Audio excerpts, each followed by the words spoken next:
can do it!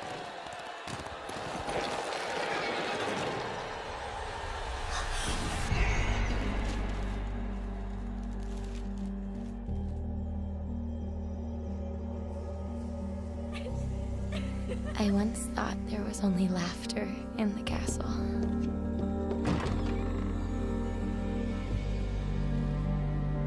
Until that monster appeared, growling at me with the face of our father.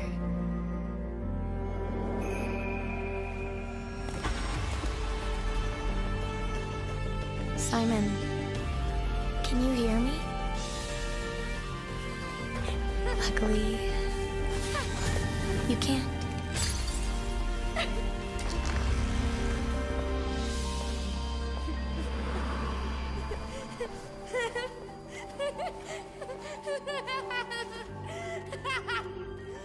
And I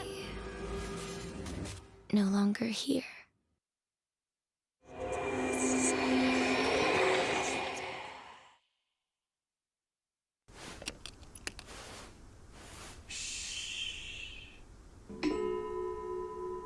Stay silent when you hear this sound.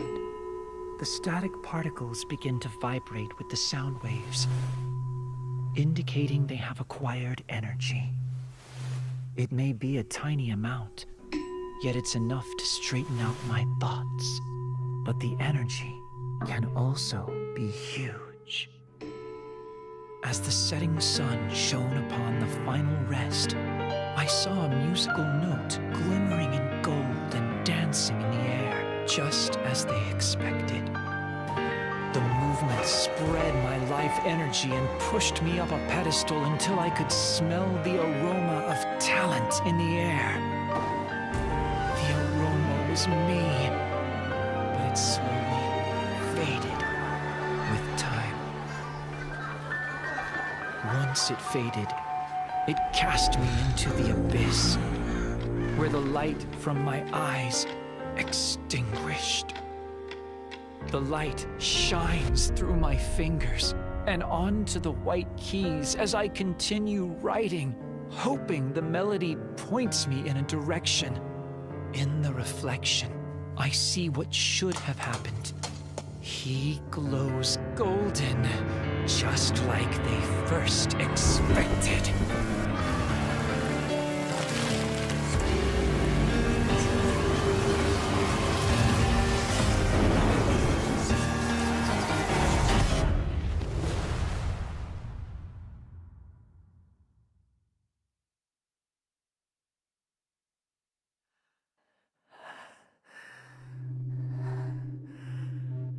Stay silent when you hear this sound.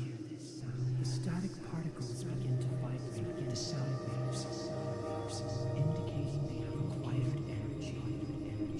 It may be a tiny amount. Great energy forces a change in the tide and pushes the world to absurdity. Do you believe?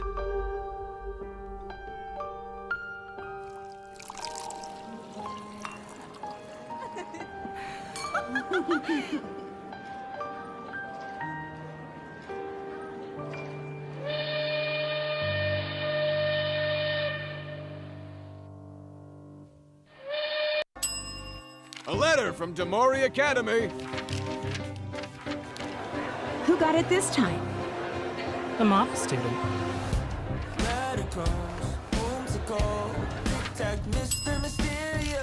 Did you get it? No, it's for the black sheep. Who was the letter sent to? The swan. Who got the letter? Nobody. Quiet. Before we begin, let me introduce a couple of new students.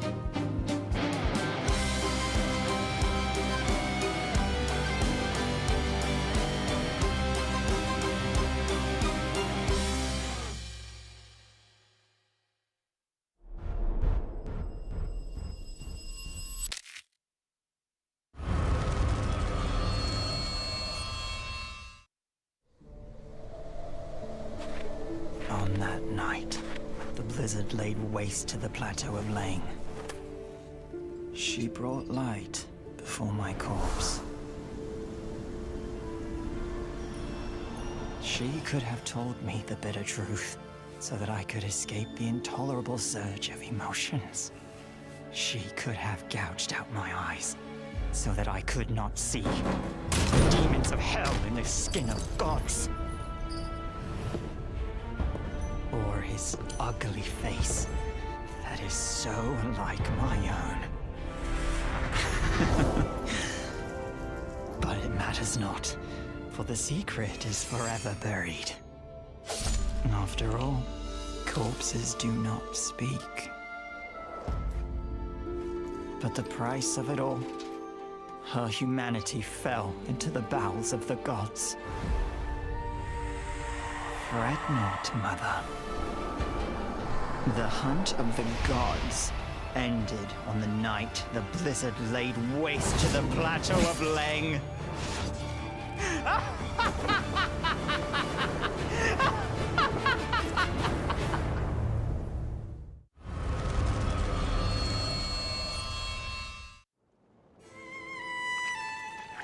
There is no rebirth without pain. The whispers by my ear. The scars from the pain. I was once lost in superficial applause before I crossed path with that touch of red. When the throat is slit, everything I wished for comes true.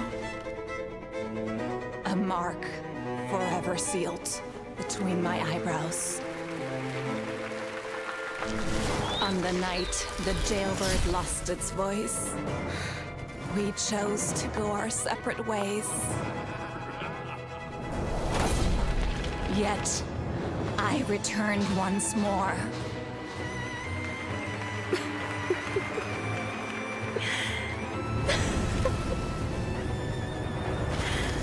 Tears ignited a glow in my eyes. Ashes were once flames.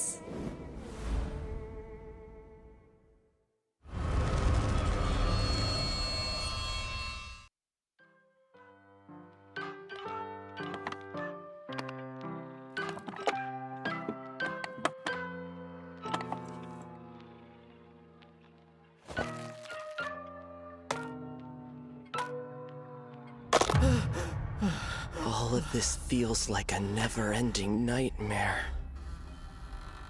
Sometimes, I cannot tell if I'm really awake.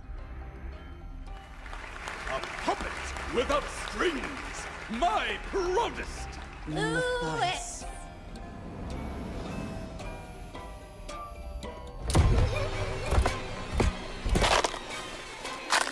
Thank you for coming tonight! Please come see my next amazing performance with Lewis!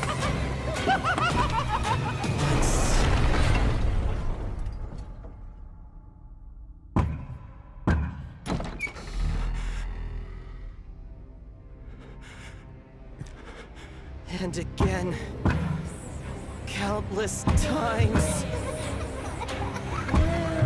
I want to wake up from this nightmare.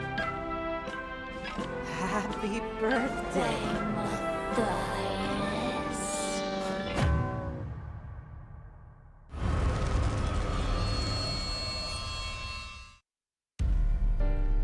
I'm certain she sensed death when her soul left the body.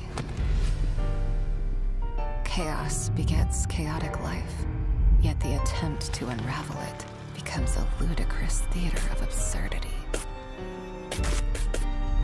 I must find somewhere far away from the world and the sun. Once the soul and mind can be calculated with accuracy, they can be separated from the body and roam the world. I grabbed onto this last straw amid those ramblings of madness. like an alien creature possessing my body and covering my skin. In the mirror and under the shadows.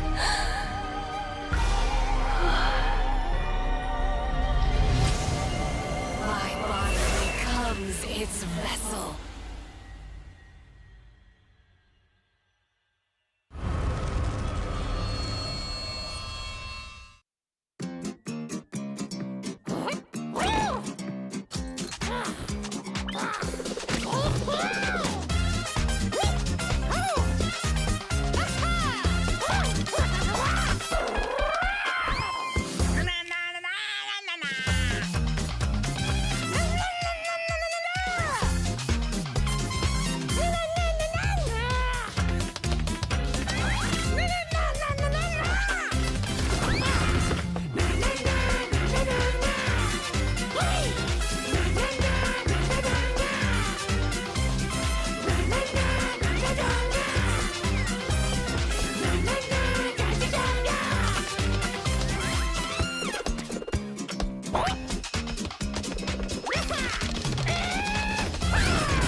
Successful collection of samples.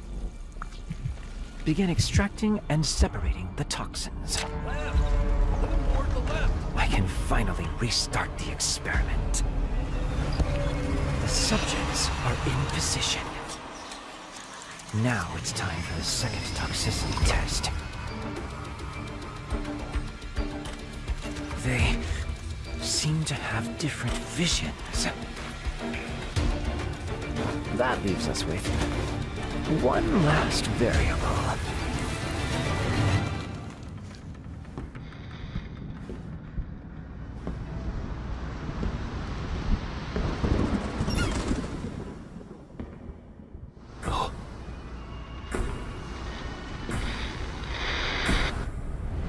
It's an honor, Mr. Inference.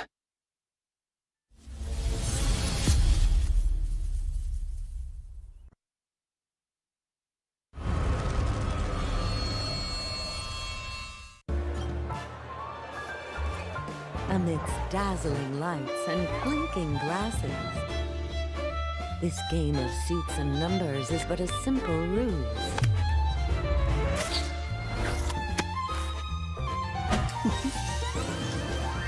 Who would have thought the pure white powder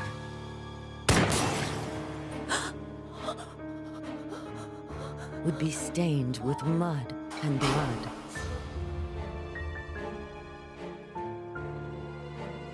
The trajectory of life seems to drift between containers of different shapes and sizes. And you, shouldn't you all be flowers in a vase? So why choose to betray? I already know where you are. Perhaps I should call you Martha.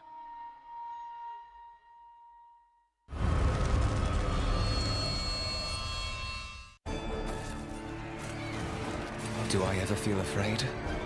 No. All of this is merely a trial of flames. Just like it was back then, when my parents did all they could to save me. It's a miracle. It's a miracle. It's a miracle. A miracle? Yes, the temperature lies in those seemingly cruel flames. That's precisely what it is. A miracle. Extinguish.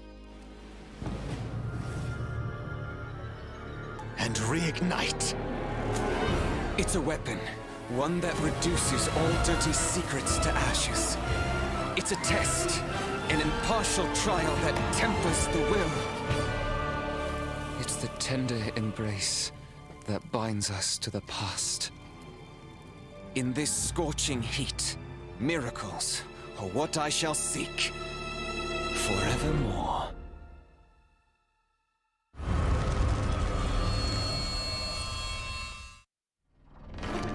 The world is a torrent of words.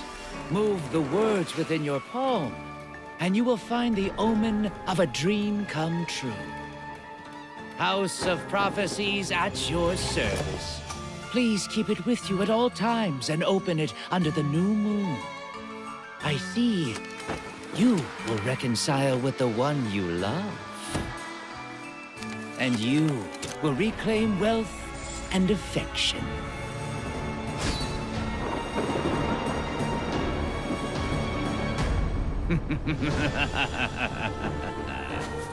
Look at these manipulated fools.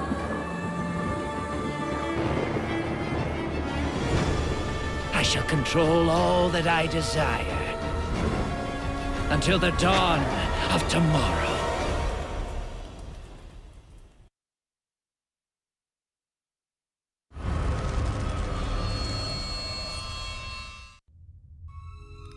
No witness, and no murder weapon. The victim simply vanished into thin air. It all began at that hotel. Only those beneath the light are met with pursuit. Walking in the footsteps of giants, bidding farewell to the mundane.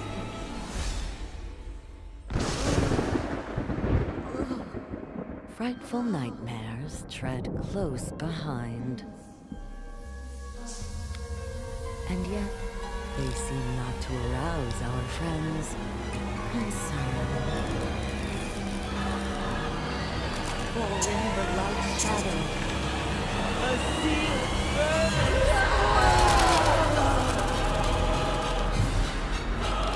Delicate wings bestowed as offerings unto that deathless radiance.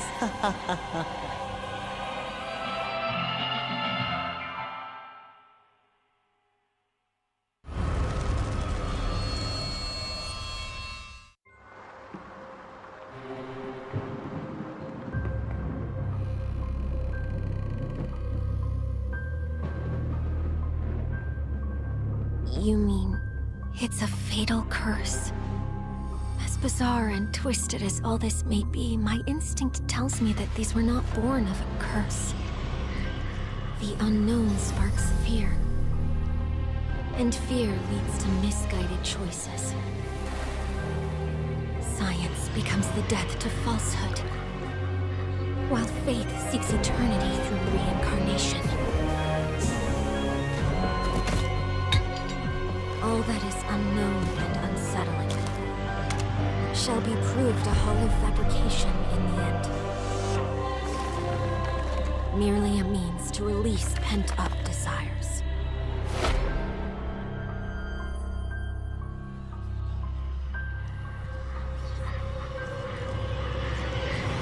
Enough. Time to wake up.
Ladies and gentlemen, all roads lead to the finals, which is starting right now here for the top 4. Poch Spice and Kuro Shiro Gaming, the legend himself, on the mic at your service. Kuro, how are you feeling, man? We had some amazing matches yesterday. I know you're watching in the background, but how are you feeling overall about the tournament?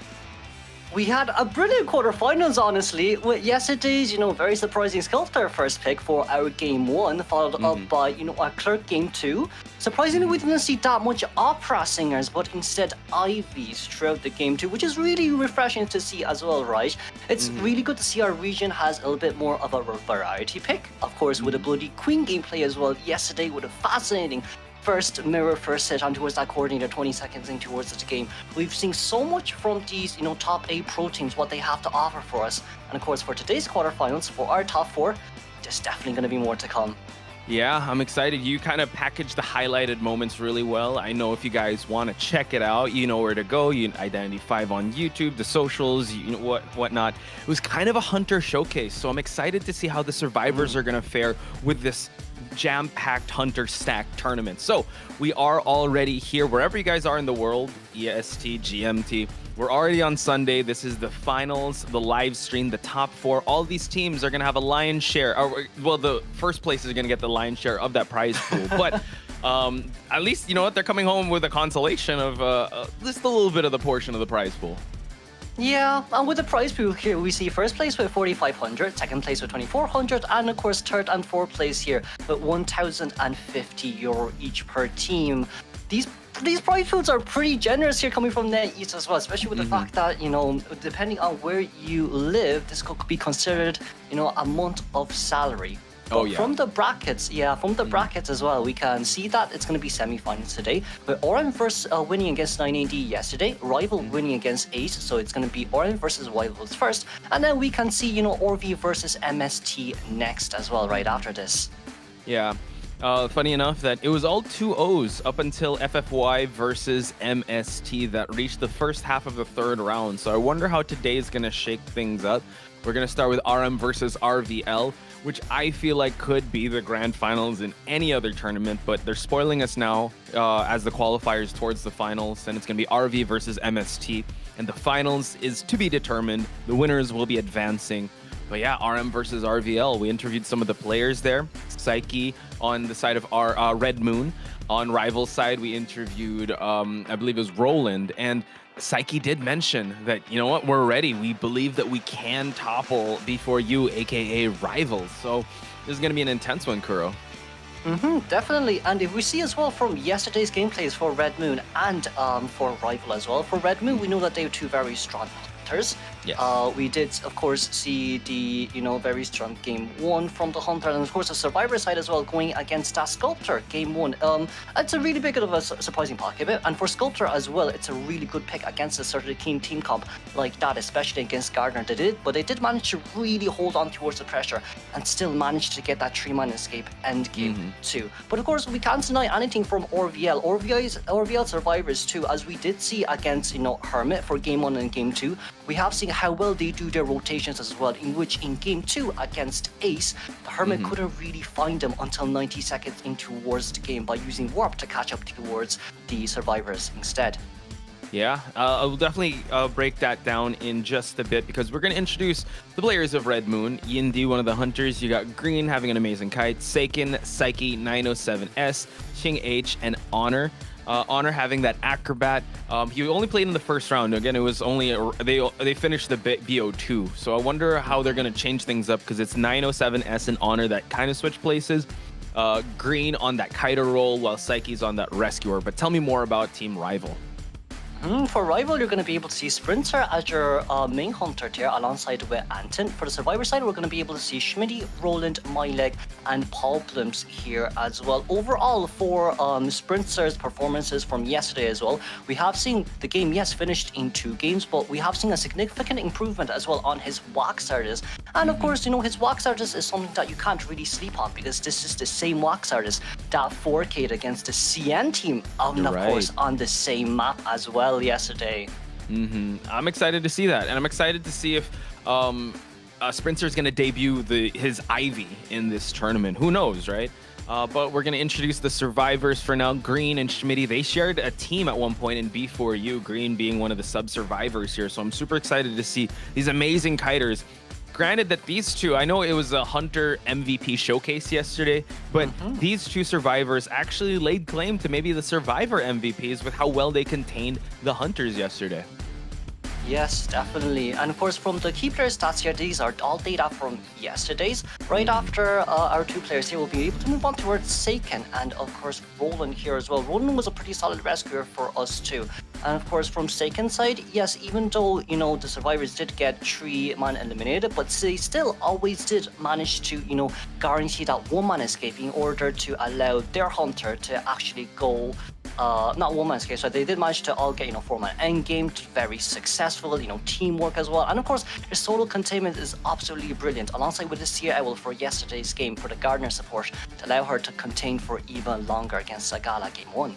Yeah, we've been seeing a lot of Seer pick round number 1, and Chocho is saying, ooh, you know what, in round 2 or 3, it could be utilized so well. So I wonder how they're gonna kind of save that Seer, or will they just use it right away in the global picks? But that's a topic for another time, because we got to introduce the next characters that are on the screen. We got Psyche and Myleg. Psyche being the main rescuer. He brought out the Wildling yesterday, brought out the first officer.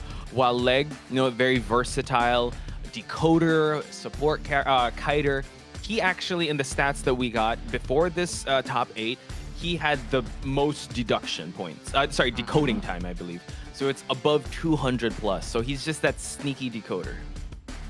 And of course, for our next two, we're going to be able to see 907 Problems here. Seems like it's going to be one of the main supporters from the team as well. Well, Problems being able to, you know, assist the survivors pretty well from yesterday's game too, alongside with, you know, being quite a little bit of a heavy decoder side. Seems like Problems is, you know, really good at when it comes to assist, and Hunter really isn't willing to chase after him after all the end of the day. As we do see here as well from both survivors, their average decoding time is pretty high.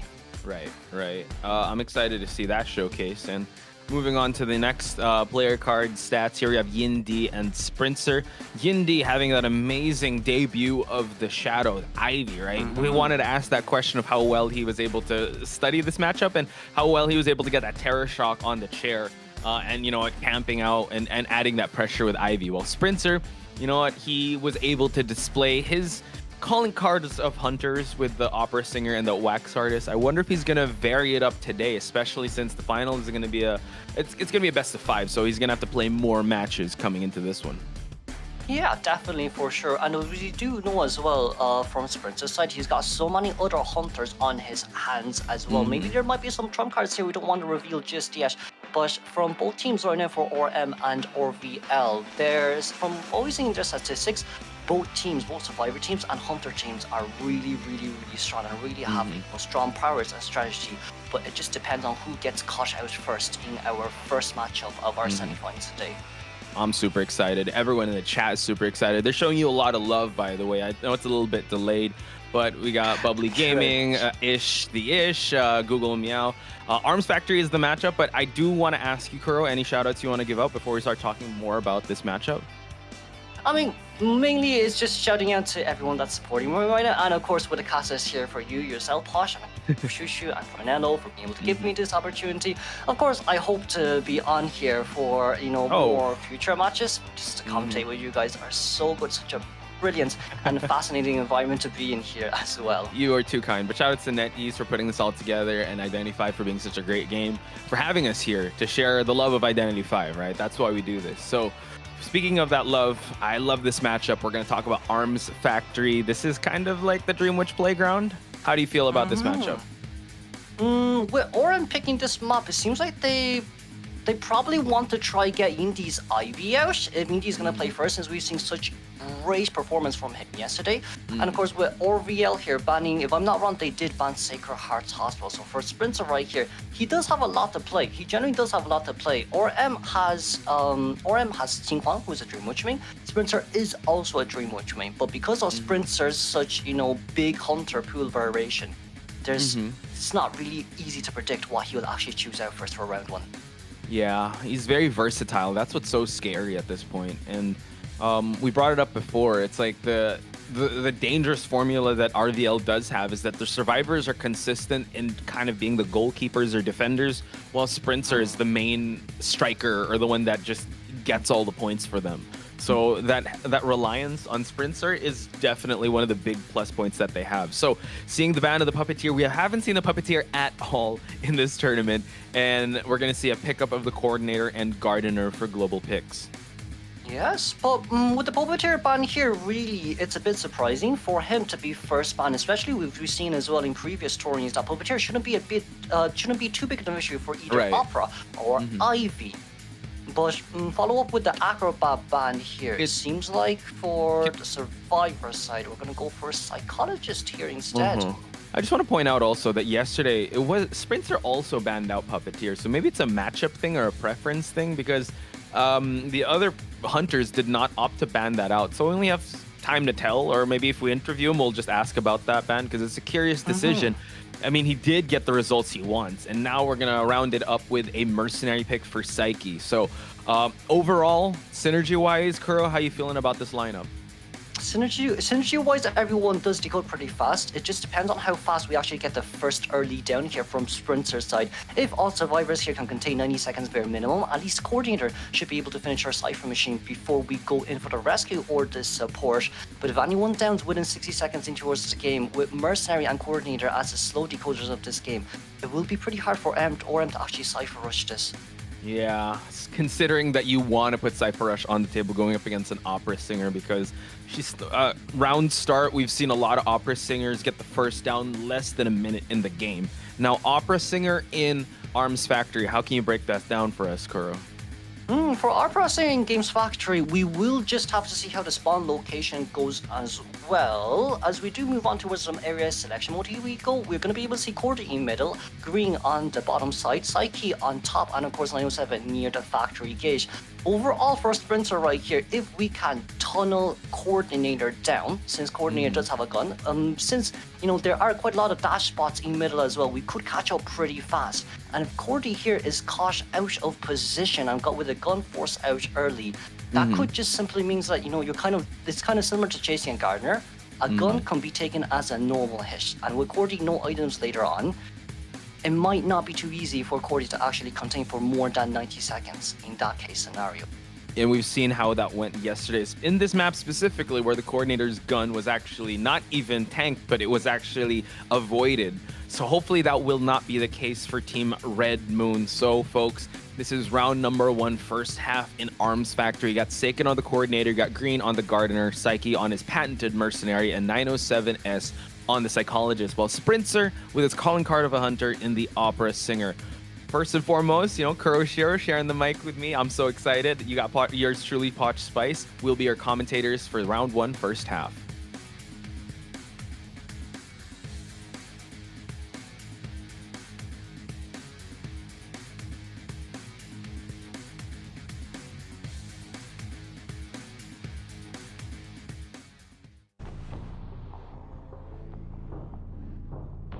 Into the game we go. We're going to be able to see Sprinter here idling just a little bit, but our first chase seems like it will be Seiken here currently at middle. Coordinator rushing straight towards Factory as well, with the pallet there being dropped down in middle. We would be able to see at least Cordy getting into position. With that failed dash, we're going to be able to see an 8-second breather here for Cordy.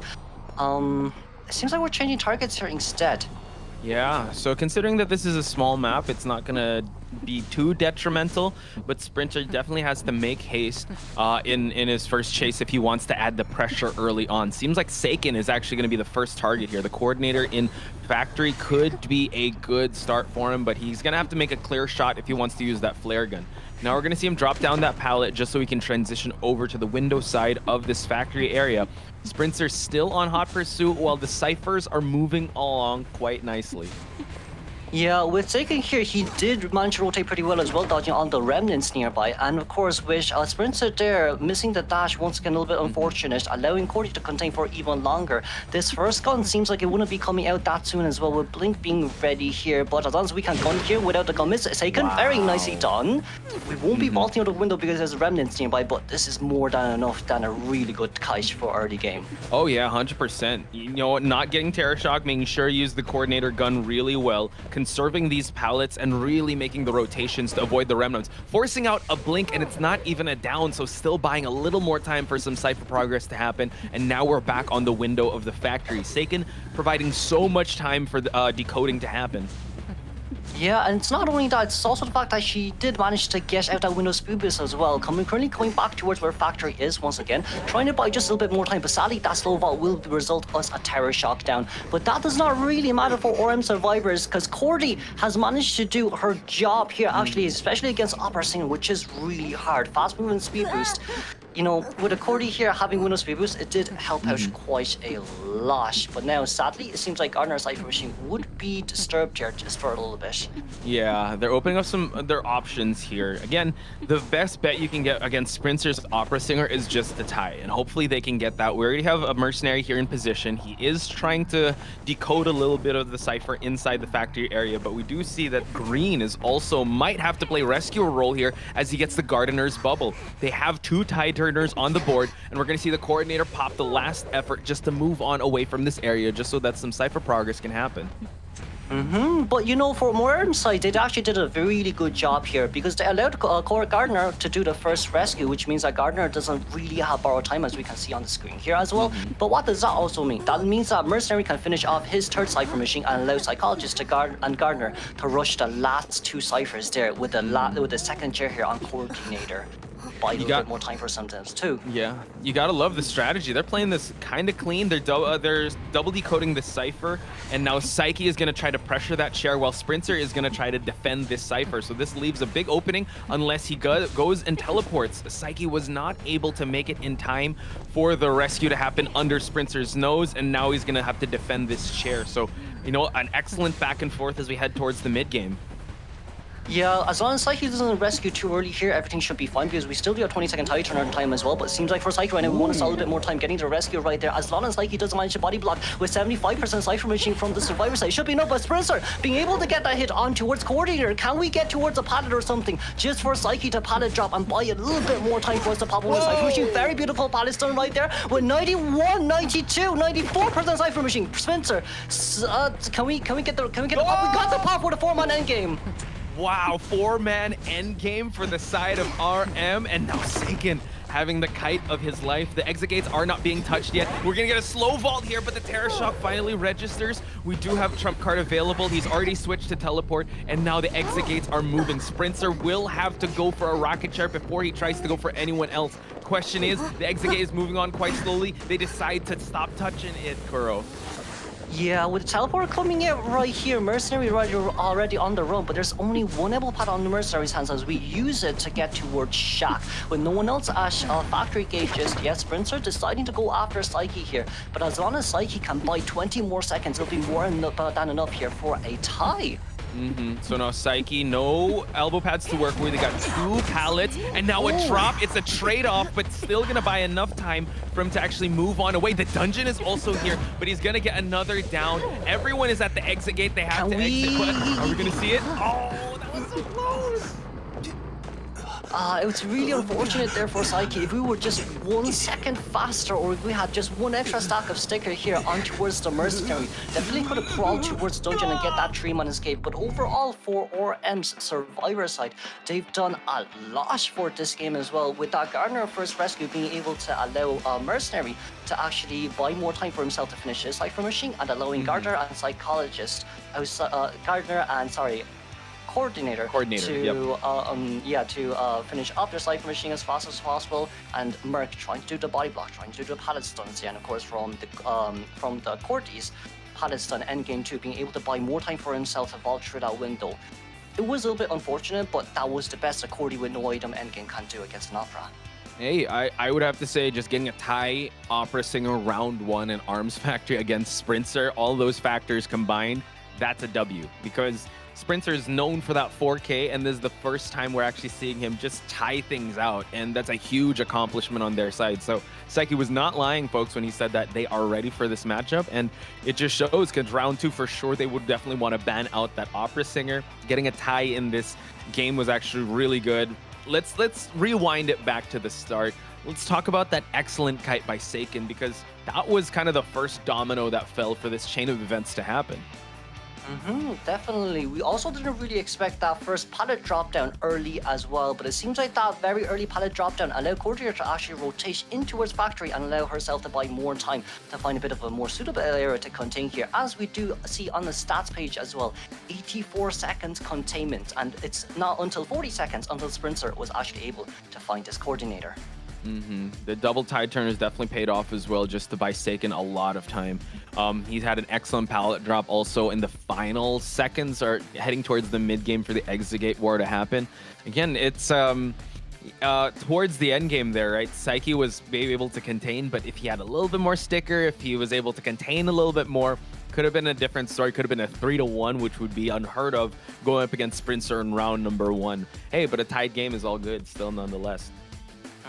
Definitely, but of course from the Hunter side as well, we do see on Sir, we did miss quite a bit of dashes there. It seems like we did do some faulty dashes, but aside from that, the gameplay wasn't too bad from our Opera Singer. It's really just this coordinator here being able to position herself really well alongside Factory, you know, with the lawn corridor areas, not being able to dodge the gun, and of course being able to utilize that gun at the very last second, and you know, not vaulting over the window as well. All these decisions made allowed Seiken to contain for an even longer time, and you know, not giving the Hunter any opportunity for that very early hit.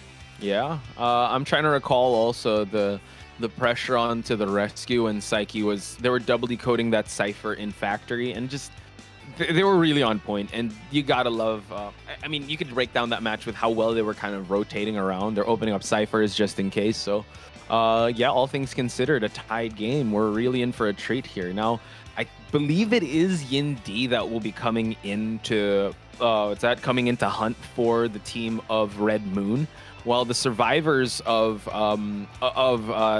Rivals will definitely have their fair share of trying to carry the team this time, because usually it's Sprinter that will have to get the points. Now it's this survivors' time to shine for them to be able to kind of tie things out or kind of push the boundaries for it. But let's talk about Yindi's Hunter pool. How did you feel about Yindi's performance yesterday, Kuro? Yindi's performance yesterday was really good as well. We did see the Opera coming out.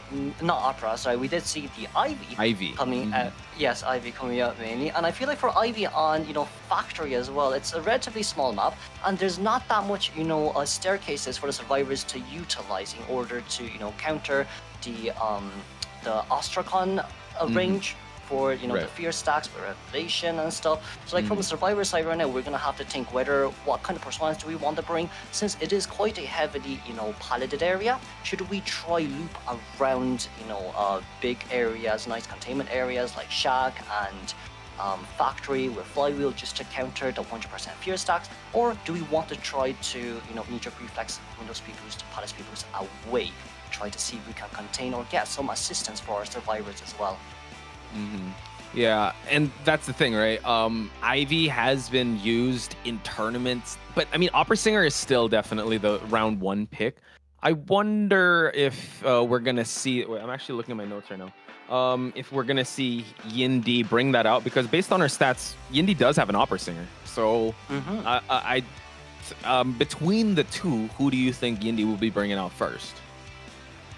I think we might go for a little bit more of a pack. I look more forward to Ivy instead of Opera at this time, with two main reasons as well. Because the first reason is fear. Not fear from Ivy, but fear from Survivor, thinking that it'll be an Opera come out, especially with the fact that both, honestly, both as well, because like what Indy can do is he can provoke he can actually provoke the survivors into thinking that he wants to bring an Opera Singer based on his bans, but instead bring out an Ivy instead. Or we could potentially go with banning Psychologist and the Barmaid first too, into thinking that, oh, we want to play Ivy, and then instead bring out Opera Singer. Because like with the team comps to go against both Ivy and Opera Singer, they're very similar but also very different too. For Ivy, you would have Barmaid, Psychologist, who are extra tank hits, but also at the same time, you know, you might want to bring Mercenary.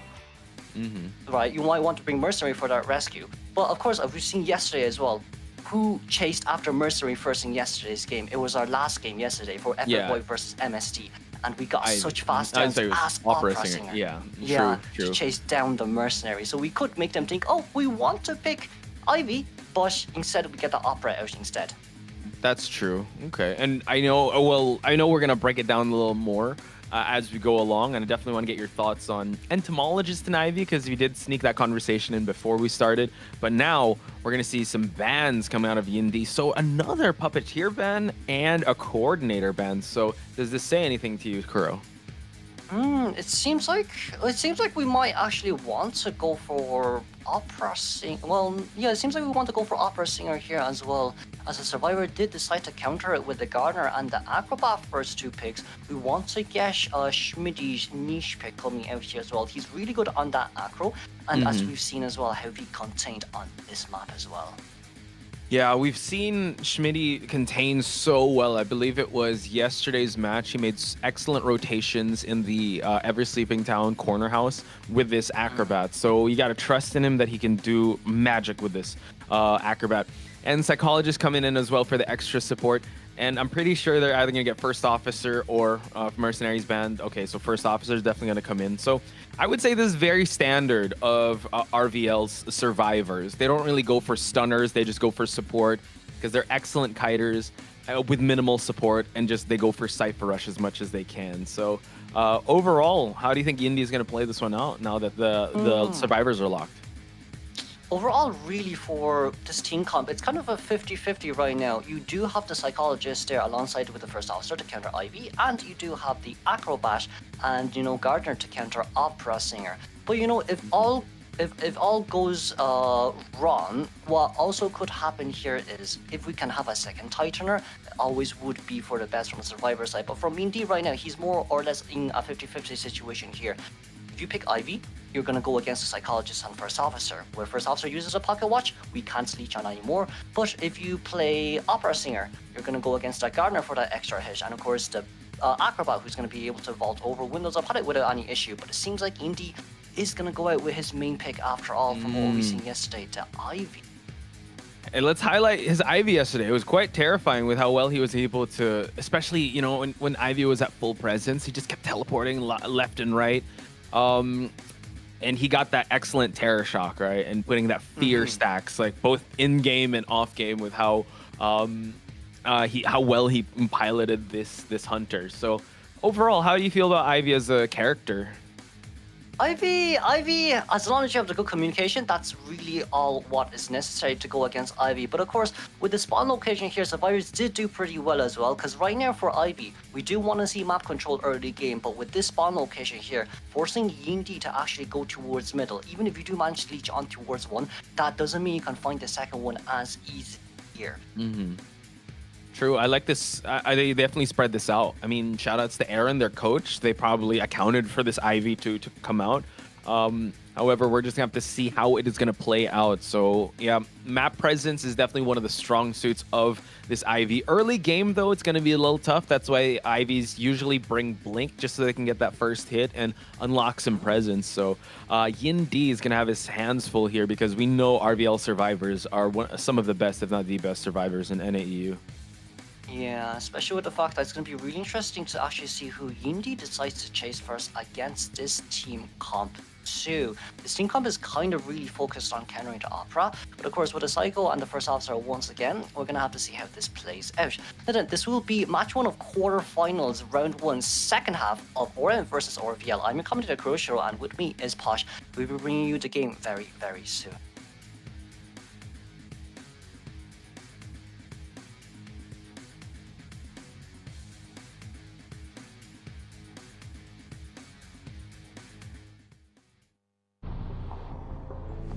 All right, folks, Yindi bringing out the Ivy once again, going to Phantom form just to bring out the second body of Ivy, just so that he can be able to spread his presence out. The first target is going to be very interesting to see. It seems like he's already setting up his Phantom over here in the factory, and he's already leached onto one of the survivors, but he seems like he's going to focus onto Schmitty. With interdimensional travel here, it seems like we did manage to get the revelation screen with Yeetian here, the Phantom 4 as well. Before Acrobat with Tide Turner here might be not that easy for us to contain here anymore, especially with the fact that we can sandwich situation against Acrobat. The moment he holds his ball, that's where you know where Acrobat is actually looking. And even without Yeetian being leashed on, it does not matter. We're trying to get a revelation screen right here, but it seems like Acrobat's going to be able to fireball away from this area and safely towards the next containment area. Okay, so now Schmitty doing an excellent job avoiding the areas or the territory that it was established. Can go for a hit here, but nice slow bomb just for Yindi to actually swing and a miss. We're still sitting at 79% corruption while Schmitty's doing an excellent job. Look at the Cypher progress. It's actually insane. It's already a minute in, but now Acrobat does land with one hit, and now Schmitty is going to have to be very careful because one scare and the controls will definitely be going on his side. Able to actually get the 100%, and now the hit will register. But even with that in mind, it is a 90-second containment here from Acrobat. If we had Windows Speed Boost or Flywheel, definitely could have contained for longer. But as we do see as well from the Survivor side, 3 Cypher machines are almost done. But that 3 Cypher machine doesn't mean much for Ivy, because even if there's one full Cypher machine, it's still a huge map control potential here for Ivy to go against the Survivors. But we do also see as well, First Officer does have a wanted order. Yeah. So it might be a little bit hard to actually get this rescue. So the pocket watch will be forced. So early pocket watch here. Again, there's still a lot of time. Last 2 ciphers are being worked on now. Yindi's only hope is for him to stuff this rescue, but we have seen Roland being one of the most stable rescuers out there. We're going to try to see some fear stack being built up here. Another swing of that pocket watch, and now we're playing the really slow chair game here. You have to be very careful. But we didn't get the terror shock here. Go for it.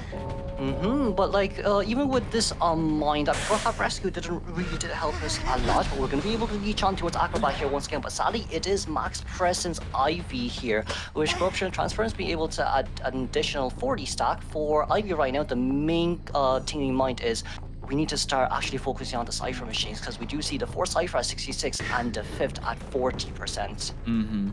So note that Gardner also has Tide Turner here. So Paul Blake went with a 3 Tide Turner build here.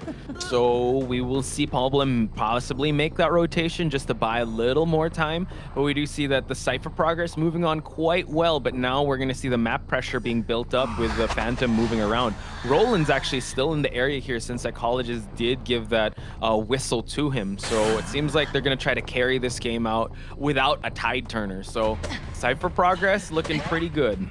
Okay, we did get a hit there on First Officer though, but with 83% last Cypher machine here from the Survivor side, Schmitty's still on the run. We do still have our Fireball. We did get a 100% Scream stack, but would that matter against 96 stack? We missed a hit, and it's going to land on First Officer here, allowing the Acrobat to actually rotate away. 4-man endgame, and no stacks of fear on towards that Acro. We're going to change targets here for the one that's actually at the exit gate. It seems like Psycho will be forced out, and all Survivors rushing towards Factory Gate right now. We do see Acrobat, but Acrobat decodes the gate really slowly.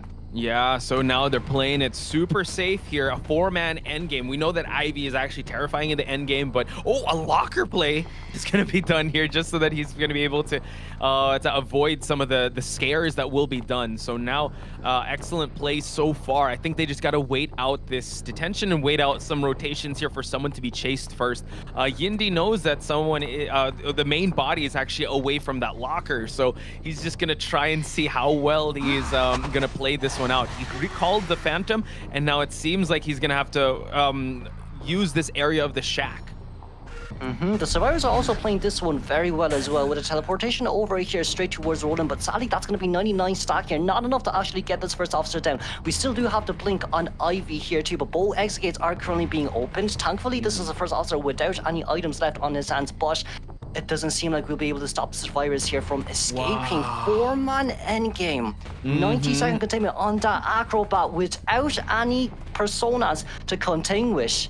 And it seems like it's going to be a guaranteed 3-man escape at least. But if we lose a Roland right here, it might be really bad. Yeah, so Yindi already has his sights set on this First Officer, but holy smokes, chat. RVL seeing that they need to get a tie, but they go above and beyond that and get a 3-person escape. Roland being the sacrificial lamb here, and this is what I was talking about. If they're able, they cover each other so well. They played this matchup really amazingly. even though that was a quick kite from Schmitty, the Cypher progress was so good, and the way they were able to kind of mitigate any of the scares, I believe, yeah, like it was actually a kind of a shutdown with how we've seen Yindi's performance yesterday. They really came correct here, Kuro. Yeah, definitely. And it's also with the fact that it's Ivy against Acrobat early game too, because when Acrobat holds the ball, we can actually see which direction the Acrobat is actually going to be able to jump in. But it seems like with early game from Yindi's side, he did try his best to control both the main body and the Phantom form. But, you know, with that in mind, preferably speaking, we would want to utilize the Phantom form to catch up and, you know, get ahead of Acrobat and then do our Revelation Screams. And then, you know, maybe Ivy with 4.64 meters per second movement speed boost. I'm quite sure we definitely could have caught up in that situation to guarantee the hit down a little bit earlier on that Acrobat too. Yeah, talk to me a little bit about that locker play, because I mean, I'm getting accustomed to like this Ivy matchup, but that was actually a brilliant play because he was kind of, we saw a little bit of the Phantom stay in that spot for a while because could not leech onto the Acrobat while he was in that locker. Yeah, definitely. Because like with Acrobat, that was a really smart play as well. With going inside the locker, it's very similar to countering and Nayet, and of course a breaking wheel. You cannot get any interaction unless the hunter themselves open that locker. And of course for Acrobat, he knows himself too. Okay, this is an you know, opera singer with Blink. I am someone who's immediately eliminated on chair if I do get charity returned back to the domainer. So what do I have to do? I need to make myself to be in the strongest place possible, and that is going to be the locker. And as long as we can, you know, stall for 60 seconds of detention time, what does that mean? Even if someone goes down, it's okay. By the time you check, you'll only probably have 45-second detention time, and with 45-second detention time, you can still rescue the one on chair. And as we've seen from, you know, RVL survivors, they have 3 tide turners this game: one on Acrobat, one on First Officer, and another one on Gardener there, if I'm not wrong too.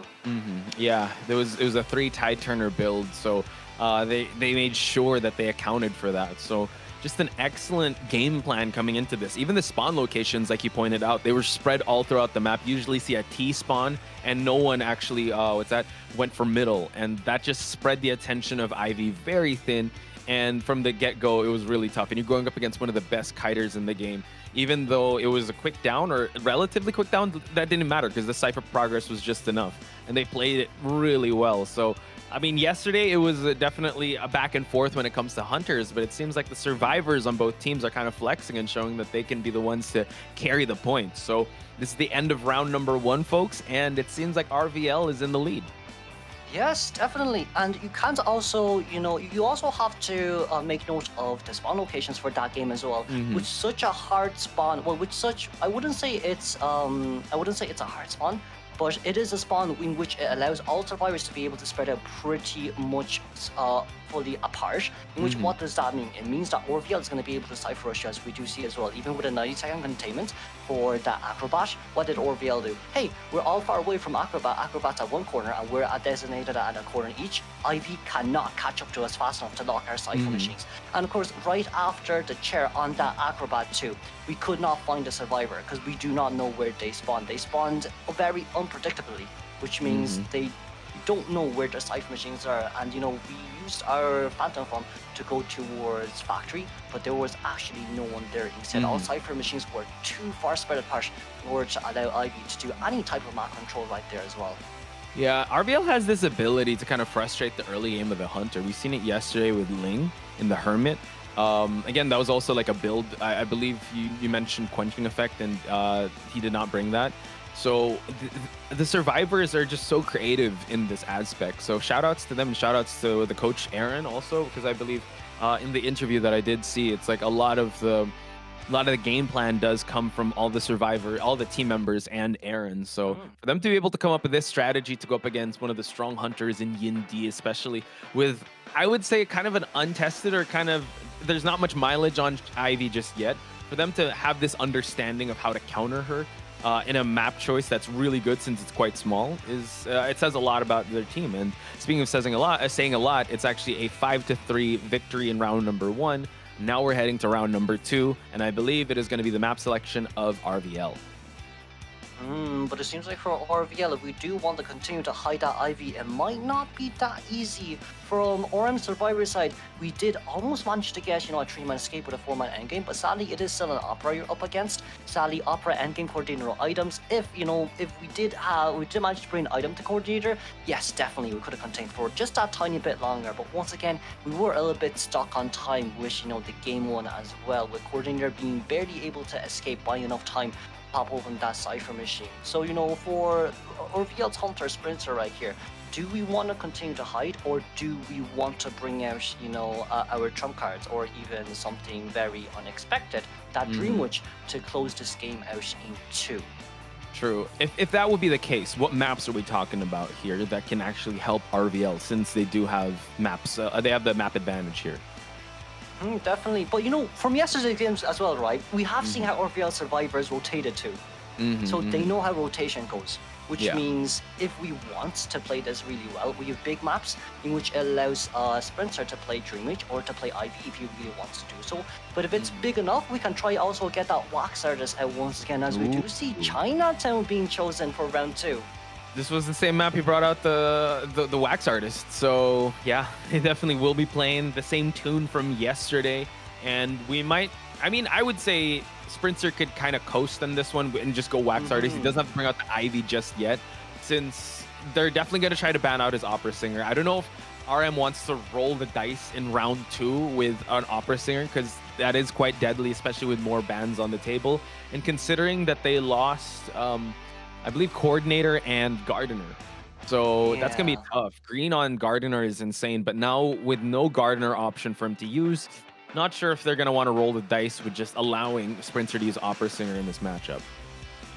Definitely, for sure. And with Green as well, you also can't really play forward in this current meta too, because of Ivy, because of Wax Artist, and with Warp as well, being able to force the survivors out of range and then immediately warp back to pick up the survivors. But with Chinatown, maybe we can see the Joker coming out from Sprinter. We did see Joker multiple times before, and maybe this wouldn't be a bad time as well, especially with the fact that current day meta against Ivy, you still do want to bring knee-jerk reflex against characters like these. And of course, for RM survivors right now, what is the biggest conundrum we have? It's okay, if Ivy's out there, does that mean that we want to use Windows Speed Boost as a persona, or do we want to go Flywheel to try and counter that Dream Witch of his that's still available? Yeah, we're going to have to wait and see. It seems like Yindi will be back on the Hunter side here, so hopefully he kind of shook off the nerves of the first round, kind of warmed up to everything. We're not going to see the patented Acrobat of Schmitty or the Gardener as well on the side of RVL, but what will be the first bans? We're going to find out in just a bit, Kuro. Definitely. It seems like we're going to be able to see Acrobat and the Gardener perma bans here, alongside with Embalmer and Priestess. We want to get rid of the guaranteed tie situation, alongside with Priestess, of course, on this map for Indie. We know how well, RVL survivors actually do manage to coordinate with each other, so this Priestess out is definitely a must too. But of course, RVL survivors pick, seems like we decided to ban Opera first, but of course with the Opera Singer ban, the first 2 picks is going to be the pick that we're going to be able to see, hey, who do we think Yindi's going to pick out this one? If we want to try, we can actually go for Psychologist and Barmaid first, since Opera is banned, Yindi still does have that Ivy, but it seems like for this one, we're going to push Composer and Cheerleader in towards the perma bans. For Composer, we've seen Composer multiple times in tourney settings too, and of course for Composer, we're going to be able to see his buff coming out very soon as well, which, that guaranteed decoding, it doesn't seem like a much, but guaranteed decoding is guaranteed decoding, alongside with the White Lean ban. And for RVL survivors, we can get Mercenary pick coming out here as well. So with the Mercenary pick, elbow pad going in towards Ivy's Ostrakon range, therefore this forces the Ivy to actually either hit the survivors early, or this forces Ivy to, play around and say, okay, even if I do hit and get a rescue, Mercenary can still elbow pad out. Yes, that's 2 item wasted against Ivy, but it's still gonna be a guaranteed rescue and not a double down situation. Interesting. And as you were saying, Patient was picked up towards the end of this. So we have a Patient, a Cheerleader, Composer, which is actually very interesting because Composer can gather so much distance, and we have that Mercenary for Roland. Leg actually has a bunch of highlights with that Composer, so I'm super excited to see how he's gonna be able to, you know, kind of sneakily decode or try to get out of tough spots with this Composer. So with that being said, and that all these survivors being locked, what are the options Yindi has to put on the table here for Hunters? If Yindi wants to, he can still go for his Ivy, since Opera was the one banned here for us, Posh. But you know, I'm kind of contemplating here a little bit. Why don't we try go for Aeroplanist instead of Patient? But it seems like we're hovering on Clerk. Clerk, the Keegan coming out. We've seen a Clerk matchup yesterday as well. I forget who it was who brought out Clerk. I think it was one of there was multiple, you know, there was multiple of them that brought out Clerk. I'm quite sure we did have RV's Hunter. RV's, yes. That Clerk in Sacred Hearts Hospital. Yeah, thank you for that. Sorry, it's goldfish memory on my end. So Clerk in this matchup, might I remind you, I think it was last year when Clerk was allowed in tournament that did give a hard time for RVL. I think it was Mushin Clerk, I believe, that did score the victory up against B4U, formerly B4U, now RVL. But I'm pretty sure they understand the matchup here. But Clerk in a big map like this, any thoughts on that, Akuro? Honestly, Clerk recently has been highlighted because of the fact that everyone is going to bring, you know, container types, not harasser types anymore. And what does that mean for Clerk? No harasser, time for me to cipher look as much as I can. You know, but with the area selection mode here, we're going to be able to see Mercenary spawning in middle, the Composer on the right hand side, Poplins here as the Cheerleader at Lantern Gauge, and of course Schmitty Patient on Umbrella Gauge. Meanwhile, Indy is going to spawn in Restaurant. We're just going to have to see which Cypher machine actually gets locked early game. So it's going to be a slow burn here for Yindi if he wants to drag this game out. But the thing is, yesterday, I think we pointed it out. Yes, you can kind of stall it out, but you have to make the most out of that time you are stalling it out. Because RVL survivors also are notorious for stalling it out, but they're keeping themselves busy, and they also have a lot of resources to boot. I believe they also had, yesterday they did bring out Mechanic Doll. They opened up chests to bring out Mechanic Doll and also a syringe. So they're really accounting for that end game. So I'm excited to call this one with you, Kuro. We're going to head to Chinatown round 2. First half, RVL in the lead by 2 points, while we have Yindi on the back foot here with this Clerk. Can he get points on the board? We're going to find out in just a bit, folks.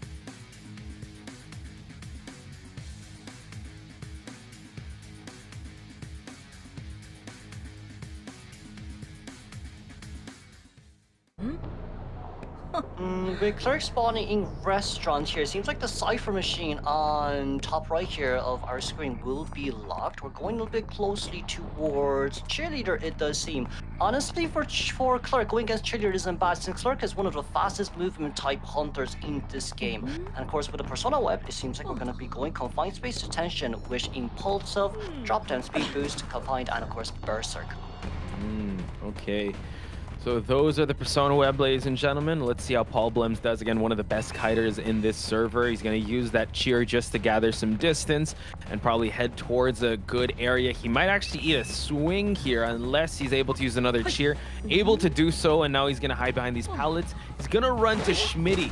So now able to actually get a hit. Okay, Paul Blems dropping the pallet a little too early. But now we're going to see a warp to try and cut off the distance. Paul Blems falling down to a charged up hit.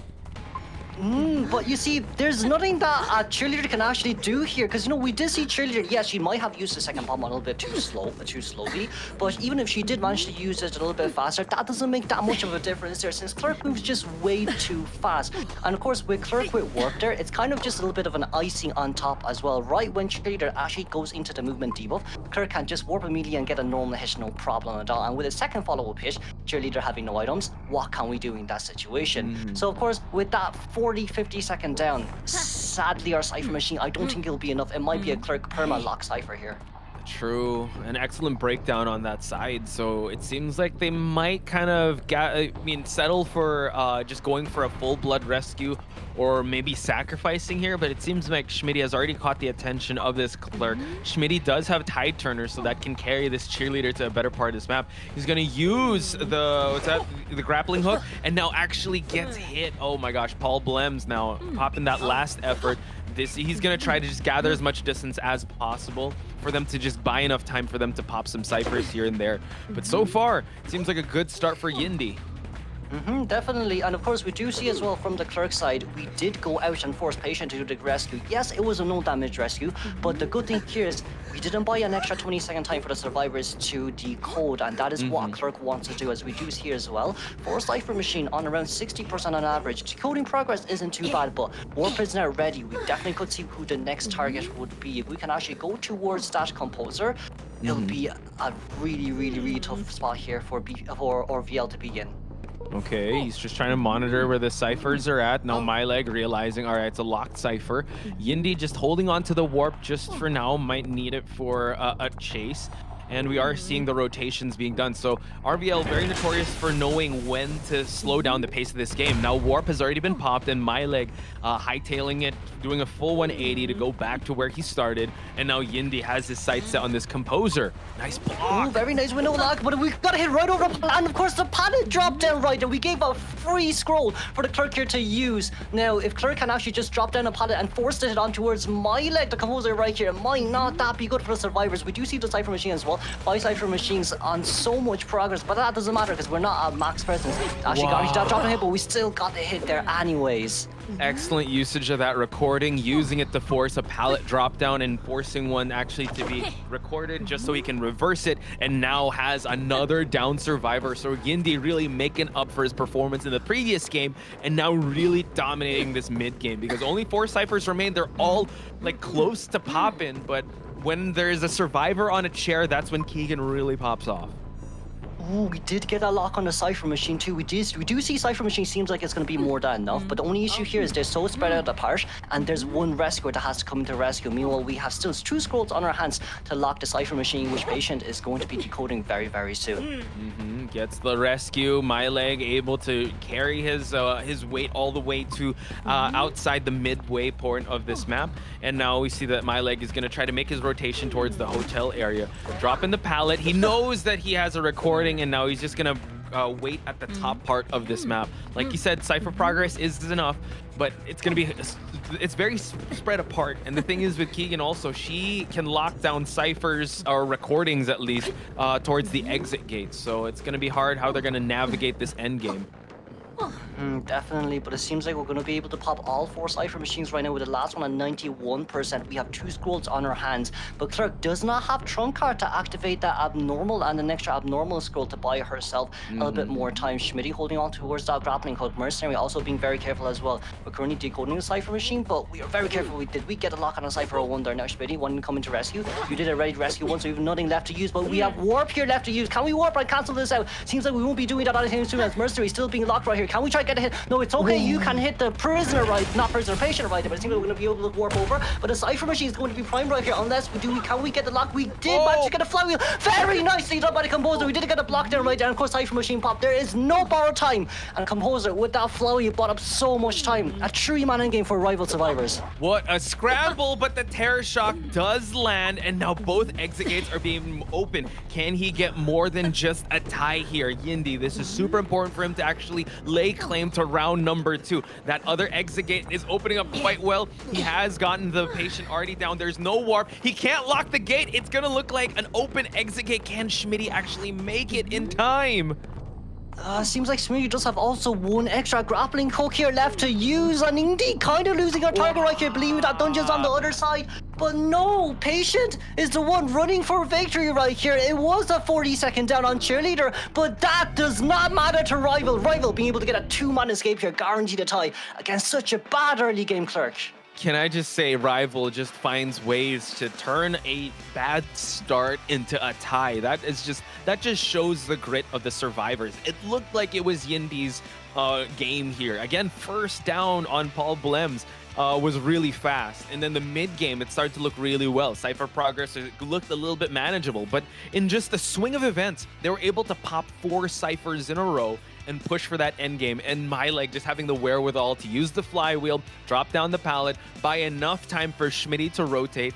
And all things considered, a tie in this matchup was definitely a big win for Rivals. Definitely, especially with that unfortunate early game as well, with one survivor forced to be actually nearby and forced to rescue directly after half. But who do we have out there? We have a Composer. Yes, Merc might decode so, but Composer, hey, Composer, max calibration, 20% decoding speed boost. And of course, as we do see as well, 186% decoding speed boost alongside with 65-second containment. Just again, this is the classic case of it's not how you start, it's how you finish. And Rival finishing very strong with this type of lineup. Again, Paul Blems, rough start, but wow, they were really able to kind of they knew it wasn't a good start, so they were able to kind of transition their game plan and still not let it fall apart. Again, you got to give it up to Yindi. He had an excellent early game too. The warp towards the end there also kind of getting lost, like had to do a full 180 there. It was just a little unfortunate to see that, but at least it's still a tie here. The next match is going to be quite intense because if Sprinter is able to win this, then that's GG's. Rival will be moving on, but what an intense showdown between these two excellent teams. Yeah, definitely, of course. And huge props to MyLeg here too. He utilized tuning during the time that the Hunter was actually near him, so the Hunter could not know that Weber's Law was actually on this Composer, right? So when that flywheel come out, the heartbreak was insane because there was no borrow time on that Composer too.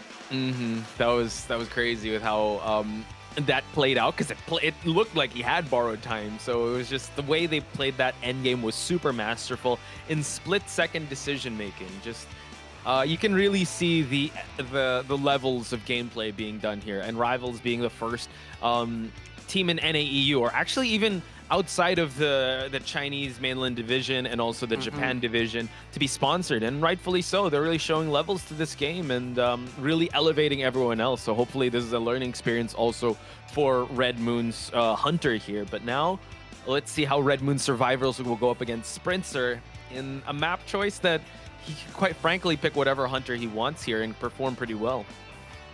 Definitely. For Sprinter right now, he has his hands full. He can go ask their coach, can I play Joker? I'll guarantee the type, but can I play Joker? If anyone, Aaron, if you're listening right now, please give Kuro what he wants and get a Joker match. Look, hey, Joker might come out. Look, we might have a little bit of a letdown in co-op, but there's definitely going to be improvements here, of course, from RVL's Hunter side too. We do see as well how fast he learns a Hunter, right? We have Bomb on our hands now. We have Waxstardust now, which performed so well with a Dream Witch here, with map control, with Clerk as well. His Clerk is also something that is a huge contender here. It's not only Yindi that has a Clerk. Sprinter brought out Clerk way too many times as well for us to be, forgetting about that too. And of course, with last IVT, there was also a Clerk coming out from him. So he has so much he wants to play. And of course, from RM's side, do we want to go for no borrow time build just to go for an all-round counter, or should we try play for a tie here as well? So here's the breakdown of how Red Moon should deal, or what Red Moon's options are. They have prepared for they based on the interview yesterday with Psyche, they are prepared to go up against Sprinter. In this scenario, though, I'm sure they have accounted for this because they know that rival survivors are also really good at getting points and really sustaining the lead here. So now that is the question, like, what kind of survivors will they be bringing? What kind of persona webs? Are they going to go all out, or are they going to kind of go for a tie strategy? Since the point disparity isn't so much, they can kind of tie things out first and get map advantage in round number 3. But that's kind of scary, because if you play for a tie and you're going up against Sprinter, he can go for just more than just a sacrificial play. So a lot of pressure on Red Moon Survivors, but hey, you know what? They made me believers with how well they performed yesterday and today. So we just have to wait and see. What if you could get into the mind space of the Red Moon Survivors, how do you think they should play this one out, Kuro? It's so hard because the permaban is the issue now. Yeah, who do that's we true. really want to put into permaban? Or, you know, do we want to try go for that 4-man endgame again and try to pull out as much meta survivors as we can? But then in exchange for that, hey, then that means pressure is still on it. No matter what Red Moon does right now. If Red Moon pulls out 2 meta survivors early, okay, we have pressure game 3. If we guarantee this tie game, we still do have pressure game 3. But of course, if they do want to guarantee the tie, they can always go for that Embomber, banning the Opera and then going for the Embomber. Embomber is quite a bit of a nice counter here against Ivy if Sprinter wants to pull out the Ivy. But you know, Embomber is kind of a universal, hey, if I mess up, it's okay It's all good. for that tie. Yeah, it's all good.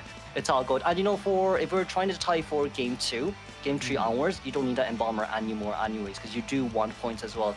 As you said too, it is, you know, 5-3 for RVL. Their point isn't too much, it's just a tie and a 3-1. But you know, right now it's kind of like saying, do we want to try guarantee game 3 or not? Or do we want to say, hey, we don't want to make, you know, we do see as well Indy having that clear coming out, but then, you know, RVL survivors did ban Opera instead in that case scenario. So we're going to say, hey, do we want to, is there anything else we can bring out? Or do we want to allow Indy to have a little bit of an easier time, to being in a little bit of a better mindset? Because, you know, with that 40-second down on Cheerleader, it does break your heart as a hunter saying, hey, I got a 40-second down, but how did they get 4 Cypher machines, 5 Cypher machines at 60% on average by the time, you know, a Cheerleader was eliminated right, you know, after half as well?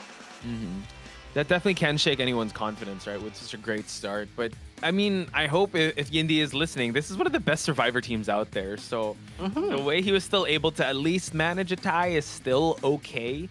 Moral victory is still getting that tie, so we'll just have to see the mind space. Hopefully, Red Moon survivors will kind of give that confidence boost back to Yindi. Hey, Xing H might actually come into, might be their secret weapon in round number 3. Who knows? But we have to get to round 3 first. That's the thing. That's why we're gonna head towards the picks and bans. We're gonna see global bans on the Coordinator and the Gardener, and now Priestess and Puppeteer are a no bueno in this matchup. We're going to be able to see that Ivy ban from the Survivor side, and with the Puppeteer and the Priestess ban, that simply just means that no supportability will be able to come out, and no solid containability here as well for the Survivors. Seems like Sprinter here, Puppeteer being main ban from Sprinter is interesting for me, because, like, you know, if you want to play Wax Artist here once again, I genuinely do feel like Puppeteer is one of the Survivors that does get countered by Wax Artist. But from the Survivor side, though, I guess we're still going to be able to get that Embomber out for the guarantee tie. We want to actually move on towards game 3 here. Okay, so they're playing for that strategy. I would say it's good. You know that saying, like, shoot for the moon, at least if you miss you'll end up in the stars. But here they're kind of just showcasing their hand that they want to play this one safe, which is kind of scary because if they play it a little too passively, Sprinter could kind of run away with it. And considering he still has, a plethora of hunters. I mean, we haven't even seen his Ivy yet. This just shows the respect that Red Moon does have for the unknown hunters that Sprinter can bring to the table. And now, I'm surprised this is a character that has not been picked. We have an Antiquarian. His character has been banned for days yesterday. Like, what? His character is here? Oh my gosh. We're going to see an Antiquarian finally here. We're going to round out the bans with a Psychologist and a Seer, so they could pick up 1 Decoder, 1 Kiter in this lineup, just to add a little more pressure here. And it seems like they're going to be adding the Aeroplanist. Aeroplanist isn't a bad pick as well, because from the Survivors' first 3 picks here, Sprints and Sprinters banned. Puppeteer Psycho's here. Dreamwitch. This is very Dreamwitchable for a Sprinter as well. And you know, Embomber. With Embomber, it's basically one patroller's bite. With Anti-Current as well, hey, you disarm me once as Dreamwitch's followers. Does it matter? No, I have another right behind me. So, like, no, never mind. You're gonna go. No, it's okay. I was thinking it was gonna be Dreamwitch, but you know what? I think Sprinter wants that redemption. You know, he's known for that 4K opera singer, and he wants to bring that to the table and remind people that, this is a character you have to worry about. If you're not gonna ban her, I'm gonna keep using her until you put that respect ban on her. So, but I see what you were talking about, how this is very Dreamwitchable. I think this is a case of work more efficiently than work harder, because if you can use Opera Singer, why not? And that's what Sprinter is doing. So talk to me, Kuro, about the spawn locations.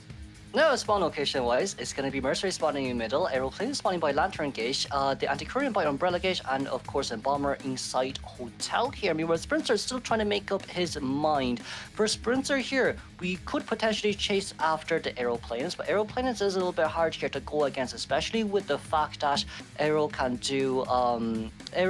hops and puffs away in open areas, in which it forces Opera Stinger to actually walk instead. But in this case scenario, we're going to spawn very closely here towards Embalmer. But you know, with Embalmer here dropping the coffin up in 2-story and then running away, we could definitely guarantee a tie if Embalmer is first chase.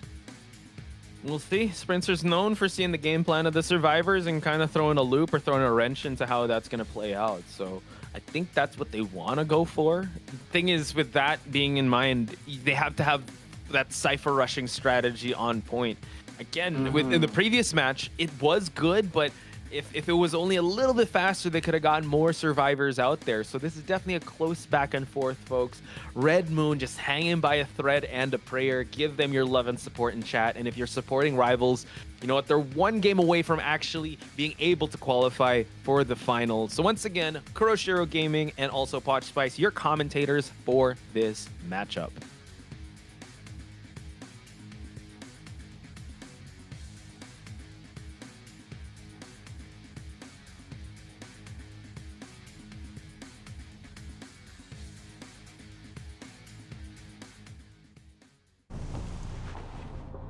And towards the game we go here. Let's see, Sprinter's first move is actually go towards middle here. Instead, we want to maybe try go out for that Aeroplanist. Aeroplanist going up towards the mini 2-story here at this corner of the map. Seems like it would be, you know, trump card detention alongside with max pallet breaking alongside with Berserker, but it seems like our Aeroplanist would be first chase. Yeah, so Green already using the jetpack just to establish that distance and now already dropping down that pallet. We did see that the Embalmer has already dropped down his coffin into the 2nd story here. So we're going to see a hit registered in the early seconds of this game. Airplane is still on, his jetpack is still on cooldown while it is ready to use. So nice vault onto that window. Sprints are continuing on this chase here. Spots out there is a Cypher being worked on towards the fountain area, and we're still here at the restaurant. Ooh, very good hover right there, but that distance only pulled him towards the next nearest pallet, which is not really enough, especially against an Opera Singer in this case scenario. Very good whole flywheel there, but with this flywheel, it's going to be a blink counter, 65-second down on towards this Aeroplanist. Yeah, an excellent back and forth, but Sprinter ended up on top there with that blink. So, you know what, you gotta love the attempt there. You know, it did buy a little bit of time, but a little bit of time's not gonna cut it, especially if you go up against an Opera Singer on Sprinter's side. So Psyche forced to possibly go for an early rescue. Usage of the elbow pads, but unable to get through the door. Sprinter did a really good job there, utilizing his own body to actually prevent Mercenary from elbow padding towards the chair right there. With the hit on towards Aeroplanist, Aeroplanist needs to get as far away from this area as possible, but we have only one Titan this time. I don't think we can go for a second rescue here anymore. Does Aeroplanist want to utilize his jetpack to go towards the corner, which is even a harder place to chair, or do we want to save it and see if someone comes in for rescue again? And that's quite unfortunate. You heard that second gong, meaning full presence. It's an Opera Singer, full presence Sangria. So now, yeah, that begs the question, because he does have one kiting item to work with, but no tide turners on the board. Now we're seeing Sprinter spread out his presence here and see if anyone is decoding. We do note that the Embalmer's coffin is up there, and we do see that he is hiding. So now it seems like Psyche is going to go for that second rescue. He is hiding away. Can Sprinter spot him out? Seems like he hasn't yet, so this leaves an opening. Oh, he's actually out in the open now. So let's see if Psyche's gonna use an elbow pad. The only small issue here really is Embalmer also wanted to come in, but it seems like right now Psyche will be the immediate chase as Embalmer decide to abort the mission. We've two elbow pads on Mercenary, so Mercenary shouldn't have too much of a bad time with the containment here. But even so, that elbow pad, a little bit of a faulty elbow pad right there. Unfortunate for Psyche. The Mercenary landing a hit right there, and we do see Seiken nearby as the Antiquarian. Oh my.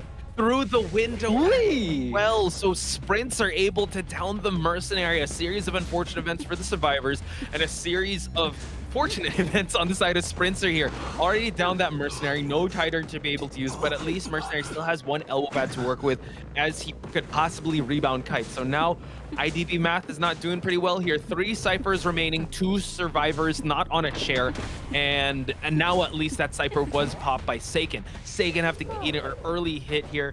Is he going to try to go for that rescue, or is he just going to try to kite this one out? Forsaken right now, he can definitely try to get this disarming, but with a flipping side, we decided to sweep a little bit too early. We still definitely did our flurry, but we were too scared of the blink since blink wasn't forced out just yet. 3.5 Cypher machine down, but it's only the Embalmer left that's on the field who's able to rescue, but he's just too far away.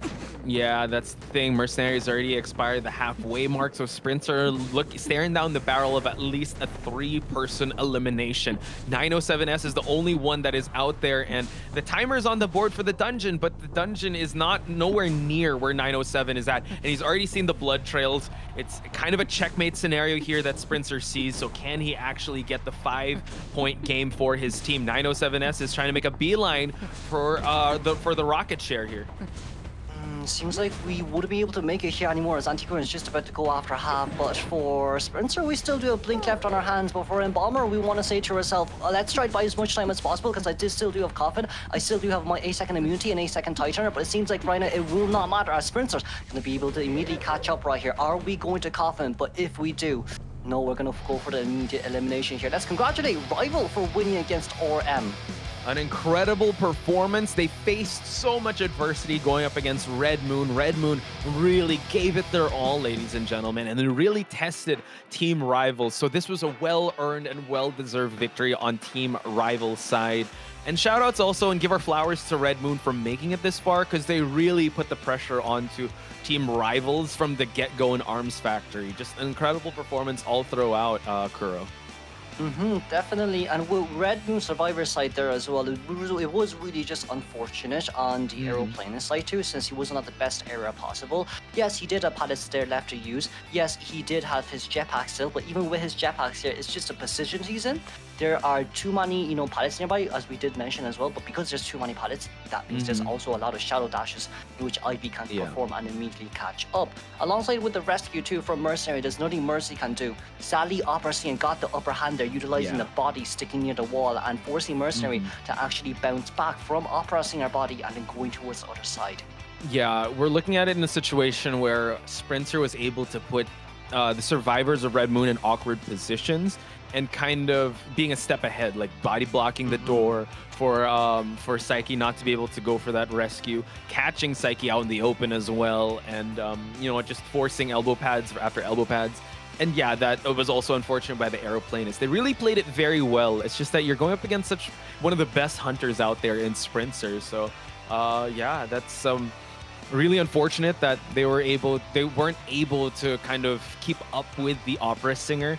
Again, I think it started also with the picks and bans. They decided maybe let's not go with the unfamiliar Ivy that he hasn't brought out yet and try to roll the dice against his opera singer, which it just seems like it was already warmed up compared to the first game. And this map also with the positions that he put the shadows in and also for him to teleport, it was definitely a lot more crisp gameplay coming out of Sprinter.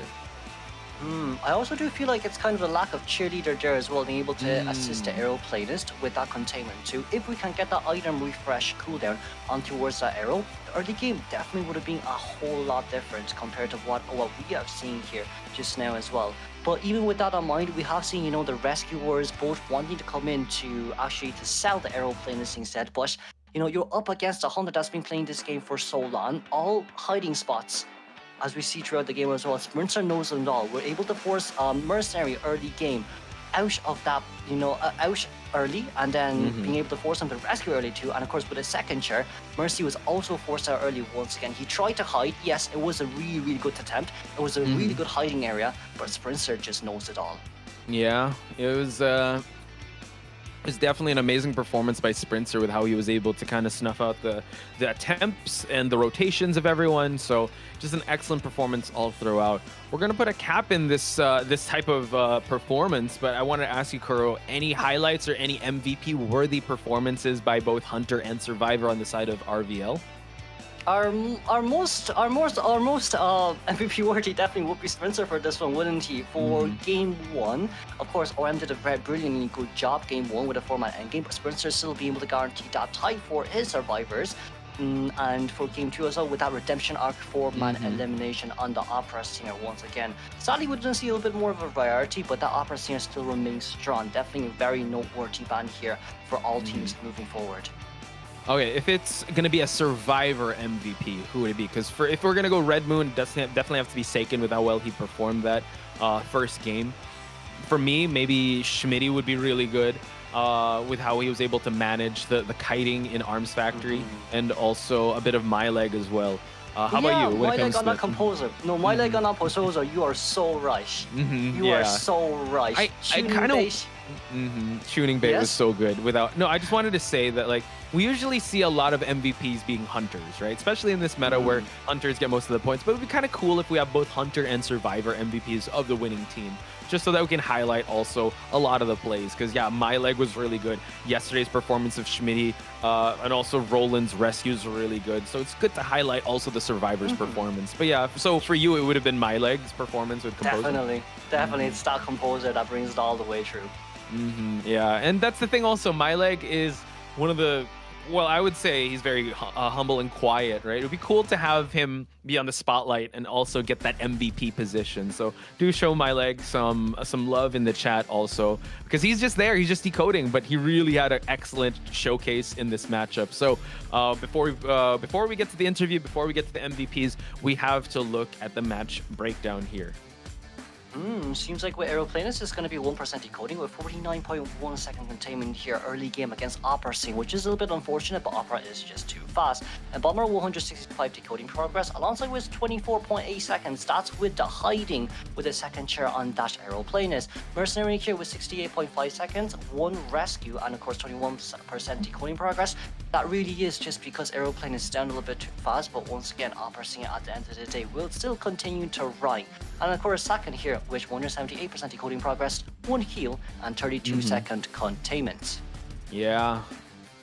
Just I would say a fast-paced game, but you can't expect anything less from an Opera Singer matchup, especially on Sprinter's side. So, if we ever interview Sprinter, or Aaron, I definitely want to talk about the picks and bans and also the strategies, right? Especially that Puppeteer ban. I would definitely love to see a lot of Puppeteers, but clearly Sprinter does not want to see any Puppeteers because he always bans it straight up. So here we have the match results. We are going to be able to see game 1 here on Arms Factory a 5-3 for RVL, and of course game 2, which will be Chinatown a 7-2 Sprinter form elimination, and of course from the Survivor side as well, it was a tie. The very bad early game ended up being a tie, Composer being the main highlight of the game as well. And MVP is gonna go to Roland. Okay, his rescues were pretty good. His average deduction points were pretty high. We interviewed him yesterday. He had a lot of wise words to say for people that wanted to break into the competitive Identity 5. And yeah, also I would have to say, aside from decoders, a lot of rescuers don't get their time in the sun. So I'm so happy that Roland got MVP for this matchup, because hey, if he's the one rescuing, and they did bring like a 3 rescuer build in the first game, so he was definitely one of them. And he was the one that actually contributed the most as well, especially with such a scary and scarce chair progression rate there. 49.5%, if I'm not wrong, on towards that Acrobat rescue. We got so much revelation screams here, but that did not matter. Roland still being able to clutch that before half rescue definitely changed the whole outcome of game 1, especially with 2 full Cypher machines left on the field for Ivy to map control. Nerves of steel. If you're on Roland's team and you're in a rocket chair, trust that he'll be able to make that rescue happen with minimal damage as much as possible. And when it comes to rescuers, I tried being a rescuer main at the start, but it's so hard. You get I'd equate it to, like, if you do your job well, they don't say anything, but if you do your job terribly, they're like, oh my god, why'd you get stuff? So it's just like, it's kind of a thankless job. So be nice to your rescuers, folks. So shout outs to Roland. Definitely, but you also can't deny that Roland, right after that second rescue, brilliant body block there, allowing the Acrobat to maintain full health and then running away at max speed as well without that, recovery animation. That did also as well help out against that IV endgame, not being able to find where the Acrobat is right after getting the attack recovery animation. And of course, it's IV we're talking about. 4-second attack recovery animation. That is the longest out of all hunters.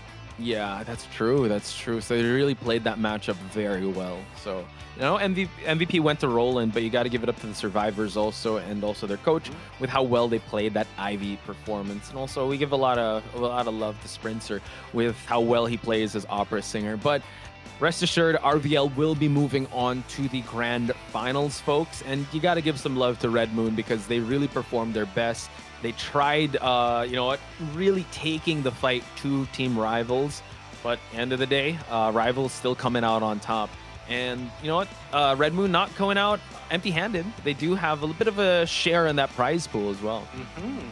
That's a really, really, really good praiseworthy prize pool right there. 1K and 50 on towards Red Moon right now. That's quite a lot of money. That is quite a lot of money, honestly.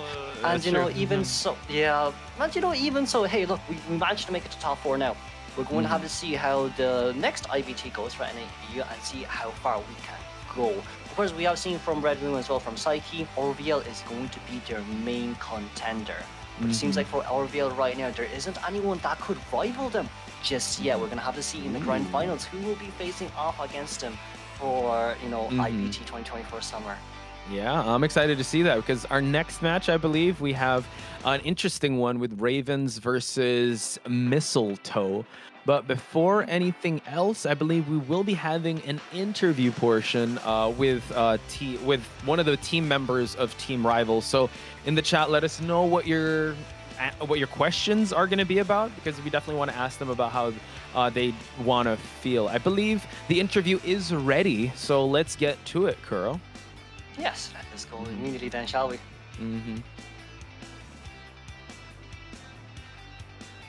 Or maybe not. We're just gonna still wait for that transition. We're gonna give them some time. Yeah, hey, it's okay. Hey, the spotlight now. Maybe we're gonna be able to see the MVP for this one.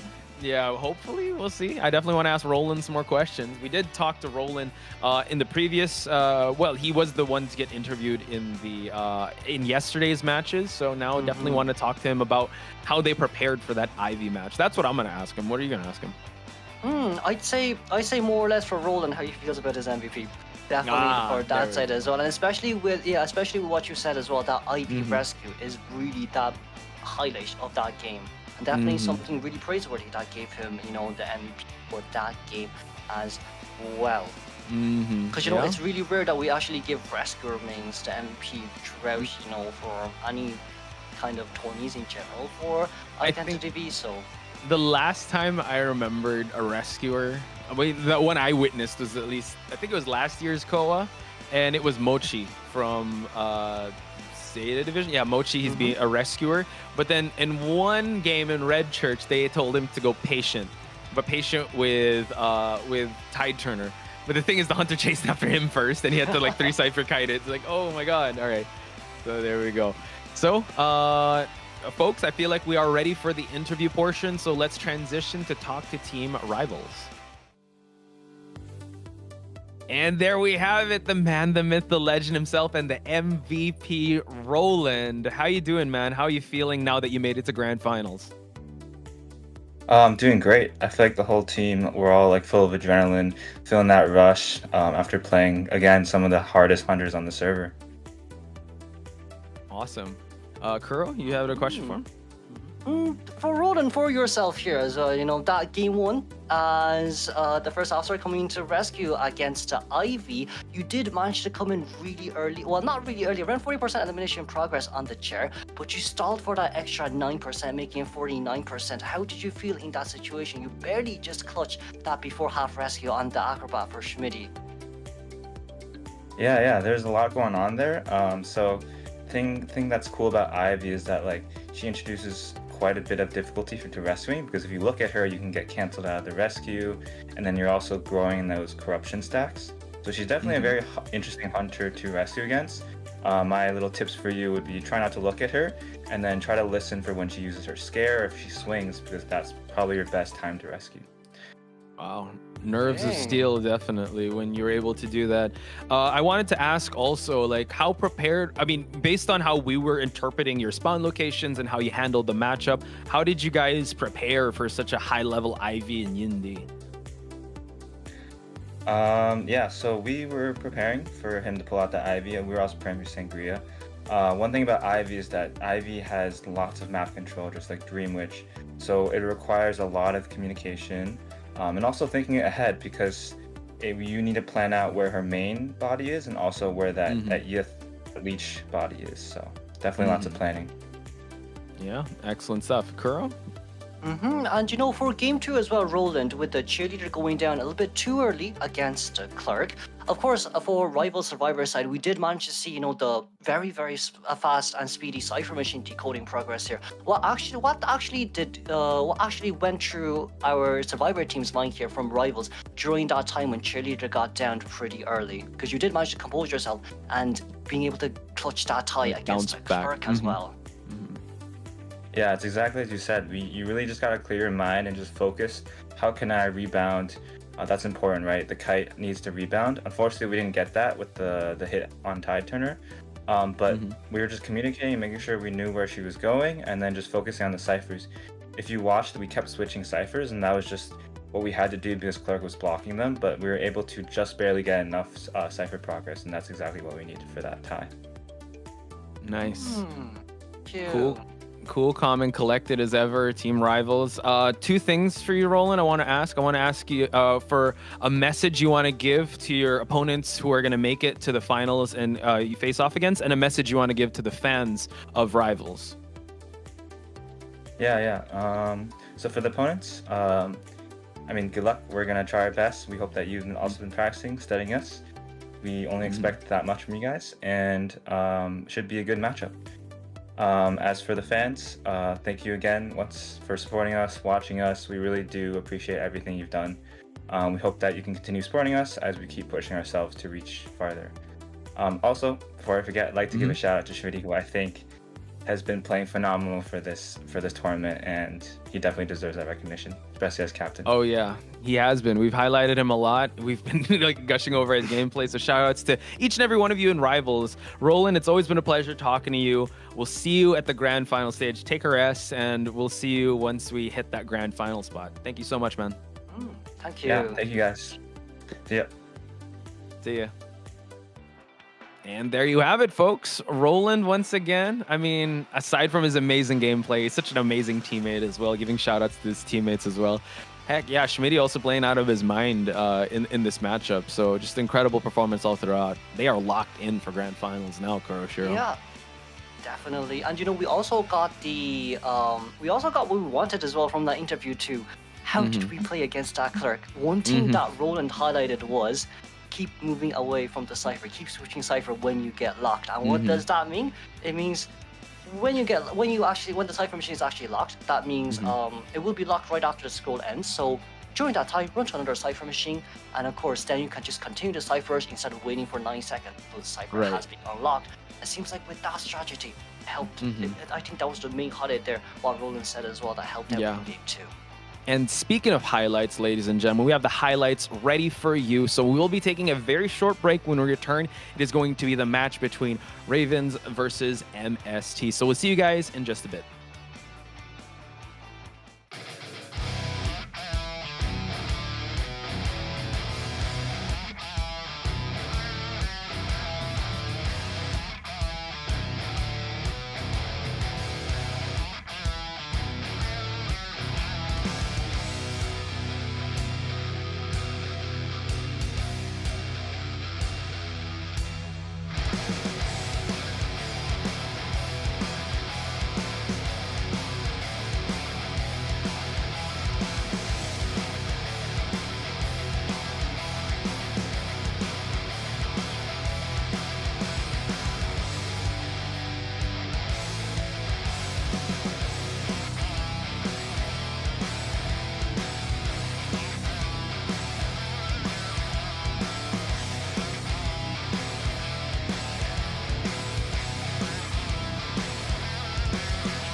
Well then, welcome back, ladies and gentlemen. This will be quarterfinal, second match of the day. You're joined by me, Kurosho, and with me is going to be Nello. We're going to be commentating the semi-finals together. Hey, how are you? Just glad to be here commentating with you. Pleasure sharing the mic. And of course, hello again, everyone in the chat. So, seeing a lot of positive comments going on so far. But, oh my god, I'm so sorry for jumping the queue. But how are you? Let me just say it again. How are you doing so far? I'm feeling great. I'm honestly feeling great right here. I was just commentating, the semifinals of Game 1 right there with Posh, which, RM versus OVL. Since after yesterday's quarterfinals with the interview with Psyche, we did, of course, see such a, brilliant Game 1 against, that 4-man endgame against Sprinter. And, of course, for Game 2 as well, we see how well their Hunter did against the Survivors of OVL with that cheerleader 40 seconds down. But overall, I'm genuinely feeling brilliant here, and I can't wait to be commentating with you as well. Yeah, I mean, that's the next game going on as well. Rivals versus seeing RM was already a very intense match to start our day with, right? So game number two is going to be MST. Okay, it's called Mistletoe for some reason. I always call it most skippity team versus Sing Raven. So why don't you talk us through both of the teams' strengths? What's the one thing? The one thing. Okay, let's see. Ravens. Okay. What's the one thing? One big highlight from Ravens. Bloody Queen yesterday. Queen yesterday. One insta mirror, one insta hit on the coordinator, won the whole game. Okay, so respect that. That was insane. Okay. And the Survivors? Anything? What's the one strength of the Survivors you can see from Raven? From Survivors, they can always guarantee that one-man escape. We saw from Raven Survivor, no matter how bad the game is, they always still manage to clutch up that one-man escape. We're always going to be able to see a two-man endgame and that one-man escape, which definitely did help out Raven's team quite a lot, especially with the fact that you're not at a huge point loss too. And I'm definitely sure that we'll be seeing more of that later on, because LX, who doesn't know LX from yesterday's intense performance, hope to see the replication of the success of his Hunter today. Of course, Pablo ZG, Dakiri, Felchop, Tonkatsu, Nami, and Angel D from RV. So high praises from Kuro, and of course from me as well. Definitely a spectacular performance that warrants a respect ban. But right now it's MST that we're looking at. Kuro, why don't you take us through the lineups and the strength of this team? For MST side, we did see Persica coming out as their main Hunter as well. We are also seeing how well their Survivors does too, especially in Game 2 with the Acrobat first chase against, the Opera Singer. That Priestess coming out, as we see here from Sawi, allowing so much support with the portals, allowing Acrobat to contain for even longer, and, forcing the Opera Singer from FFY to actually take the tie instead of I Am Not Wrong too. So, with this Priestess from Sawi's side, you definitely cannot sleep on it. And we cannot deny the exact coordination of Mistletoe. Acrobat knew all locations of where the portal exactly was. Yeah, I mean, based off yesterday's interview, MST, the interview was Santi Devil. He said that they're looking forward to this encounter against RV, which will ultimately determine who is going into the grand finals. So, really excited to see what's the outcome of this matchup. But right now, the Survivors, side by side, Prisoner, being in comparison against the Mercenary, so Daikiri. We've seen a lot of Prisoner as well yesterday, right? Yeah, we have definitely seen a lot of Prisoners, but with the Prisoners, they're always first chase, so we do want to use Prisoner as main container, but for round 1 it might be a little bit harder, especially with IV and Opera Singer being able to spot out where Prisoner is, even if they do hide. Yeah, I mean, I love Prisoner personally. I feel like even before the buffs, right? Before the buffs, you do not get a charge in the beginning of the game. That was the Prisoner skills, right? You don't get that automatic buff. But now with the most recent buff, you get that charge automatically. I feel like it's makes it more viable. But you think that it's strong enough to be considered even more seriously in tournaments now? For Prisoner got his, Prisoner finally getting his recognition, which is good. But from what I've seen mainly with Prisoners, the highlights of Prisoner really is if he is in first chase with, all our control characters like the, Clerk that's been coming out, and of course with Ivy as well.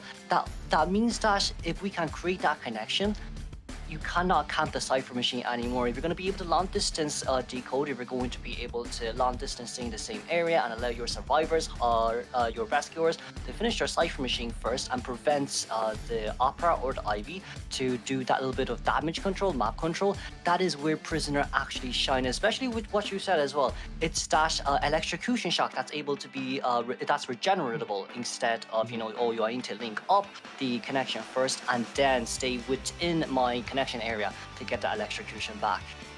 Yeah, and also speaking about another character that we seldom see, there's also the Ripper, but more about that later on because right now there's the map ban picks. So RV is opting to ban Lakeside Village, a really huge map, and MST is going to respond by going with the Ever Sleeping Town. So I think we have a rough idea about what we're going to see in Ever Sleeping Town.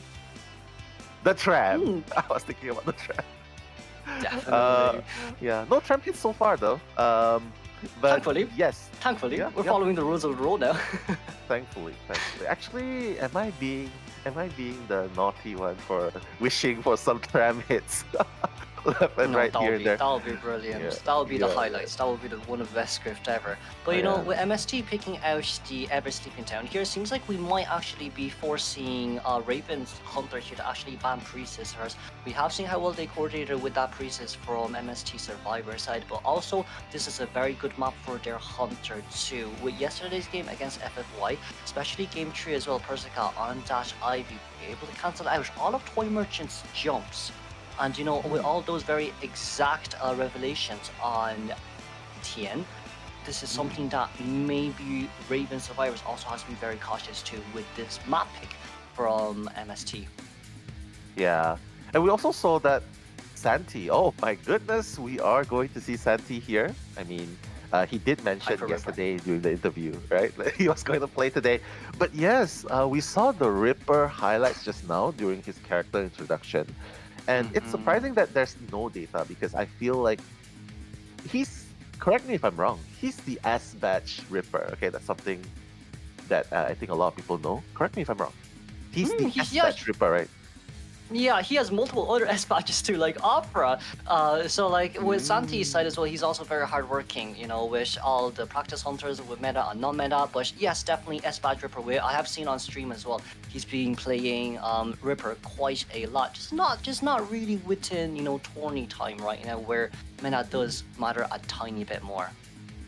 Yeah, I mean, Ripper, I really hope to see some buffs onto the Ripper, right? Just so that we can see him being played more viably in the tournaments. But for now, let's just have a look real quick at the ban picks. Coordinator, Priestess, Cheerleader, and Mercenary have been banned by Santi Devil, and RV is going to respond by taking up the Seer, the Painter, the Barmaid, and the First Officer. So Painter here, I mean, what do you think is going on in their mind? Yeah, it's especially really hard there too, because like with Santi Devil, with our last two bands there as well, with Merc and Cheerleader, we know that Cheerleader is one of the main bands for an Ivy to come out. But ever since Painter's buff, being able to look at the Hunter for only 66%, and again, you're painting here, it seems like this time we're going to be able to see Santi Devil coming out as the Wax Artist instead. But Wax Artist doesn't really counter Painter as much, because when Wax Artist gets done by the Painter, the Wax immediately, Wax Artist immediately not explodes, but he spreads out his wax within his radius only, and since it's Painter we're talking about, it forces Wax Artist to actually walk towards the painting first before you can actually get any wax on towards that painter. So with this in mind, maybe the Wax Artist is trying to use to be countered against the Seer. Yeah, I mean, Wax Artist, we definitely love seeing some Wax Artist action, especially up against this lineup here, right? Kind of surprising. I thought that we would be seeing an Opera Singer or an Ivy, like what you mentioned. But now, take us through the spawn location, and who do you think is going to be the first chase? We're going to be able to see first officer in middle, meanwhile Painter is going to be spawning near Espalish, meanwhile Barmaid is going to be at the entrance of Graveyard and here at Balcony. For this game, chasing after Barmaid might be the hardest, but if we can catch up with a warp during the time that Barmaid is healing, this might be actually able to counter Barmaid or counter Barmaid who gets on Tram as well, because that's what warp does for a person. Alright, I guess time will tell.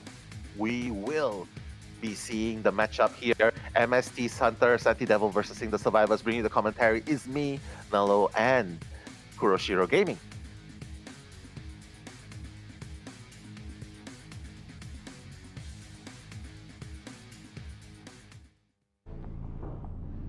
For Santi Devil as our wax artist, it seems like we're going to move towards Graveyard here, in which where Barmaid is actually near the window location now, so we're going to be able to safely rotate it, meanwhile wanting to lock the window right here.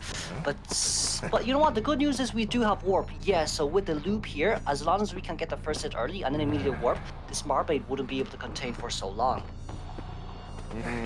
Yeah, I mean, Santi Devil has still, has yet to put the 100% wax onto the Barmaid. Yep, it's going to be successfully freezing her. Oh, wow, nice. Breaking the pallet in time just to land that hit, but the Barmaid already going for the Tram after taking the Dublin. Okay, she's gonna make it. At least we'll be able to be certain that she'll be fully healed by the time she gets off the Tram, right? So hey, that's +1 for the Tram there.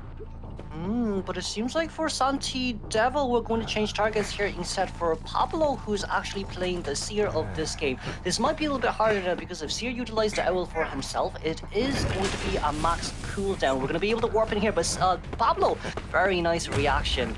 We're a little bit of an open area, so this Owl might have to come out a little bit early. Oh, nice! Beautiful, beautiful one tap out from Pablo, but the Wax Bomb is going to freeze Pablo. That one hit onto the Seer.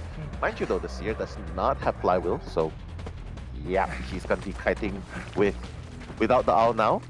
Pablo trying to dodge left and right. Okay. We should be overall okay here as long as here. Well, if Seer puts the pallet down here, you'll be able to get some, but it seems like it wouldn't matter anyways. And for Santi right here, it's going to be a 100 second and down on towards this here. It's overall okay as long as we don't chain to basement. And it seems like the Devil doesn't want to do that, but instead wanting to lock the Cypher Machine. The window does not get locked just yet, and First Officer is going to be able to make his way in. Yeah, I mean, I absolutely do not like playing against a Wax artist. Especially when he's at full presence, right? He just blocks the window, he just blocks the pallet, and then he just keeps shooting at you to freeze you. And, you know, without Flywheel, it might be hard to get rid of the Wax. But now the rescue is gonna happen. First Officer! Okay, gonna tank that hit. Good rescue, using the, yeah, sparing no expense. Wow. But it seems like Seer wants to go out here instead. We're almost at... Well, we do have Hall Box right now. It's a little bit unfortunate we couldn't get a double down onto its first officer right there, or else Cypher Machine decoding progress definitely would be very slow. But for Seer right here, he knows himself that he needs to get as far away from the chair as possible. Barmaid popping open her Cypher Machine right there. We're only 1.5 Cypher Machine down. And I would say it probably would be Barmaid that has to actually give to Nidus right here. Wouldn't want the rescue in this situation, you know, especially with the fact that, like, there is a hot wax on this wax artist. Yeah. Well, he's going after the Barmaid now. Okay, gonna hit through the pallet. Okay, so now we know for a fact that Santi Devil is not afraid of pallets. Just swings through the pallets every single time.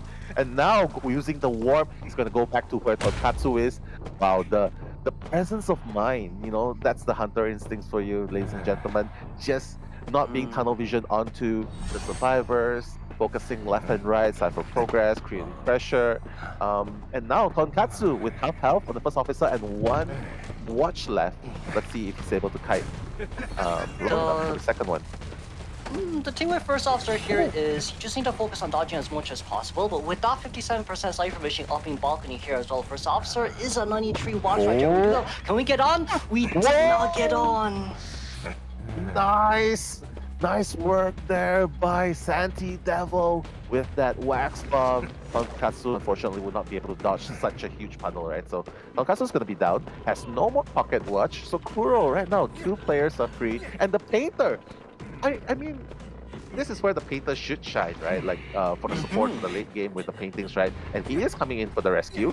All right, Santi Devil, what's he doing? What's he going up?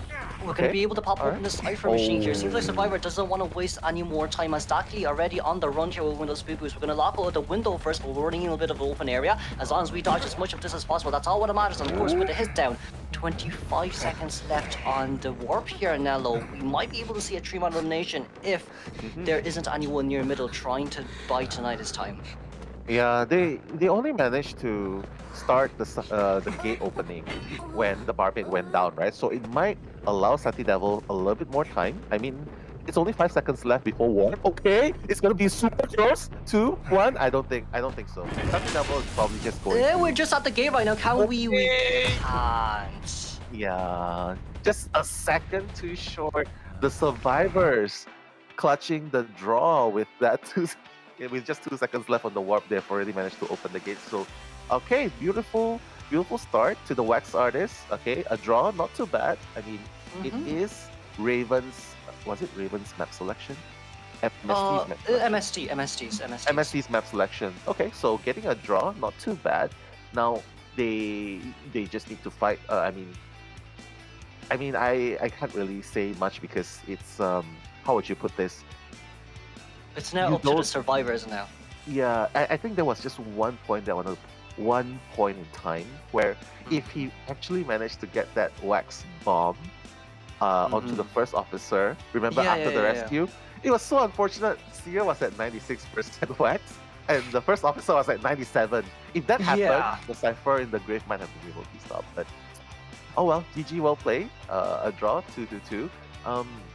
Any highlights you want to bring out during the entire first half just now? Honestly, for MST's Hunter side, we do see that the Wax Artist coming out game 1 was very, very unexpected there. And we did see as well the very good performance on Santi Devil, chasing after the Barmaid and the Seer right after the target change. But I would want to highlight is the fact that maybe we could just buy a tiny bit more time near the chair there. Just to buy a warp time. Maybe we definitely could have gotten that 3-man elimination, because we saw as well, didn't we, Nettle endgame? There was 5 seconds left on that warp before we can actually utilize it. And even with that in mind, right, we could probably get some hot wax on towards the survivor that's on chair, hot wax them down, and maybe try go for a double hit when the Cypher machine has popped. Yeah, exactly. Imagine if the warp was ready before the gate was open. He goes in, blocks the gate straight away, and all of a sudden, oh no, the 2 survivors there, first officer, no items, and the painter have nowhere to run. They can only split up and go left and right. I mean, that would be the best case scenario for Santi Devil, right? But, okay, so here's the thing. Coming into this game, would you say that the painter would have been better replaced with another character that would have allowed for faster decoding? Or do you think it's just fine if he chases me first, I'm fine on the chair. If he doesn't, I'll just decode. The painter pick here really isn't unusual, because we want to pick painter against opera singer, since painter it is opera, sorry, against opera. Painter is very good, and Santi does have opera too. So yes, they did pick the painter, but with painter going into permabans here, what does that mean? Painter's kind of not good against Ivy, right? Painter's only good against opera, which means okay, the painter came out, it wasn't the best in this case scenario against Wax Artist, but moving on from this game onwards, game 2, game 3, hey look, we put painter into permaban right here, we got a tie. It's now a really good win for Raven's team. That's true. And considering that, but that's the thing, like you lose the painter now, and then but at least for the side of MST, you'll be able to use Ivy freely or Opera Singer freely in the next one, right? So yeah, I mean, there's just a few games. I'm just looking right now at the replay of the game. Santi, like the ciphers were going really, really fast. Like 3 minutes in, the 2 remaining ciphers are already at 50%. And not to mention, it just goes back to the point, right? I just really want to say that if only Santi Devil was able to bring that luck of the devil, right? The 3% remaining on Tonkatsu, that would have bought so much time for them to, buy time for him to stop the last cipher from being popped. But Anyway, No, just you are coming into- you are really wise. Because like it's also with the fact that during the second chair, as you said, if we got that double down, Santi Devil wouldn't need to use warp to get back towards the chair. We gotta hit on towards Barmaid so early. That warp can be used to catch up towards Barmaid immediately. And if the first officer was on the ground, then we know, hey, it's a guarantee, 4-man elimination or 3-man elimination by that point. But sadly, we didn't manage to get it. It's just 3 wax short. It's just one small wax sputter. But that one small wax sputter, as you said, changed the whole game. If we got it, definitely we will force the failed chair rescue, and then in this case, Ari will start locking the Cypher's machine in the middle, because that's where Barmaid with Delphi go down. Yeah, I mean, one thing leads to the other. I mean, they have to be really happy, right? Ravens has to be really happy because they managed to get a draw against MST. Because based on stats, based on what happened in yesterday's game, I mean, you watched it as well, right? Like, it kind of was Persica who got the back-to-back 4K and then another 4K, and the survivors were kind of like hanging on there, getting the 1 escape, getting the 2 escapes. So it kind of makes you think, kind of makes you wonder if it's going, the survivors this time will be able to carry MST in the second half. Or will Ravens LX come out in the second half? And I don't know, man. You think it's going to be a BQ in Ever Sleeping Town? I mean, it's a draw in the first half. It is, it is. If it's a BQ, right, I think the biggest question is, does the survivor want to try to counter that BQ? Right, because with this BQ in mind, a lot of players use Flywheel to counter against the Bloody Queen, but for Mistletoe right here and for Ling Xue from Raven on towards the ban pick phase with goal, depending on who the first 2 bans is, we can kind of guarantee who our hunter actually wants to choose. But if BQ really comes out, we're going to have to guarantee that once the mirror is ready, you need to land the hit immediately. But if there is a Flywheel to counter it, that might not end up too well for Raven's hunter right now. Wow, and there's also the Thief ban and the Cheerleader ban. Yeah, the Thief ban. Yeah. BQ? Is BQ? BQ, yeah, because... Cancel the mirror? Yes. Once BQ gets the mirror out and you flash the light, then even if the mirror is out, it fully cancels it. The Thief, yeah, it's going to be very annoying chasing after a Thief, especially if, he's just using his flashlights against you and you can't really activate your mirror at the same time. But there's another character I actually wish to see here, Kuro. I mean, there's already the first dancer, there's the antiquarian. I'm actually thinking about Novelist. Like, he's a pretty good character here, right? Yeah, definitely. Him. Especially against Bloody Queen. But it seems like from the ban picks, it's going to be Cycle ban alongside with Priestess pick, and then Mercenary ban here. With the Priestess coming out from Mistletoe Survivor side, we do perma-bank the Female Dancer and the Antiquarian, which is a little bit unfortunate. But Priestess being able to recycle from this point onwards, we have a lot of supportability in this game. But the only supportability that you can give is to most likely Antiquarian. But even with that in mind, it's as we've said, one Bloody Queen will counter this full team. Aside from Priestess, of course, but one Bloody Queen will immediately cancel out this full team. So from MST Survivor side, I wonder if this would be the right choice to make against Xie's Hunter pool right now. Maybe they're not putting their expectations, like they don't think it's going to be a Bloody Queen here. Because I mean, there are obviously other options for LX here in the Ever Sleeping Town, right? And with this, it's sort of like saying, hey, we're playing this calm. Do you still want to go with the Bloody Queen here? It's good for you.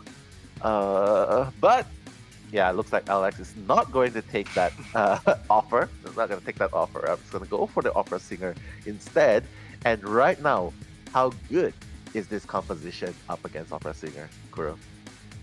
Honestly, this is the best. Aside from Priestess, who can chase, you cannot go after Anti-Current, reason being Disarm. You cannot go after Female Dancer, reason being Slow Music Box, which forces you to break all. And with the slow dash here and there, even if you do Shadow Dance back to your Remnant, you're not going to be able to get a hit right over the palace. But of course, as we do see here in area selection mode as well, it seems like we're going to designate the female dancer in middle, 7 here near S palace. Meanwhile, our hunter is going to spawn by double 11, 2 palace, 1 window here on the bottom left hand side of the screen. Sawi is at the best possible location right now because of the double portals assist that she can give in that area. And of course, first officer at balcony.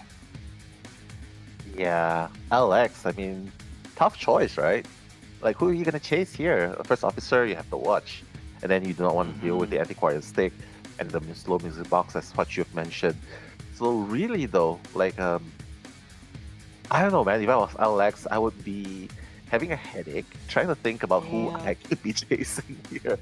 But if you were playing the opera singer, tastiest target for you? Who would you go? I'd say you could go after Anti-Current. Anti-Current with excitement against this team comp honestly wouldn't be too bad, you know. But we'll be moving on towards the game we go. This will be MST versus ORV for our semi-finals of day 2. And I'm your commentator, Kuroshiro, and with me, of course, is Nello. We'll be bringing you the match very, very soon.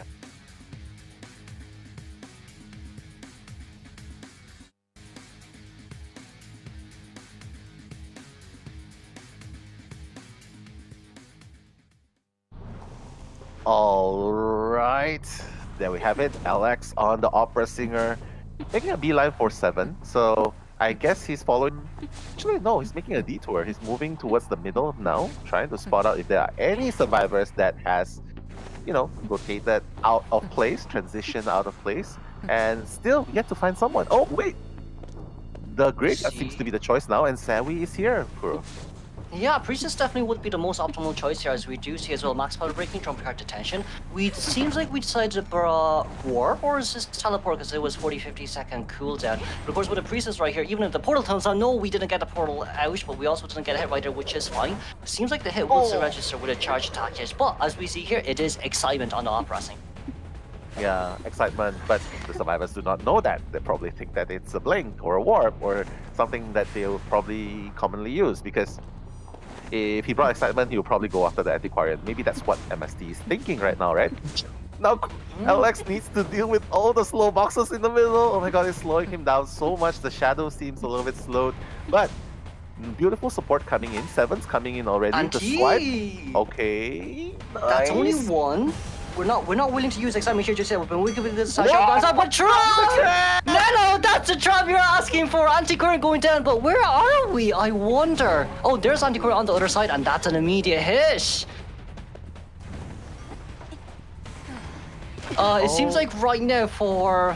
The thing is, right now for Anti-Current, yes, we do go... Oh, what a nice dash! What a nice dodge back! But it doesn't matter because we're going to be able to excitement anyways. And Anti-Current, having nowhere left to go, we're going to be able to go down. And Priestess also is a half health outside.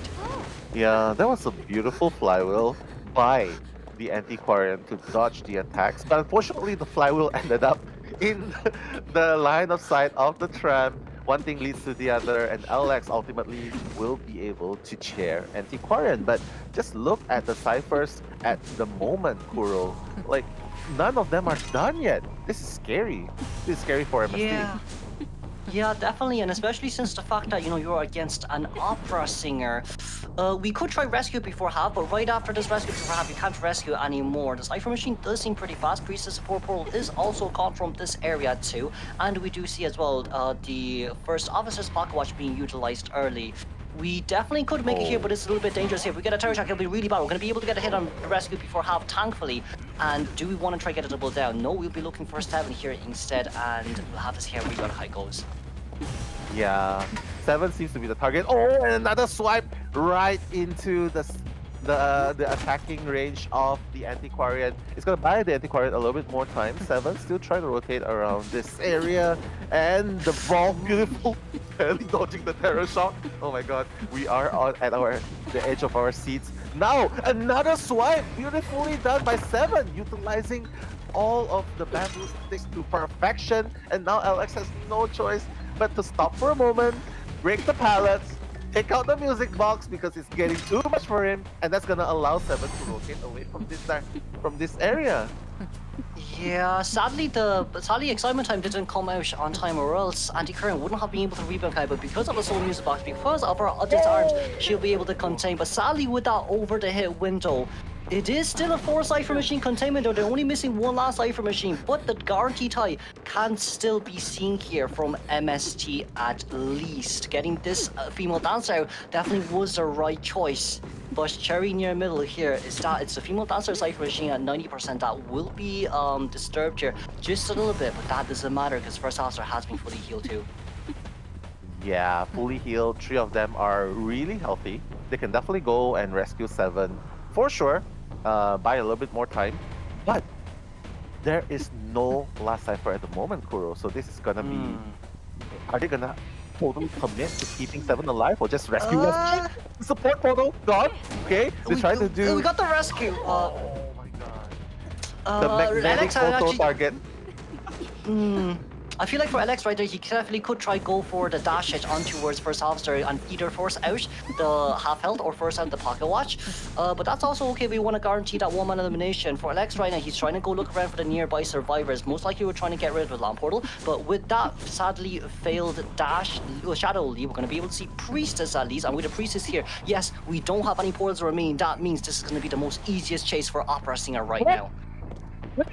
Oh, Sewi, I thought Sewi went through the portal, but no, she's actually on the 2nd floor, jumped down, and now she's out of sight, out of mind. So LX has to look for a different target. Rawfish happens to be nearby. Probably wants to set his aims towards the global portal here. Yeah, it's going to be a really, really troubling portal if he doesn't take it out. But Rawfish in the vicinity. Wow, okay, waiting a little bit there. Sets his sight on Rawfish, hopefully trying to cook him. Probably that's the plan. Okay. Didn't get the hit over the window there, sadly, but the survivors here have also done a really good job with their rotations too. Last 3 Cypher Machines are pretty far away. With Zed there decoding the Cypher Machine as female dancer, she also does have a pocket watch herself, so she can contain for a tiny bit longer. 52% Cypher Machine, it's okay. Priestess and First Officer on another Cypher Machine themselves. Espada right there will be filled with remnants, but that doesn't matter because we still have so much pallets left near this area alongside with a beautiful flywheel usage. But that hit it right over the palace. Wow. The flywheel to just get through the pallets, unfortunately gonna be hit by Elshia. Zed has to use the pocket watch. The female dancer has changed her job. She's now the female officer. I don't know. Well, you know what? That will absolutely work. Because you know what happened there? Female dancer utilized her own body to cancel out the shadow leap, which made it go into cooldown and allowed herself to buy even more time. But it seems like she will be going down here immediately. But thankfully, Cypher Machine at 70% will guarantee this tie game on MST's side. Priest is not having a portal though for endgame support, which is a little bit unfortunate. But we should be able to get one during exit gauge opening time. Yeah, this is a very uncharacteristic game, right? Like, it's almost 7 minutes and they've decoded all 7 ciphers, actually. So, right now, Kuro, seems like Sewi will be on rescuing duty, coming really, really close. Has one more portal to work with. Let's see if he's able to avoid the Terra Shock, rescue successfully. We've seen a lot of mishaps happening at this chair, by the way. Yeah, Bush. Get a hit there just yet. We're gonna go look for a female dancer here. Female dancer hitting out a little bit more just so she can rotate it a little bit easier. But right now there's still one pallet nearby in that area, so you have to break that before you actually go chase after Zed. We're gonna blink open here inside and get a Terror Shock down. Lingxie will not have enough time. He decides to share the female dancer right here. We decide to teleport back immediately with Shadow Dance and seeing the priestess nearby without any items remaining, but the pallet is still left unbroken, untouched. Portal still left to use, and it seems like priestess is gonna be able to get away from this area. Oh my god, another pallet in the way of Elshia. How many pallets does he has to deal with? Come on. Rawfish still forcing the gate, and the female dancer is going to use the exit path. Oh my goodness. We're still one pallet left here. First officer still does a pocket watch, 76% exit gate decoding progress here, but first officer wants to go back, wants to look for more. 5 seconds definitely enough with the did we get a hit? No, we got a hit. Okay, can we get in first officer? 94, 96. We might drop down right here with the 97 opening.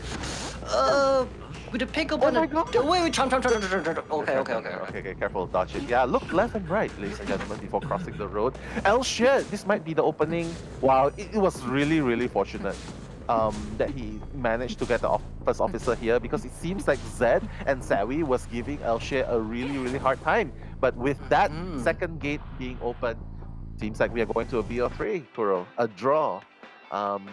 Foiling the attempts of LX to get a win for his team right here, Kuro. Yeah, definitely.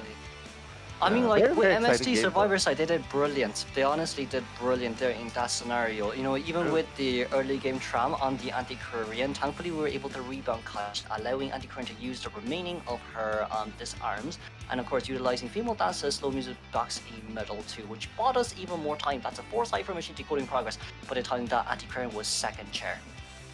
Yeah, but the highlights for me is definitely the trap hit. I don't know why. The trap hit was so crucial. Otherwise, I feel like Seven would have been able to kite a little bit longer, because he did not go down. He did not go down fast at all. He contained the hunter for a significant amount of time, making full use of whatever bamboo sticks that he has left in tight corners, swiping efficiently, not like those panicky swipes, like the left, right, and forward thrust. Yeah. And then you find yourself running out of bamboo sticks really fast. So I have to say, Seven here has definitely played a pivotal role in containing the hunter for a really long time. And can I just say, Sawi did an amazing job as well. Love the portals and the containment as well. Like late game, the second kite was really, really good as well. So good job, MST, of surviving LX in the second half of the game. But Kuro, why don't you take us through the stats and what do you think about the game itself? Let us know. Let's see here with the stats points. It's going to be anti-Korean 57% decoding progress, 93-second containment there with a beautiful rebound kite. Priestess with 142% decoding progress. She did get chased first, but she still did manage to contain with only one portal endgame as a 122nd containment. Meanwhile, first officer 202% decoding progress, 2 rescues, 1 heal, 65 seconds, and the female dancer. So Music Box was going to be the highlight this game as well, allowing the current rebound kite for so long for that 4 cipher mission decoding progress, alongside with a 74.1 second containment here. Ling Xue as the opera singer. 9 pallets destroyed, 12 hits, 1 terror shock, and 7 knockdowns. Overall for this game, the survivors did a really good coordination, especially with the fact that Priestess getting a very early hit in Graveyard and then transitioning herself towards where Anti-Current is, allowing Anti-Current to give her support, and of course Anti-Current being very conservative with her disarms as well, instead of utilizing it all, not allowing the excitement to be used to the max, as you said too, Nello. It's just that sweeps and swipes that when Opera was about to hit that mattered the most, allowing the anti-current to contain for long. Okay, so here's the thought, right?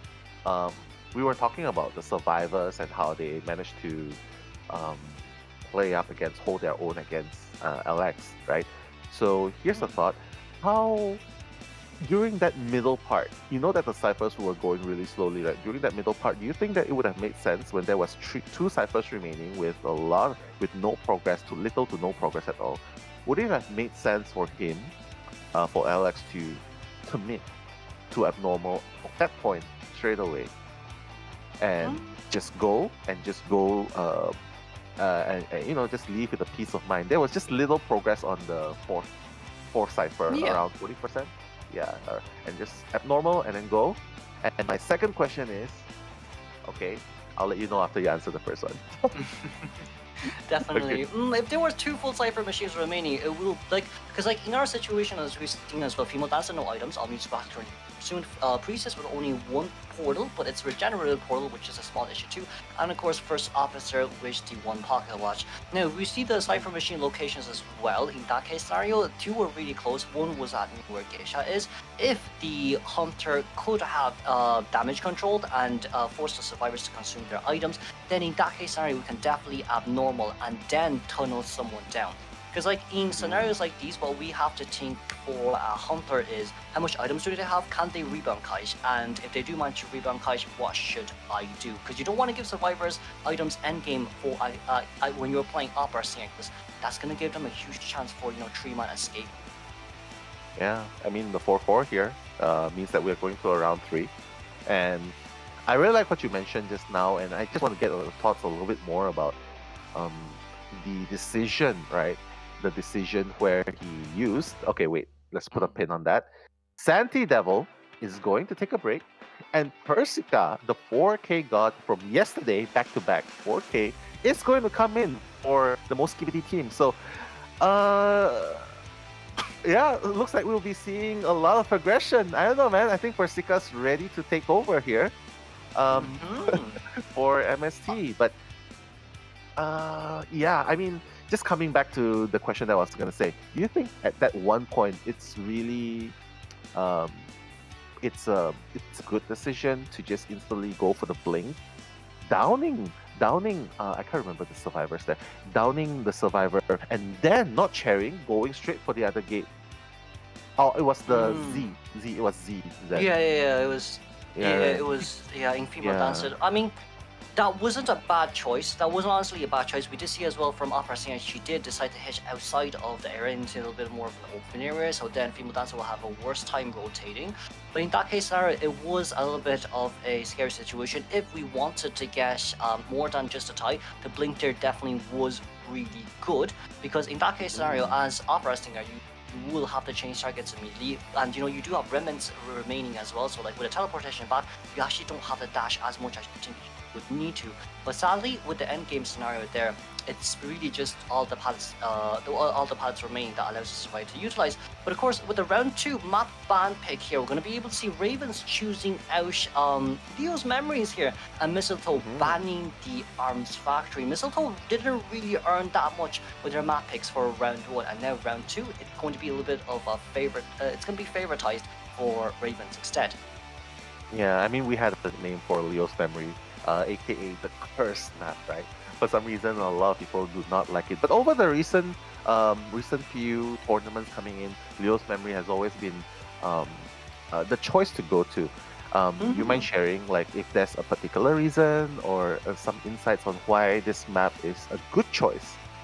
Is it a good choice for certain hunters, survivors? Is there a strategy that's good that can be employed here? Especially with with Leo's Memories, as we've seen as well, right? Usually, it's really just about it's more survivor sided when it comes to Leo's Memory. Two main reasons, and especially when current day meta as well, where you have Opera and Ivy, who's the two powerhouses, two main forces of the hunter side.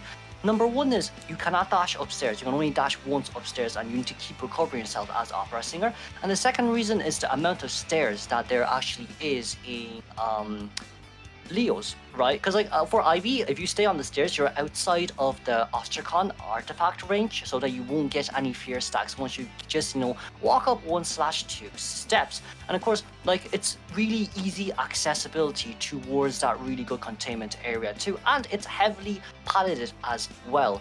You can have many team synergies with Toy Merchant, as we've seen, or even if you do want, you can get Patient, you can get Antiquarian, Cheerleader, just anyone really works really well in that map. And hey, maybe you're going to be able to see a Prisoner here as well in a 2-story area too. Prisoner, yeah, I'm definitely looking forward to see it if they're gonna pick it in this map especially. But thank you. Yeah, I mean, I agree with you. Opera Singer is definitely gonna find herself in a little bit of pickle, especially dashing up the stairs, right? Just a single shadow, a line of shadow there. But other than that, I mean, it's also very interesting to see who's going to be banned too, because this is game 2. Maybe you mean the survivor side? Yeah, who the survivors are going to ban, like which hunter are we going to ban? Because like this is still Leo's, but then Leo's counter 2 of our strongest hunters right now. So like, do we want to see, maybe Ivy coming out, but then with Ivy, you just have survivors dancing stairs, or do you want to go for Opera instead? So in that case scenario, hey, we'll just go for the Opera counter with your normal team comps as well, because like, hey, from RV side, we've only permabanned Painter. Painter was one of the permabans. That means it doesn't matter much for us now in that case scenario. Yeah, okay. Let's see if they are going to commit to that. And at the meantime, while we are waiting for the map ban pick, the ban pick selection, let's have a look at a fan in the chat. It's by Nuna Hu Tao. So shout out to you, Nuna. Seeing you not playing with his hair while commentating is a sight. Do you usually play with your hair during stream? No, we do that during gameplays, okay? We don't do that during analysis, we do that during gameplay. It is stressful for both me and you, especially with the Opera gameplay game, match 1 as well. We do get really stressed. We're always talking about, hey, how we could improve on this from Survivor side, on the Hunter side, but yes, I do. I do. I do. I do. But for I'd say for both us, casters, and for both our viewers right here, from both sides too, they've shown us a really brilliant game with the Wax Artist coming out, and of course from the Survivor side getting that tie game against Opera Singer. Okay. And coming also some more comments as well. Yeah, people are actually cheering for Persica to come in as well. So Persica coming in, I mean, in this map itself, you mentioned about the pros and cons of certain hunters being played in this map, right? So just looking at it itself, I mean, I don't know, man. Personally, I feel like there's just so many characters, so many survivors here that can counter the hunter that Persica might bring in. Like, for example, the Patient here is good. Toy Merchant here is crazy good as well. Acrobat. There's just so many choices. So, Persica, you think he should go? What do you think you see? Like, straight away, the two top straight away. Well, Toy Merchant and Patient. Well, Toy Merchant and Patient first two bans here. We're going to have to see what Survivors decides to go, because we have seen how well Persica has done against the Toy Merchant in Moonlit yesterday. But with the Opera ban right there, Persica might be left with, well, she does still have a Clerk. Clerk here might not be too bad. From the Survivor side, we really have to see who the first two picks is. As long as we can get some type of support ability, it will still always be okay. Yeah. I mean, Aeroplanist is also a good choice, which you can see here now. And an Embalmer is also going to buy a lot of time. Like, just put the Embalmer in the 2-story. The coffin on the second floor is it's already a very strategic location, right? So I like those two picks. But Persica's going to respond with banning the Barmy here. And RV's going to respond with the Prospector. So very versatile comms by the Survivors so far. But I still have no idea what Persica will choose here. And another First Officer ban. The thing with Persica, with the last two bans, is it does seem like it's more Ivy sided here from the Hunter side. But even so, I say Survivor did really well as well if Persica actually decides to choose Ivy here. Because what do we have? We have Mercenary who can elbow pad in to actually counter the Leech and the Fierce stacks being in range near the chair, and immediate elbow pad out as well to prevent a double down. You also have the Prospector too, who is one of a really good contestant here to force out the 100% Fierce stacks and to cancel it immediately with his magnets. And of course, with Aeroplanist and with Mercenary, in that case scenario, it really is just jetpacking away from the artifact ranges to prevent from actually getting hit by the Ivy. Ivy's gonna be pretty good here. I mean, we'll just have to see. It depends. Yeah, it depends as well, because you see, we can't chase after Embalmer. If we do chase after Embalmer, what happens if Embalmer has the Survivor's face who's being chased already? Because in that case scenario, what we will say is, Ivy will be chosen.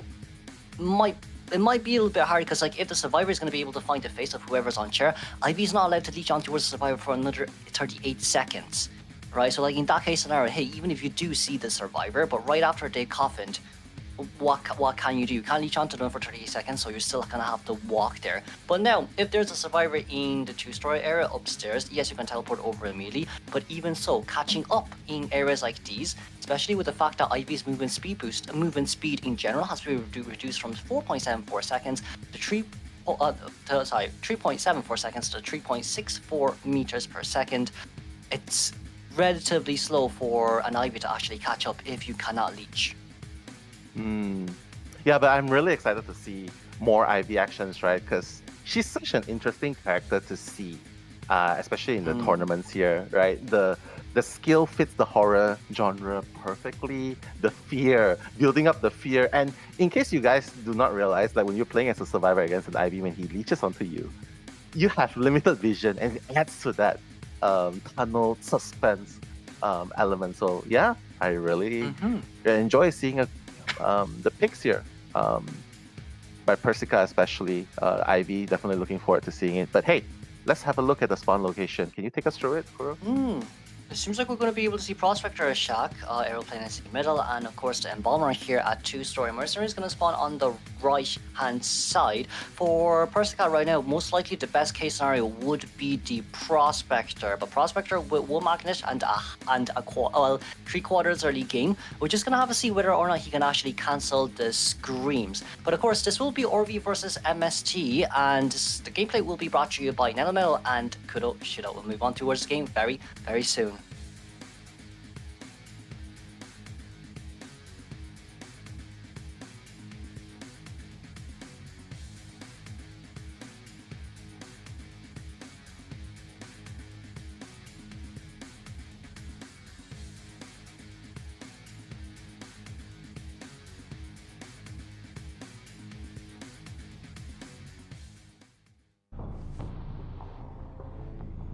Alright, Persica's coming in. Okay, moving the main body while unleashing the Revenant. Everyone's rotating towards their respective stations, just wants to keep out of sight, except for the Prospector, who's actually still nearby. There's one pallet down here, but Pablo CG is going to be passed by Persica. Persica does not even want to commit to Aeroplanist, making a beeline towards where Daikiri is. Prospector seems to be the choice. So how much do you like this first target, Kuro? With this vault over the window, that's not what you really should do, but that's going to be a very good renovation screen from Yeetian. Right now, we can just get it out and see how it goes. But like with Yeetian here, we can definitely do a very good sandwich situation. Very nice on for Prospector, but that does not matter. We have the second magnet ready here as well, but you're not going to be able to cancel out this revelation here, Sally. As Persica is looking, we didn't get a scream there, but we did get a brilliant pushback. But it does not matter, as Persica, one more scream, very nicely done, and that's going to be a hit register. Can we get the face of Prospector from Embalmer here, I wonder? If we can't, that'll be for the best, but with a blink open right here, sadly, Prospector with no flywheel will be going down here immediately. Beautiful. Did not really take a long time. Trying to make use of the strongest terrain, the strongest position in Leo's memory, but looks like the strongest area has become the worst nightmare for RB, because Daikiri is going to end up in the basement, and it looks pretty good so far for Persica. Persica's slaying at the moment. Definitely. We see Mercenary on his rotation way in here, as well as Tonight's will be given towards this Hunter. But from the Survivor side, we've only 1.5 Cypher Machine down, but that doesn't matter. Persica going back here immediately. We will trying to see where Mercenary is coming from, so then we can leash and leave it teleport back. So that's very nicely done. No damage rescue from the Merc. But it seems like we cannot body block here anymore, as Mercenary will be the one that actually has to give Tonight's here near middle, just so Persica doesn't change targets once again. Because like, if he continues to do that as the IV, then Survivor's decoding progress would be really slow, especially when you're almost max presence here too. Yeah, and the coffin onto Daikiri, right? I mean, that's really nicely done. The distance from the last effort is gonna allow him to run even further away, so I guess no point in committing back towards where the... Oh wait! towards making a beeline. Wait, no! With the help of the Revenant, he's going to be able to close the distance almost instantly, Kuro. Yeah, that's a little bit unfortunate there, but thankfully, you know what, the good thing is thankfully that he didn't get any corruption transferences right after the teleportation. For Prospector right now, it's gonna be really hard to actually contain IV max presence, but if we do get the stun here, it would change quite a bit as well. Can we get a stun? We did manage to get a stun. As long as Prospector can contain for 20-30 more seconds, it should be a guaranteed tie game here for us now. Yeah, I mean, Daikiri is doing a great job containing Persica now. The second, the rebound kite is looking really, really good. And with the help of the magnets, and he still has one more magnet to work with. So avoiding the fear possession, avoiding the teleport into the fear build-up is really, really good by Daikiri. And the ciphers, 3 of them has been done throughout the entire duration. It's only 3.5 minutes, but the fear at 100% is going to bring Daikiri on voluntarily towards the direction of the shadow. Persica's gonna get Prospector down, and that's it. Prospector's out of here. It's gonna be 3v1. Yes, Prospector did a really good rebound kite there though, but the only slight issue there was we got the revelation screen which forced Prospector to not actually use his mag against LTV stun anyway, but with the corruption transference right here, we did get a 40% stack. It seems like Embalmer will be blinked open, and we still do have Yetian's revelation screen here as well. The moment we catch up is the moment we get Embalmer down here. No confident Embalmer, but the Cypher machine is pretty healthy right here as it can still guarantee that tie game. Embalmer will be going down here. This is so annoying, right? Especially when you're playing against an IV and then all of a sudden you're playing tunnel vision and then why is my body moving towards the hunter? Okay, the fears build up at 100%. Best hunter iteration of the horror genre, but now another hit, one hit onto Pablo, allowing for allowing for the rescue to happen, and he's gonna change targets to Pablo. Seems like we want to get down here on the aeroplane so we can lock that last 92% Cypher machine, as we do here as well. Fellshop did drop down his coffin there as the Embalmer, but now we need to go look for another Cypher machine. If the Shack Cypher is actually at 37%, it wouldn't be too bad, because if we do immediately change targets, that's actually still okay. We're going to be able to lock, but we're not going to teleport out here with the rescue coming from Mercenary. Let's see, it's going to be a good rescue, but the hit will still register on the aeroplane stairs, sadly. Wow. Okay, the Cypher's not going to be done in time. He's just going to bring towards where Tonkatsu is. Oh, and Bama is also at 100% fear, but fortunately he's very, very far. So Pablo ZG is going to be chaired a little bit further away, so that allows for the manifestation. Yeah, at this point he's channeling towards where Fellshop is. The Cypher is still at 50% going on here. So what's the game plan here though? If Mercenary had an extra elbow pad, he definitely could have came in to rescue. From the Cypher machine came in to rescue an elbow pad immediately for the pop, right? But sadly, we don't have that right now, so it's only Embalmer who can prime the Cypher machine right now. We're going to be able to see 100% stack, but it's not going to be enough. It's okay. We can take the Terror Shock. Don't worry. Keep touching the chair. We can take the Terror Shock. That's going to be hover away from this area, and the Cypher machine is almost primed. But it seems like we want Mercenary to prime himself. Meanwhile, the Embalmer is going to go to the other exit gate. Right now, we're going to wait. We're trying to play as much time as possible. We're going to be able to get a vault over there, but it does not matter as we do have Palace Speed Boost as well. We're going to be able to run away. Misses the hit right there. Very nicely done by Pablo. Knowing his strengths and limits right there, we're going to be able to rotate, and that's going to be a very good pop from the Mercenary. We're going to be able to get rid of the artifacts, but sadly, it does not matter. Not to mention, Persica still has a trump card ready. He can change it to teleport straight away, and he has the tombstone to teleport as well. So this is looking really, really... I mean, that's the coffin as well. If Mercenary gets wait. We were out. But the coffin is also gone too. Mercenary is still on the ground. Now the only issue is how long can Aeroplanist stay stationary until crows catch up to him. We're going to be able to see Mercy from the other side, but the moment we leech on towards Mercy, we can bring ETM back and put it near the exit gate. But then Aeroplanes can take that into account and then get out. It seems like we did not get ETM back, but Mercy did stand back up. Oh, then he can just go back again. Wait, no, he's just gonna chair. He doesn't want to risk falling towards the dungeon, right? But there's no... He has teleport! But no! The Aeroplanist is already at the exit gate, and Persica... He's just gonna commit towards a blink, you know, just for the showy finale. You know? Okay, I've done my job. It's a draw. And that's why you see, like, he took so much time, right, Kuro? Ivy took so much time with Kiri as the prospector in that game, and I feel like he bought so much time that in the end, the Cypher was at accelerated decoding, and Ivy couldn't really control, especially when there were two Cyphers being done at the same time, right? But definitely. coming from that game itself, you don't really see Persica doing, not having any slip-ups. She was great. I think it's just being countered there, right? Do you think it's just the case of being countered there? But you see, I think one of the main highlights is, and alongside with the patch notes that's going to be coming out soon as well, it's the fact that when you get Embalmer's Coffin, during immunity mode, you don't actually gain stacks of fear.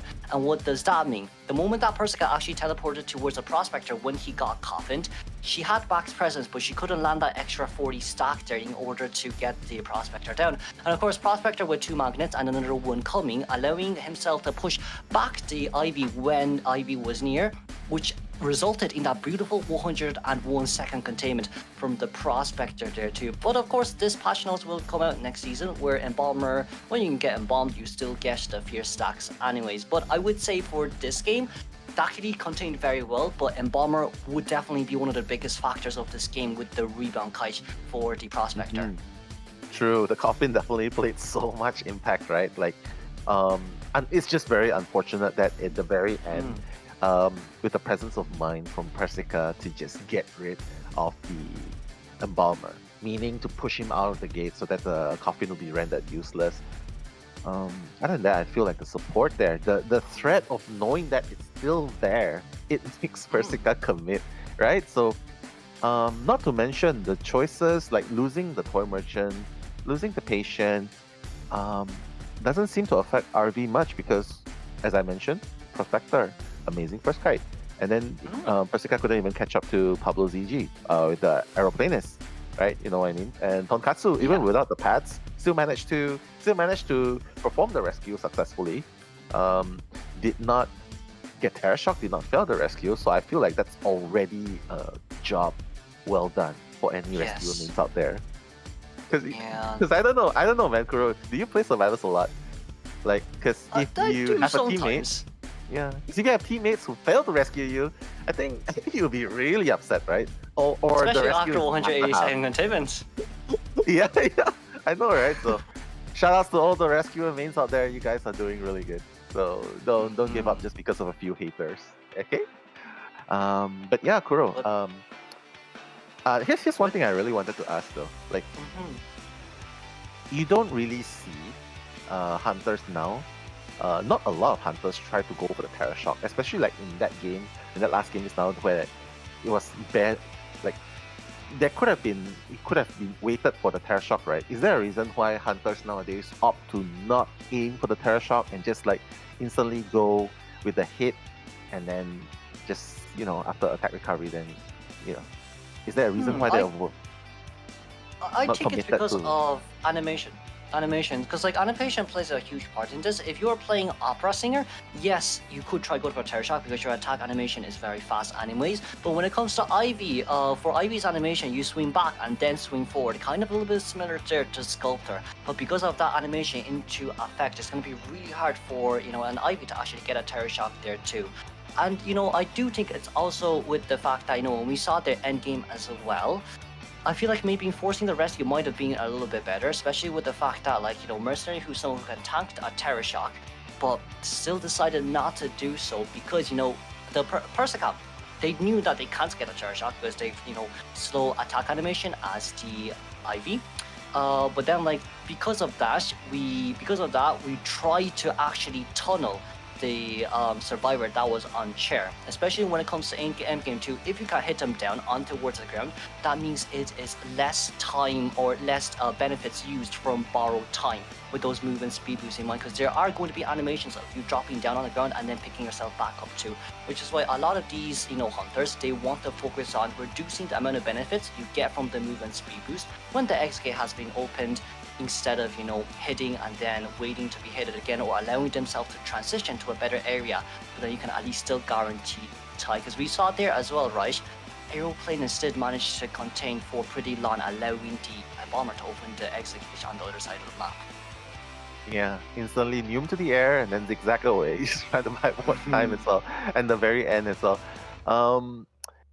Yeah, I mean, I guess they have already practiced about this, and that's the reason why Ravens has chosen Leo's Memory to be their map selection. Considering this is Ravens' map pick, and considering that this is a rather survivor-sided map like what you mentioned earlier on, getting a draw by Persica, not too bad at all, right? Coming into this game, But what does it mean right now? What can we expect in the second Bloody half of Queen. this game. A Bloody Queen. For sure? A Bloody For Queen. sure? We know, the thing is, right, we know that Leo's Memory is kind of notoriously known for a Bloody Queen 4K map. We've seen it so many times as well within the previous IVTs too. But of course, if Lin Xue wants to do so, he can definitely bring out his IV as well, in which we haven't seen. But of course, it's going to be a definite opera ban from the Survivor side too, because they lost quite a amount of forces. They don't have their female dancer nor their cheerleader anymore, if I am not wrong. So like in this case scenario, cheerleader is a brilliant character in Leo's Memory. You lost it. Female dancer is also a brilliant character in this map, but you also lost it now into perma bans. So then in this case scenario, you can probably ask yourself, okay, do we want to actually try go for this Bloody Queen instead? Because Bloody Queen does counter the staircase near where the factory is. You push a mirror on the other side, and then you can sandwich the moment that they glide up towards that window. A lot of loopholes here and there, right? So, okay. Well, let's see if they are going to ban the opera singer and not respect ban LX Bloody Queen. Because like what Kuro has mentioned, it is a 4K queen, especially in Leo's Memory and in the hands of LX too, right? So, let's see, respect ban or the common sense ban. We're gonna find out very soon, as LX already shown his bans. The seer and the cheerleader, so kind of speaks for itself. Yeah, it's overall not too bad, especially with cheerleader item reset as well on towards Ivy. Yeah, not even the opera singer band, not even a Bloody Queen band. So perfect time to bring out the Bloody Queen, you feel? It definitely could be good, but let's just see who the survivors decides that they want to go. It's going to be Coordinator and Gardener first two picks. For Bloody Queen, you can't really chase after Gardener, but Coordinator definitely is a whole different scenario here. We have seen how Alex has done yesterday in Arms Factory against a Coordinator, one into the mirror, one into the hit, and of course, dodging the gun there as well. For MST's survivors right now, they're going to have to be very careful with the side step there from BQ, because she definitely knows how to move. He knows how to move for sure. The moves like Jack. I don't know why was that reference. Yeah. But yeah, coming in with the next band, there's the Psychologist as well. And Psychologist, Reason, Wi-Fi Heal. And of course, yes. being tanky. So, indication...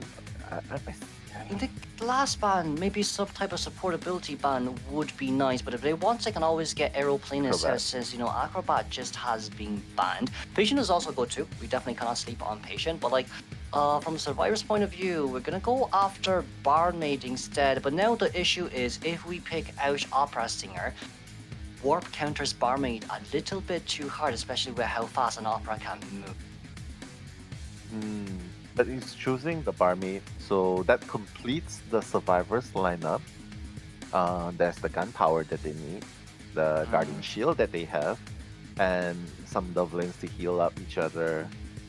Okay, so I'd say it's pretty complete. So the question is whether LX would still commit to a BQ or maybe just go with the standard Opera. But the stairs would be troublesome, it's a bit right? hard. Yeah. But it's still a bit hard for Alex right here if he actually wants to go either Opera or BQ, because triple hit on the Gardener and the Barmaid, and the only one who you can really chase as Opera in this match is actually just Barmaid as well. But you have to bring Warp in exchange. The IV band there, it's a bit surprising from MST's Survivor. I thought they would go for Opera instead, but I guess they do have more experience against Opera compared to an IV. This case scenario too. Yeah, I guess we'll have to find out. I mean, even Alex is taking his time, trying to think about what he could play here. But honestly, I feel like if you have that much faith in your character, even though it's kind of countering what you have now, you have to remember, the Survivors, the worst you can do is a draw. You know what I mean? Like, your Survivors have already helped you secured a draw. So here, the snowman in a snow setting. What? Wax, the snow dispenser. well, But the thing with this snowman in mind is the fact that there's way too many walls and shelters for survivors to stay in and to counter your snowballs. So like with Walkstars being chosen out here, now we're genuinely just gonna start to think, are MST survivors good at relocating and positioning themselves against the Wax Spreaders? Because if they are, they'll have a really easy time against the Wax Spreaders, but if it's the complete opposite, we might be able to see a hailstorm here coming from our Hunter. That's true. That's true. Hailstorm or a walk in the park. I mean, it's definitely snowing there in the BGs, but yeah, let's have a look at how they're gonna manage this. Wax Artist in this setting. I don't know, man. Maybe he's trying to camouflage his snow dispenser or something. Maybe that'll work. But yeah, take us through the locations, Kuro. Let's see. It seems like we're going to be LV Gardner as Shack. Meanwhile, Barmaid's in middle. Cordy is a 2-story, and of course, the Mercenary is spawning right in front of Wax Artist too. Seems like Alex actually won with the mind game here. We're going to go after Gardner first. Most likely wanted to land 90 stacks of wax before getting a hit, or just waiting for that bubble to end and then getting a hit with 100% wax. But of course, throughout this game right now, if Gardner cannot contain, which is highly unlikely, then it's going to be a huge cipher lock scenario here because of where LX has spawned. There could potentially be a triple cipher machine location for last game. So right now, bringing you the commentaries is me, Nello, and of course Kuroshiro Gaming, the one and only, and a little bit of shout out to Mystical Maniac as well, Charles S. Badge. Wow, Charles S. Badge, I can never. Good job, buddy. Keep it up.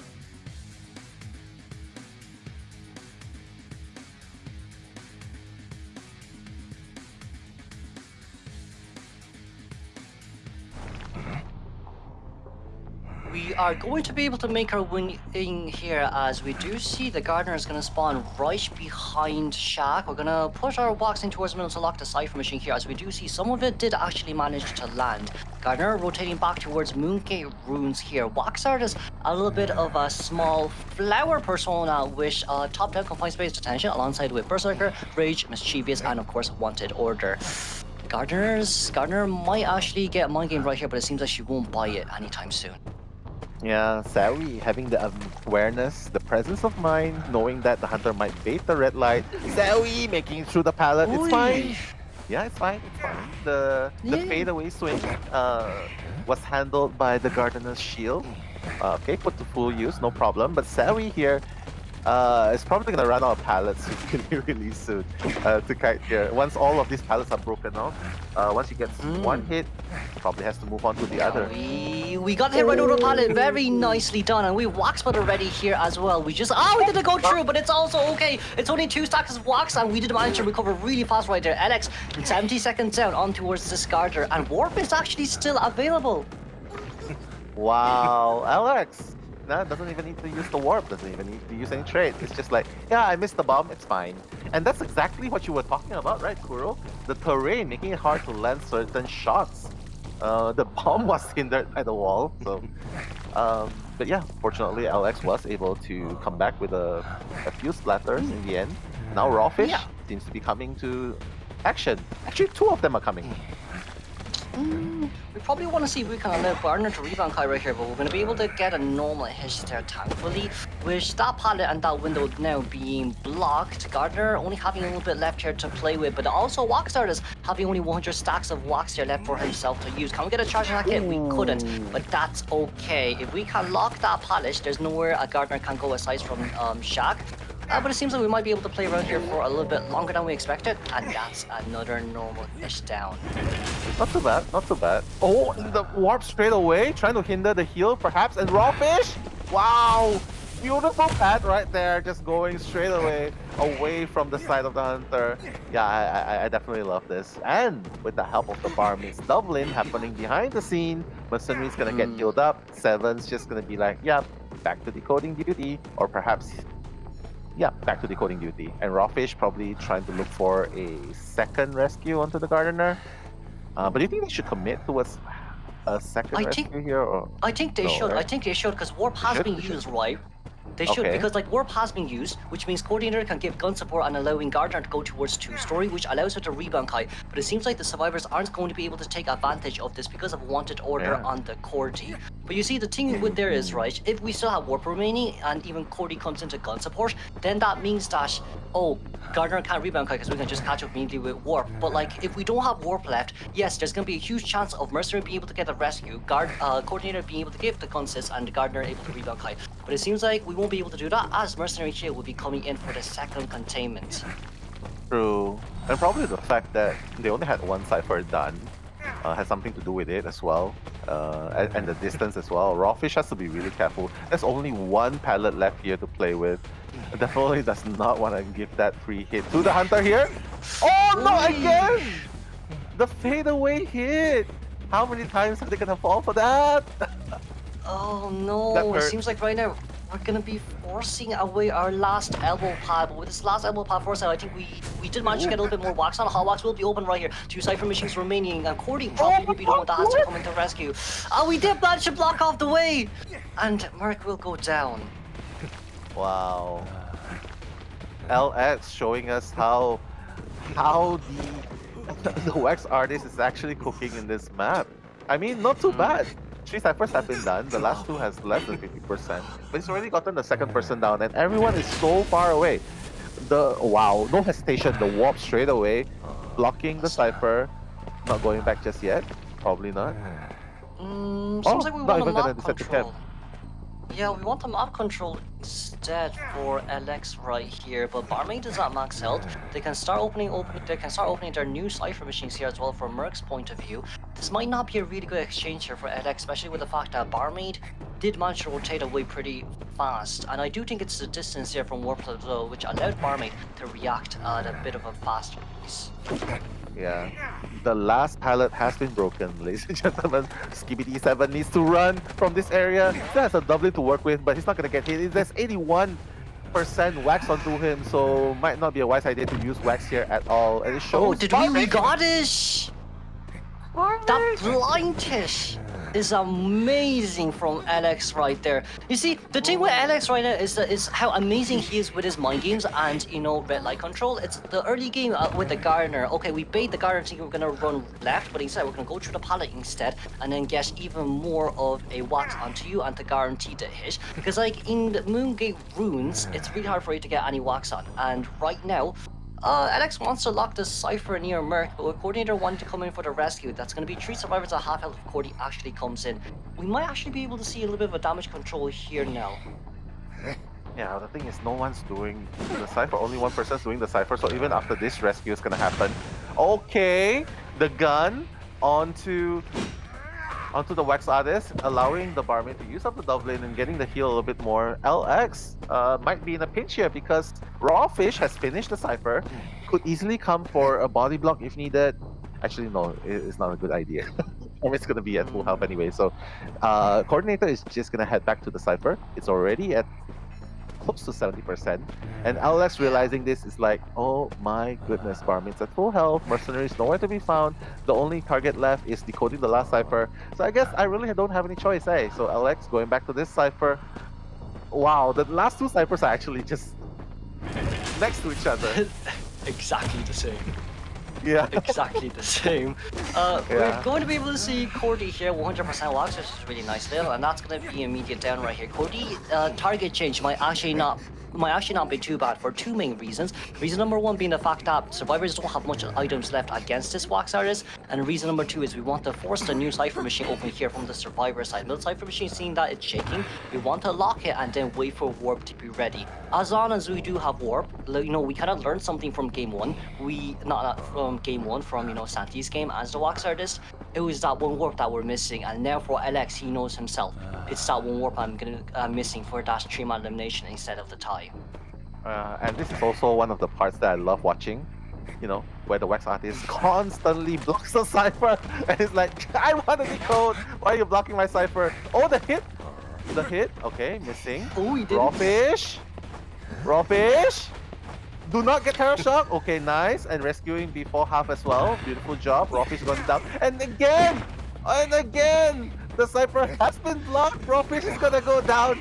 Seven is wondering, how long do I have to suffer like this? How long Yes. do I have to suffer like this? Oh But, you no! know, And coordinator is not even at the last cipher. Is looking for an item probably. And who else can come for the rescue? Only Seven can. But the cipher is being blocked constantly. yeah, and you know that perfume is not going to be able to do much as well, especially against Hot Wax. Can Barmaid actually come in there, or will Cody be forced towards the corner? Barmaid's going to be able to get it right here. Okay, that's fine, because whoever gets it right here, it does not matter. Mercenary has 8-second tight turner time for himself, and Barmaid here having doubling speed boost is going to be able to run away, but that's going to be a Hot Wax. That's going to be a hit. Can we win those speed boost? We didn't do the doubling, but the Cyber is 95. Can we lock it? Do we lock it? We didn't lock it. The Cyber is going to be able to open, and we don't have warp. Oh my goodness! The last minute failed block, and Z making a beeline for the second floor block, and the warp has been used up.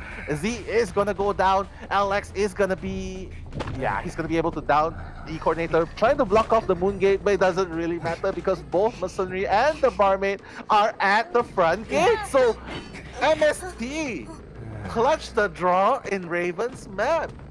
For a moment there, I don't know, Kuro, it felt like it was gonna be Alex's game to take. It's a little bit unfortunate here for LX. If we actually got the lock there on the Cypher machine, we definitely could have went and hot waxed both two survivors that was there as well to maybe try go for the double down, but it was during warp moment where they popped it, so we couldn't save it there unfortunately, or even just to go after Barmaid instead. Yeah, I mean, no choice, right? You gotta go for, you gotta make that split-second decision at that intense moment.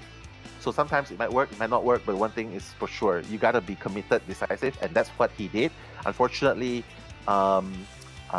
things did not. I wouldn't say unfortunately. He still managed to get a draw, which is not too bad. It's not considered a loss. It's still not considered a victory either way. But I definitely have to say, the back and forth in that area itself is definitely very entertaining. And what more to say? I find myself constantly rooting for the survivors to finish decoding and not getting blocked by the wax bomb. And for that one moment, he actually missed that one wax bomb, which allowed MST to pop the cipher. So GG, well played.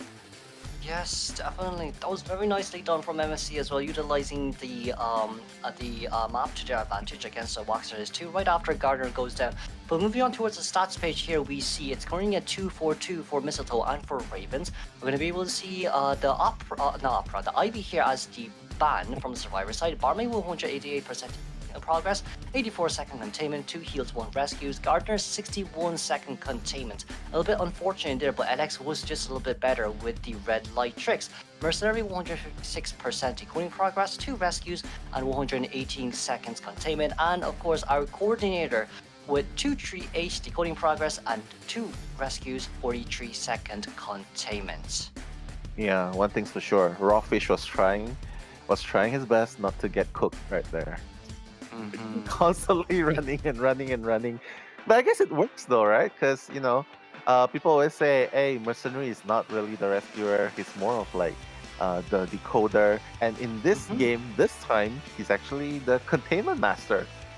And, and then you see the coordinator who's supposed to be the supporter, the first kiter, and now that's the one, the most decoding progress. So the world has changed. The world of IDV has changed. What's next? What's next? Prisoner as the rescuer made. 4 rescues. What? Lawyer with 4 rescues. I don't know. Yesterday we saw stats, right? Yeah, 4 rescues. Yeah, it can definitely work here pretty well on that side note too. But from the survivors, from the Hunter tier as well, we saw so many target changes coming from Wax artists from LX2. The target change wasn't bad, but the only issue with the target change there was your warp teleportation time is kind of a little bit too long compared to a normal teleport, in which, since you're utilizing it at max distance, allowed the coordinator, allowed the Mercenary and the Barmaid to have more than enough time to rotate as well. As we do see as well, during the time when we got the survivor down at the corner, warping to middle, Barmaid was already near the shack window. True. And he couldn't capitalize on the most out of the warps that he used. And I agree with you. I feel like warp is really good. But the one downside is just the longer cooldown time compared to teleport, right? Yeah, but either one of these two, I mean, there are pros and cons. Teleport, yeah. You might not get the accurate description. What if there's no ciphers there, right? So I guess he has no choice. Warp, at least you do not need a structure to teleport onto. But ultimately, I'm just looking at the games here. Last cipher 95%. Yeah, we're about to witness the how do you put, the continuous blocking of the ciphers. And I guess that's the strength of Wax Artist as well. But honestly, Kuro, were you expecting Wax Artist to be doing well? No. I mean, I consider it to be okay with a draw here. Were you? Yeah.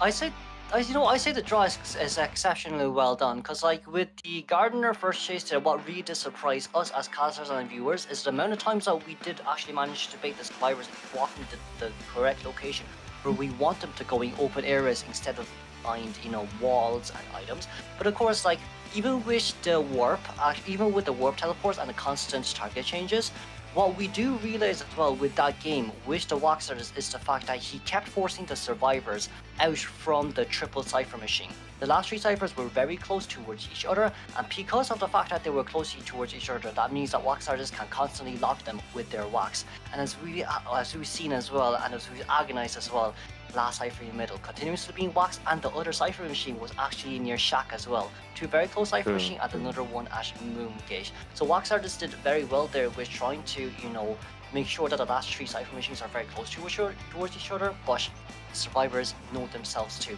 Okay, we now need to get out from the cipher machine area and just down somewhere a little bit far away. Yeah, somewhere far away where I would not get shot by some snow dispenser guy.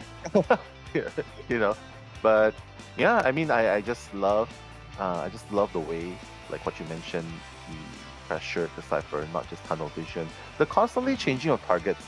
I mean, it's really situational, right? For me, I'm a fan of hunters constantly being proactive, changing targets, which is why I love Wu Chang, characters like Wu Chang, characters like Geisha, because you down, instantly teleport. I'm not even gonna camp. I'm just gonna keep putting everyone on the chair over and over and over and over again, and I'm just gonna keep wasting your time, making your teammates come for the rescue and leaving the ciphers, and then I'm just gonna keep chairing near the ciphers. And I'm a fan of those kind of plays, but unfortunately, it doesn't really work well in most of the cases here, right? In IDV. But like it's what you have said as well with the constant cipher machine pressure. You're building momentum for yourself and forcing survivors to actually play on your momentum. With the map ban picks here, it's going to be Mistletoe on Moonlit River Park, and Ravens cannot ban. But you see, like with that game, it's just as you said. Okay, it's really hard to play, but it does work with Wax Artist too, right? Because we can hot wax and then immediately hitch for an immediate down from a max health survivor to an in-cap survivor. But I would just say, sadly, in that case scenario, we did do it on Barmaid, but once Barmaid got the hot wax, we didn't manage to actually move forward alongside with our hitch, or else that would have been immediate down, and we can't just constantly lock those cipher, constantly put the pressure on the survivor and play on the hunter's momentum instead of the survivor's momentum. Yeah, momentum's really important, right? And I feel like a lot of people here in the community itself, they're talking about how Cypher Rush is crazy. But do you agree with the statement like, okay, Cypher Rush is really crazy, hunters are having a really hard time? Or do you feel like, nah, not really, when you're playing against a full 4 team, a full team of 4 friends, it's gonna be a nightmare for the hunter? Which side do you lean towards to? I'm more on the I'm actually a little bit more on the middle ground. Maybe I lean a little bit closer towards Cypher Rush, because I do think as long as you can coordinate well, every team will work with the Cypher Mission to go with rockets. Because like it's what we see in last game as well with ORVL side. They know what they wanted to do, and because they know what they wanted to do and how to counter Hunter, they're able to Cypher Rush really well, even with a 40-second down. But what I would say is, as long as the Hunter has momentum and knows what they're doing, Cypher Rush shouldn't become too much of an issue, unless, of course, with area selection mode, if there's a decoder spawning at the best containment area possible, and you're playing, not the best hunter, then of course, then it'll be an issue. But if you keep playing meta, it'll be a whole different story. True, true. Actually, I was thinking, I was having an idea, like, what if, there's something that is adjusted with the ciphers? For example, once you stop decoding, the ciphers are gonna slowly regress. The progress is gonna slowly regress. You think that's gonna help out with the cipher rush faced by a lot of the hunters, or you think that's gonna be too much to handle? I think that might be too much there now, because you Too need, much, yeah? because you also need, yeah, you did. I think it is because once Hunter reaches max presence, it's really just with the fact that Survivor doesn't have much endgame for themselves to use, except for that accelerated decoding, right?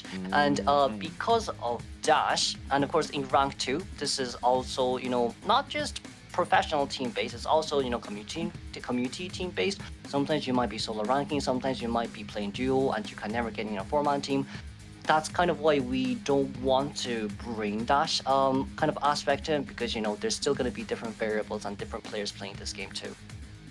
True. But hey, let's head back into the game, because right now the fourth survivor has been chosen. MST is gonna finally get their hands onto Embalmer in this big map. I love it. Super useful, right? Super utilitarian, especially in this kind of map. And with the mercenary as well as the rescuer, and of course the Wi-Fi healer, the remote healer, the psychologist, aka also a tanker, and the acrobat. So this lineup, pretty standard. I would say it's pretty standard, well-rounded against any hunter. And Ivy and Opera Singer. The Shadow and the Opera Singer has been banned. So LX, BQ here finally. It wouldn't be bad to see BQ, but I'm a little bit more leaning towards Gamekeeper with Warp here because of two main reasons. Reason number one, because of the fact that whoever spawns in first stop, or Gamekeeper can just immediately, you know, place their trap down and force them away from the area. And if they do take trap, they'll get trapped. And of course, if it's a psychologist or whoever is there, the hook and immediate catch-up would be really good for a really fast instant down too.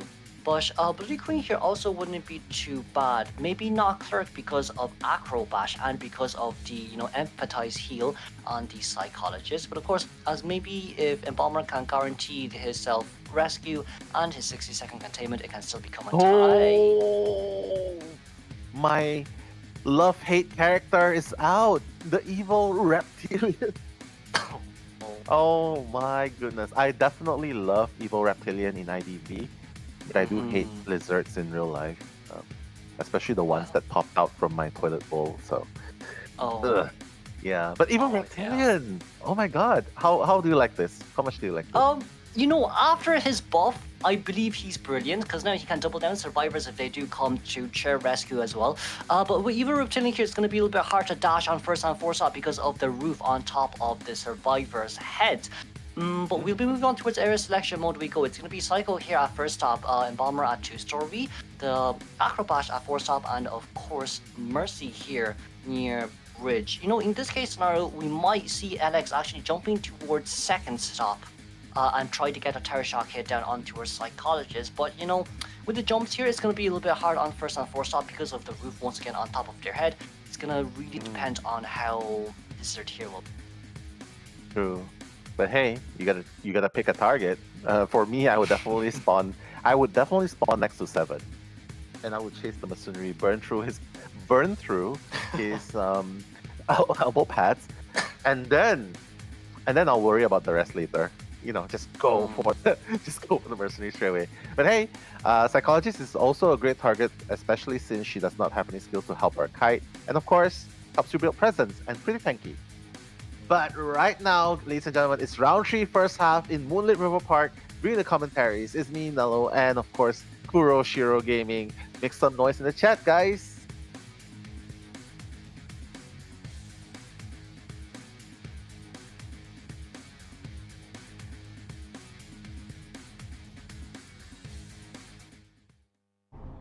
Reptilian here, it's gonna be a little bit hard for the chase, but it seems like we're looking for Sawi, who's the Psychologist here as first chase. Let's just see if Reptilian can jump in here. We can jump in, okay, never mind. We're able to find Cycle here immediately. You can! That's a hish! My God, sorry, I just got. No, it's fine. But like with that first hit though, it's very surprising because I thought that you would actually get hit on towards the roof. But going towards second stop right here, as we do see Hunter's Persona, it's going to be thrown for detention alongside with Wanted Order and Berserker 2. Catching up towards the cycle here relatively fast. Peeper on our Reptilian as well. Yeah, bro knows how to jump, that's for sure. That's the answer to your question. Sawi, probably gonna take one hit here. Gonna go through the window, but Sawi has already lost the stress, and this is gonna be super intense. I don't think the tram's ready, right? Is the tram ready? It could be. No, it is ready just there. Barely enough time for Psychologist to get out. But Reptilian, only 50 stacks of energy. If we use the energies to jump towards Psycho, we might not have enough to actually get her down as fast as we thought we could. Smart move. Placing the peepers, you know, sending a little bit of door gift for Rawfish before pursuing the Psychologist again. I mean, I don't see any point of not chasing the Psychologist again, right? So, Psychologist, in this really tight corner, let's see if it was a fluke jumping. Oh! The second one did not connect, but it's fine. Close the distance between the Hunter and the Survivor. Sawi, will she be able to make it through? Fade away hit? Ooh! The hit! Yeah. That was brilliant. You see, the thing that here is right. Psychologist did go into two-story, right? And who was in two-story? It was Embalmer. But it seems like Embalmer still hasn't given the coffin towards Psychologist just yet, or maybe we haven't seen the face of Psycho. But as long as Psycho gets this Titaner rescue here, we can just immediately coffin right afterwards as well. Depending on how Merc does here, if it's a roll-out situation, Survivor Cypher, which is decoding progress, would be very slow too.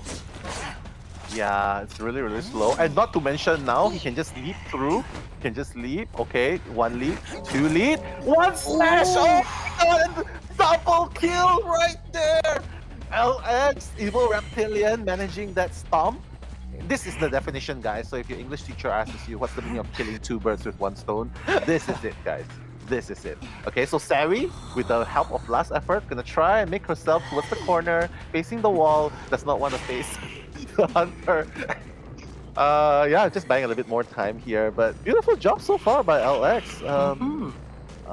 Foiling, not for the rescue, but definitely did damage to the teams here. Yeah, the Acrobat will be coming in from the back right here just to lose sight of Evil Reptilian. He should be able to make it in towards the rescue as the Survivor side from Machine Decoding Progress is actually pretty fast. It seems like Embalmer did not actually see the face of Psychologist right here, so that's going to be the most unfortunate part of this series. Because if we did, then Psycho could have had such an amazing rebound kite, especially with the fact that Peepers has been placed all around the map right now. If Embalmer gets, not Embalmer, if Acrobats gets next chase right here, it probably wouldn't be too bad for MST, but it seems like we're going to be able to find them immediately. Can we get a crash right here? No, we did not. Yeah, the coffin is finally utilized, I think. Will he be giving the coffin away? No, not really. And as you can see, it's already close to 4 minutes, and the Mercenary has yet to finish his cipher. That one peeper has definitely made a lot of difference, right? And now Acrobat with that one hit. The hit! What happened? He slammed through the roof! Alex, he slammed through the roof on top of 7 just as he was about to leave. He's like, nope, you're grounded. You're not going anywhere. Curfew's up. And just like that, who's gonna come and rescue? And this is the last cipher that wasn't even complete yet. We got the dog flywheel. The flywheel was brilliant there from Embalmer's side, just about on time as well, because we thought it was going to be a drop down, but no, we immediately crashed down right the next second afterwards. But going after Embalmer right here, can we get a crash down? We did get a crash down, very nicely done. The pallet is gone, but we missed a hit there, but it's still okay. There's only one pallet left here for the Survivor to use. We got the rescue on the Acro, but hey, we didn't get a hit on Zed just yet. We're going to see if we can get this one right now. No, we didn't. We're going to jump and then crash down once again, but sadly, Palace Boost is going to be able to buy us way more than enough time. Yeah, Zed is doing amazing here, like dodging the hook. Yeah, he did not manage to dodge the first leap, but the second one, buying so much time, and now MST taking their time to heal each other. Okay, missing. One more! Slam! And Z flew away because of the impact, and now he's gonna be on the chair, but there's a coffin in case he wants to rescue himself. Is he gonna rescue himself? I think so, right? I think so. Yeah, he's gonna have to risk himself. Everyone's too far away. Everyone's too far away. He does not want to waste time there. And 7 is gonna start a new cipher onto near the first station. LX. Wow, they're really fighting hard against LX here. Kuro. It's a tiny bit hard for LX right now, especially with the fact how sparse the cipher machines are located at. But if we can't see Mercy, it will be a little bit of a different story. Is Mercy? Don't. We're still crouching. And we're going to go for Acrobat here instead. Survivor should be able to finish off the cipher machine. But what we've learned today is Reptilian jumps faster than an Acrobat, and we missed that crash down, which is a little bit unfortunate. Yeah, would it be better to initiate? Okay, let's put a hold on that. You teleport straight to Rockfish Cipher. Gonna use up the last pad with a slam hit. It does connect, and LX 1 hit away from finishing Rockfish, and that's gonna do it. Zed is also running away from the area itself. Oh my goodness, guys, this is the flying lizard we're talking about. Yeah, closing in the distance so well. And look, the 7 cipher is going to be decoded. Everyone's injured. Oh, I don't know how to feel about this, Kuro. What do you think are the chances of MST to get the ciphers top here? It's you see the thing here is right. The MST can get the cipher machine done, but we have now one issue. Mercenary half health, no items, no self-heal. And if we target Mercenary down immediately right after Cipher Machine pop, you as a Reptilian here has 70% stack of energy, which means the crash down shouldn't be too much of an issue for yourself. But then with the Acrobat coming in to rescue and Bomber's already at the X game, maybe we can still go for it, but we get a crash down here, it'll be a little bit of a different story. You know, Flywheel bought too much time there. Flywheel bought so much for the Acrobat, but because of that Flywheel, can we get this drop down? Got the mud bot instead. No. Just wait. There's only 20 seconds left before the cooldown of the skill. Mercenary is down on the ground. Yes, okay! What? Wow! Running into the hunter itself. The best camouflage ever. Okay, now he's making his way towards the end. The back of the gate. 2 survivors are still running. Oh no! Hitting the roof this time! But Embalmer seems to be the choice, and LX still has teleport to work with. Has to be really careful. Embalmer, it's up to you now to buy time for your teammates. Jump! No. Very nice Flywheel! Wow! That bought us way too much time here, and the failed jump there from Reptilian, a bit unfortunate. Cooldown didn't go into reset right now. As we thought that there was someone right behind us. We need to wait for another 3 seconds until we can jump, but there's no crash down just yet because we don't have enough energy. It didn't stop that jump as well. Oh my goodness, Zed! Buying so much time! This is not Embalmer, guys. This is Chad Balmer. Finally gonna go down, but it's okay. But the exit on the other side is almost gonna be open 60% right now. Acrobat's the one opening it, but where is Mercenary? Mercenary getting an ult-pad right there. That's okay, but Mercenary's very close to its middle. We're gonna teleport over. And Acro jumps. Oh my god! Acro stuns. Yeah, bro. They're feeding LX with the pallet mukbangs. Wow, what an amazing play so far. And now it looks like the Mercenary might even be able to make it to the rescue. Will he? Yes! He did, but we jumped instead of normal hitting right there. The Flywheel coming out from Acrobat, very nicely done. From LX right there, it's a little bit unfortunate. We got that charge attack hit out instead. Maybe it would be a little bit more different, but it seems like we're going to be able to get it out towards Acrobat, but Bomber has a coffin. Oh, it's not gonna be in time. I think he needs a little bit more time just to get the coffin up. They gave it to Mercenary. Okay. Yeah, sure. Why not? We made it out together. We're brother in arms. We made it out together, and that game took almost 10 minutes of MST fighting back against a flying lizard that's super annoying, not just in IDV, but in your household as well. You know, I don't know. No, you're definitely right. He's in your walls. He's in your walls right now. Yeah, not the big kinds. Yeah. I love that. They eat the flies or whatever, right? Yeah. Not a fan of the droppings though, but can we just say that Alex had an amazing start? But towards the end, it kind of feels like he was sort of panic swiping, right? Panic swiping, panic leaping, and stomping. And you think that's the factor that allowed MST to capitalize on it and finally getting the draw? Because it definitely looked more like a draw at that moment for Ravens, right? Yeah, definitely for sure. And I think especially with the fact that the moment we found where Mercenary is and getting Mercenary down, it's the unfortunate thing is we couldn't capitalize on that, crash down on Acrobat when Acrobat went to rescue, because if that crash down actually did happen, not only Mercenary will go down after his mini tie turner, Acrobat will just get an immediate hit down there as well, so he can't actually prime the Cypher machine. Alex did a really beautiful job as well when it comes to the first stop jumps. When I thought that you'll actually get stopped by the roof on top of it being said, but at the end of the day, seems like he's a better jumper here compared to the Acrobat. Yeah, bear jumper, more athletic.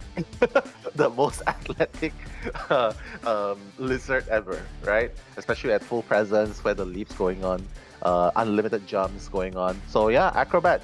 But even with all of that happening, right, Kuro?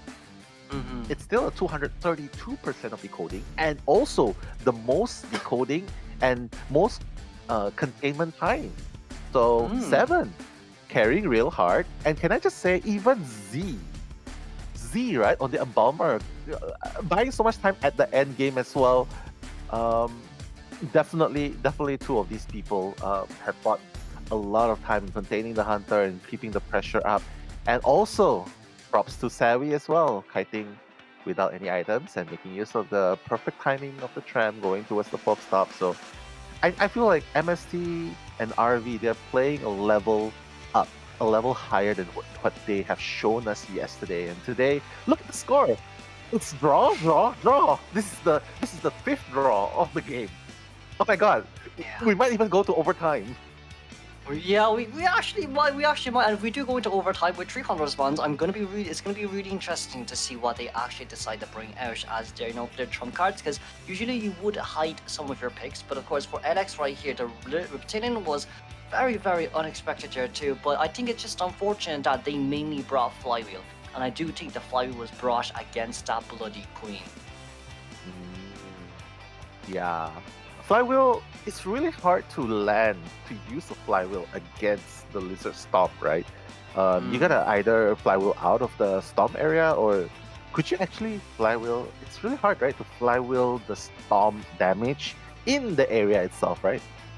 Yeah, you actually need to time it properly, because if you do it too early, Flywheel is only 0.3 seconds, right? And Stomp animation, it's a little bit longer depending on how high Reptilian is. So like if you Flywheel too early, then the Flywheel doesn't really matter. So a lot of times what survivors would do is to Flywheel out of the area as fast as they can. And this is what we've seen what Acrobat has done right after their rescue there, to Flywheel out, holding on towards the ball, and just getting out of that Stomp range. So a little bit of something that we learned from the evil Reptilian today. So you see, even Lizard can teach us something, right? But right now, as you guys have seen in front of the screen just now, the victory condition is very clear. If it's a draw, we're going to an overtime. If MST, the most skibbity team, Persica, gets a 3K, then that's it, MST wins. But if Raven Survivor gets a 3-man escape, Ravens is going to be the one moving on to the grand finals, and well, Rivals is waiting for whoever's coming through in this game, coming into this match. But yeah, the stakes could not be higher than ever. And can I just I'm just wondering about one thing, Kuro, why have we not seen any gamekeeper yet? And Woodland River Park as well, right? It's strong. It is, but sadly for Gamekeeper, right after his recent nerfs, his hook is still the same, which is what surprised me too. But what two major things has changed is, the first one is his traps. His traps cooldown has now increased from its regular 40-second cooldown to 60 seconds per trap, right? Okay. Like throughout the game, you're probably going to be able to get at max only 5/6 trap depending on how the late game goes. And then the second thing is, it's not his hook that has been impacted, but it's the area of effect, which the suffocation effect when you hook and crash into an obstacle. where the survivor gets this animation and this slowdown, that area has also been reduced too. So what does that mean? That means that Adikura is going to be able to utilize her items if she's just a little bit out of range, and alongside with Invader, Aeroplanist, Patient, so much more. So like with the range being reduced, it gives so much leeway for survivors that needs their item to contain even longer. Yeah, probably happened due to the fact that in Koa, Pei in Moonlight River Park as well, that hook when Subachi on the acrobat was already leaping, and it's like, what exactly happened? I believe Zeus has covered it as well. I think a few videos on Twitter and then YouTube has covered it as well. Like, what exactly happened? Yeah, so I guess I wouldn't really call it a nerf, though. I think I will call it a rebalance, because it's really OP, right? It's like, I'm poking towards your eye, but somehow I'm hitting your leg, right? It's something like that. So, but still, though, even though you could not use a lot more traps than you usually can, I feel like as long as they do not get rid of the unlimited, the cooldown, the frame of time, which allows you to keep using the hooks over and over, I still think it's really deadly, though. Especially in a big map like this, right? But well, we'll just have to see. I mean, if Persica still believes in the Gamekeeper game, or will he go with the Bloody Queen? Sorry, not the Bloody Queen. Will he commit to another hunter to go up against the survivors now? We don't know what Persica actually has on their hands, but with the ban picks here, it's going to be Priestess, Barmaid, followed up by Psychologist, and Gardener here being chosen out surprisingly. And of course, with the Patient ban here, maybe we want to go for a first/4 stop counter, but if they do want to do that, they can definitely come out with Acrobat. For the survivors right now, the best case scenario, what they do is, you ban 3 of my Kiters, I'll pick 3 of my Kiters, because if you pick Rescuer right here, then it means that they can just ban another Kiter of yours for the 4th ban. With the Coordinator here being chosen out, it's a relatively fast decoding comp from the survivor side, so you cannot deny it.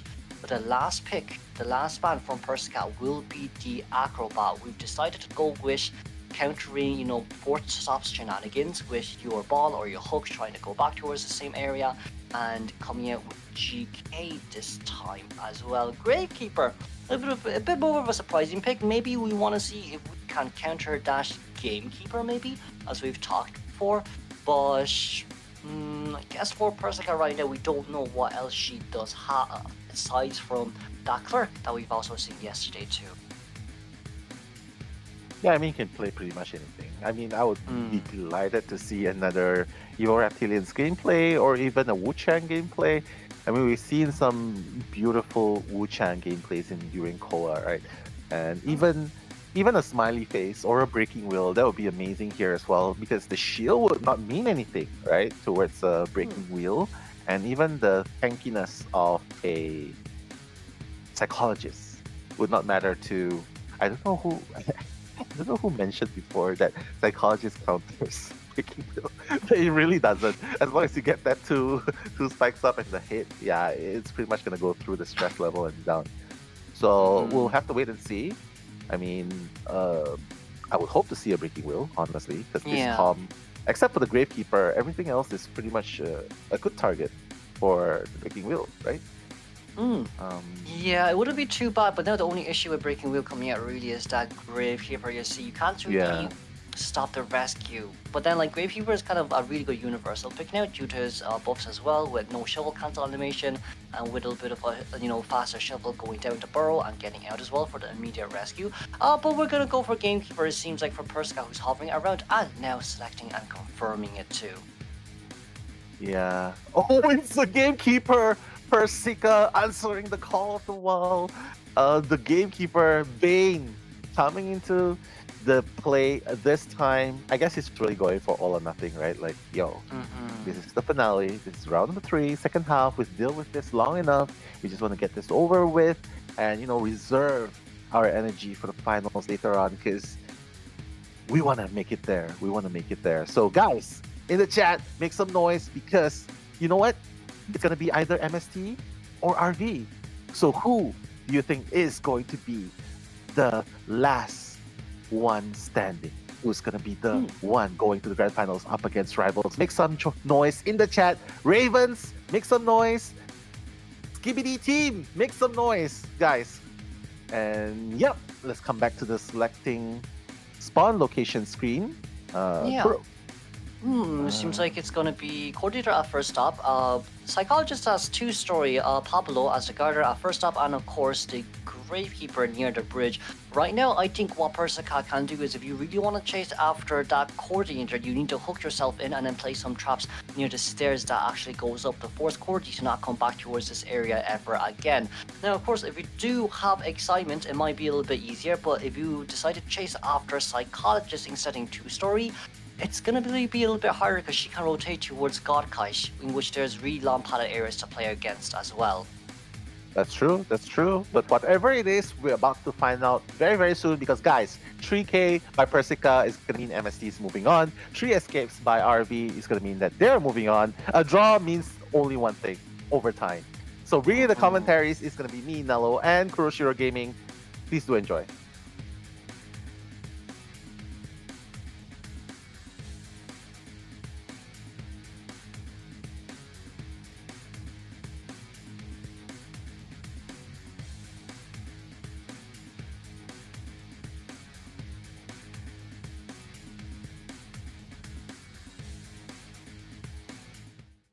Let's see, we're going to be able to see Kowalski and Gamekeeper right here, and our first choice seems like it will be the Psychologist at the end of the day as well. So Psycho being able to get upstairs here. Persica, we won't be placing traps down anytime soon, but from the Persona points, as we do see, it's going to be Trump Card Detention, which Impulsive, Berserker, and Wanted Order. True. Like, manages to close out the distance so fast because of that 2 free hooks in the beginning. Now, foul tap! Closing the distance, wow! That one hook, and he will still be able to hook after this. That frame of time seems super important. Oh my god! Second! We should have known that, but right now in this case scenario, you can't just take the roller coaster, but it seems like Psychologist decides to do it instead. Is the second stop opened? I wonder. Gravekeeper was decoding, so I guess in that case scenario, they're already on their way out. We do see where Gardner is, but are we going to change targets for the Gardner instead? No, it's going to be Fellshop here as third stop, but we're running towards the same direction as where GK is coming from. But we do see with the crow's indication there, thankfully. Wow, the blink straight away. Nope. We could. Oh my god, Fellchap. Fellchap's like, no, I'm not gonna get hooked this time. Doesn't even need the blink. Flywheel, very nicely done. We get the ball over, but the blink. Nicely done. Persica showing people why you should fear the Bane Keeper right here, and just like that, 3 hits, even with the help of the second stop being turned off, going to the 3rd floor, doesn't really matter because now Daikiri's Cypher's gonna be disrupted. Okay, missing that hook, that's important. Daikiri still has a gun to work with. Is he gonna use the shot here, or is he gonna rescue first and use the shot? Because okay, it doesn't really matter. He's just gonna use the shot here. Yeah, wants to give Spellchap the time to run away further, but you just shot Persica. He's mad. He wants you. He wants you right now. He doesn't really want the Psychologist anymore. And you know, you gotta pay. You gotta pay when you shoot the Bane, and that's exactly what Daikiri is paying for. Persica gonna chair the Coordinator instead. But it does mean that Fellchap, oh my god, I was about to say Fellchap's gonna be home free, but the Wanted Order on Fellchap as well. Oh my god, this is so bad. Yeah, for at the moment that Trump card changed to teleport, maybe we can go for the immediate teleportation on towards the Psychologist, but for the survivors right now, they're at a really good spot. Why? They 3 Cypher Machines on, and this is Coordinator's first time on chair. If we do decide to sell the Coordinator, then that means that you would have more than enough time to actually go for a tie and maybe overtime, but no damage rescue, very nicely done. That's going to be a hit on Coordinator, but it does not matter. It seems like we want to get a rescue here to actually reset the Wanted Order from Psychologist. With a Vault over, that's going to be a hook back here, sadly. And nice. Persica is going to be able to maintain her momentum here as the Gamekeeper, but Dakiri, knowing that he needs to stand a little bit further away here. Now the good question is who Wanted Order is going to go to? Better not be the Psychologist again. Fellchap's probably going to cry tears on reverse of tear. Okay, and it's going to go back to him. It's going to go back to him. It's like, give me a break. I just survived the onslaught, and Tonkatsu Shout outs to you, whoever mentioned that Tonkatsu got you hungry, because he definitely got me hungry as well. But Persica coming back with the help of the hook, trying to camp, and now the Kiri all of a sudden, yeah, he's gonna be he's at his last share right here. Gardener needs to make something happen. Continuously using the hooks is gonna slow the survivors, and maybe that's the point. Pablo ZG! We're trying to get Bubble up right now. We did! We got the rescue. Can we get the body block? We did manage to get the body block right there from the hook, but can we? No, we didn't.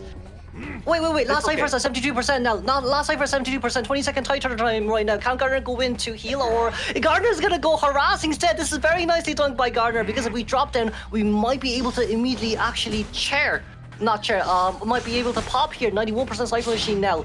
And Gardner did get the chair down. Wow, what a move by RV. If the moment he puts RV down and fixes the chair. Oh, there's another chair here. How can we forget? They're just gonna pop straight away. Doesn't really matter. But the threat is not over. Persica still has trump card to work with and a teleport to work with. Oh, he's gonna use. What? Yeah, he's just gonna. Did we go over? Didn't go over, but it's a bit hard for Gardner to actually get out of this area. We see Dungeon as well as near second stop. That's a brilliant hook, and nice bubble. Pablo, there's no hook. Will he be able to make it through? The dungeon is just there. Yeah, he's just gonna commit towards the fourth stop, but then Persica's hook will be ready, and I feel like it's gonna be really hard. He's like, hello. Yeah. Someone call for an Uber. I'm your Uber driver today, and you're not going anywhere. Coming. Yeah, and it's gonna be a draw over time, Kuro. What a stroke of persistence here. Oh wait, there's open, no chair. Okay. It's a bit unfortunate there. I didn't think we'd actually be able to share towards the second chair right there, especially with the fact that we didn't have resistance with the balloons.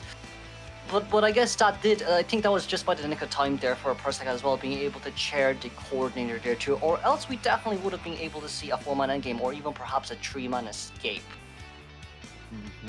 3-man escape is very likely there, right? But I kind of felt very nervous for the side of Alex there. I mean, we definitely there's so many things leading to this moment, right? Like for example, the help of people to turn off the second stop. That's already bought a lot of time for the psychologist. Not to mention, coordinator changing targets towards the coordinator after she shot the gamekeeper. So, I mean, all of those add precious little times, and it didn't allow Persica to control the map as much as he wants to, right? Because Cypher Rush was still happening. There wasn't really any extra ciphers being decoded right there. Everything was pretty much. Look at the progress itself. It's pretty much 500% there. All 5 ciphers are there. So, I guess that's one of the reasons why we couldn't apply more pressure. But what are your thoughts, though, Kuro? Like, is there anything like no one's particularly kiting a significant amount of time, right? Is there a particular highlight, particular reason why they're still able to prime the Cypher and get that 2-man out against Gamekeeper at full presence, bro?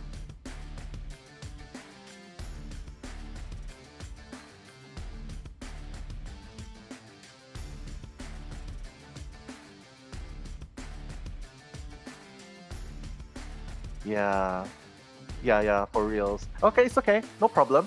The containment by the Gardener is definitely one of the top ones alongside Felchap. So Pablo ZG, Felchap definitely carrying the containment time in this matchup. But Kuro, let me just repeat what I asked you. Like, is there a reason how the survivors of Ravens are able to survive a full presence gamekeeper in that game and allowing the 2 escape? Yeah, I think the biggest props you have to give is to Gardner right there. For Gardner, when you have a shield on you, if it gets cancelled by the area of effect from Gamekeeper's hooked, you can actually stack it up for the next time to use, and that's what we saw what Gardner did for that game. She decided not to actually enable it just yet when she was actually near towards the chair, but instead enabling it when Persica was actually trying to hook on towards the wall.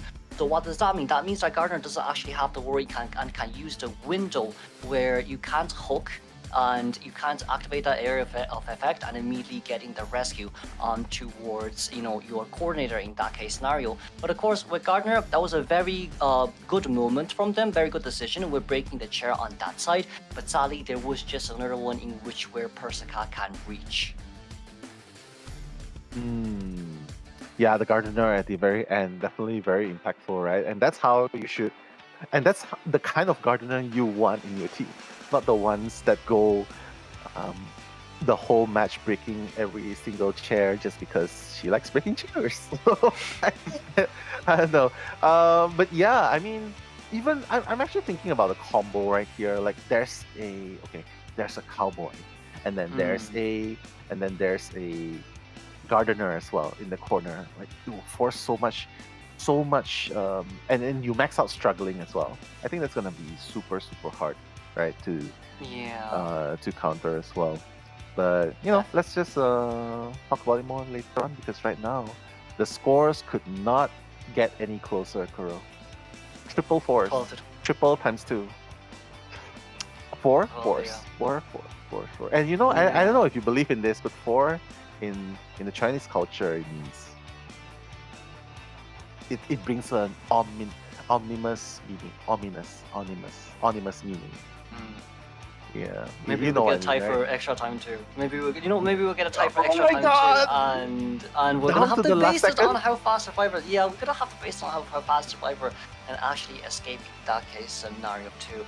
But like, I do think moving on forward from this point on, from Persica, we have seen Gamekeeper, we have seen the IV, maybe not Opera, but like I think it's from the Survivor side of Ravens as well. Who was our first 2 picks? Gardner. Gardner was one of the first 2 picks. Will we ever see Gardner again? No. Do we need to see her for extra rounds? No. So what does that mean? You get your seer, priestess, cheerleader, mercenary coming out. There's no permabans for round 4. It's gonna be a free for all. Oh yeah, or a puppeteer. I don't know. Yeah, make it a little bit more tanky. Yeah. Or perfumer. Come on. Come on. Give some love to perfumer. Come on. Yeah. I mean, I don't know, man. Back then, in the earlier seasons of IDV, you see so many perfumer montages. Like, oh wow, the Pine Game coming back into the palette slam, right. So, come on, bring back the glorious days of perfumer, of Vera. Come on, right. But yeah, I definitely agree with you. When you take out Gardener, when you take out certain globally banned characters, I mean, there's only so much you can play. But that's the thing. There are so many good survivors, so many survivors that are good with utilities that you can play. So even if you globally ban all 10 of them, plus the 4 hunter bans, you can still name so many characters you can play, right? Yeah. But for the hunter, imagine if you get globally banned as well. Oh my god. If there is such a thing as a hunter global ban, I think a lot of hunter mains will go out of job, right? Yeah, definitely. Too many hunters to play. There's honestly too many hunters going to learn by that point. But you see, moving on towards extra round, we did see that for round 3. It was Mistletoe who actually get the ban picks on the maps as well. They were the one who chose Moonlit River Park, but instead Ravens has managed to come up in par and tie against them in this case scenario. But now then, all the favor is going to be in Ravens. What does Raven has? Raven has map selection. Raven has all the meta characters they need compared to MST, where they permaban their priestess and their cheerleader and their female dancer from the game 1 we saw on Ever Town. Yeah, for reals. They definitely need to bring that A game in this last game. Do not make it another 4 because that's gonna be 4 in 4 rounds. BO1, BO2, BO3, BO4, and then that's gonna be 4. And wow, that's a lot of 4 in 1 lifetime. Come on. Yeah, that's too much. Too much for maybe this will be the first time we're seeing a long while. So many ties from both teams as well. They're no one is above each other, but it's who gets. Well, I wonder who actually gets the last lap because like everyone's on par. But it seems like right now Ravens hasn't decided to bring out their big cards yet from the Survivors team just yet, because they've been playing just a little bit more conservative with the ties, but instead the Hunter was playing way more aggressive, like we saw with that Reptilian too. Okay, so let me just take a moment, Yakuro, to answer a viewer in the chat. ZQRC Finals Eyewitness is asking me, Nello, the F tier caster, to tell him the rules, him or her, sorry, the overtime rules, yeah? So please let the F guy say something. The fabulous, okay? The fabulous, in case that's what you think. Of course. Overtime, if it goes into a draw again, okay, if it goes into a draw again, if there's anything from 1 to 3 survivors escape, it's going to be based off the fastest survivor time. But if it's a 4K or a 0-man escape, either way, right, it's going to be based off the fastest hunter time. See, I do know what I'm talking about. I'm just kidding. You have a good day, man. You have a good day. But I hope that answers your question, okay? I hope that answers your question. And yeah, Estelle, shout outs to Estelle as well. The people want Bonbon. Do we agree, Kuro? The people want Bonbon. If you want Bonbon, you won't have Perfumer. That's a small issue now. That's a small issue now. You know, that's your trade-off now. If you want Bonbon, there's not going to be a Perfumer in that case scenario. But Bonbon wouldn't be bad, honestly. On this map pick side from Ravens, we did see Ravens decide to go with Red Church for our extra time right now. I think it's most likely for the Hunter and the Survivor, because, you know, Hunter, they know, okay, no female dancer, no some music box early game, so we don't have to ban female dancer, and from the Survivors, we have female dancer. We can ban Afra and Ivy, and of course an extra ban there too, so it will be a little bit more relaxed on Ravens side, and for MSC, they're going to go into a little bit of an unknown situation themselves. True. Red Church, so many possibilities. You can do so many things in Red Church, right? You can do the smiley face. You can do Bloody Queen. You can do Dream Witch. I mean, for casual players, you can even conduct a in-game marriage in the Red Church. I don't know, man. You can do so many things for both casual and competitive players. But hey, while we are waiting for the overtimes to be prepared, let's just answer a few questions out of fun, okay? So Kuro, let's do some rapid fire question answering thing, okay? Estelle with the how many ties are possible? 4. Unless you're in a best of 5, then 6 is possible. Okay, thank you. So next question, let's see. Also, why not Breaking Wheel? Breaking Wheel might be a little bit hard on Red Church for 2 main reasons. Reason number 1 being the fact that there's too many pumpkins nearby, and pumpkins block your way when you want to hug the walls and get the spikes on the survivors. And of course, reason number 2 is generally because of the fact that there's too many windows for the survivors to play around. You have 2 inside church, 2 breakable ones at the top right and the top left side on the map, and another one near 2 windows near Shack Gate 2. Yeah, so I hope that answers your question of why not Breaking Wheel. And this is another statement, not a question, by Emmy. Hello, Emmy. Shout outs to you, Emmy. We love Kuro. What do you have to say for that? Thank you for the support. I'm a little bit social awkward when it comes to these things, but I really appreciate your support. But of course, I hope you guys have a good time here in IVT. We're, you know, having a really fun time casting content. True.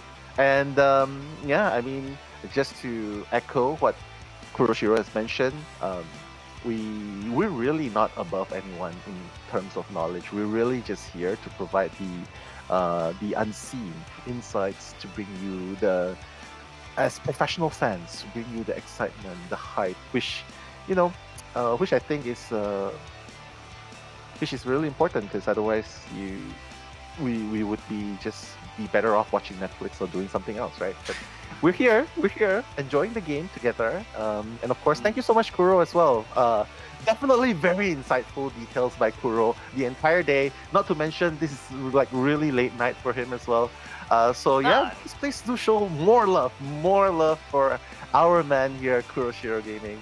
Yeah, please do send it, and of course, we really do appreciate all the comments and towards the teams and the commentators. Not just me, not just Kuro itself, but also to Posh and to Chocho, and we're here thanks to you guys, and thank you so much for the kind words and the kind messages. So yeah, Yeah. But it's also still- is thanks Yeah, to go ahead. Nello as well for leading me, throughout this whole commentary, and for Posh and for Shoot as well. It's not just me; it's everyone here too. And of course, for both of us, we genuinely enjoy the game, and we just want to bring you more excitement, more insight, and details throughout games as well. But of course, with the top 8 teams here, they are going to be the strongest top 8 of NAEU. And with today, with our last day, day 2, it's going to be the semi-finals, the top 4. Of course, from Orvi and MST, we would like to see who comes out actually on top, because they're still, hand to hand on the same level against each other right now as well. True. Of course, you definitely deserve being here, and we definitely have faith having you here as well. So thank you for being with us, and of course for all of you guys who are probably tucked in. I don't know, it's probably 10 p.m. or 11 p.m. wherever you guys are. So just to bring up a few more comments by the viewers, showing some love to our viewers because you guys are always here. Ada Mesmer, Kuro is... Wait, you has a cute smile. Okay. Any words for Ada Mesmer? Your fan. Thank you. Thank you. I'm a There bit you embarrassed, have but it. thank you very much. There you have it. See that smile? Oh my god, there you have it. And of course, Bubbly Gia Gaming. I want to see Lawyer Gaming. Yeah, surprisingly, we didn't see any lawyers today, right? Yeah.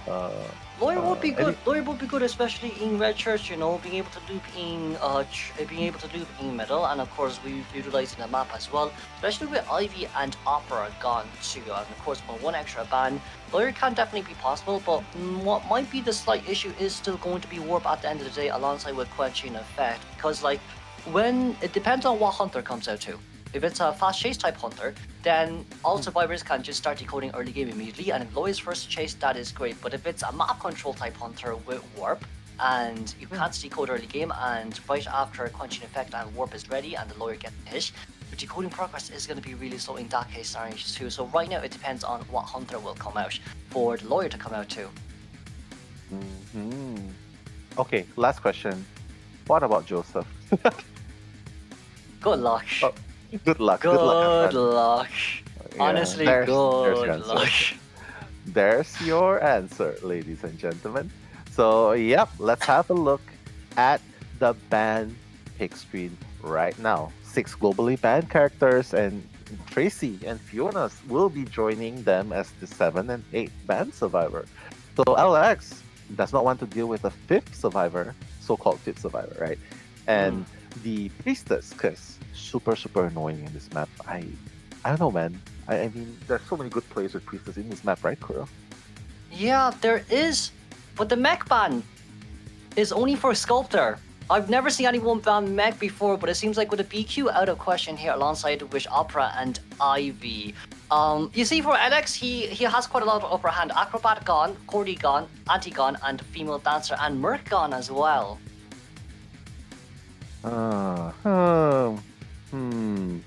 So many things gone, and yet we have not seen Jose gone. The first officer is never banned, right? Huh. Yeah, well, never, honestly. The mech ban was more surprising. Who would you play if you don't want mech on the field? Right, because Gala is one of them. Gala, what I know is one of them. Bonbon, not so much. Bonbon, not so much. If you really want to go for Bonbon here, it'll be a whole different issue. Maybe for BQ, yes, but BQ will be permaban, and they do know that as well. But I guess with the Seer last ban and the Psychologist pick right here, this isn't a bad team comp to actually counter the Gala, so Gala's out of question, but Bonbon might just be a little bit different here. If we can get Bonbon from LX, might be totally different, but also Clerk will still work because we don't have Harasser. Yeah, no harassers at all, right? But again, I feel like Entomologist is already a harasser. It's enough of a harasser in this map because it always slows down the hunter in between the 2 entrances at the side and of course the main entrance, right? So I feel like that's already, it's like the kind of support you don't really need to be there to give to your teammates. But wow, Alex, the Disciple. How can we forget about the cat lady? I This is forgot about the cat brilliant. lady, honestly. I did too. I actually did too. We were too many other characters. Just too many other characters. But, you know, this is brilliant. Why? Cheerleader, pop on away, warp, bye-bye. Entomologist, put bees in between, warp, bye-bye. Also, barmaid too, even if you drink the speed doubling, once you get the cat on, that's also a warp stun and immediately down on barmaid too. So actually, for Anne, this isn't too bad when it comes to chasing after any of the containers here, but maybe for first officer, when it comes into rescue, it's going to be a little bit harder to actually stuff dash chair. Yeah, let's see if this is going to be the character that's going to break the draw streak, right? The draw streak that has been hitting MST versus Raven for the long time. I bet Rivals is just behind their screens and just looking. Yeah, more rest time for us, you know, more rest time for us. Yeah, more time for us to chill. Yeah, for us to chill, maybe grab some ice cream. I don't know. Is it good to eat ice cream in the middle of the night? Maybe not. But take us through the locations, though. Okay, let's see here. Barmaid at Shack, middle will be given to cheerleader, and of course, red carpet is going to give given to psychologist. We do see that first officer spawns right ahead of the Anne. Now, with this spawn location in mind, all survivors actually have a really good time with this barmaid here being able to rotate to middle, and of course, cheerleader being able to get away. Anne might not have an easy time to get a first hit until warp is ready. Yeah, Warp. Like what you mentioned, Warp is definitely taking a longer time, right? But right now, in overtime, first half, ladies and gentlemen, for the first time in the IVT tournament, we're gonna go overtime and bring you the commentaries. It's me, Nalo, and Kuroshiro.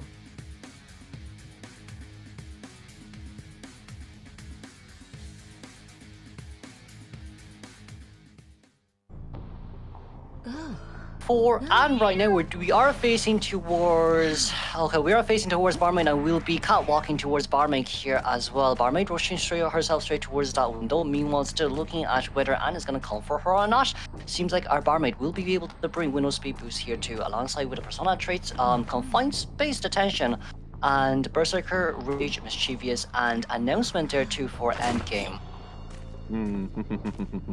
So that means there would not be trump card available for the late game. I like this. Breaking the 2 pallets before pursuing, taking her time. You know, the disciple is patient. The disciple is patient. The cats are like hunting dogs, but they are cats. So still looking for the first target, seeing some blood trails, probably thinking, nah, that's not the type of blood I want to chase. So I'm going to chase Sawi, go back to the initial target, and Sawi revealing herself and putting down the pallet. Sawi, will she be able to make it to the pallet? The answer is yes. But we did manage to get the burst out here immediately, so what Anne's going to do is to wait before we hit, and then throw the pallet and warp in. Nice. Or just use the cat. We could. Swoop is just ready. Swoop just got ready. We don't have flywheel. Of course, the smoke dolphin speed boost came true, but one warp is going to be able to take it all the way right here. One jump. The bees came true just on time for MST. And that's what I'm talking about. You don't have to be violent to be a harasser. That bee just gently pushing the hunter away. And look, Sawi's at full health. Alex still not getting the first down yet. Sawi at full health, mixing the Dublin. She's good to go, Kuro. She's so good to go. Yeah, definitely.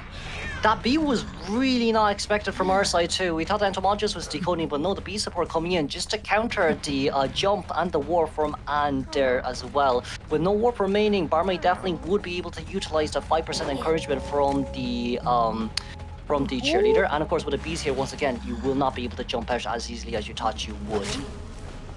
Okay, block you. It's fine. It's fine. I'll sacrifice the bees. Anything for Sawi, the barmaid. But now, enough is enough. I'm gonna go for someone else. And Rawfish seems to be the target. Alex trying to cook Rawfish right here. And the first hit's gonna be onto Rawfish, wasting one part of the health and also one watch. And now changing targets to Z. He's like, you think you're funny, huh? With the bees, huh? You think you're funny? I'm gonna chase you now. And doesn't matter. Sawi is gonna be the one doing the decoding now. Still 5 cyphers remaining, but Z, changing targets now. So do you agree with this decision? It's a bit hard here. We do have Warp Ready really soon, but there's two main issues. Issue number one is 3 minutes in towards the game. 30 seconds until accelerated decoding has started, and we do see that first officer is now getting healed. We're going to be able to utilize encouragement speed boost here coming from Cheerleader, but it seems like Alex is a little bit lost on mind. You're not knowing who actually to chase because of that entomologist B disturbance there. With no bees left on Ento. Swoop is only 5 seconds remaining, but that 5 seconds will allow her to get towards the window. Yeah, this is looking really, really devastating. Oh my god! Oh my god, I thought he would not be able to make it out. But hey, Z is gonna take that first hit. It's fine. Because the cheerleader is around to cheer him up. It's like, yeah, get the speed boost, my friend. Get the speed boost. Oh, we missed it! That's so devastating, Kuro! Oh, yeah! Using up the warp and the lead. But in exchange for that, I guess we did manage to use a little bit of encouragement from Entomologist side, but even so, we're going to be able to get this done and then immediate hit down. Now, this is a really bad situation for Anne. We have 3.5 Cypher Machine done. The only way to actually at least guarantee the tie now for RV is going to be the failed rescue on the first officer here. But 5 second extra tie turner time, failed rescuing for first officer seems like it's going to be really hard unless you get that terror shock down. Yeah, it's really hard. It really... Hey, but the one thing going on for Alex is at least the survivors have been using all of their resources, right? Okay, getting that stun. Where are you hitting? Actually manages to hit Rawfish. Even 7's here to cheer him up. Okay, careful. Careful not to get hit again. 7. Wait, no, it's Z. Oh, the Molly is gonna go down, unfortunately. But then that means their Cypher Machine is open here though, Nell, so we can just start camping this Cypher Machine in this case scenario. First officer without any items left, we want to stop first officer in our tracks here. With a beautiful body block coming from Cheerleader, but that doesn't really matter because the cat will still be able to come back in this scenario too. We placed a guide on the run area. Yeah, a little bit too short. The area did not manage to get into position. And 7 is just casually decoding there and be like, yeah, I don't really care. I'm just gonna keep decoding. All of us are safe and sound. Mistletoe team is really doing really great. Now, even the Cypher progress are going super, super fast, bro. Yeah, with 2 jumps here, but it doesn't matter. We are going to be able to cancel it out with a pom-pom chair here. There will be a little bit of slow movement speed boost from the Cheerleader, but that doesn't matter. We did our job. Wow. The Cypher Machine is now primed. Oh, wait! Tieable! Zed is nearby! Zed is nearby! Borrow time! Whoa, we got the jump out! Can we get a stun right here? We did a hit over the window. Okay, that is... you know, we got another 2. The good news is we got another 2, and we know that Entomologist has to use a self-heal, so we go back straight towards this Cheerleader to get her down, because Cheerleader does have Flywheel on her hands. Cheerleader getting up right here. We don't have Pom-Pom left on our hands. We're looking at Guide. We did manage to bring it back, and it did bite on towards Cherry. So, hey, wait, what's going on? What's going on? You buying too much time? You are too much time? Wow! 7 is cooking right now, ladies and gentlemen. The flywheel from the cheer boost, speed boost, and now getting the way towards the pallet and making its way. Okay. Yeah, I don't think it's gonna matter. It's gonna stop short, but that kite was long enough for them to get Z up, and 3 of them are running towards the gate, bro. Oh, we Cherry, we might actually not be able to make it because of animation into a Spectre now. It's a little bit unfortunate here, but they did manage to get out towards the gauge. Let's congratulate the tie game here from MST. Not the tie, 3-man escape, sorry. Wow, 3-man escape. I mean, you're technically right. They broke the tie, right? They broke the tie. Yeah, and it's a 3-man escape. I think they're like, enough is enough. We're so sick of the number 4. We're so sick of getting draws. And that 3-man escape against the Disciple. I mean, honestly, Kuro, did you kind of expect this to happen? Because the early game was... the survivors were doing so well.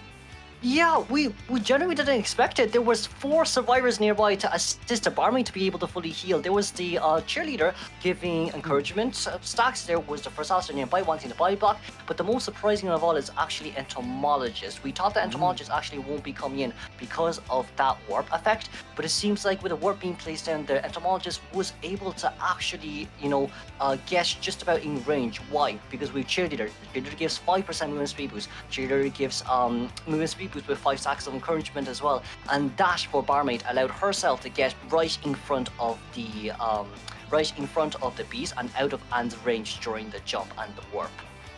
Yeah, those bees were so annoying, getting in the way of Anne so many times. So much so that Alex changed target towards the automatches, and it shows. Like, look, like the decoding was not even 100% because she was doing the kiting most of the time.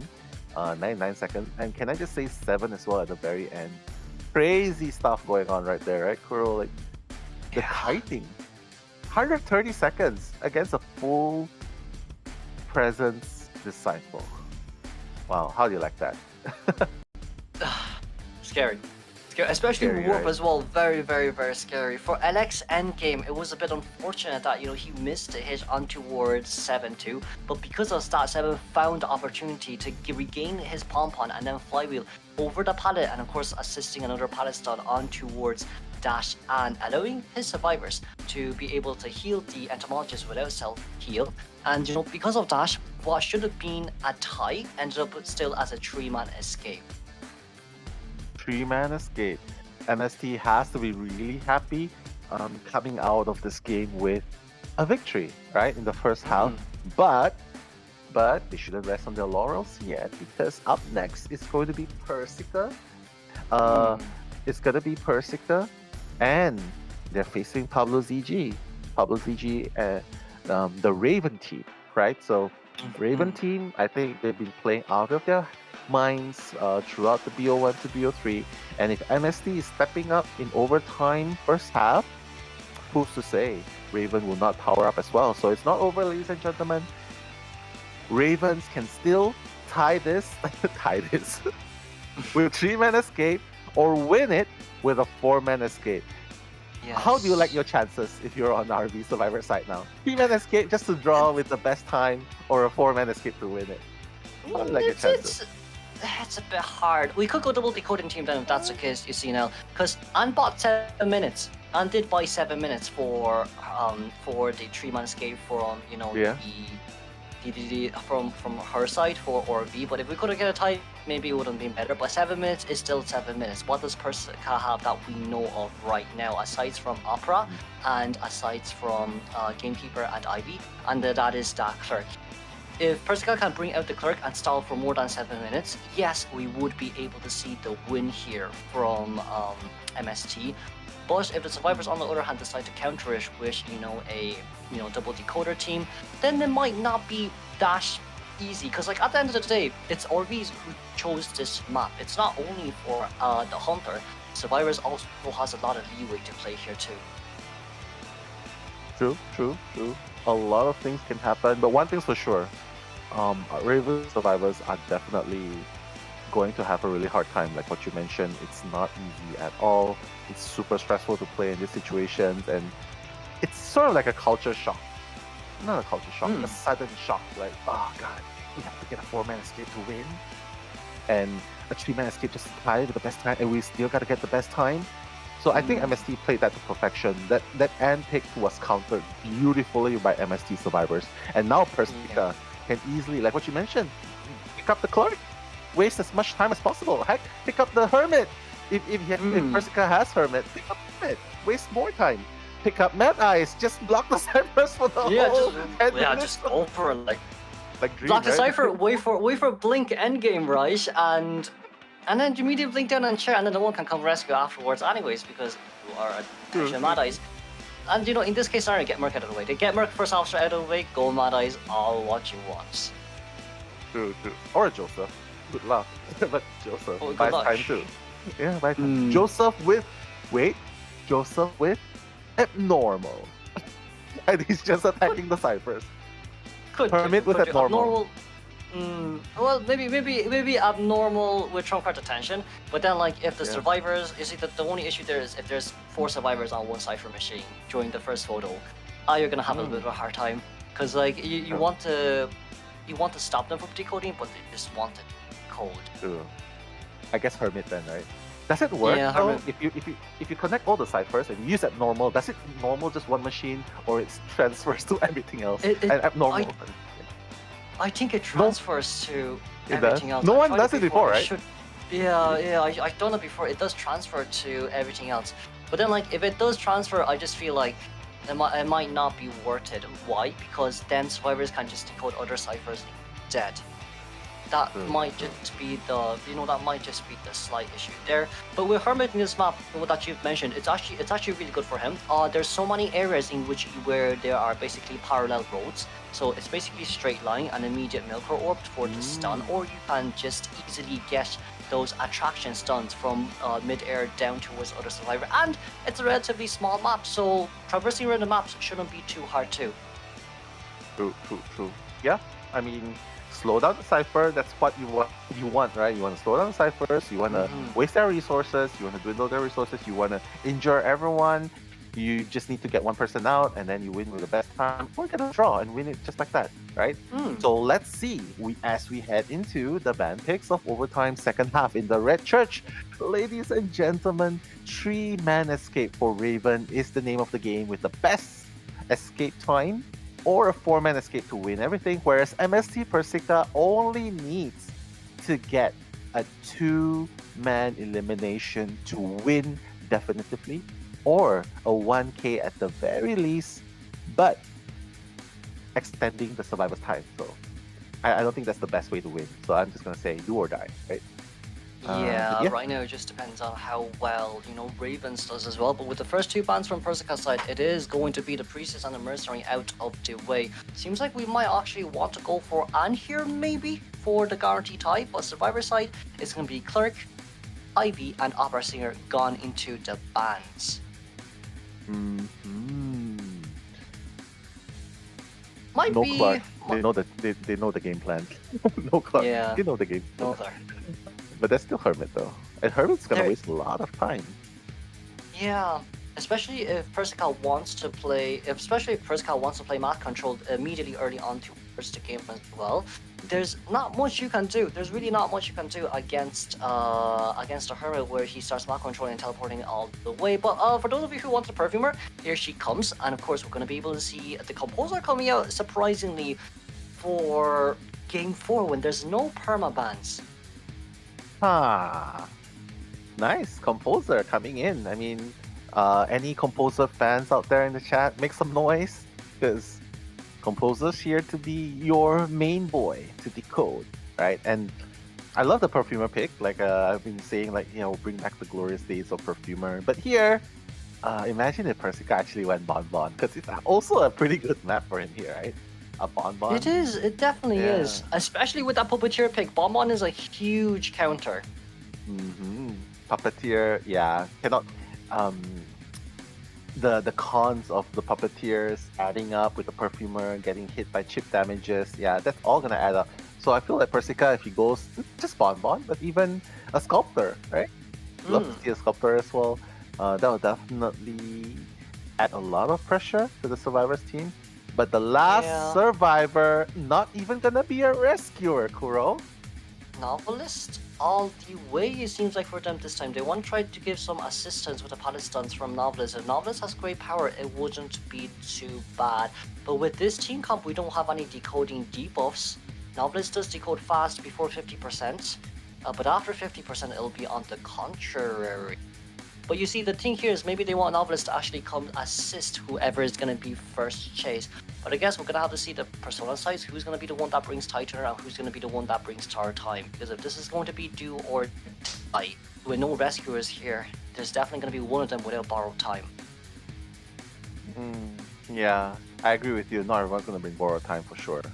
Especially not the first Kaiser, right? He's going to put everything...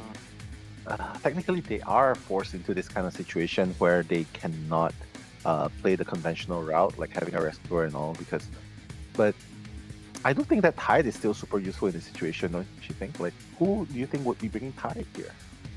Novelist? Puppeteer? I say Novelist, and Perfumer. The reason why you can't really give it to Puppeteer because he might be our main rescuer. That's kind of just the thing. And if he's your main rescuer, you do need a wish borrow time just in case something happens. And to mid game where you need that borrow time to come into effect as well.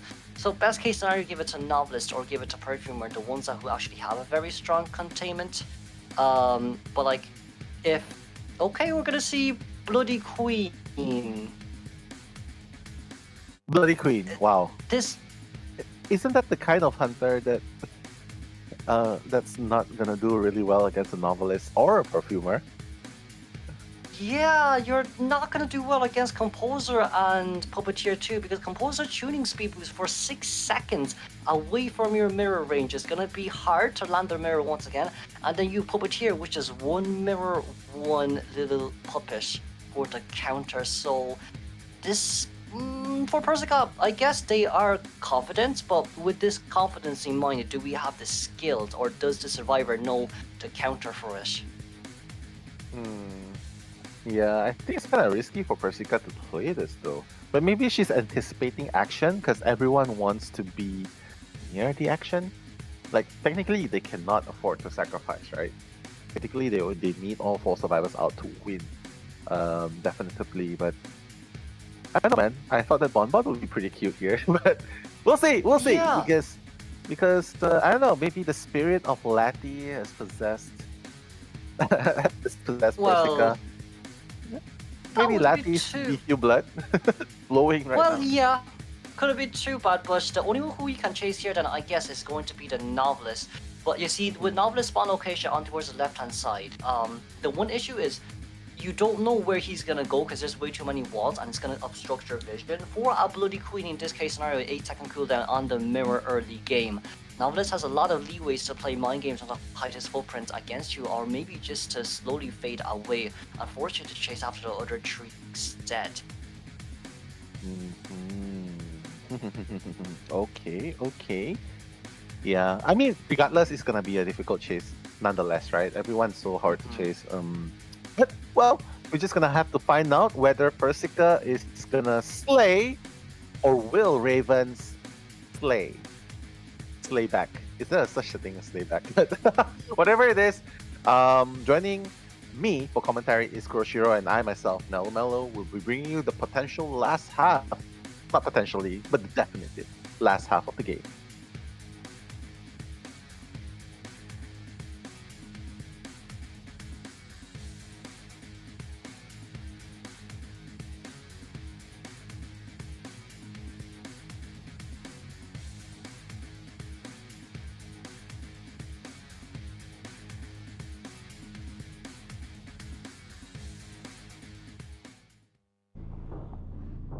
Okay, Night Tide's Bloody Queen here, which Novelist rotating towards the other side. Right now, we're trying to hide our footprints here as much as possible, but Persica did manage to see. We're going to be able to get a spot out here immediately. Let's see. The first hit will register.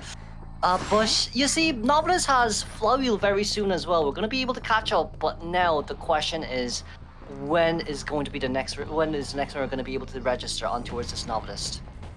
Yeah, and the thing is, he doesn't even need to be close by. And you can see Persica playing, like, he doesn't even need to be close by. He's just like maintaining distance, using the mirror, and using it to land far hits. And even if you use Flywheel, well, let's just say you wasted it. Okay, never mind. Okay, now, the speed boost, but the mirror's up. Oh my god! Perfumer did get the body block. That was so fast. Fast. That's not Persica, that's Lati. I don't know, maybe too soon to say. Yeah, too soon to say. But Persica, so far, 2 for 2 mirror hits against a Novelist that's supposed to counter the Bloody Queen. Yes, but it also props to Persica here because she was the one that actually forced Novelist out of area as Puppeteer coming to rescue. We didn't force little Lewis just yet, but we're still trying to play around. We got the no damage rescue thankfully, and Puppeteer tanking that hit, not being able to utilize his doll because of the fact that you're doing tighter. But Dakili on the other hand, the flywheel! Missing the flywheel. Yeah, I think he got hit first and then he flywheels.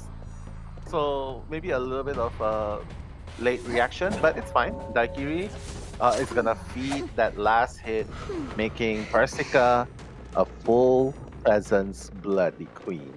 And mind you though, all five ciphers are being moved, so maybe Raven has a game plan here, but Persica is gonna chair right in between these two ciphers. I don't know, man. Kuro, seems like a very Wait, hard but- duty to decode and rescue. But we've abnormal on this Bloody Queen. Bloody Queen's gonna be looking for that normal here immediately, and that's one cipher down. Oh no. The cipher screaming, no, you do not want to do that. Persica, nope.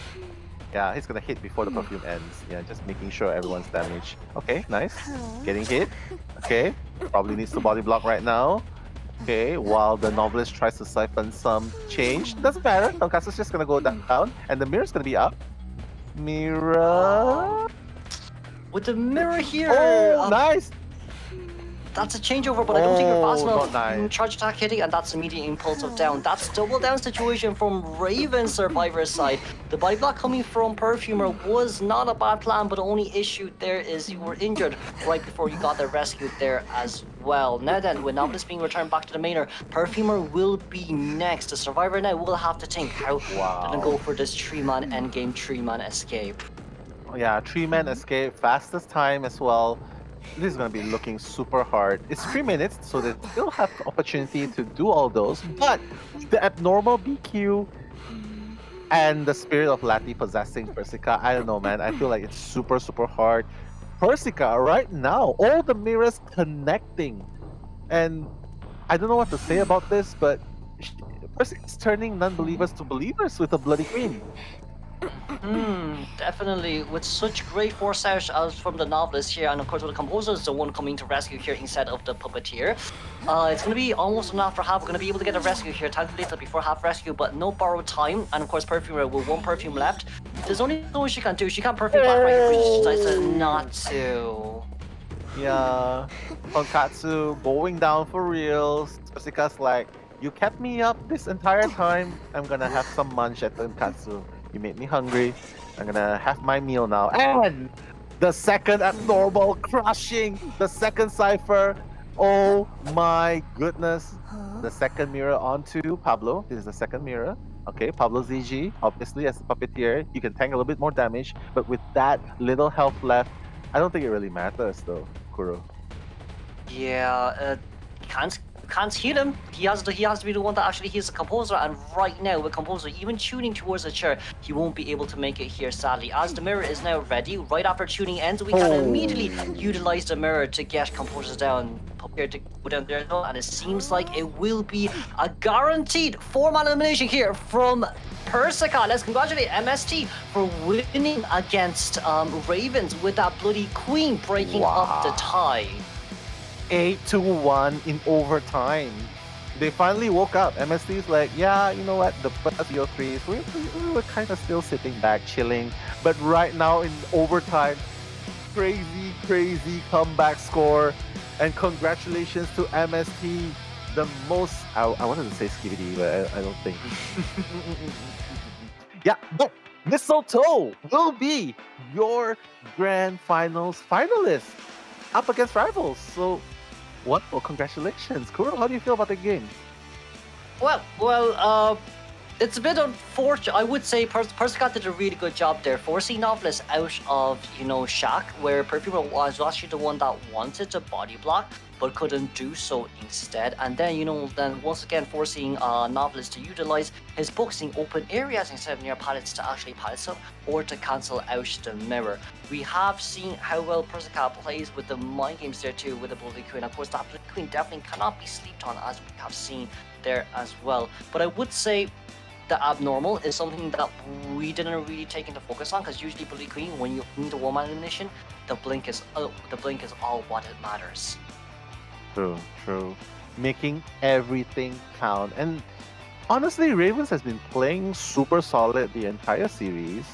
I think one of the factors, just in my opinion, I feel it's just the stress and playing out of the ordinary, because they had no rescuers. Everyone was just, not a single rescuer. Everyone was just focused on maintaining their health until the very end. And Persica recognizes that they need to be aggressive and responds with the Bloody Queen, accurate mirror, and abnormal. And no blinks needed. Like what you said, no blinks at all. No blinks needed. It's just abnormaling. The ciphers are just crying the entire time and being like, I just want to be decoded. I just want to be completed. But being caught, that chair though, Kuro, talking about that chair position is just between those two ciphers, and I think it was so devastating, right? Getting there, but hey, we gotta give our congratulations where it's due. I mean, MST has definitely played their best, gave it their all, and not to mention congratulations to Ravens as well. I mean, top 4, not an easy feat, and considering that, best of the best, NAEU coming up here. Definitely, but also I do think it's with the fact that, like, from both teams we were on even playing field with Dash Hidden Bloody Queen from Persica as well, which actually surprised the survivors there quite a bit, because they did get Composer out to try and do a little bit more of a side rush, and we didn't have any rescuers there simply because of the fact that we, genuinely speaking, just wanted to keep their containment and decoding as fast as we can. From both sides right there, we did tie all the way through Game 3, but for Game 4, I think was the difference breaker there. Whenever it comes to mentality and stress, and of course keeping up with all these in mind, we're going to be able to move on towards match stats here. As we do see as well, no one actually contained over 60 seconds against this Bloody Queen. Yeah. Very unfortunate, because Persica's mirrors were just on point, like what you mentioned. Even caught that Kiri, the Kiri out in the open, forcing him into unfavorable positions. And unfortunately, this is not the way Novelist could have been used optimally, right, to counter Bloody Queen. And you saw for yourself how he was forced to use the book unwillingly in certain positions where he had nowhere to go, right? Yeah. It's either buying a little bit more time, but not enough as well. Because the main thing which is good about Novelist is when the BQ mirrors, you cancel the mirror by activating the book. And now, but that didn't happen. So I don't know, man. I feel like it's just Persica piloting really, really well this time. Yeah. But yeah. Like, you know, you are correct. You are definitely correct. It's, as you've said as well, it's Persica who actually forces Survivor out into open area and then forcing Novelist to be at a very disadvantageous point. But before that, though, we'll be moving on towards the match results. For Game 1, we had Ever Sleeping Town, in which it was a 4-4. Game 2, it was Leo's Memory, 4-4 once again. Game 3, in Moonlit River Park, which definitely could have been a huge difference maker there for Orbi. Sadly, MST was able to overcome the obstacles along the way, and with Game 4, 8-1 with that beautiful 4-man elimination from the Bloody as well. And we see that the MVP will be given to Persica instead, who managed to tie out all the games Game 1 to Game 3, but delivered a total destruction to Raven Survivors for Game 4. True. And shoutouts to Santi Devil as well. Like, definitely playing his best as wax artist in game number 1. Shoutouts to Santi Devil. And of course, MVP, very well deserving. Persica back-to-back 4Ks yesterday and today, not dropping a single game as well. Not even losing, like maintaining draw at the worst and getting a 4K at the very end. Congratulations, man. Definitely very well deserved. Just a disclaimer though, not to be confused with the WBG Persica. Definitely, yeah. But you know, like with this Bloody Queen coming out as well, I do think, hey, look, now we know how to actually counter Novelist against Bloody Queen, and with Bloody Queen herself there too. You know, in the shock area, which was really surprising as well, is why did Novelist get? Novelist got out because of the fact that once you use the mirror, since there's a wall in between you, you cannot use your novel anyway. So like, it's either a do or die situation there. Not only are you wasting Perfumer's time from decoding, you are also in a very tough spot. And of course, like with the mirror coming out, even if you do mirror and Perfumer did get a body block, where else can you know, Novelist go when mirror still has 7-second duration, right? So like with that in mind, Persica did a really good job in stuffing the survivors in the same location and forcing them to make one ultimate decision, and that is to get out or to face the reality of a double hit situation. Yeah, I mean, I guess the main takeaway from that was, turning the non-believers to believers. Like, what draw queen? What draw queen? What What do you mean Bloody Queen's countered by this calm? Casters, you have no idea what you're talking about, you know? Just kidding, JK. Yeah. Oh, it's a 4K. Did you not see that? Okay, so again, conviction, full conviction by Persica, very deserving, carrying the team at the very end. And of course, just a little bit of side shout outs to people out there. Don't forget to drink your drinks and, you know, just rest up. If it's really late, you can always watch this later on during the VOD. And of course, Arletto, when is Arletto with the comments? Kuro, play with your hair, please. Do you want to play with your hair?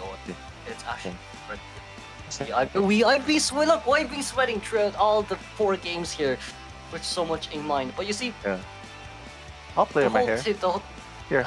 I'm sweating now. I'm actually sweating now. I'm full on sweating now. It's not good. Yeah. I might need to shower before going on bed later. But those were really good games played. Really good games played. Both sides, my lord. But of course, aside from that, I'd say like throughout that game as well, moving on forward, we probably will be necessary to give MST a little bit more of a break before they move on towards rivals. But we will be moving on towards the interview phase here. We will be having Santi Devil coming out from Mistletoe for our interview alongside with our viewers here too. Okay.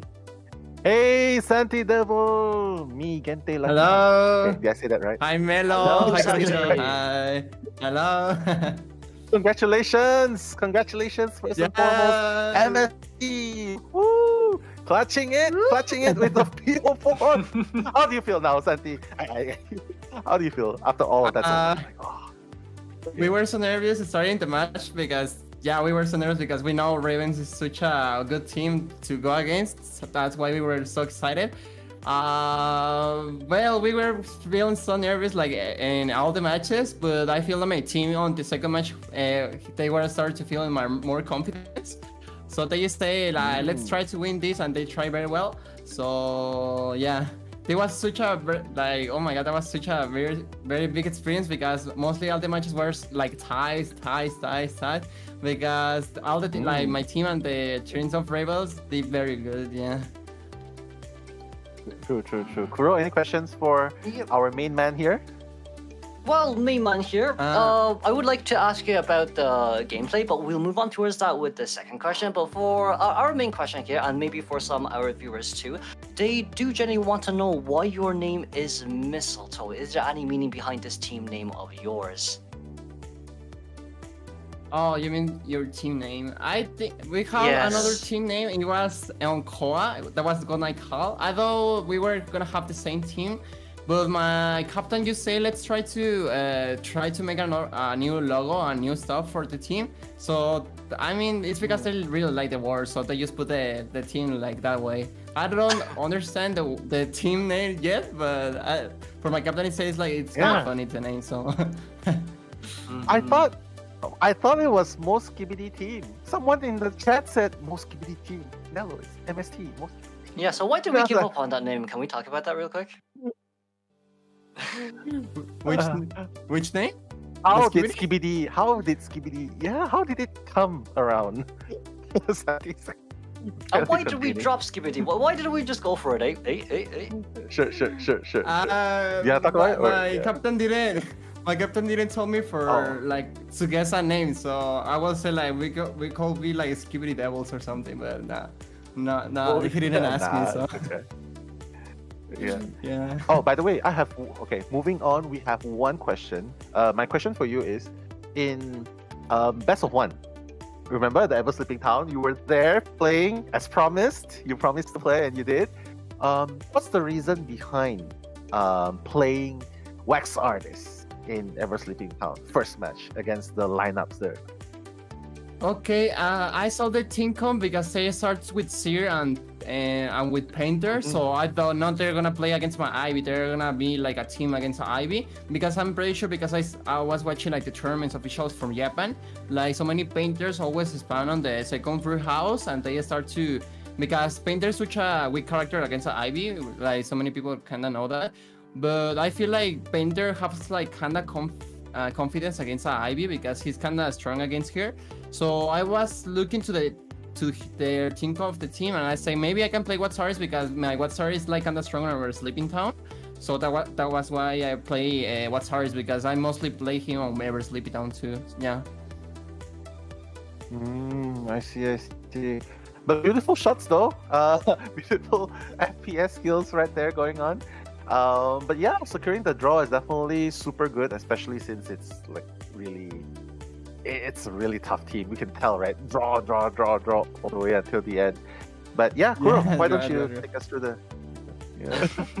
Well, I mean, with our most likely second to last question, it really is just congratulations once again for winning semifinals and moving on towards finals, Santi. We will be able to see you in finals against Rival. How do we feel against them now, right after finishing at best of 4?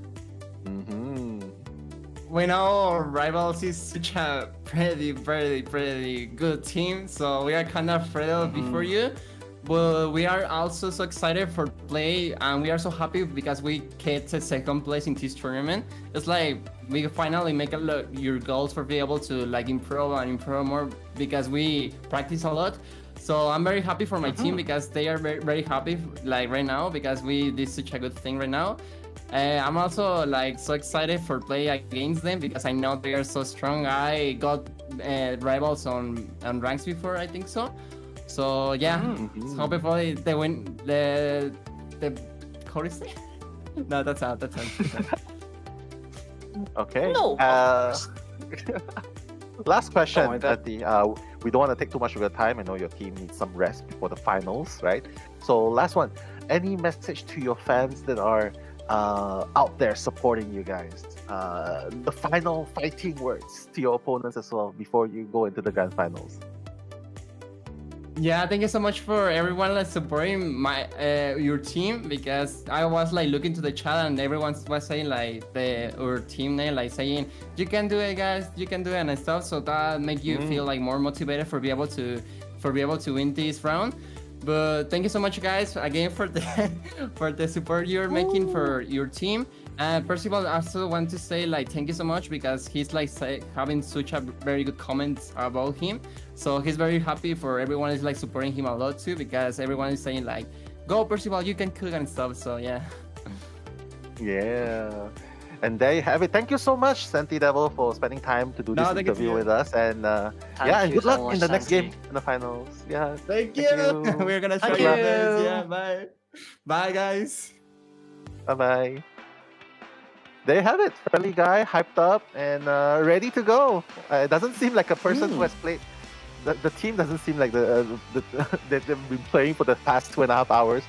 They're heading straight to. They're fired up. They're warmed up. Yeah. Yeah. They're but of course, from MST side, they've done a really good job. But I would say, going into finals, you never know what will happen. Maybe they'll actually beat against Rivals. I did hear Santi say, "Oh, second place," but have more confidence in yourself, no matter what you do.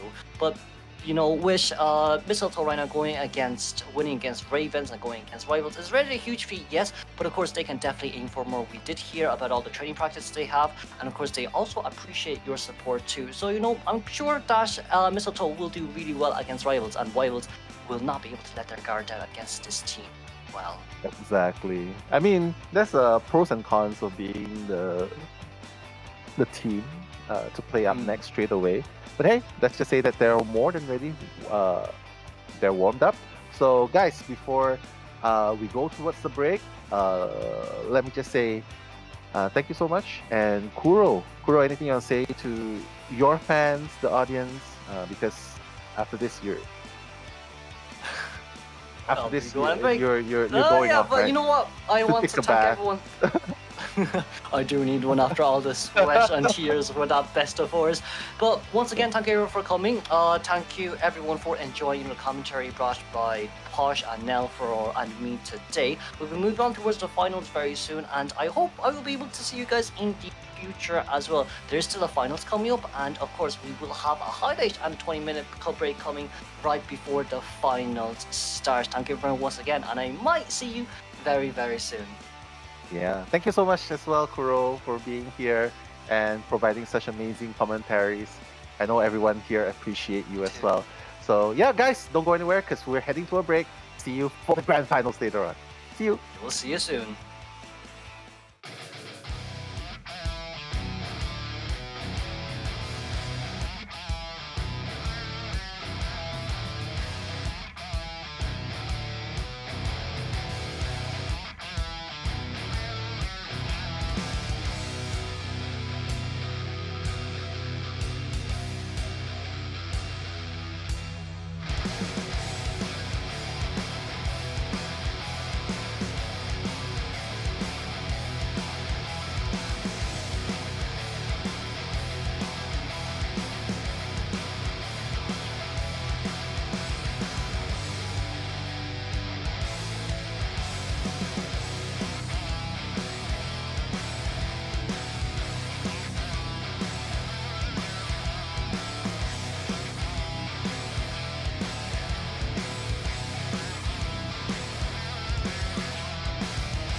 Hey guys, we are finally at the finale of IVT Day number 2 Championship.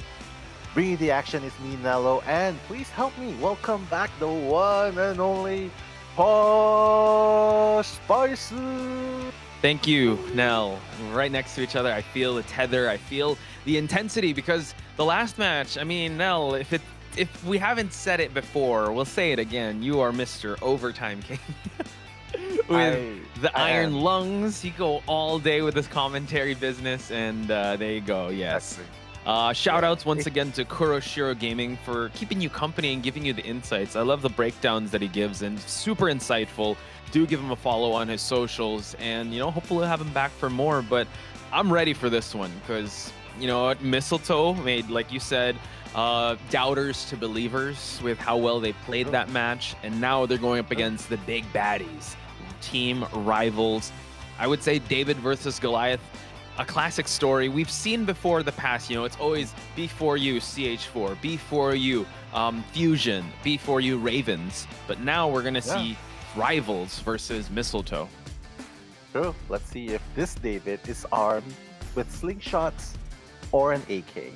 We're about to find out. Yeah, because But rival Esports versus MST, you could not have a better team lineup for the finals today. So without further ado, let me just introduce you to the RVL Rival Esports Survivors and Hunter. A stranger, no stranger to the community. Sprinzer is the hunter for RVL. Schmidt, the captain, alongside Roland, Milek, Hoblums, and of course, Anton. So Rival Esports, I'm looking forward to the Knights in action. Nice logo, by the way. Yeah, very unique as well. It has that red streak there. They're ready for war. And so is Mistletoe. I was really excited to hear what Santi Devil had to say, the lore behind the name. I really thought it was Skibbity. I was kind of disappointed at that. But here we have Perseca making so much incredible plays. We have Sawi, Rawfish, Seven, Z, Santi Devil, and Nato. The Davids versus the Goliath. Mistletoes versus the soldiers of rivals. I'm trying to figure out what else we could do with the MST. Like what else we can name it for. Maybe the cousins of MSG. I don't know, MST. That's very unhealthy. That's very unhealthy. They're still related to MSG. But here are the player stats. The player-to-player matchup. We have Sawi and Schmitty. You know what I liked about we interviewed Roland again, and he actually shouted out Schmitty. I know Roland, he's the MVP, but he also gave a shout out to Schmitty and his incredible performance, and he's been doing an amazing job thus far with how well he's been containing the hunters. But you can't say the same for Sawi. Now we're gonna move things on to Roland and Rawfish.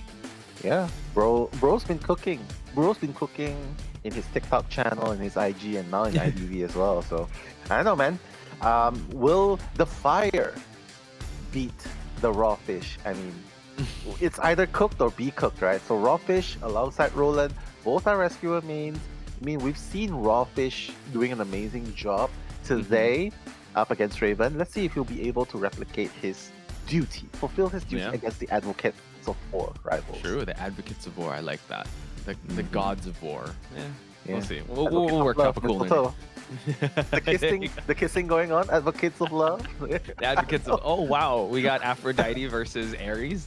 Right, that could be the lore here. I would want to say also, Milek had an amazing performance being the composer. He didn't bring borrowed time, but he made sure that he used the skill to make it seem like he had the borrowed time for that pop to happen. So an incredible showing. Now we're gonna move over to Paul Blems and Z. I would have to say Paul Blems also facing a bit of adversity from the match I watched, but they were still able to, kind of cover each other's backs. And now going over to Mistletoe side, I feel like the survivors really popped off at the third, and I mean the overtime game that you guys covered. So hopefully we get to see a back and forth between survivors and hunters in this matchup. Yeah. And speaking of lawyers, where are the lawyers today? We haven't seen any lawyers. It's Monday, today. dude. Well, where we're at, it's Monday, so they gotta go to the office. Gotta work, yeah. But now the main attractions, the hunter main Sprinzer and Persica. I mean, Sprinzer, no stranger to the community at all, has competed in Koa as well, alongside under the banner of B4U before this, getting picked up by Rival Esports, so on and so forth. That's the story of Rival Esports, Advocates of the War versus Advocates of Love, Persica, Ivy. I don't know. Is Ivy love? I guess we'll have to find out after Persica picks Ivy and lands the horror onto the survivors of Freckles. I'm excited. We did see how well Rival Esports was able to counter the Ivy that was brought out by Yindi. So maybe the Advocates of Love have something up their sleeve for them to be able to, make things an even keel here. Since once again, this is going to be a best of 5, and this top 8 was kind of intense because you could not drop a single game. It's not a double elimination bracket. Once you lose, you're out of the tournament. But here in the grand finals, it's a race to 5 game. So there's going to be more chances of for any of these players to surprise us with amazing picks and also interesting plays. True. Amazing picks, interesting plays, unconventional game style. I mean, so many players to pick off. It's so versatile. Like, you can literally play anything, and it's still going to be a very different game every single time. That's why we keep coming back to the game, right? So, yep. And speaking of coming back, I'm so glad each and every one of you are coming back to watch these players perform at their best. Big shout outs to Dundia, Jazz, Nuna, Small Ghost. Big shout outs to each and every one of you. We're going to go to Leo's memory, but Nell, do you want to give any shout outs? Yeah, I do want to give some shout outs to Darling and all the advocates of Sunflower in the chat going on here. Emmy as well. Nell's been here for so long. Yes, I'm here for so long, and I'm going to stay here for the next leg of the race. It's the amazing race, and we're at the finale, so no reason to drop out now, right? But shouts to you guys are amazing. I'm sorry, I confused the Amazing Race with Survivor at one point. I was like, I know. Sorry, different reality show. Nell's the sole survivor. Like, wait, no, wrong. Last man standing. Or he's gonna have the rose for the Bachelor. I'm kidding. I don't know. Too much reality show I'm watching. But I did notice we are going to go to Leo's memory, and you brought up a point that, Leo's memory has had the reputation of being a not so favorable map, or they didn't really like it, but now we've been seeing kind of a shift in perspective and a lot of people to kind of like in Leo's memory. And it was Kuro that brought up the different factors, like the change of elevations and the different types of meta that we're seeing now. So now we are seeing Leo's memory come out. What are your thoughts on Leo's memory? Are you starting to like it now, or it's still kind of meh for you? If I can play the Gravekeeper in his snow costume, there you go, and stay burrowed in the snow for an extended period of time, then yeah, that'll be amazing.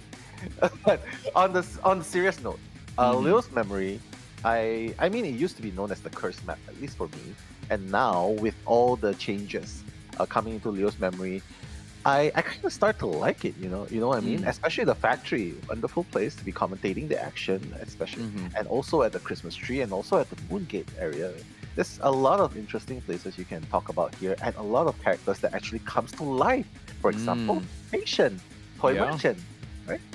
True. Starting to love it. Yeah, I think this is an interesting play here, because usually we kind of see like the Acrobat come out of Rivals, but now since this is a different map, we're going to see a change of elevations. I think that's why they opt for the Patient. Now, what's interesting here is the Prisoner coming out, so they really want to promote that Cypher Rush. I wonder who's actually going to pick up this Prisoner, because so far the Prisoner plays, we have none yet to highlight so much. There have been some Prisoner picks, but if Rival Esports has something cooking, they could definitely have something ready for this. And obviously, you got to have the main decoder with My Leg on that Prisoner. Yeah, I was about to say, considering how much My Leg loves ciphers, he should definitely change his name to My Ciphers. And obviously, Luke, it's gonna be his choice. It's like, okay, decoder, yeah, it's gonna be My Legs for sure. And I guess it kind of complements what he's doing. Like, at least even if he gets first chase, he still has the shock to work with, and the connection, if the connection is intact, he'll be able to recharge it and allows the hunter to get shocked after a period of time. So a lot of things they can do here, but mind you though, it's going to be the opera singer that they're facing here. I kind of wonder, like, no priestess here, no explorer here. I don't know, maybe Explorer would have been good as well to Cypher Rush, but I guess they don't go. They're not hiding, they're not scared. When they're not scared, they don't hide. They just want to face it head on. And right here. we've talked about this yesterday in their match, right? They don't necessarily go for stunners. Yes, Prisoner has that one shock stun, but they don't really go for that over support meta because they trust each other in each other's rotations, and they support by focusing on decoding or just going for stable rescues. They don't want to go for big team fights because the main objective here is to push for objectives and try as much as possible, at least to tie things out or gain as much points as possible. So definitely this team lineup, this synergy is in their wheelhouse. So let's talk more about the spawn locations here now. Yeah, my leg gonna camp in the factory. I would camp in the factory forever and I ever. would pay until rent the in the game over. factory to stay there, yeah. Nice. I would pay rent there too. I would buy the whole building and rent it to you, Tosh. Thank For you. free. Okay, I'll pay my For rent to free, you for then. free. Okay. For free. For free. There we go. Yeah. The problem seems to be source in the middle, and apparently it's, usually that spot is for the people who wants to get chased first, right? Roland obviously in a spot below Persica. I mean, we've seen yesterday how these hunter mean first. But Roland is not an average rescuer. Let's see how Persica is going to handle rival esports survivors right here. Bringing you the commentaries is me, Nello, and of course, Osh Spice.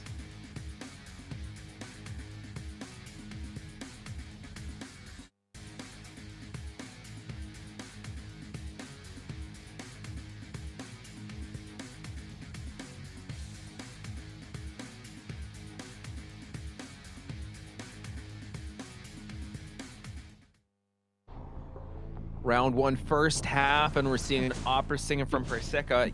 Yesterday, we were able to see Perseca actually dismantle the mercenary. So now we're gonna see Schmitty actually take first kite, which he'd gladly take. So far, it's a 3-6 build, very standard build on opera singer. So Schmitty has to be very careful to make this rotation happen. He's gonna eat a regular hit just so that he can rotate safely to the second story of factory.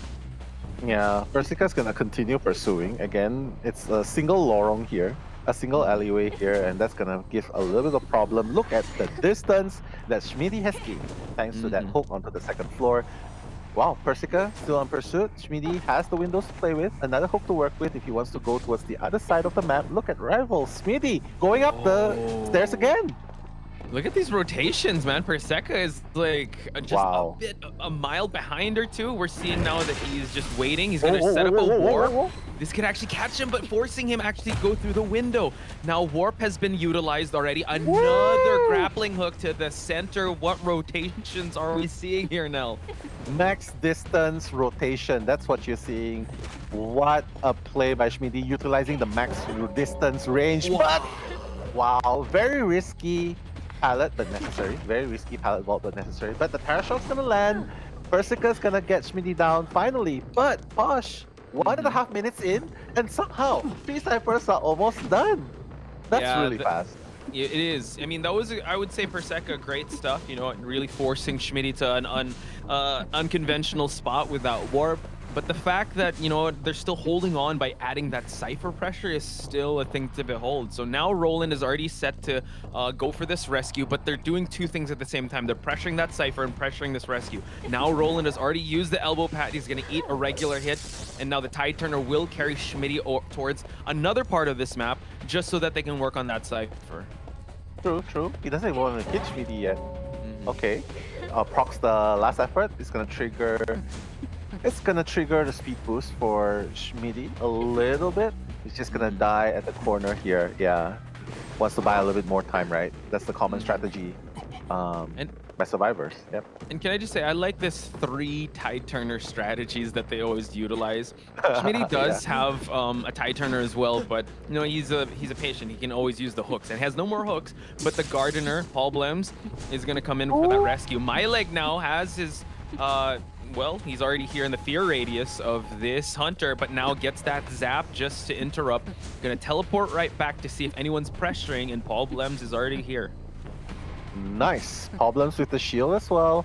Tries to use that shield to gain as much distance as possible. No hesitation at all. Just rescue straight away, because that's the point. Rescue, even if Schmitty gets hit, it's fine. Last effort is gonna help Schmitty in this, and he's heading straight to the basement, right?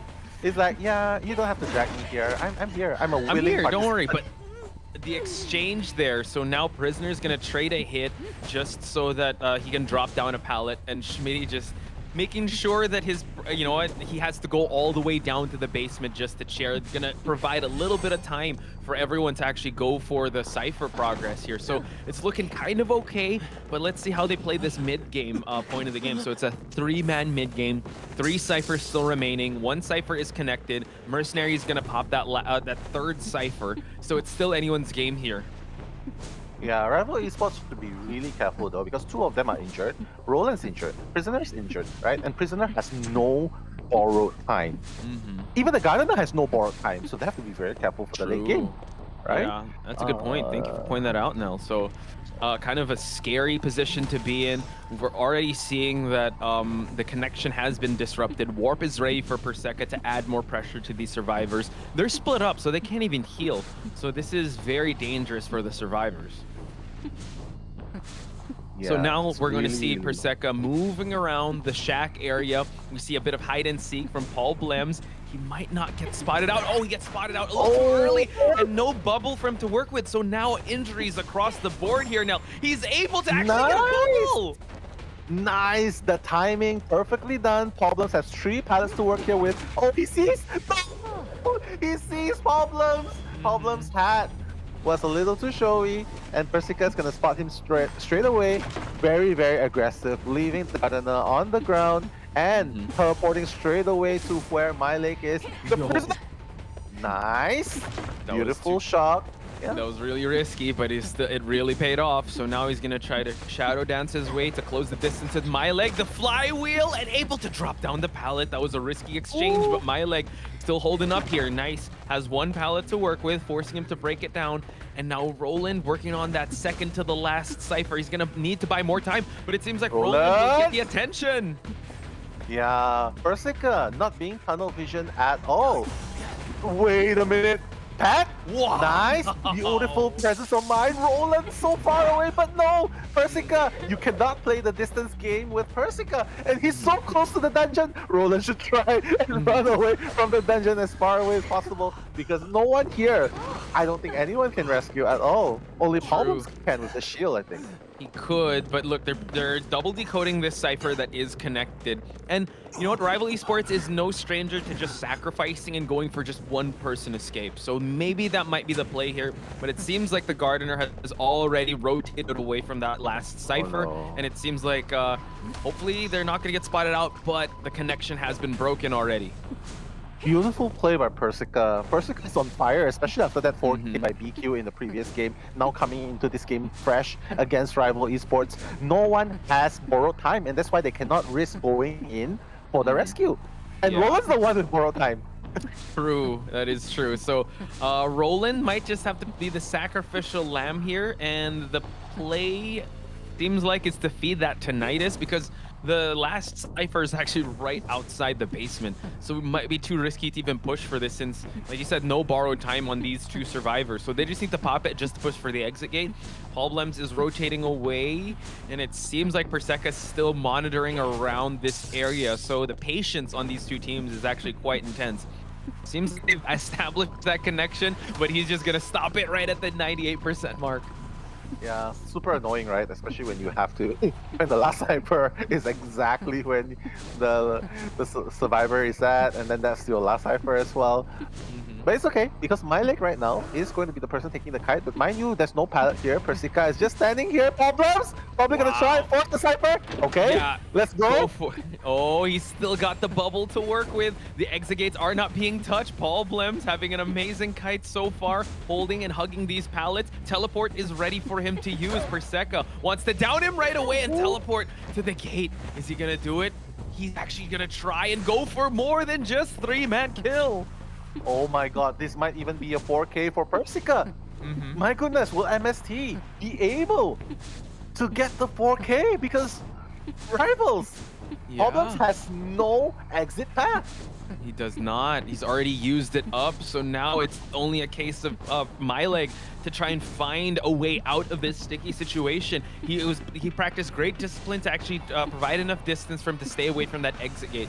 Doesn't matter if the tension is up or not because he's already injured. He can't pick up a syringe anymore because it's too late for that, because one hit he will be falling down. So how will Rival Esports get out of this situation? Because Perseka could have the game of his of IVT here if he's able to get a 5-point game out of Rival Esports.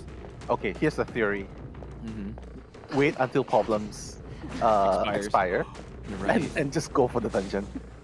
As long as you're interacting with something, touch the chest or something, the crows won't appear. It'll only appear when problems is sent back. So maybe that.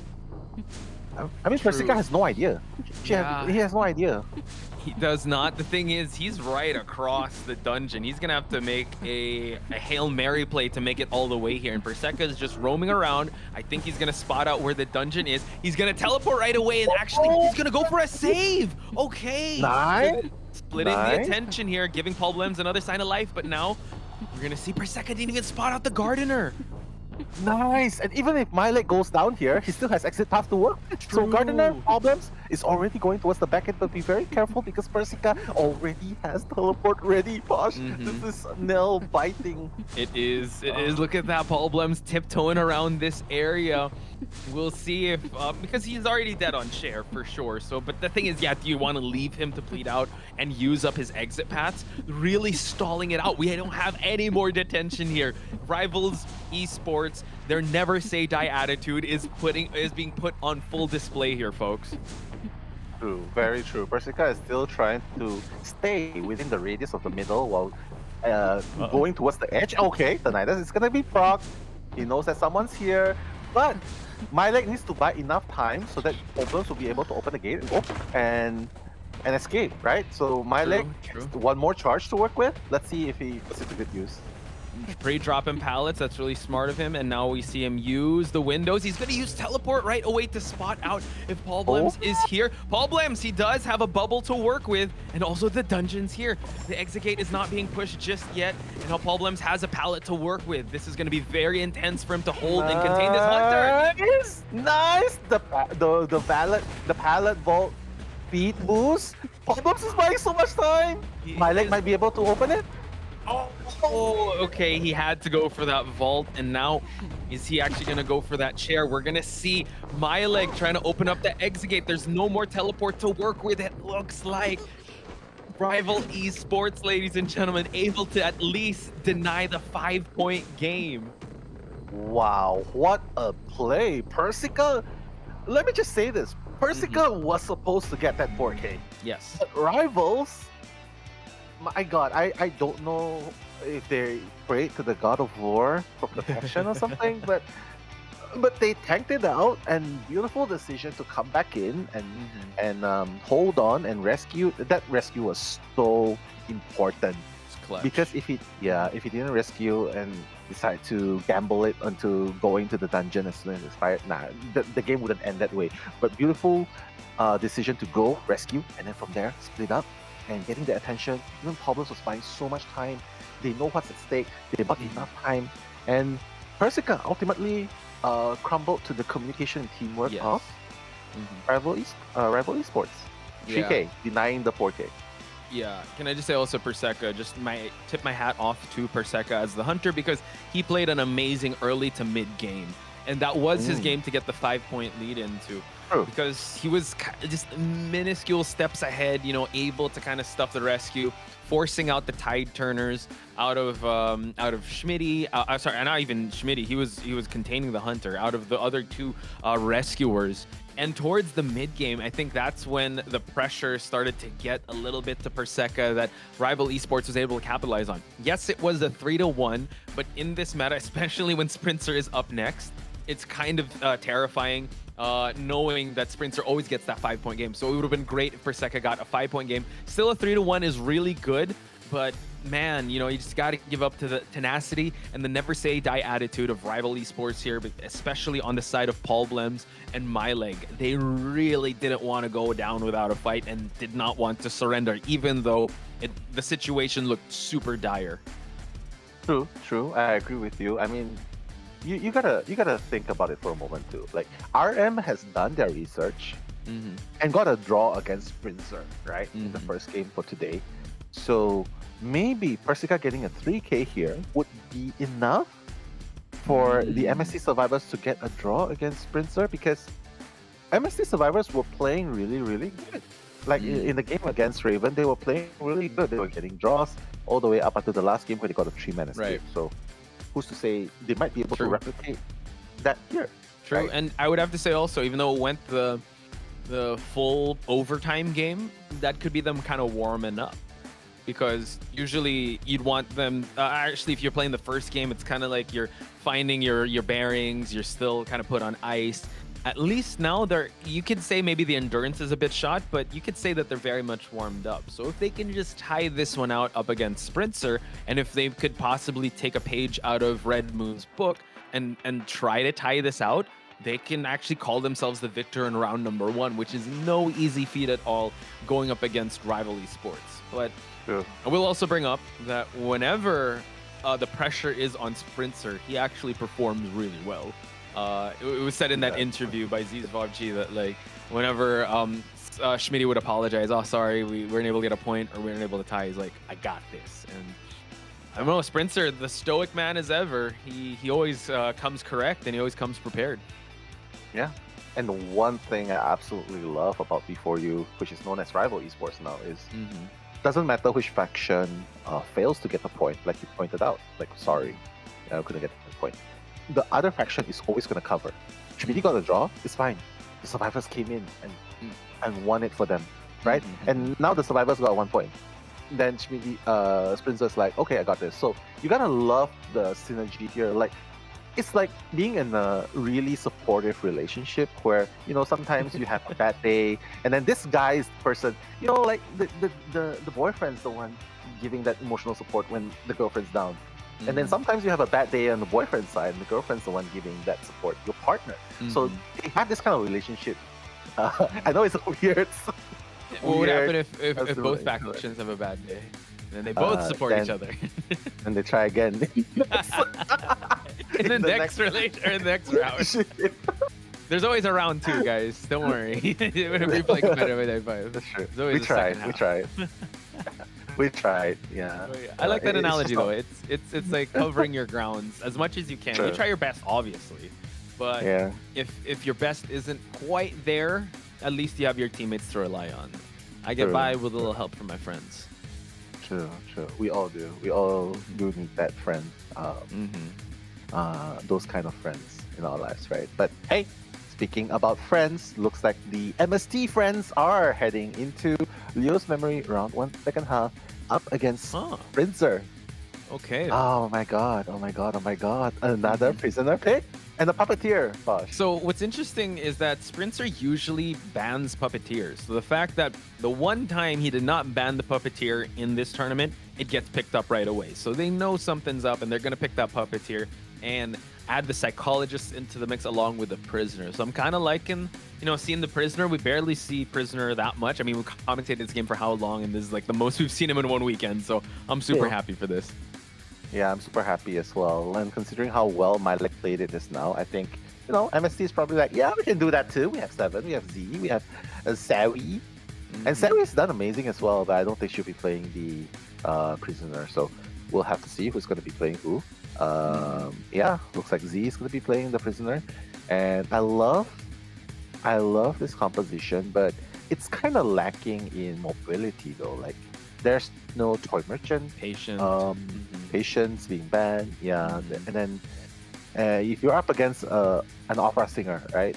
You don't have the advantage that Schmitty had in the beginning of the game. Remember? Like going to the second floor and then coming back down, and then you have to use a warp to catch up, and then all of that happening. So you don't have that kind of luxury. So it feels like this team is like, yeah, I'm a walking sandbag. I'm gonna take as many punches as I can while fighting. So it's true. That is true. You technically have 3 strong characters here: the psychologist, puppeteer, and the mercenary that can tank so much hits. Then you have the soul decoder that you have to protect, which is the prisoner. So it's going to be an opera singer mirror match. And I just want to bring up the same point that with the whole team thing, if one faction didn't have the best game, then the other faction's going to come in.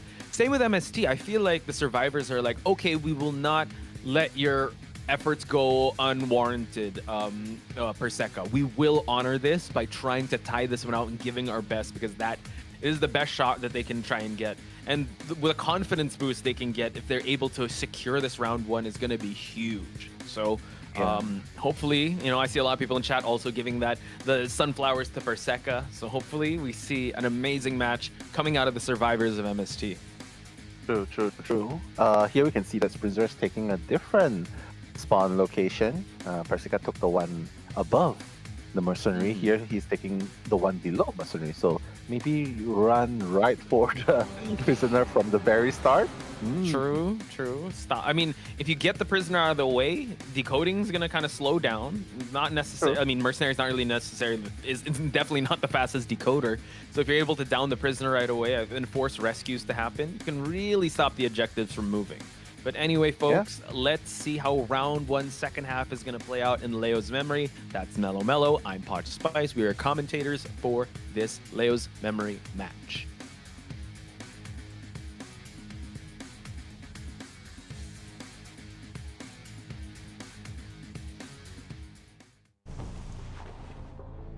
There you have it. No skins, nothing fancy, just pure OG skin. Wow, Oppressinger making a dash towards where the Prisoner is. He's like, yeah, I know where you are. I'm going straight for you. I don't care if the elevation isn't as good. The stairs is not disadvantage to me. I know what I want, and I'm gonna get it no matter what. So Z is already making that rotation down the stairs as well. Prisoner going through the window, trying to catch up. But it seems like there's a lot of distance made by Z. So Z definitely have the awareness of mind to make that rotation away from the spot to avoid getting spotted out straight away by Sprinter. Oh, Sprinter caught up. Yep, he did, and chased him out of the factory, which is super important, and now is establishing more distance away, so the transition isn't going to be that easy. So now already spent the spark, now Prisoner actually eating that hit, going to be transitioning away. Warp will be ready for Sprinter to work with to make this down happen, and he's actually running towards Sawi, who is the psychologist, so he has to be very careful. He flywheels a little too early, and Sprinter's able to down the Prisoner and chasing away Sawi from the Cypher. If I was Sawi, I don't know, man. I feel like psychologists could have probably, since you're there, right? You might as well make the most out of it. You should probably just stand there, take the hit, and allow Prisoner to go through. You know what I mean? Yeah, the tough guy build, right? You know, they can tank those hits, even kind of threaten the pallet drop, but it seems like now the Cypher is being interrupted. Mercenary getting hit out early on here, and now we're going to see the Shadow Dance all the way back to the rocket chair, but luckily the save did happen. The save did happen.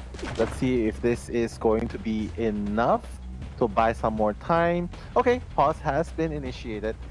Something going on behind the scenes. Not too sure about that, but one thing.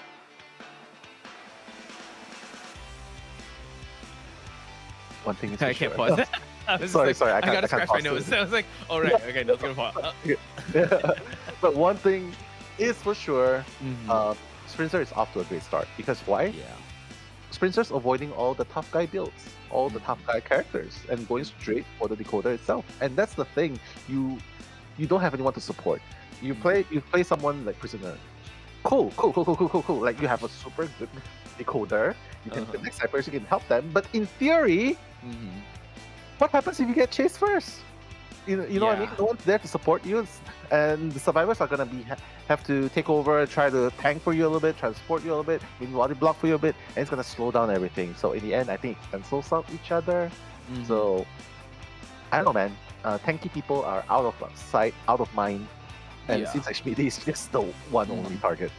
I think you brought up a good point. If the psychologist did tank that hit and maybe even drop down that pallet just to provide a little more support, force attack recovery to come out, maybe that could have allowed the Prisoner to kind of rotate towards the middle area so he can rotate towards factory. But I don't know, he used the flywheel too a little too early. I'm not quite sure. I think maybe he was trying to aim to flywheel through the pallet because the psychologist was already leaving that area. So I don't know if there was a communication to support there, but like you mentioned, it also disrupted Cypher Rush, and now Mercenary's away from the Cypher, his Cypher. So I wasn't able to see how much Cypher progress was done. I'm trying to look at the replay, but I feel like we're still sitting on 5 Cyphers. So, True. And Sprinter's already just spent his warp. And I mean, he looks crisp as ever with how well he's doing those shadow dances, those shadow leaps. So I'd say even though we're in the early game, you can't judge a game by its early seconds because it can turn any which way. He's definitely kind of dictating the pace of this dance since he's already gotten the prisoner on his first chair. He's disrupted Cypher Rush, and he's technically already spent a Tide Turner. I'm not sure what the other builds are if they have even more Tide Turners on the board. True. But at this point, he'll be just going through. They're just going to be burning through their resources like water, like taking out the Tide Turner, and then all the pads are going to be used up. I mean, don't even get me started about psychologists. Like, yeah, that's one stress, but literally in late game, how are you going to grab any items or help? Like, the heal's definitely super useful, and the puppeteer as well. The puppeteer is also a little bit of a problem because you get to tank a little bit more, but once you're done tanking, right? Like, what happens after that, right? What happens? Are you just gonna chill and maybe the psychologist has to heal him up, and then when she's injured, like, what's gonna happen then? Yeah, what's gonna happen indeed? But we're gonna find out next because Sprinzer is gonna break that pallet, gonna find Z. Z needs to get this. Oh wow! The fadeaway attack. That's not the fadeaway attack. That's the I don't care through. Yeah, walk through attack. Yeah. Exactly. Yeah, he's one of those scary hunters that just is so confident in his plays, in the reads. So we're seeing that the psychologist went for the whistle onto the mercenary, but it seems like psychologist might be the next target here. So that's quite unfortunate, but we are going to see him leap back towards where the chair is. Note that there is no more Tide Turners. So whoever's going to make the save has to kind of carry this prisoner all the way till the mid-game point of midway point in this game, but it seems like they might go for a sacrifice play here because it's way too risky to even attempt a rescue. See, Prisoner cutting them off left and right. Like he could have went for Sawi right there, right? But he chose not to. Oh, Merc taking that hit. It's fine. He wants to reserve that one pad for later on, but finally he's gonna use it anyway. So allowing him to get to the position where he can fight. But that hit. Sprinzer! You called it out. Like, he's burning through the resources slowly but surely. Mercenary's health has already been dwindled down. No more elbow pads, no more Tide Turners. And actually, Mercenary's the only one. Wow, but able to get a pallet drop. Okay. So this is actually a little signs of life, them biting back here. And now the support. I love the support. However, 3 ciphers still remain, so Sprinzer is still technically in the lead here unless the psychologist can pop some ciphers to just add that pressure onto this hunter. True. Wow. Okay. Fadeaway attack, but it's fine. 7 activated dull mode, so that's only a chip of damage. But Rawfish is gonna take the full damage and is gonna go down for a second time. And this time, he's just gonna run to the corner. No pallets to help whatsoever. And yeah, well, at least that one single play, right, helped MST survivors to get that 3rd cipher done, right? See? But I'm really worried about the 5th cipher. It's non-existent. As of now, yes, and we still have to burn through a 51% cipher to be able to get to that. And now we're going to see 7 pop out early here. We're going to see him already into the puppet form just for him to be able to tank another hit, but it's a little too early. Hang on for a second here. He's going to try to force. Oh my god! The terror shock! Sprinzer, God! What a crazy play right there. The timing was on point, and Raw Fish is going to be rescued after half. No choice. Psychologist has to come in for the rescue. But what a play right there, Posh. I love the discipline. He's actually moving the puppeteer away, and Psychologist now having to tank that hit. We're going to see him try and stuff this rescue. Mercenary, just farmed off the hit. Okay, like he always keeps a double down situation going. He's going to force out exit paths. Nice discipline so far. But able to hit him through the pallet. Yeah, that's super crazy. 3 survivors out on the floor. Mr. Sprinzer, I want to drink your brand of water. Mr. President. Mr. President. Mr. NAEU president right there, guys. Him and Dong Xuan, man, like I mean, they have the right to be like on the same keel at this point with the amazing plays we've been seeing. And you know what? People have been noticing Sprinter's talent in the server, but we are gonna see struggle free from the puppeteer, and now Psychologist is up, so they're really not going out without a fight. Sprinter, oh wow, nice usage of this skill on the side of 7. Nice. The doll's gonna help him buy a little bit more time. One more hit to go, but honestly, 7 is the only one with exit path, right? Beautiful teleport back, and yeah, it just seems like at this point it's just the back and forth exit path battle. So Sprinter's still kind of solidifying this checkmate situation, but you know what? You got to give it up to MST for them to be able to push this all the way to this point in the game is no easy feat, especially with their with the support that they tried to utilize there with the team fights. Now we're gonna see a hit through the window.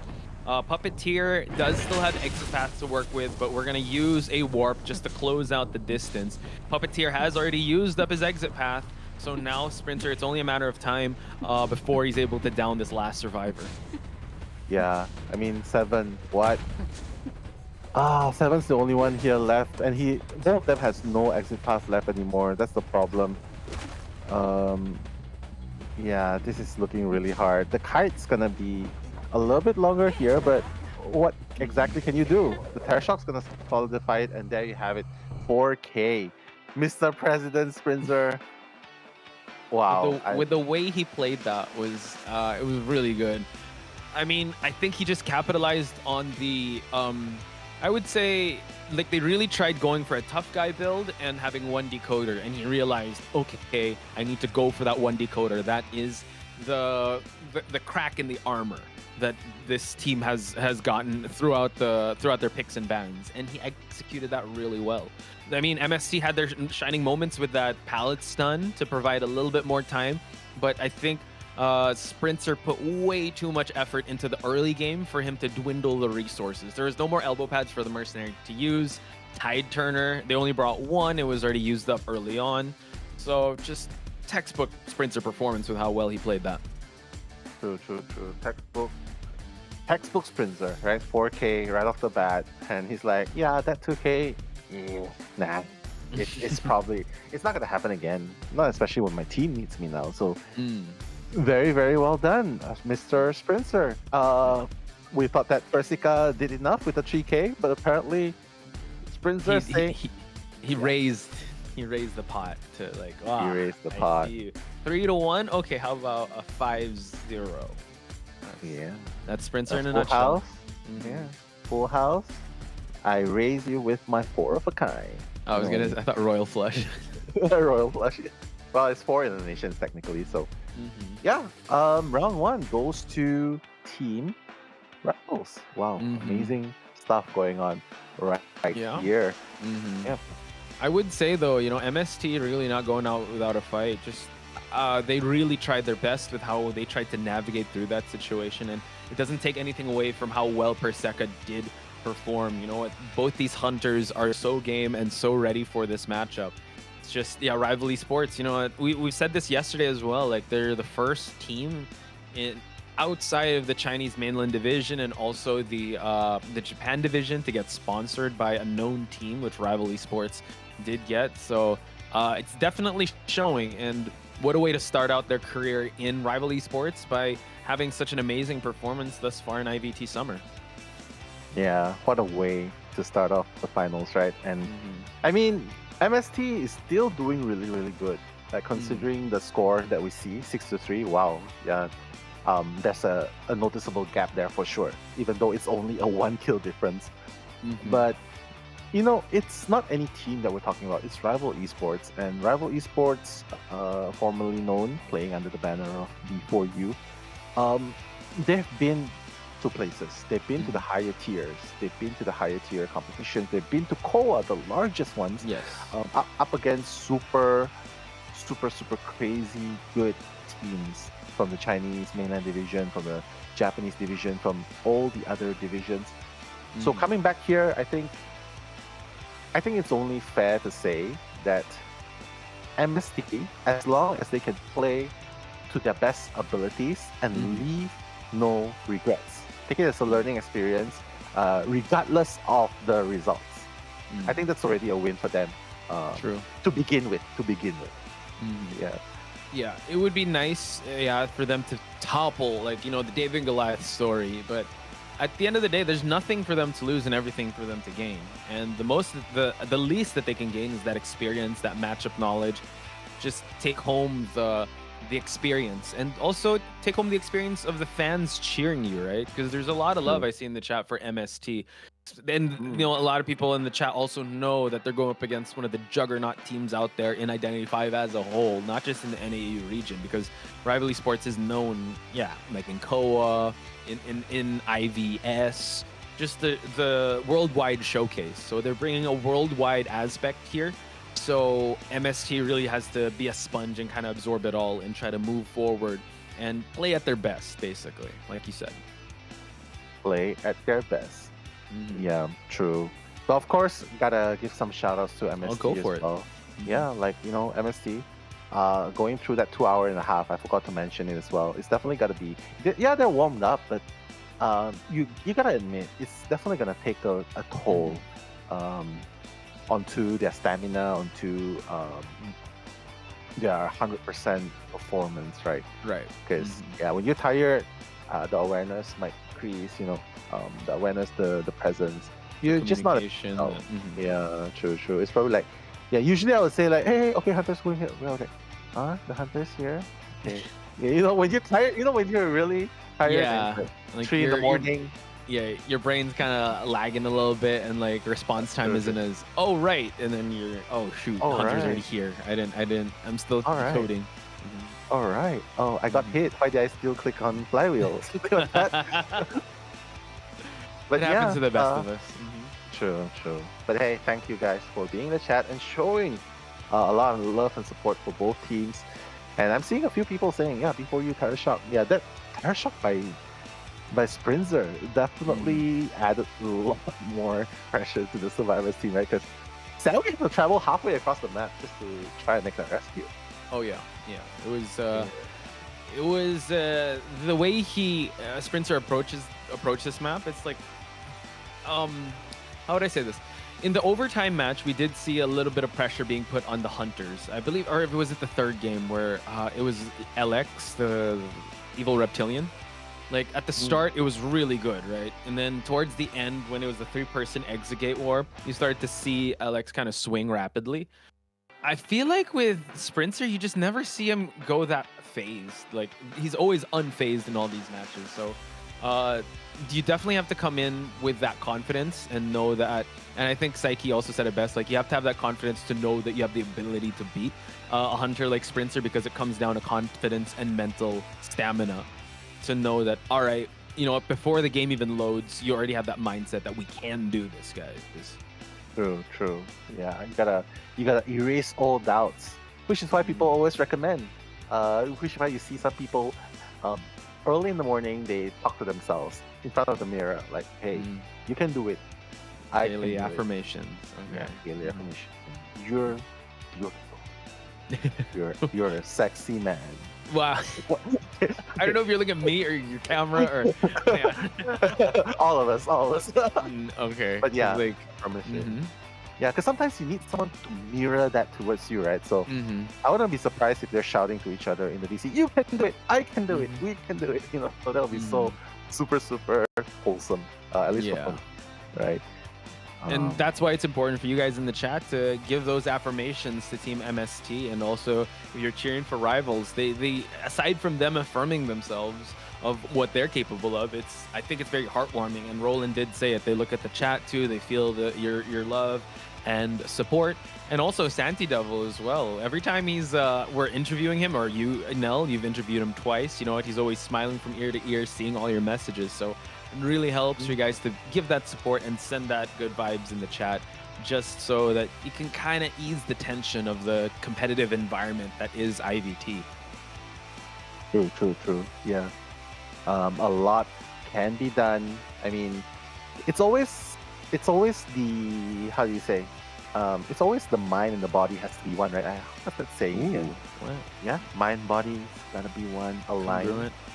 I don't know why I'm bringing up some quotes. You know, it's fine. In order to achieve something, I know this is about happiness by Mahatma Gandhi. It's like when you're happy doing something and you know it's the worth of doing something, and then and your body also acknowledges that it's the good thing to do. That's when you achieve true happiness. So, wow, deep thoughts from Nell. Early in the morning. Breakfast talk right there. I mean, yeah, that's early morning epiphanies or early morning ruminations of Nell there, folks. Shower Hopefully thoughts. it helps. Yeah, hopefully it helps. Oh, that's good. I feel like when you're doing something that makes you happy, there's an extra like you give out this aura that attracts a lot of things. You know how that how the law of attraction kind of works. So if you like what you're doing, it definitely the good vibrations kind of be sent out into the universe. See, I'm getting into this deep talk now. I know with identity. Right. Well, it's a good time. Two uncles talking about life. Jesus. No, not uncles. Just big brothers. Big brother. There you go. I like that. So I like that too. Let's try to talk about round number 2. We've already seen Leo's memory. Is there any map choice that you'd want to see come out of this this best of 5? I think Ever Sleeping Town is a must, right? It's a must pick map, especially when you're going as far as BO5s. Not to mention Red Church, Ever Sleeping Town, Red Church, Chinatown. I was thinking about Chinatown and then Chinatown and Red Church and like, okay, Red Town. Okay, China Church. What? Early morning thoughts, ladies and gentlemen. For sure. Yeah, that might be the new town. There's Ever Sleeping Town. There's Chinatown. There might be another town. Who knows? Yeah. Ever Sleeping Church. Yeah. Ever Sleeping Church. Yeah. If I go to church really early, I feel sleepy. So that'll be the Ever Sleeping Church for me. True. Hey, wouldn't it be cool if there's like a map where the terrains are interactable? Interactable, like for example, you push a switch here and then the windows just shut off. Ooh, or the boulders come down and then that's a new exit path. Ooh, that's pretty cool. That's pretty cool. Right. Yeah. Sorry, I'm just looking at the chat here. Shout outs to Nuna, giving their love to the team. Nuna says just being able to join a tournament like this is already like a win. I mean, if you consider that RVL is a professional team, you could consider that, MST, a team that just was formed, isn't on that same level. The fact that they're here going up against the best of the best is already a win in its own right. And not to put out like the MST is not doing a great job, they're doing their best.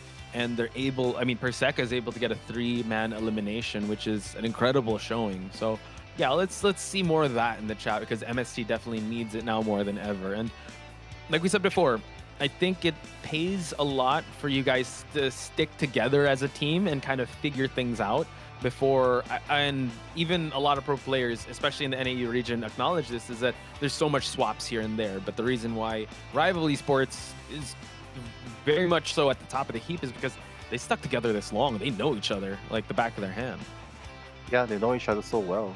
They wear each other's shirt. I mean, just saying what buddies do. We're drinking each other's coffee, finishing each other's samgyeopsal. Okay, you win. We're cooking each other's samgyeopsal. Okay, cool. I would prefer adobo. But yeah, I think it's just the connection.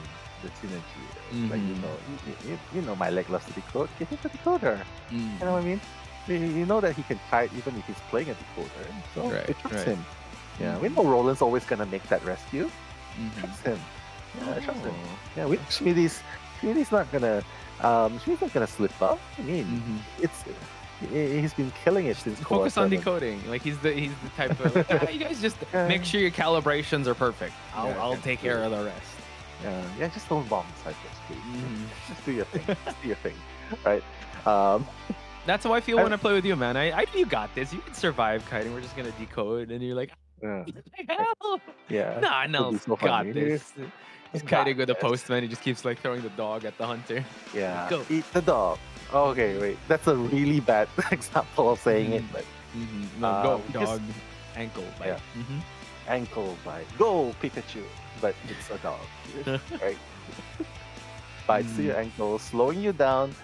I really like Postman though. It's just very unfortunate that they nerfed it some point in time before this, making the decoding speed only 10% faster for like a brief period of time, the tranquility.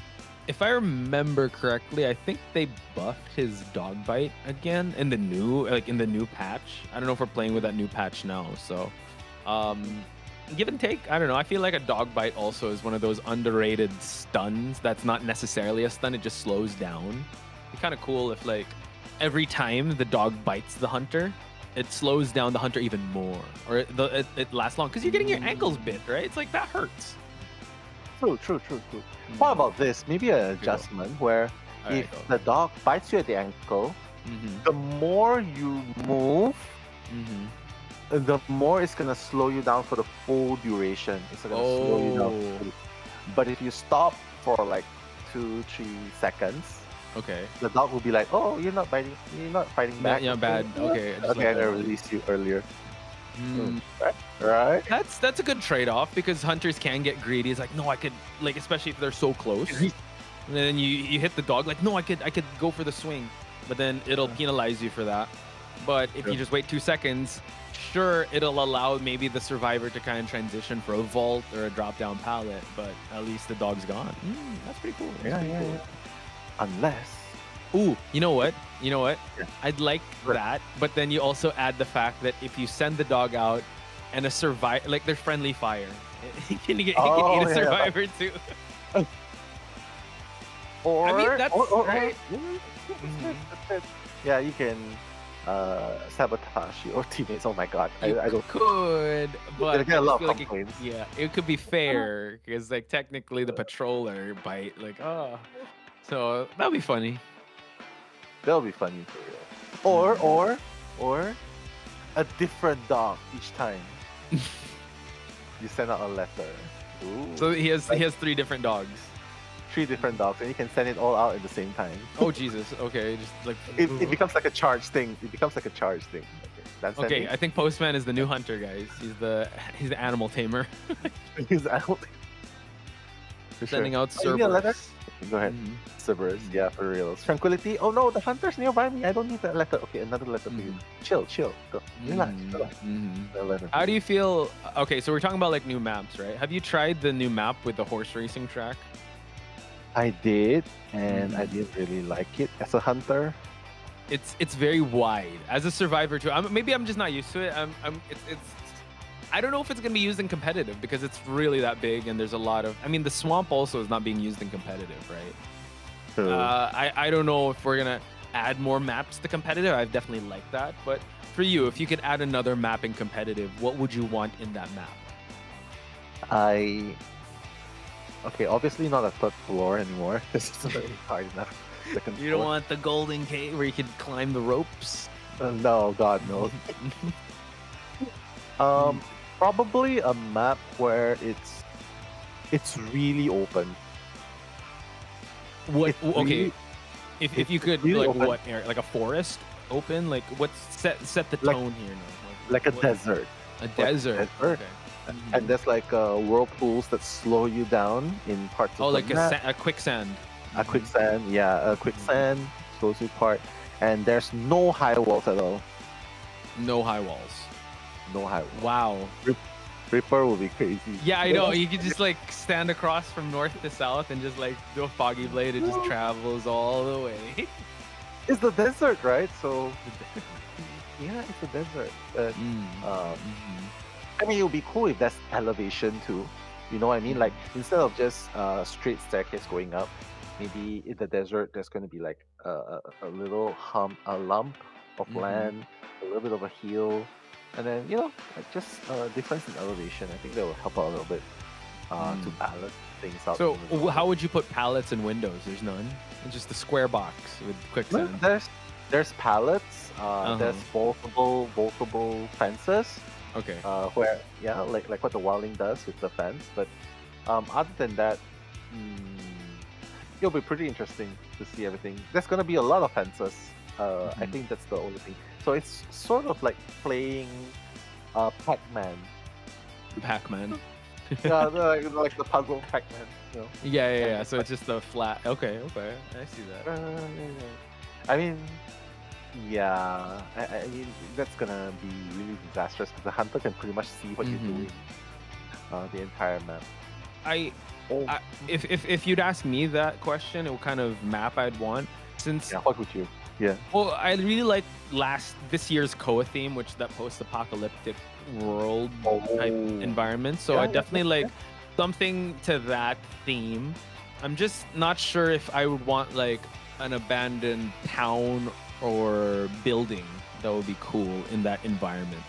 And maybe there's areas right in that video, there are like spores. Maybe there could be areas that like the smog would slow you down as both hunter and survivor, just for those areas. Or like you activate something, and then there could be a gas cloud, and then like it'll slow whoever crosses it. Like another interactable. Yeah, it's super realistic. I love that. Yeah, because I think the horse race track, that Koa 4 was the Great Race. So it wasn't necessarily a horse racing track. It was the one with Bane and like it was driving, right? It was like a literal car race. So yeah, it is. It would be super cool if they could come up with a map exclusively after Koa. Like that'll be cool. Each time Koa, right? More new maps, more new competitive maps. Make it like what you said. The orbit. Oh my god, that would be super cool. The orbit, that would be so crazy. The orbit, and then get more than 3 floors, man. Like that's 3 floors, and you just jump all the way down, and then you just get stunned. Do you remember that time? I remember you were part of that test server where they tried a different trait. I forgot what it was, but we have warp now that's being used in competitive. But there was that one time where there was that gas cloud thing where I forgot what the name was, but they were kind of experimenting with that. It would be kind of cool to add a little more traits, but warp is definitely a good addition. I thought it would actually replace either teleport or blink, but I can kind of see like how you said, I think yesterday with Chocho, it's like right there in the middle. Like you can use it as a blink or a teleport. True. Yeah, more versatile. Is that what? I think that's what it means. I'm just kind of trying to think of a skill that they can use even more effectively. What about? I would say a skill to damage the survivors. Imagine like an AoE, like a stomp, and then like boom, everyone gets like a 4th damage. A 4th damage? Oh, yeah. That would be cool. And imagine that being used while camping. Oh, that's gonna stuff the rescue, and then like, ooh. What about trampling? Trampling, yeah, something like that, like a stomp, or like a, a continuous mini earthquake which slows down the survivors. Okay, but we'll get more to that in just a bit, folks, because we're gonna take a very short break. When we come back, it's gonna be the conclusion or the continuation of this grand finals.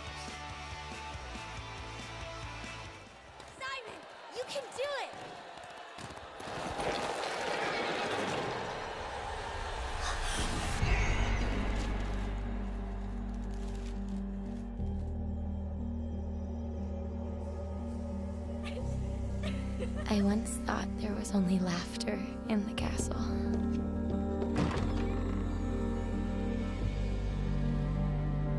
Until that monster appeared, growling at me with the face of our father.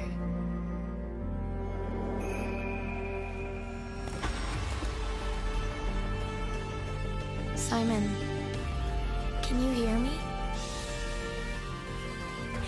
Luckily, you can't.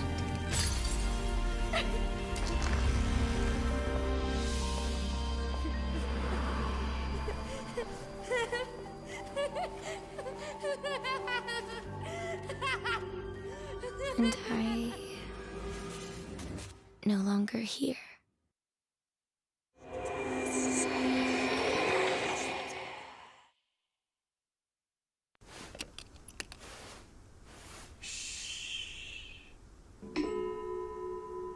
Stay silent when you hear this sound. The static particles begin to vibrate with the sound waves, indicating they have acquired energy. It may be a tiny amount, yet it's enough to straighten out my thoughts. But the energy can also be huge. As the setting sun shone upon the final rest, I saw a musical note glimmering in gold and dancing in the air, just as they expected. The movement spread my life energy and pushed me up a pedestal until I could smell the aroma of talent in the air. The aroma was me, but it slowly faded with time. Once it faded, it cast me into the abyss, where the light from my eyes extinguished. The light shines through my fingers and onto the white keys as I continue writing, hoping the melody points me in a direction. In the reflection, I see what should have happened. He glows golden, just like they first expected.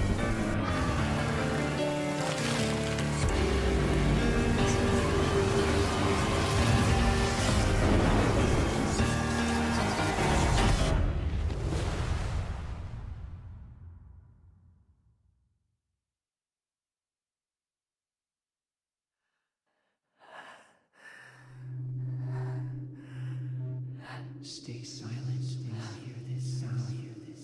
The static particles begin to vibrate with the sound waves, indicating they have acquired energy. It may be a tiny amount. Great energy forces a change in the tide and pushes the world to absurdity. Do you believe?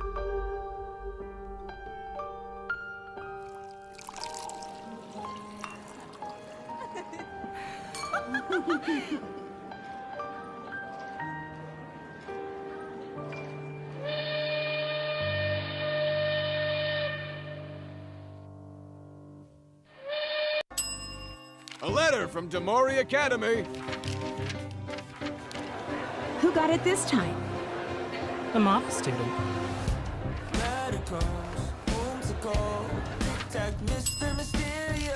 Did you get it?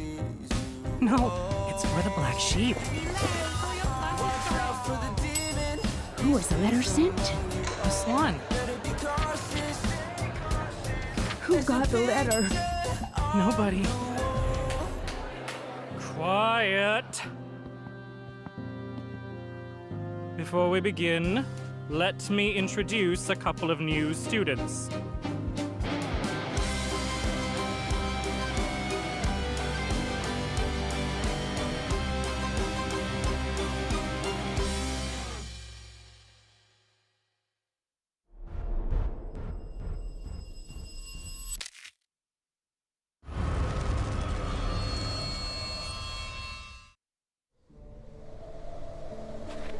On that night, the blizzard laid waste to the plateau of Lane.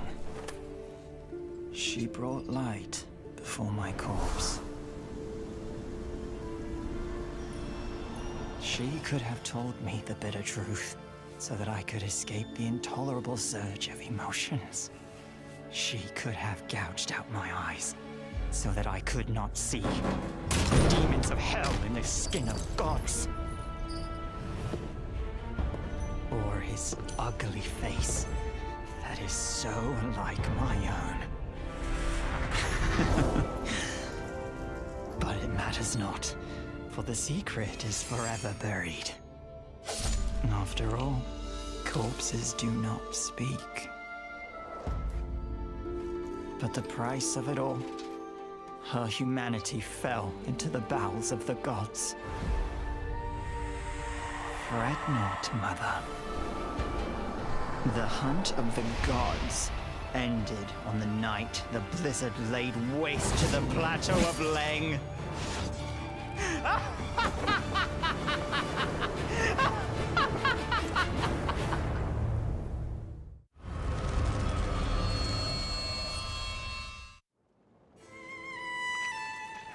There is no rebirth without pain.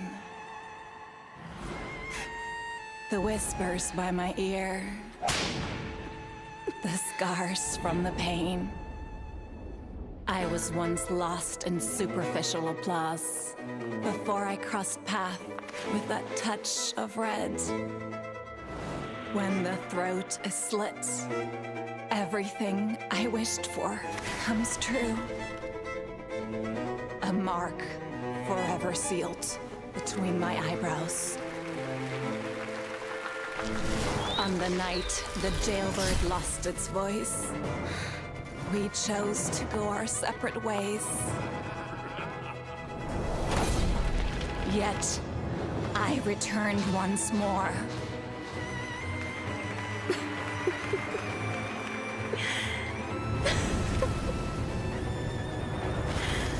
Tears ignited a glow in my eyes.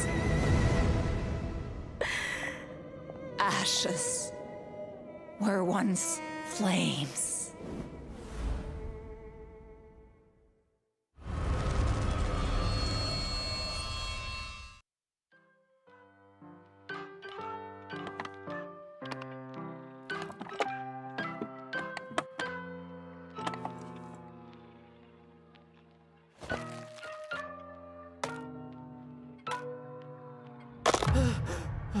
All of this feels like a never-ending nightmare.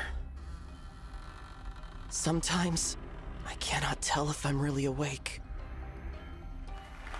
A puppet without strings! My proudest! Matthias.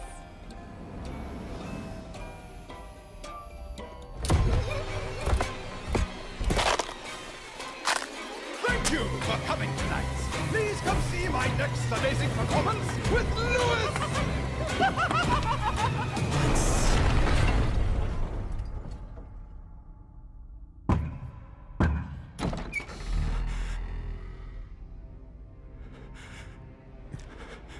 And again, countless times.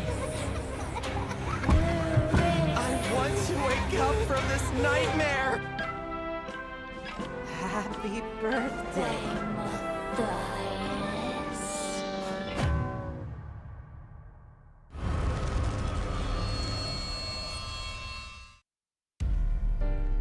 I'm certain she sensed death when her soul left the body. Chaos begets chaotic life, yet the attempt to unravel it becomes a ludicrous theater of absurdity. I must find somewhere far away from the world and the sun.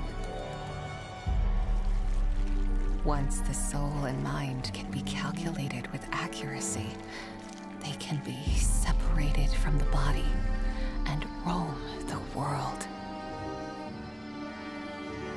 I grabbed onto this last straw amid those ramblings of madness. Like an alien creature possessing my body and covering my skin. In the mirror and under the shadows.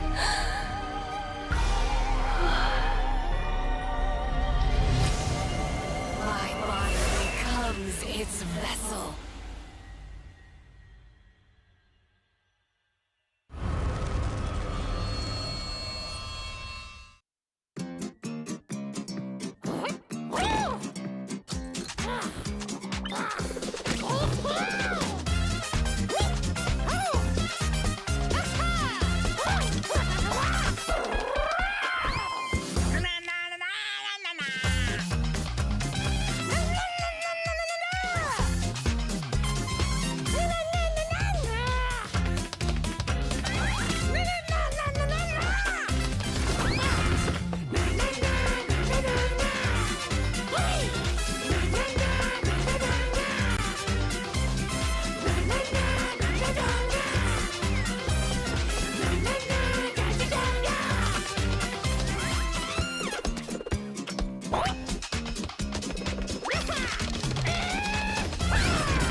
Successful collection of samples.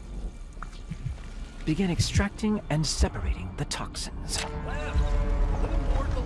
I can finally restart the experiment.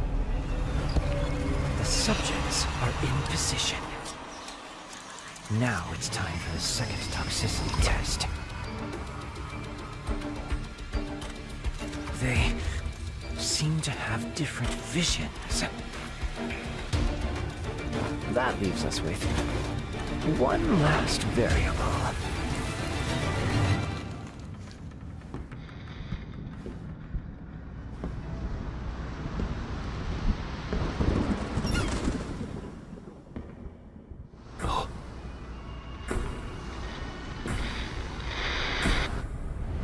It's an honor, Mr. Inference.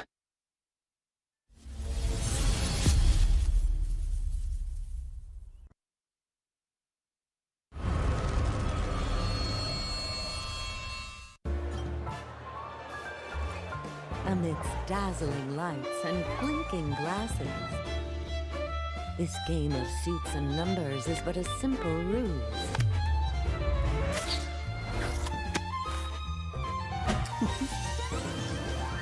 Who would have thought the pure white powder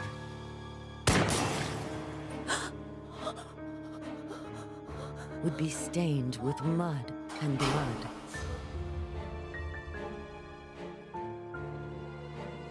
The trajectory of life seems to drift between containers of different shapes and sizes. And you, shouldn't you all be flowers in a vase? So why choose to betray? I already know where you are. Perhaps I should call you Martha.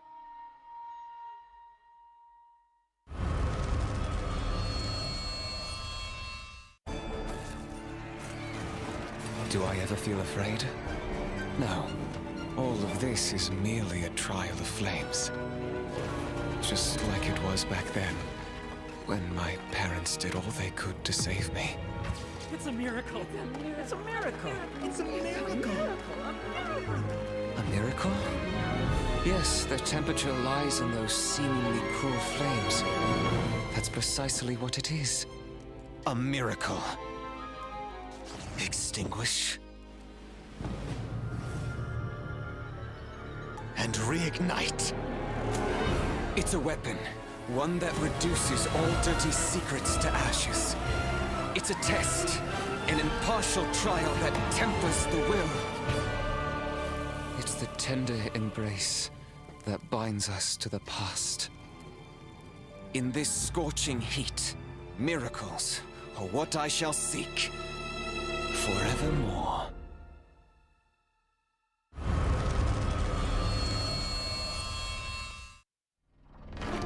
The world is a torrent of words. Move the words within your palm, and you will find the omen of a dream come true. House of Prophecies at your service. Please keep it with you at all times and open it under the new moon. I see you will reconcile with the one you love. And you will reclaim wealth and affection.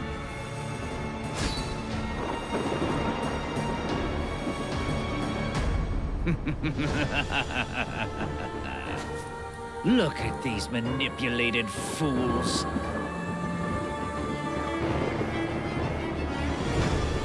I shall control all that I desire until the dawn of tomorrow.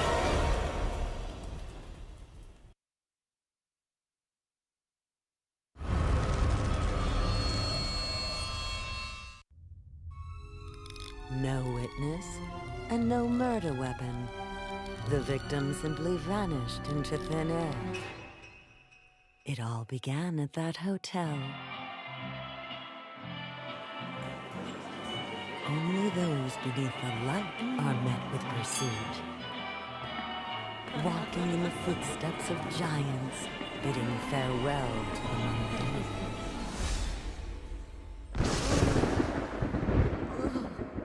frightful nightmares tread close behind. And yet, they seem not to arouse our friends' concern. For in the light shadow, a sea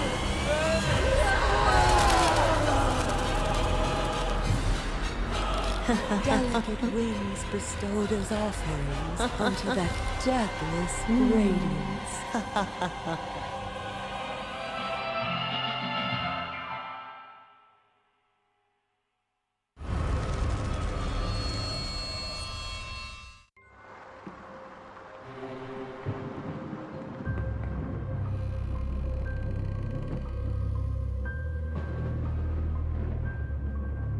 You mean it's a fatal curse?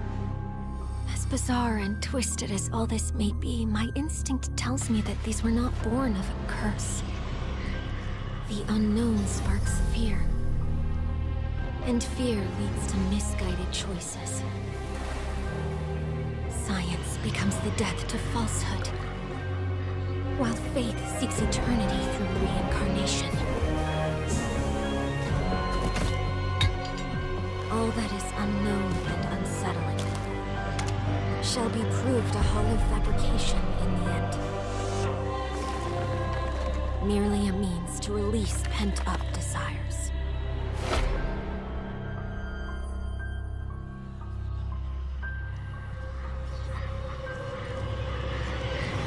Enough. Time to wake up.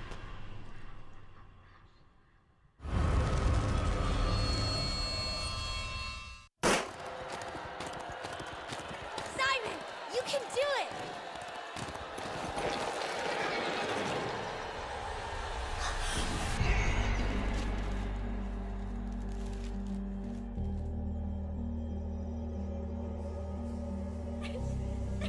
I once thought there was only laughter in the castle.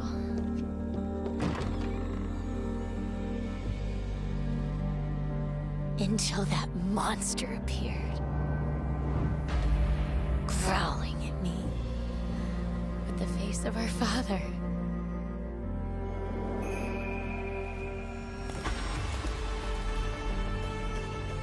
Simon, can you hear me? Luckily, you can't.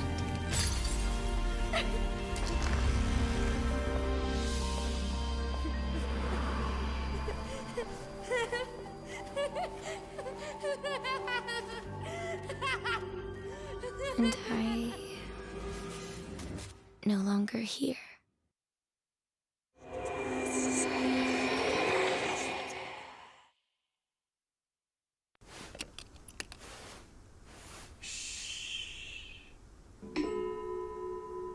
Stay silent when you hear this sound. The static particles begin to vibrate with the sound waves, indicating they have acquired energy. It may be a tiny amount, yet it's enough to straighten out my thoughts. But the energy can also be huge. As the setting sun shone upon the final rest, I saw a musical note glimmering in gold and dancing in the air, just as they expected. The movement spread my life energy and pushed me up a pedestal until I could smell the aroma of talent in the air. The aroma was me, but it slowly faded with time. Once it faded, it cast me into the abyss, where the light from my eyes extinguished. The light shines through my fingers and onto the white keys as I continue writing, hoping the melody points me in a direction. In the reflection, I see what should have happened. He glows golden, just like they first expected.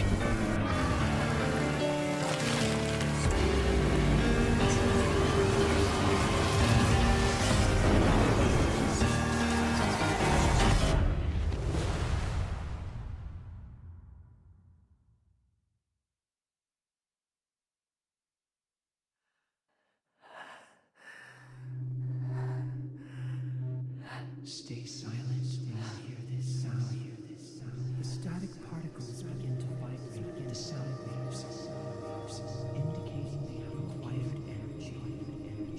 It may be a tiny amount. Great energy forces a change in the tide and pushes the world to absurdity. Do you believe?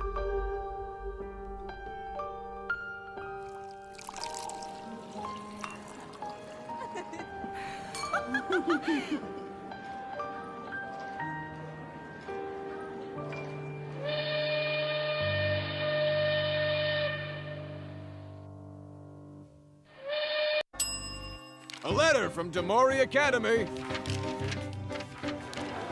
Who got it this time? The moth student.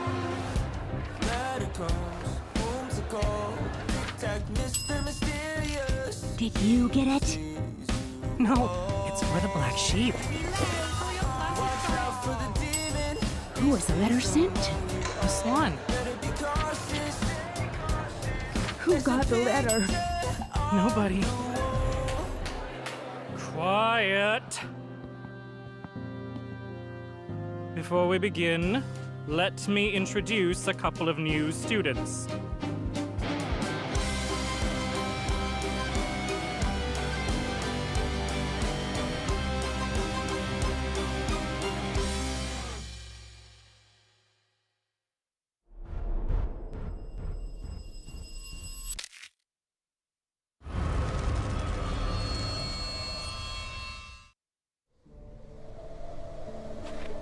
On that night, the blizzard laid waste to the plateau of Leng. She brought light before my corpse. She could have told me the bitter truth, so that I could escape the intolerable surge of emotions. She could have gouged out my eyes, so that I could not see the demons of hell in the skin of gods. Or his ugly face that is so like my own. But it matters not, for the secret is forever buried. After all, corpses do not speak. But the price of it all, her humanity fell into the bowels of the gods. Fret not, Mother. The hunt of the gods ended on the night the blizzard laid waste to the plateau of Leng.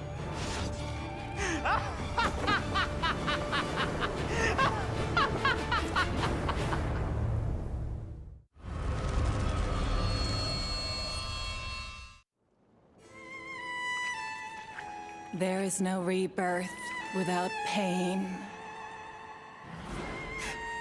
The whispers by my ear. The scars from the pain. I was once lost in superficial applause before I crossed path with that touch of red. When the throat is slit, everything I wished for comes true. A mark forever sealed between my eyebrows.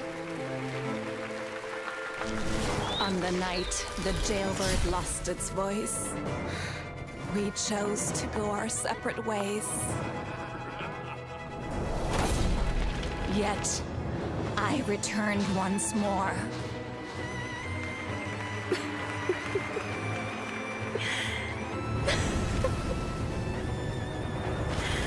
Tears ignited a glow in my eyes. Ashes were once flames.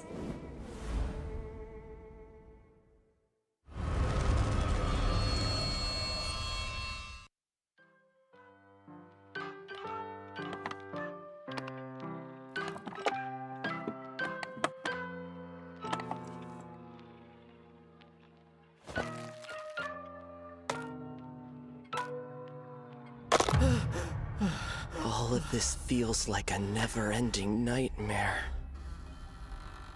Sometimes, I cannot tell if I'm really awake. A puppet without strings! My proudest! Matthias.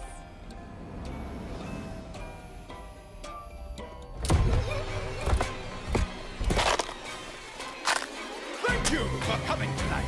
Please come see my next amazing performance with Lewis!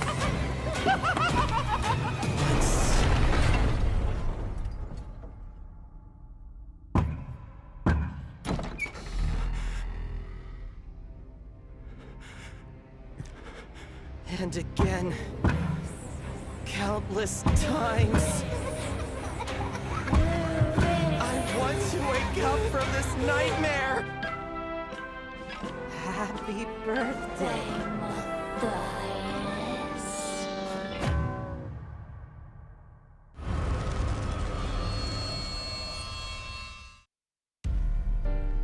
I'm certain she sensed death when her soul left the body. Chaos begets chaotic life, yet the attempt to unravel it becomes a ludicrous theater of absurdity. I must find somewhere far away from the world and the sun.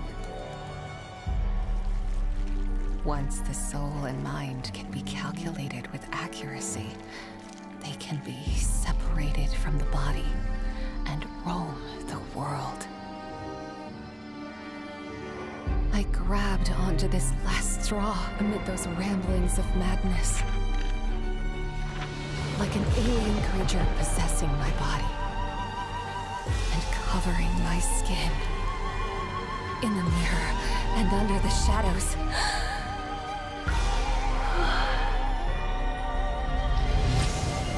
My body becomes its vessel.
Successful collection of samples. Begin extracting and separating the toxins. I can finally restart the experiment. The subjects are in position. Now it's time for the second toxicity test. They seem to have different visions. That leaves us with one last variable.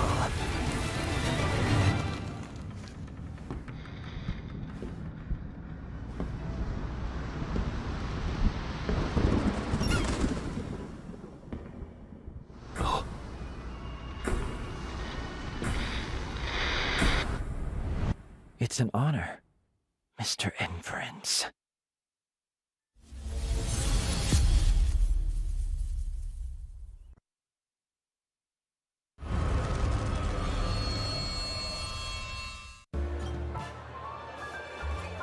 Amidst dazzling lights and clinking glasses, this game of suits and numbers is but a simple ruse.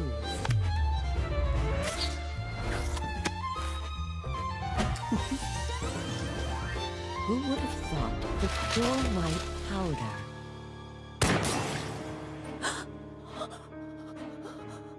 would be stained with mud and blood?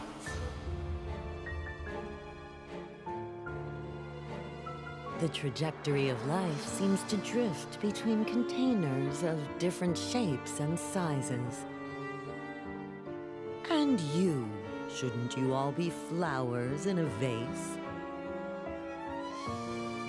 So why choose to betray? I already know where you are. Perhaps I should call you Martha.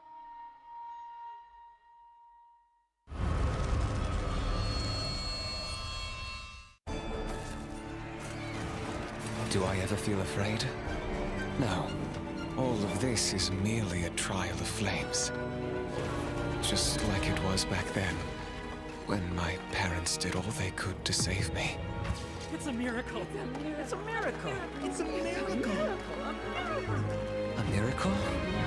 Yes, the temperature lies in those seemingly cruel flames. That's precisely what it is. A miracle. Extinguish. And reignite. It's a weapon. One that reduces all dirty secrets to ashes. It's a test. An impartial trial that tempers the will. It's the tender embrace that binds us to the past. In this scorching heat, miracles are what I shall seek forevermore.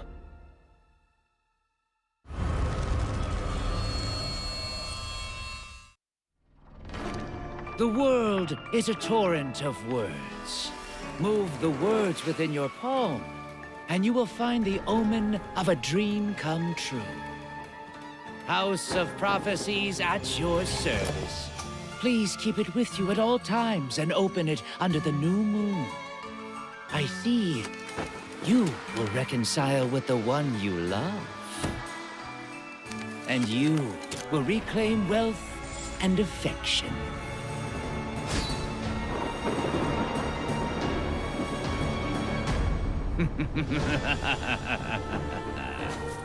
Look at these manipulated fools.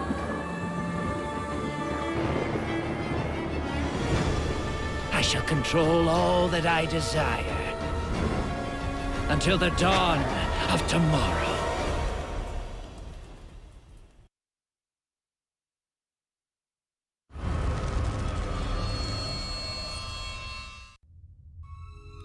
No witness, and no murder weapon. The victim simply vanished into thin air. It all began at that hotel. Only those beneath the light are met with pursuit. Walking in the footsteps of giants, bidding farewell to the mundane.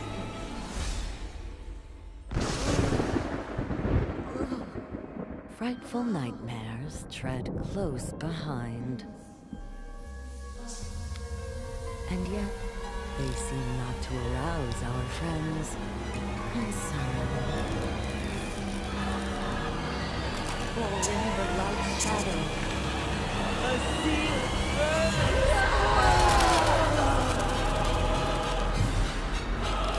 delicate wings bestowed as offerings unto that deathless radiance.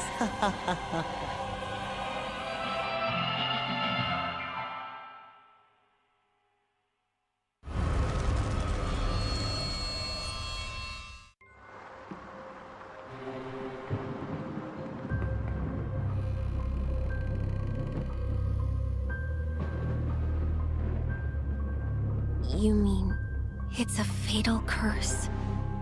As bizarre and twisted as all this may be, my instinct tells me that these were not born of a curse. The unknown sparks fear, and fear leads to misguided choices. Science becomes the death to falsehood, while faith seeks eternity through reincarnation. All that is unknown and unsettling shall be proved a hollow fabrication in the end. Merely a means to release pent-up desires.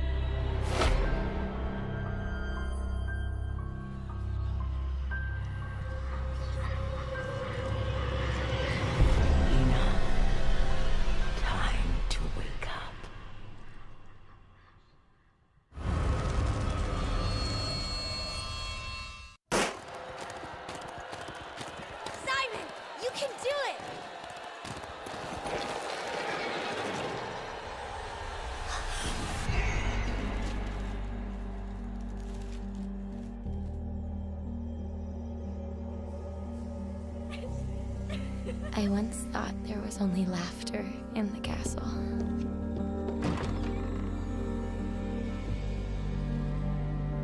Until that monster appeared, growling at me with the face of our father.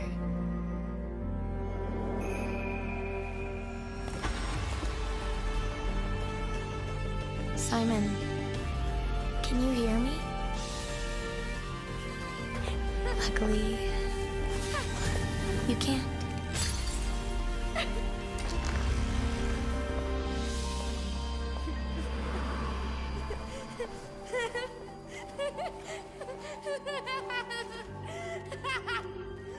And I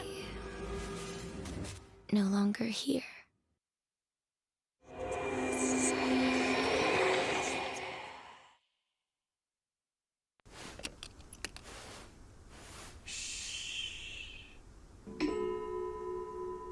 Stay silent when you hear this sound. The static particles begin to vibrate with the sound waves, indicating they have acquired energy. It may be a tiny amount, yet it's enough to straighten out my thoughts. But the energy can also be huge. As the setting sun shone upon the final rest, I saw a musical note glimmering in gold and dancing in the air, just as they expected. The movement spread my life energy and pushed me up a pedestal until I could smell the aroma of talent in the air. The aroma was me, but it slowly faded with time. Once it faded, it cast me into the abyss, where the light from my eyes extinguished. The light shines through my fingers and onto the white keys as I continue writing, hoping the melody points me in a direction. In the reflection, I see what should have happened.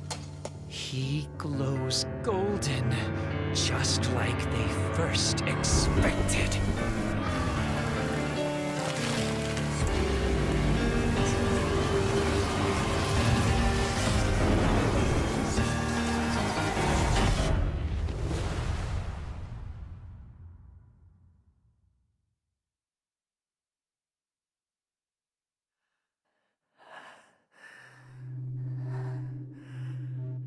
Stay silent when you hear this sound.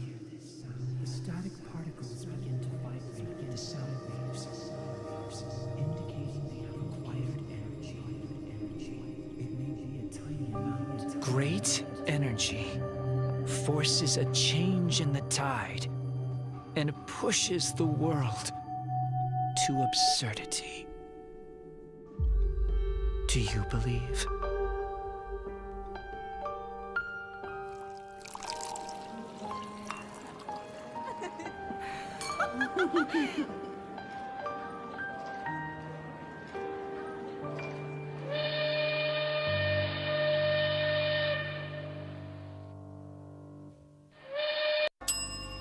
A letter from Demori Academy.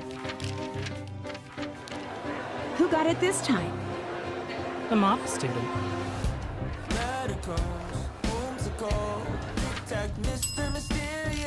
Did you get it? No, it's for the black sheep. Who was the letter sent to? This one. Who got the letter? Nobody. Quiet. Before we begin, let me introduce a couple of new students.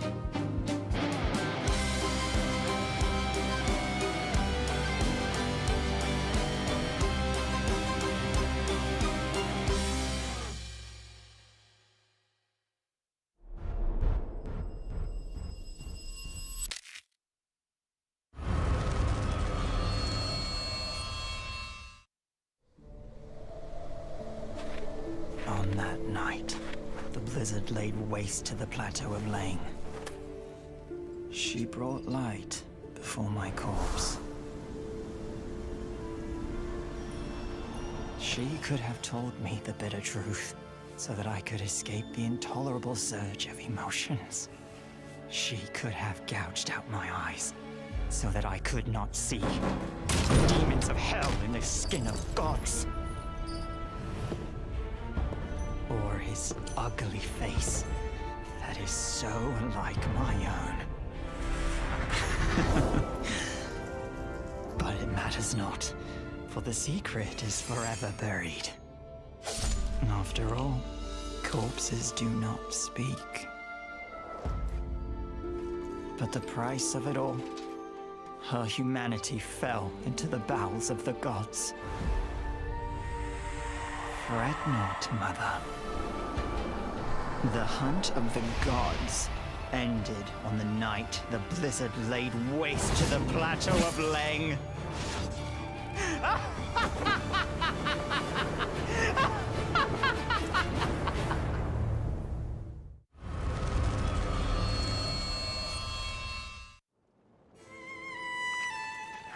There is no rebirth without pain. The whispers by my ear, the scars from the pain. I was once lost in superficial applause before I crossed path with that touch of red. When the throat is slit, everything I wished for comes true. A mark forever sealed between my eyebrows. On the night the jailbird lost its voice, we chose to go our separate ways. Yet, I returned once more.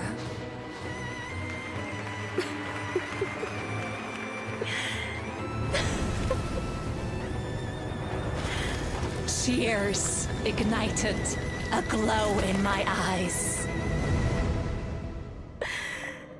Ashes were once flames.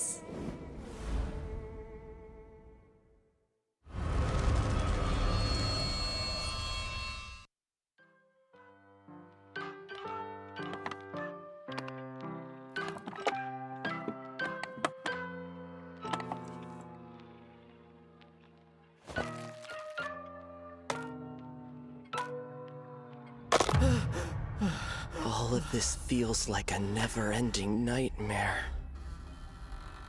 Sometimes, I cannot tell if I'm really awake.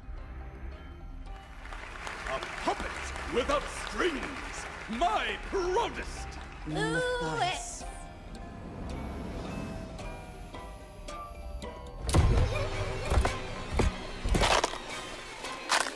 Thank you for coming tonight.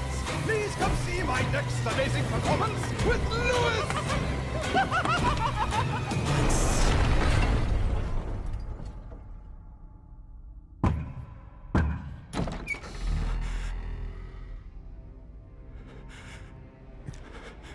And again, countless times.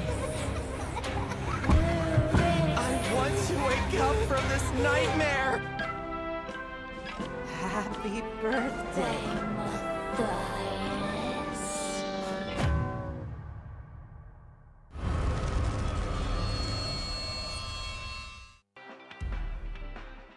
And ladies and gentlemen, we are back at it, but we have another surprise gift coming in once again. Is Kuro Shiro Gaming. Burning the midnight oil. We're right into the thick of it, Kuro. How are you feeling? It's like 5 to 6 a.m. where you are right now? Yeah. I mean, overall, I was kind of spectating the matches as well during our mini break there, since we had technical issues at the back. But of course, now it has been fixed. But you know, with game one, first half, we were able to see, you know, Persika coming out from MST going against rival survivors, and of course for second half we did see Sprinter coming out as Opera Singer going against MST survivors too. Now the biggest distinction between the two games and the biggest similarity between the two games was the fact that there was a prisoner in both teams. But of course the with the similarity, it also comes with the differences, and that is the opera singer didn't chase after prisoner first, and we saw throughout the games as well. The first game where we didn't actually chase after prisoner was able to cipher rush, force out the cipher that were in dangerous locations, and to continuously give opera singer as much pressure as possible. Meanwhile, in the other game where prisoner was actually chased, sadly for a prisoner, even if you do have Windows speed boost or flywheel with just that one stun, if you're able to cancel the dash, then yes, that's good for you, 8 seconds bosh, but usually it would still be pretty hard for you to cancel dash with that limited range, and of course with how fast opera singer can be too. Yeah, actually, that's a good way to break it down, because it was a mirror match of the opera singers, but the way that they were able to cipher rush and push for that end game, just getting at least one survivor out, was definitely the difference maker.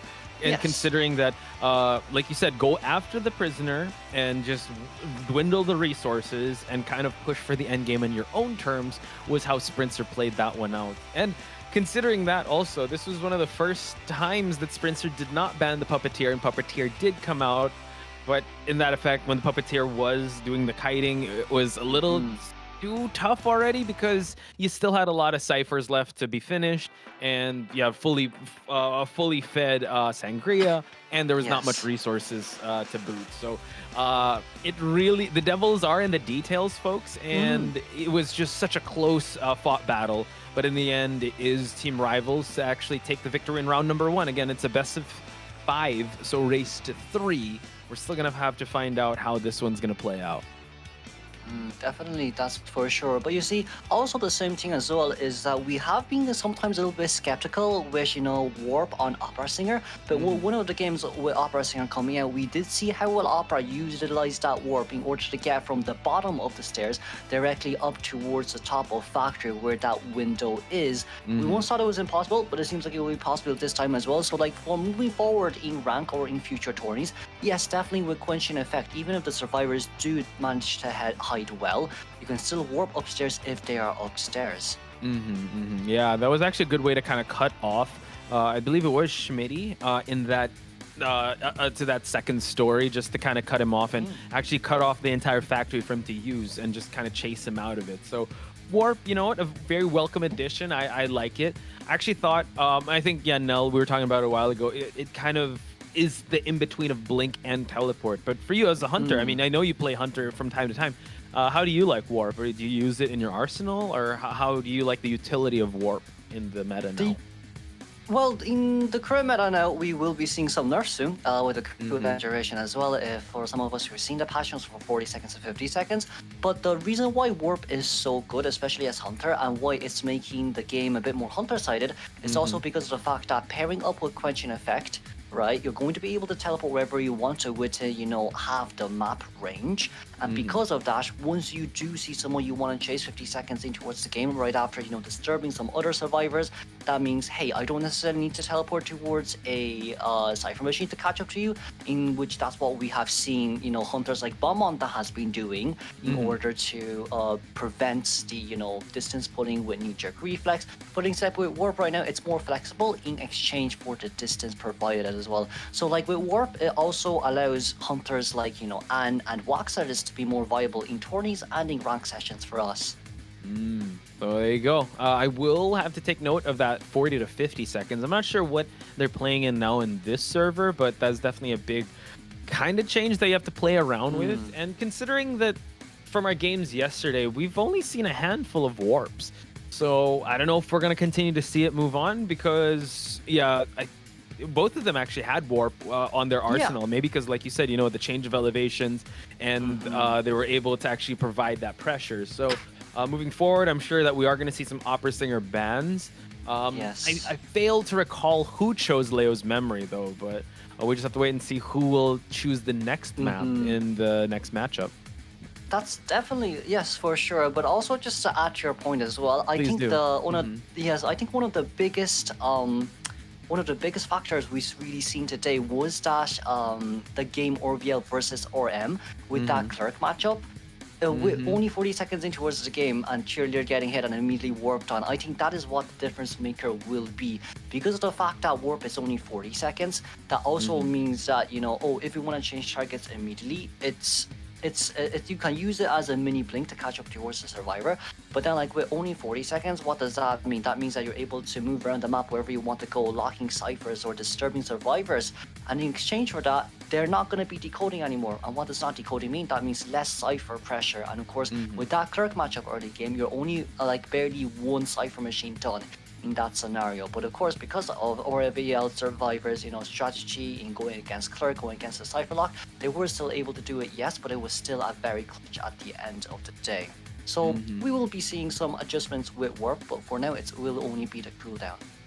Yeah, so interesting. I'm actually looking at the replay, and we're actually going to Red Church, and it's MST to choose it. And just to recall, also Santi Devil is coming on in. How do you feel about Red Church, by the way? Ooh, for church, honestly, IV isn't bad, but we need to consider multiple issues with palettes, and I guess Windows shouldn't be too much in a visual, but like as we have seen before in IV games, when you get Leech, it's most likely better for you not to actually vault over windows or palette, but instead focused more on running out of the Ostrakon, the artifact area instead. Why? Reason being, vaulting takes 1 second, and that vault 1 second is gonna, give you an extra 10 stacks. Even do you have window or palette speed boost, you're still gonna be able to get 20 instead of just immediately running out and getting 19 stacks instead. Interesting. So actually, I'm also a big fan of Red Church, and a lot of people kind of view this map as like just actually a lot of go-tos. And what's interesting is that usually we see B4U, aka Rivals, choose this map, but it's actually MST that's choosing this map. So considering that the first map that was chosen was Leo's Memory, and it was by Team Rivals, that says a lot. So I'm really excited to see how this next one is gonna go. I do feel like the match might be starting. I'm not sure. We won't be able to see it from the caster screen. Yeah, I hope that people in the back could help. Oh, and actually, I just see that my name is Nello Mello. I just realized that now. Well, there's something among us now. But aside from that, though, I do think more or less we're going to have to see what we can do after, with this map pick. I would say more or less, which MST, if I'm not wrong, sorry, MST choosing. Oh no. I'm just if Prod can hear us, we can't see the match, but I do see that in the replay that picks and bans are starting. Oh, okay. So now we missed out on quite a lot. We did miss out on quite a lot right there. We can only interpret through sound, but apologies because there is that delay, so we can't see what's ongoing right now. So hopefully Prod could help us out with this. Probably Fool's Gold in the background from what I'm seeing. Probably Fool's Gold on the background from what I'm seeing. But like with a Fool's Gold coming out in no, from what I'm hearing. Sorry, wrong word. Hearing. Oh, so Santi Devil's Fool's Gold is out. Oh my. So based on again, there's a bit of a delay. We do see that the Prisoner, Gardener globally banned, and also the Seer is and Lawyer got banned. So yeah, I can hear it. It is a Fool's Gold. Yeah, I mean, just depending on how the match will go as well. Well, we're not gonna be able to see it, but we can somehow interpret it there as well. That I do believe Santi Devil seems like he did manage to get it down there with Blink, especially with first presence being opened there as well. But like even with that in mind, if we're gonna talk about Fool's Gold, it's gonna be depending on how well we can utilize that first presence rock to get as much cipher pressure in as we can. But of course, even so, with that in mind, it seems like we did manage to get the rescue there as well, and more or less it's gonna be depending on how the game goes right now. But we as casters still can't see just yet, so apologies for the inconvenience. Yeah, again, we're kind of throwing out a lifeline to anyone that's listening in Mother Base. All we can see now is actually the picks already. It's the entomologist and coordinator, so we just gotta listen to that flare gun that will happen. But give us a few seconds, folks, as we try to figure this out, okay? We will really just have to see how it goes as well with the mercenary here next pick on our live stream. We're looking at our live stream right now. And of course, Barmaid last ban, more or less, with this team comp very solid here coming from Rival, giving out the psychologist and the coordinator first to, into the perma ban phase. But I hear the rock. Yeah. I do. We opened up Max Presence just there. All right, let's just wait and see first. For now, just enjoy the gameplay, folks, and then we'll try to interpret it later on. But yeah. It's definitely for sure.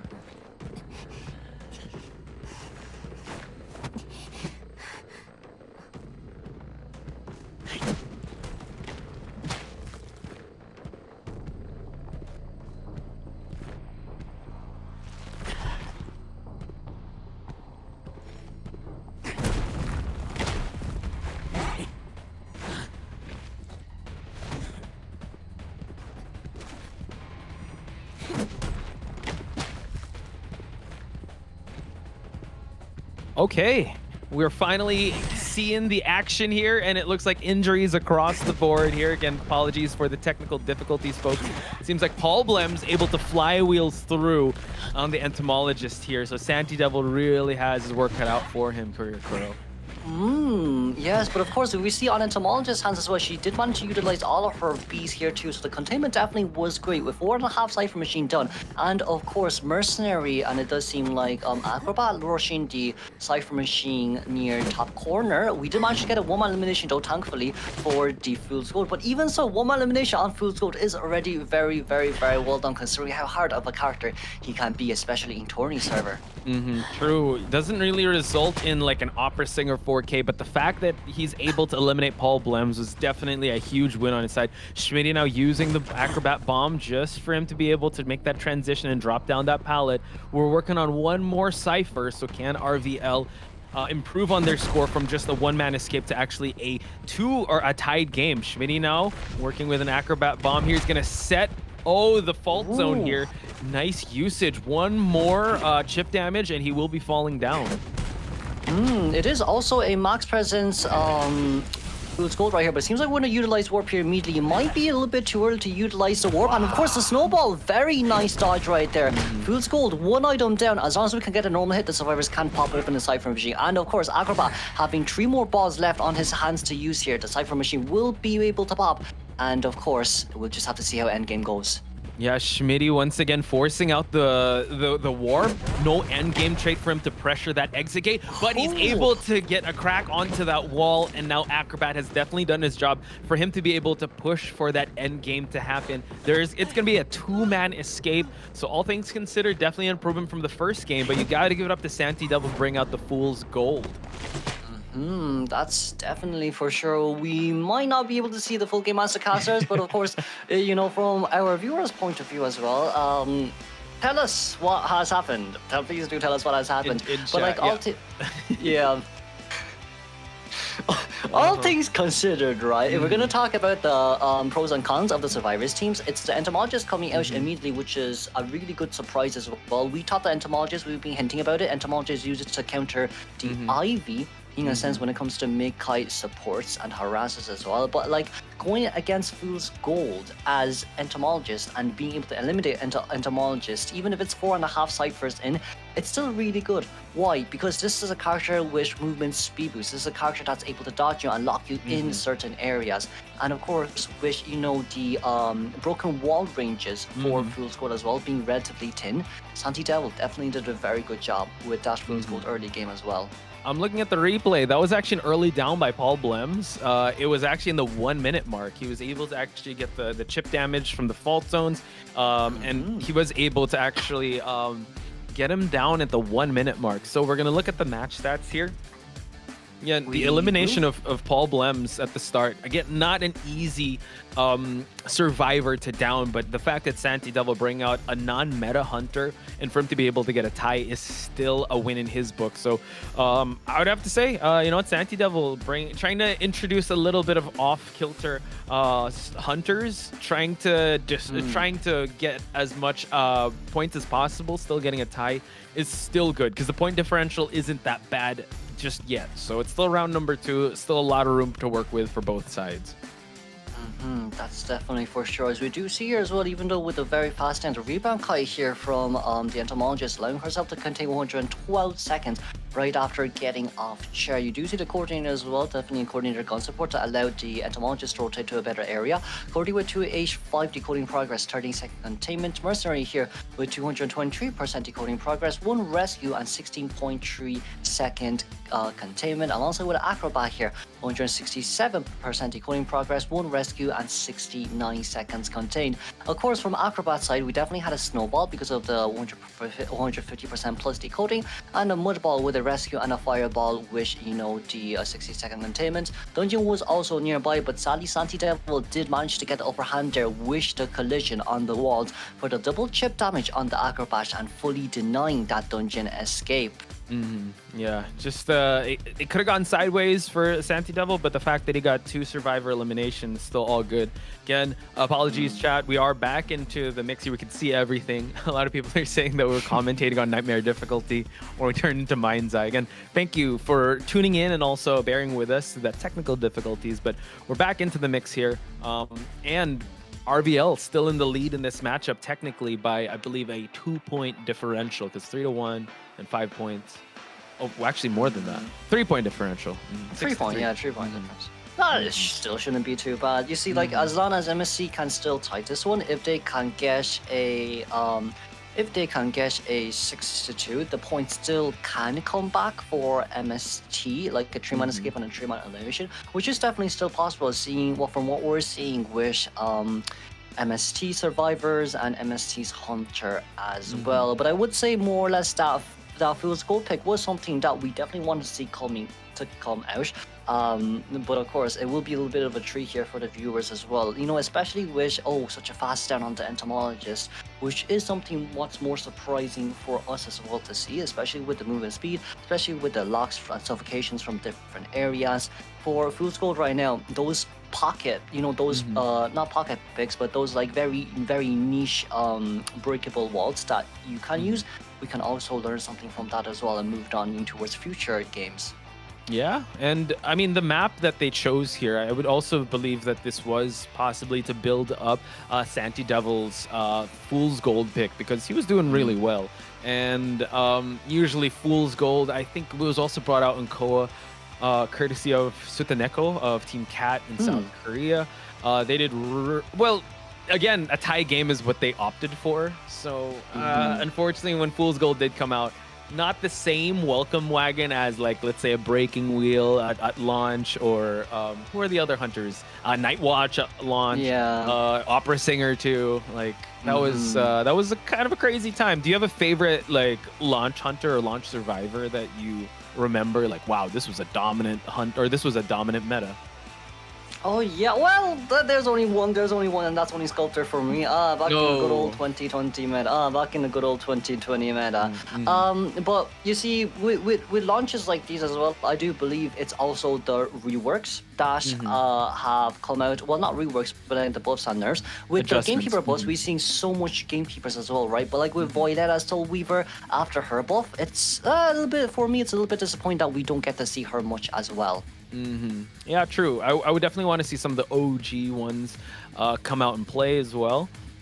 Sculptor meta, that was crazy. Sculptor quenching effect teleport, that was a time. That was a time. Good old days. Good old Sculptor. Good old days. Maybe next season it's gonna be Hellenberg, you know, we're gonna be able to see quite a bit of a heavy Hellenberg buffs. Yeah, you never know.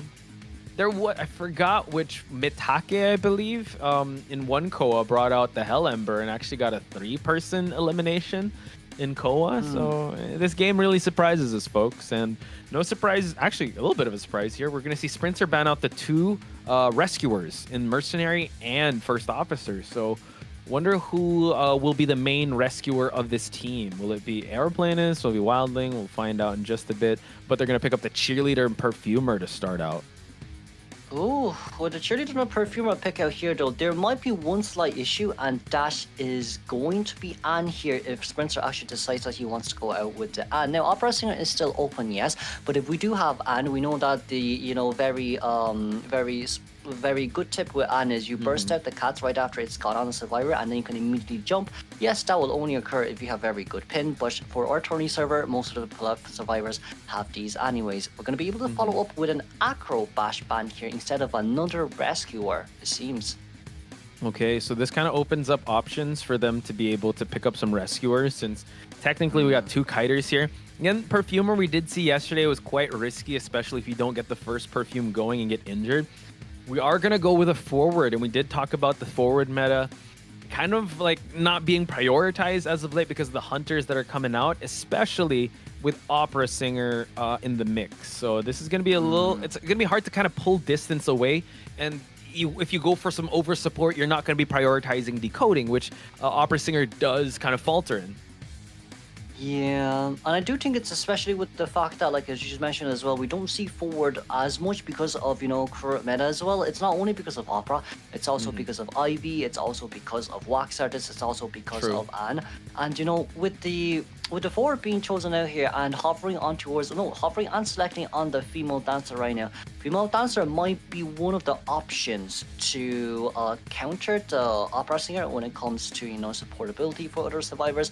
But even so, the only one that can actually benefit from Cheerleader's cooldown is going to be Perfumer. Cheerleader is always seen as a double-edged sword for Perfume because we force out her items way too fast. That is true. So synergy-wise, they're going to have to play this one really well, because in paper it kind of is all right to do this. But yeah, this is Sprinter we're talking about, and the utility of different hunters that he can bring out depending on the matchup, right? And considering that, yeah, you do have a forward here that doesn't fare well to the hunters that you did mention, the Ivies, the Wax Artists, Ivy is banned, the Opera Singers. They could be in for a tough time. We just have to trust in the process and see how MST survivors will kind of roll with the punches here as Sprinter decides on which hunter he's going to lock in. And no surprise here, we're going to go with another Opera Singer. It seems like, well, I mean, as long as Ivy's continuously being banned, Sprinter is very, very, very confident with his Opera Singer. Right. But another thing about Opera Singer, really, I think, is just the fact that the more games you go in without banning Opera Singer, the stronger she gets because of the, you know, amount of perma bans there is. A lot of survivors, a lot of teams do choose Opera Singer counters and then ban an Opera Singer afterwards, but it seems like for Mistletoe here, we are going to go for a little bit of a different approach with the Cheerleader and the Perfumer first 2 picks trying to counter the Opera Singer. But then once again, it's really just about, hey, what happens afterwards if Perfumer goes in a little bit too fast right after her item consumption might be our issue, because forward is a relatively slow decoder. Yeah, that could be a series of unfortunate events if that does take place, and it just takes one misstep or one at the start of the game for the game to go sideways, and Sprinter has all the options in the world. Now we're seeing a T-spawn here with Z being positioned at the center so he can set up some boxes.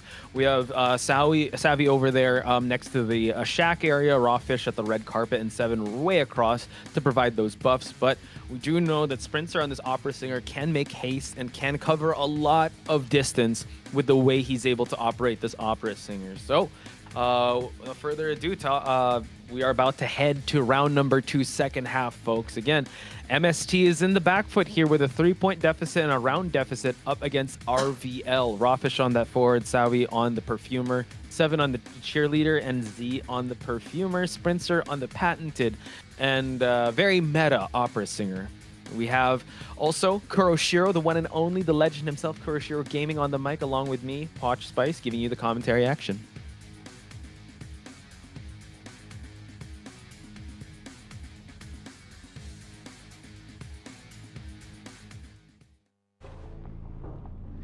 Moving towards our finals match 2, second half, we're going to be able to see Sprinter here rushing straight towards the middle, trying to find his first target here. But it seems like we want to go after Seven, maybe for that Cheerleader.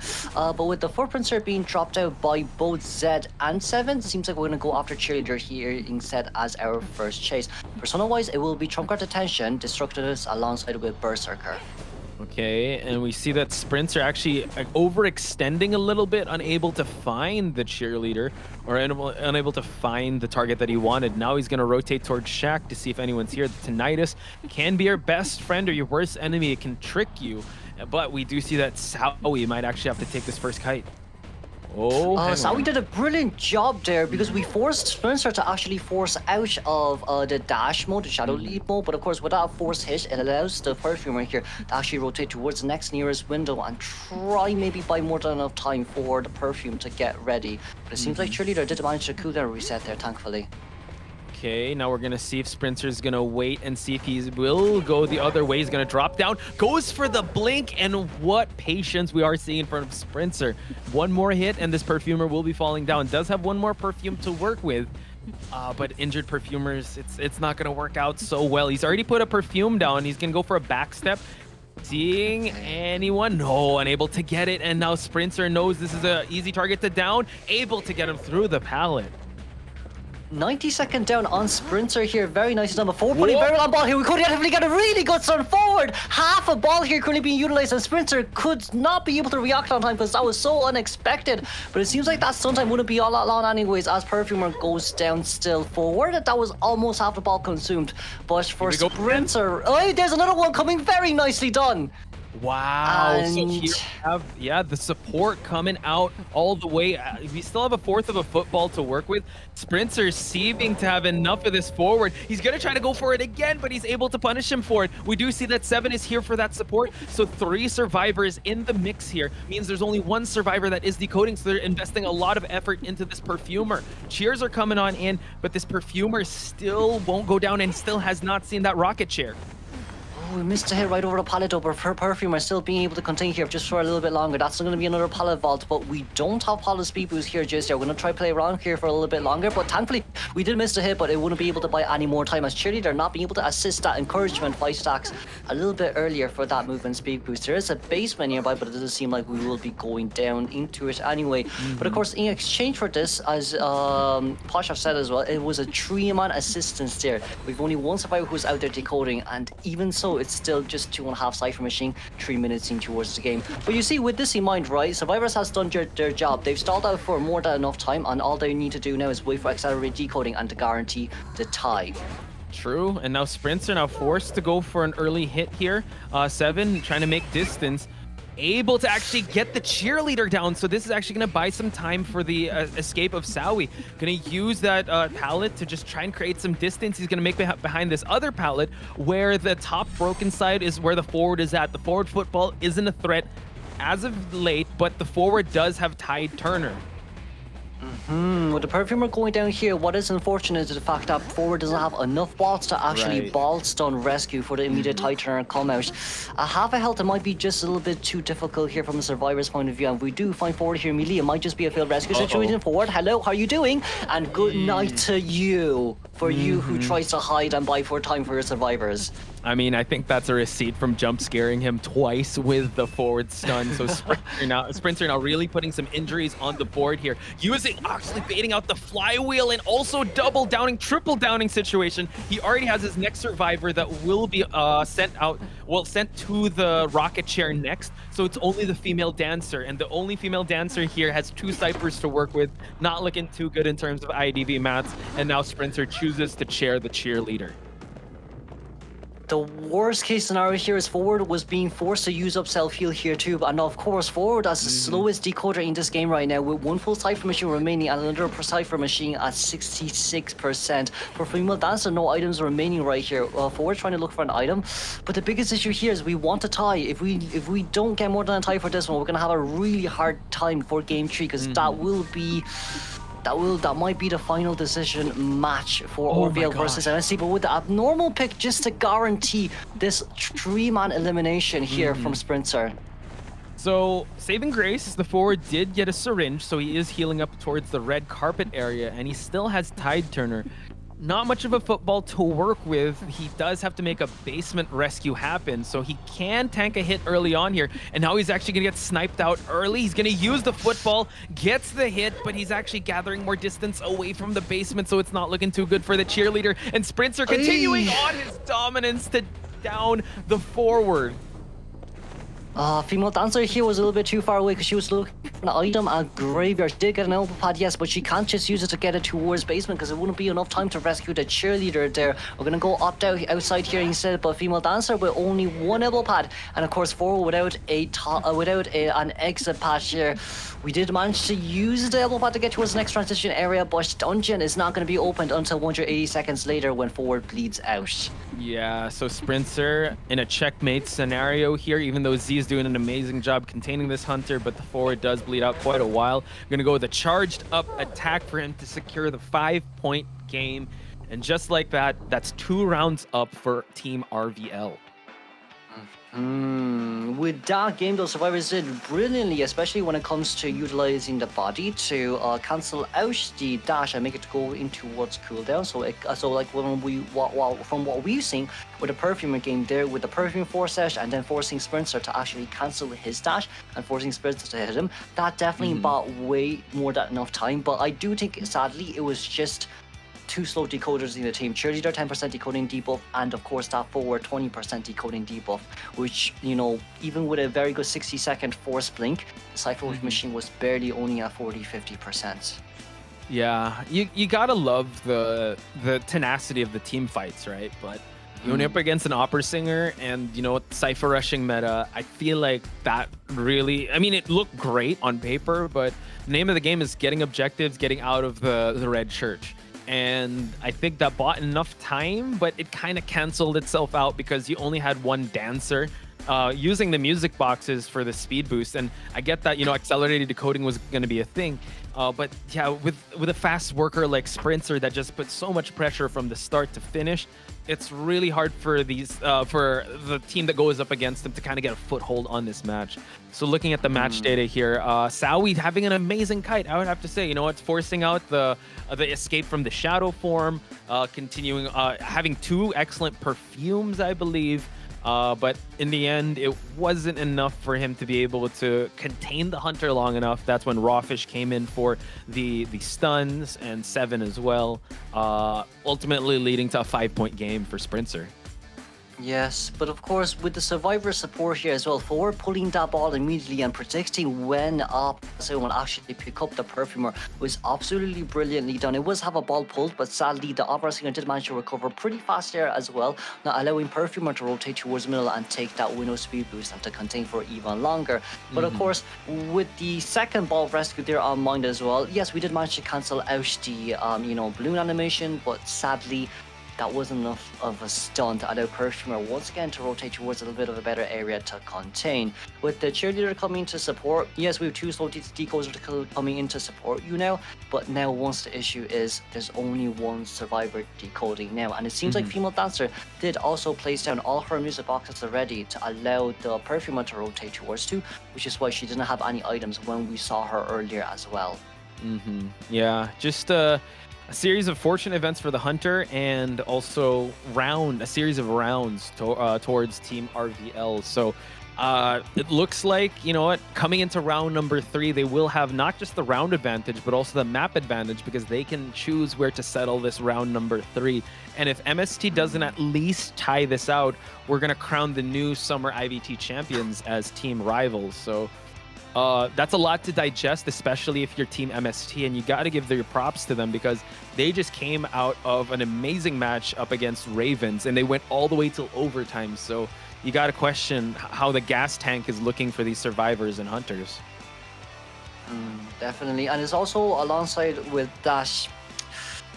Because of the fact our RVL might be is able to choose the map right now. Yes, I'm quite sure we do get a ban right, or we don't. It's because it's BO5, the map ban picks might be just a little bit more different, but I'm quite sure MST should be able to ban a map too. Right now, what we might actually have to worry about is Ivy really a ban worthy? Is Ivy really that ban worthy now compared to Sprinter's Opera Singer? We have seen RM do it before, banning Ivy instead of Opera. But that didn't work out well game 2. Are we going to continue game like this game 3 onwards? Yeah, that's a good question to ask, because we keep saying that Sprinter has this Ivy, but we haven't seen it yet. It's been respect banned, or he hasn't brought it out. Like, I think in the first day yesterday, he didn't bring it out in round number 1. Round number 2, I believe they banned out Opera Singer, then he brought out Wax Artist. So Yeah, it's a tough decision to make because which is the lesser of evils? Which one are you more comfy to go with, and which one are you comfy to? Yeah, because Ivy again is technically a new hunter, and technically RM or Red Moon did not want to roll the dice and go with that. They wanted to go with a familiar evil, which is the opera singer. But I agree with you.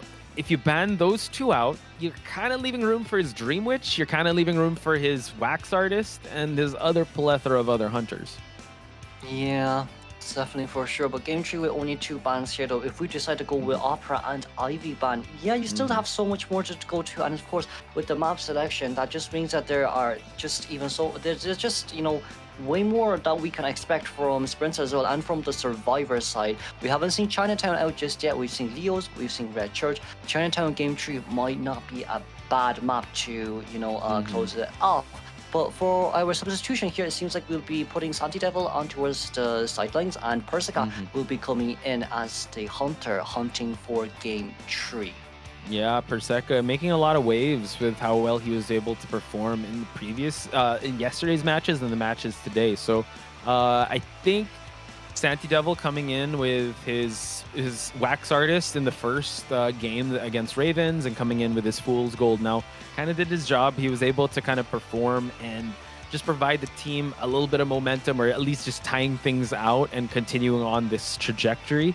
But I feel like Perseca just needed that time to just recover first, and now coming back in with a fresher mind, hopefully be able to put some points on the board for his team. Definitely, yeah. We did have a really long best of 4s as well, with the second semi-finals, and of course moving on, it will be pretty tiring too, especially when you're in a high competitive scene too, when you're being under a lot of focus and a lot of stress. But from here on forward though, it will become the real deal, because we are now on chokehold from Rival, 2 wins to none. If Rival managed to get this win, Rival will just be taken home within 3 games. So game 3, game 3, I say ban the Opera, ban the Ivy if you really want to get the Ivy out. We still haven't seen the Ivy just yet, but if we want to maybe play a little bit more safe, depending on the map selection, Dream Witch might not be a bad option too, because you never know. That Dream Witch trash is really big. So between the 3, if you could rank them on which priority to ban, who you gonna let out? Your priority to ban. You're going to. We still haven't seen Ivy. Yeah, Ivy is gone. No, yeah, Opera is gone. Opera's yeah, auto banned. 100% banned. Yeah, but then Ivy, we haven't seen it. But because of the fact that we haven't seen it, it's an unknown fear to all teams right now. It might be shown, it also might not be shown. But of course, if we decide not to ban it and Sprinter pulls it out, that's also okay. But if we do decide to ban it, that only means one thing, and it's a fact that all survivors now have to run Flywheel. You're right. Yeah, you see, that's the thing. And and like with Sprinter's Hunter pool, you have Wax Artist, you have Clown, you have Dream Witch, and Nayid can be countered with Flywheel, and of course the same as Gamekeeper. But then who counters Flywheel? You have the Ann. His Ann is very scary too, alongside with that Clerk that's still on his hands. So now you're just saying, you might want to ban Ivy and Opera, but in exchange for that, you're letting Dream Witch out, you're letting Wax Artist out, you're letting Ann and Joker coming out. But if you do decide to go full Flywheel, what if the Ann comes out in exchange for that? True. So basically what you're saying is that Spencer holds the cards right now, on how they kind of play this, because he can choose whatever he wants, depending on how the picks and bans go. If they kind of go heavily on, like you said, go all Flywheel and do that, they could pick Ann, they could pick whoever can counter Flywheels.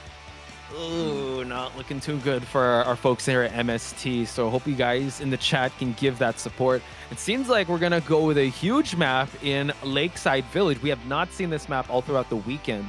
So Lakeside Village, kind of known in the Koa scene. We've been seeing a lot of Lakeside Village, a lot of Leo's memory, and the fact that Rival picked this, I think it just shows that Sprinter is comfy with.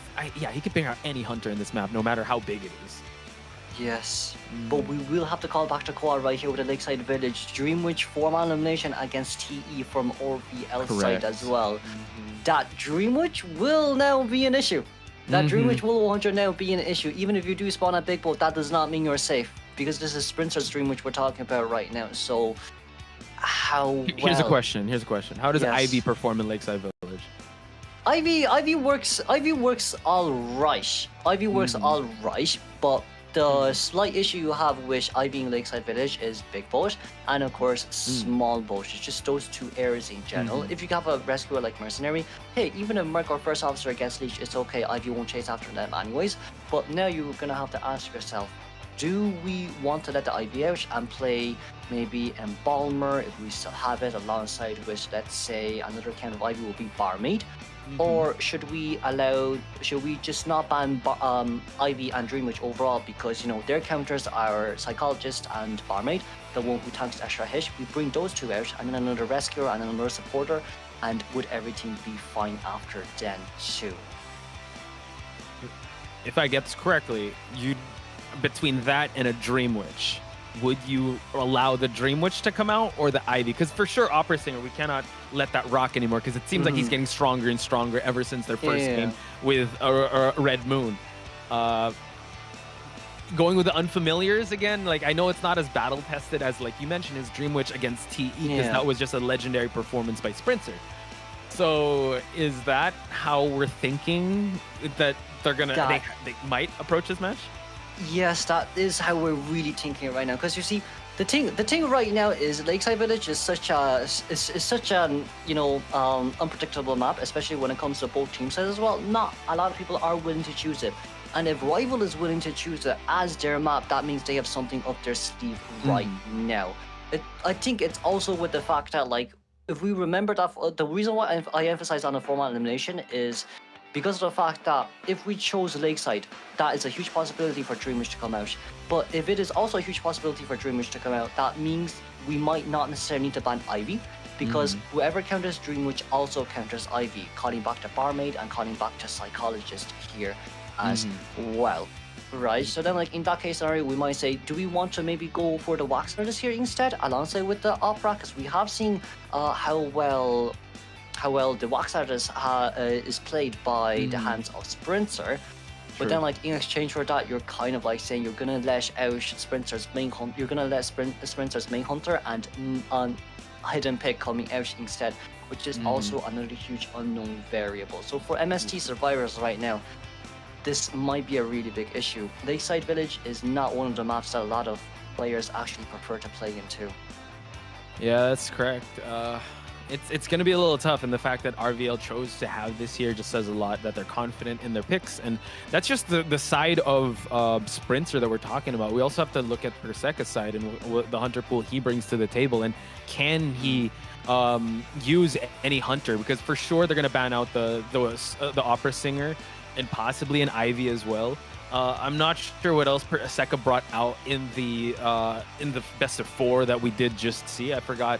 It was really, I mean, I have goldfish memory. That's why. Yeah, no, it's fine. It was long. It was a long match. Right? It was definitely long. So we will actually put a pause on what we think Perseca is going to bring out, because Sprinter will be coming out to hunt first, which I feel like is interesting because it was MST to choose the faction first. So maybe they want to see first how what Perseca's win conditions are. They're going to try to tie this one out or get a win for their team just so Perseca can have an easier time. But starting it out with some bans with the Mercenary and the Patient. Mercenary, Patient ban, very solid first 2 bans here coming from Sprinter's side. We're going to try to deny that Mercenary guaranteed rescue, and of course Patient with the hook on Big Boat as well going down. For bans, it seems like it's going to be Prisoner, Puppeteer, Cheerleader, and Perfumer here once again. So Cheerleader's out of the meta, and we're banning Joseph and Joker. Okay, Double J gone out of the map right now. Lovely stuff. This is very interesting.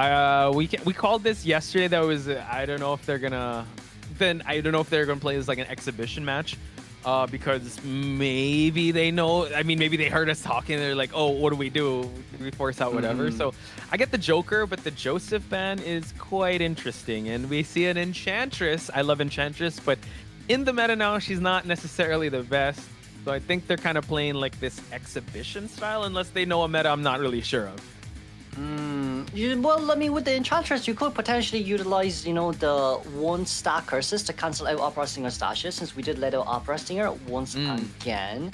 But from what we have seen here too, with the Thief coming out right after the Psychologist ban, it's not ideal, especially with such a big map like this. You don't have high movement type of characters. You have, you know, characters that hold their items but does not allow themselves to transition that easily across the map. So for MST survivors right now, it might be really hard for us to actually even be able to make the rescue if this is an IV or an Opera Singer. True. Also bringing it back to Japan meta, where they do like their enchantresses. Shoutouts to Rowley. Always bring out the Enchantress, but the Doctor also, and actually the veteran lineup is quite curious to see how they're going to try to fare out and how Sprinter would possibly play into this, non-meta strategy. Is he going to go with, you know what, going for like another non-meta hunter, or will he just have his eye on the prize and just go for the Opera Singer? Because it's on the table. He can even go Ivy if he wants to. Yeah, definitely. Or we can go Hellember. We can start practicing for next story. Hey, but you know, for Sprinter, he's way too much. He's way too much time on his hands right now, is what I would like to say. We're still waiting for the. Okay, we finished selecting talents from the Survivor side. That's gonna be pretty interesting to see for, you know, both the Doctor and the Enchantress, and of course the Thief when we move on towards the game. Now, Sprinter's still thinking. What are we thinking?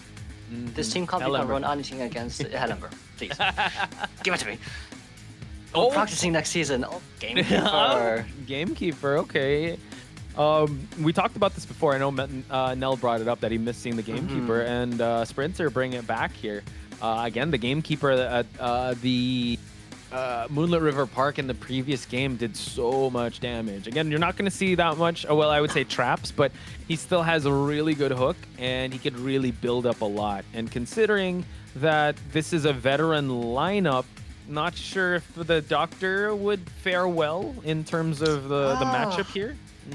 It will be pretty hard, honestly. Doctor is going to be pretty hard to go up against a Gamekeeper, but Enchantress is a whole different thing, right? Enchantress, Enchantress is the type that can actually support you during the hook animation. You can actually cancel the hook just with a mini curse from the Enchantress's hands. But if we move on towards area selection mode, it's going to be Enchantress spawning by Beach, Doctor at Shack, the Gardener at Big Rock near the exit gate here at Big Boat, and of course Thief on towards the bottom left-hand corner. Sprinter is going to spawn at Small Boat right now, and Doctor could be a very good potential chase right after we lock the Shack with traps. True. So we just have to see, again, very unconventional picks. Rare do we see a Doctor and a Thief these days. Enchantress really harkening back to the Japan meta that we have seen in Koa, and like Kurashiro brought up, that you could definitely cancel out the hook animation. So we're going to see possibly that team fight strategy that MST did bring to the table in Red Church. But first and foremost, we got to introduce the players of the game. We got a Doctor from Rawfish. We also have Sawi on the Gardener, 7 on that Enchantress, and Z on the Thief, while Sprinter bringing out the Bane here at the 3rd round of a best-of-5 series. Round number 3, first half. Kurashiro Gaming and Podge Spice on the mic and at your service for this next match.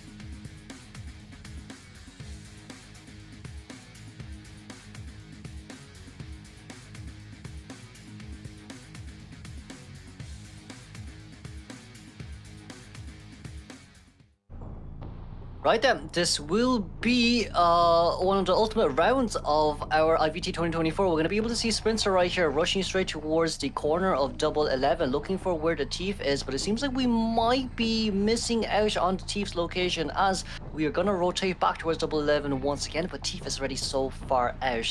It will be Trump Card Attention alongside with Claustrophobia, Mischievous, and Berserker with the persona traits of Gamekeeper. Okay, so yeah, still making the rotations. We've seen Sprinter kind of have early starts with the Opera Singer, but since he has changed Hunters, he has changed pace, he is running towards Zed and Rawfish. So the Doctor and the Thief here, the meta characters, we are going to see him set up a trap here. Well, there is a flashlight to be used for that silence. So Z really setting up the Shack area, but he sees actually there is some blood trails here, and he's going to catch out the Doctor out here in the open in the cornfield.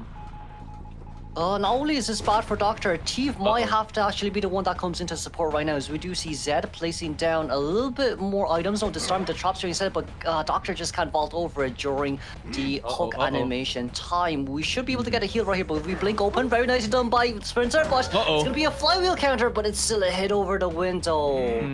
We're gonna see some immobilization. Okay, the silence is gonna definitely be here.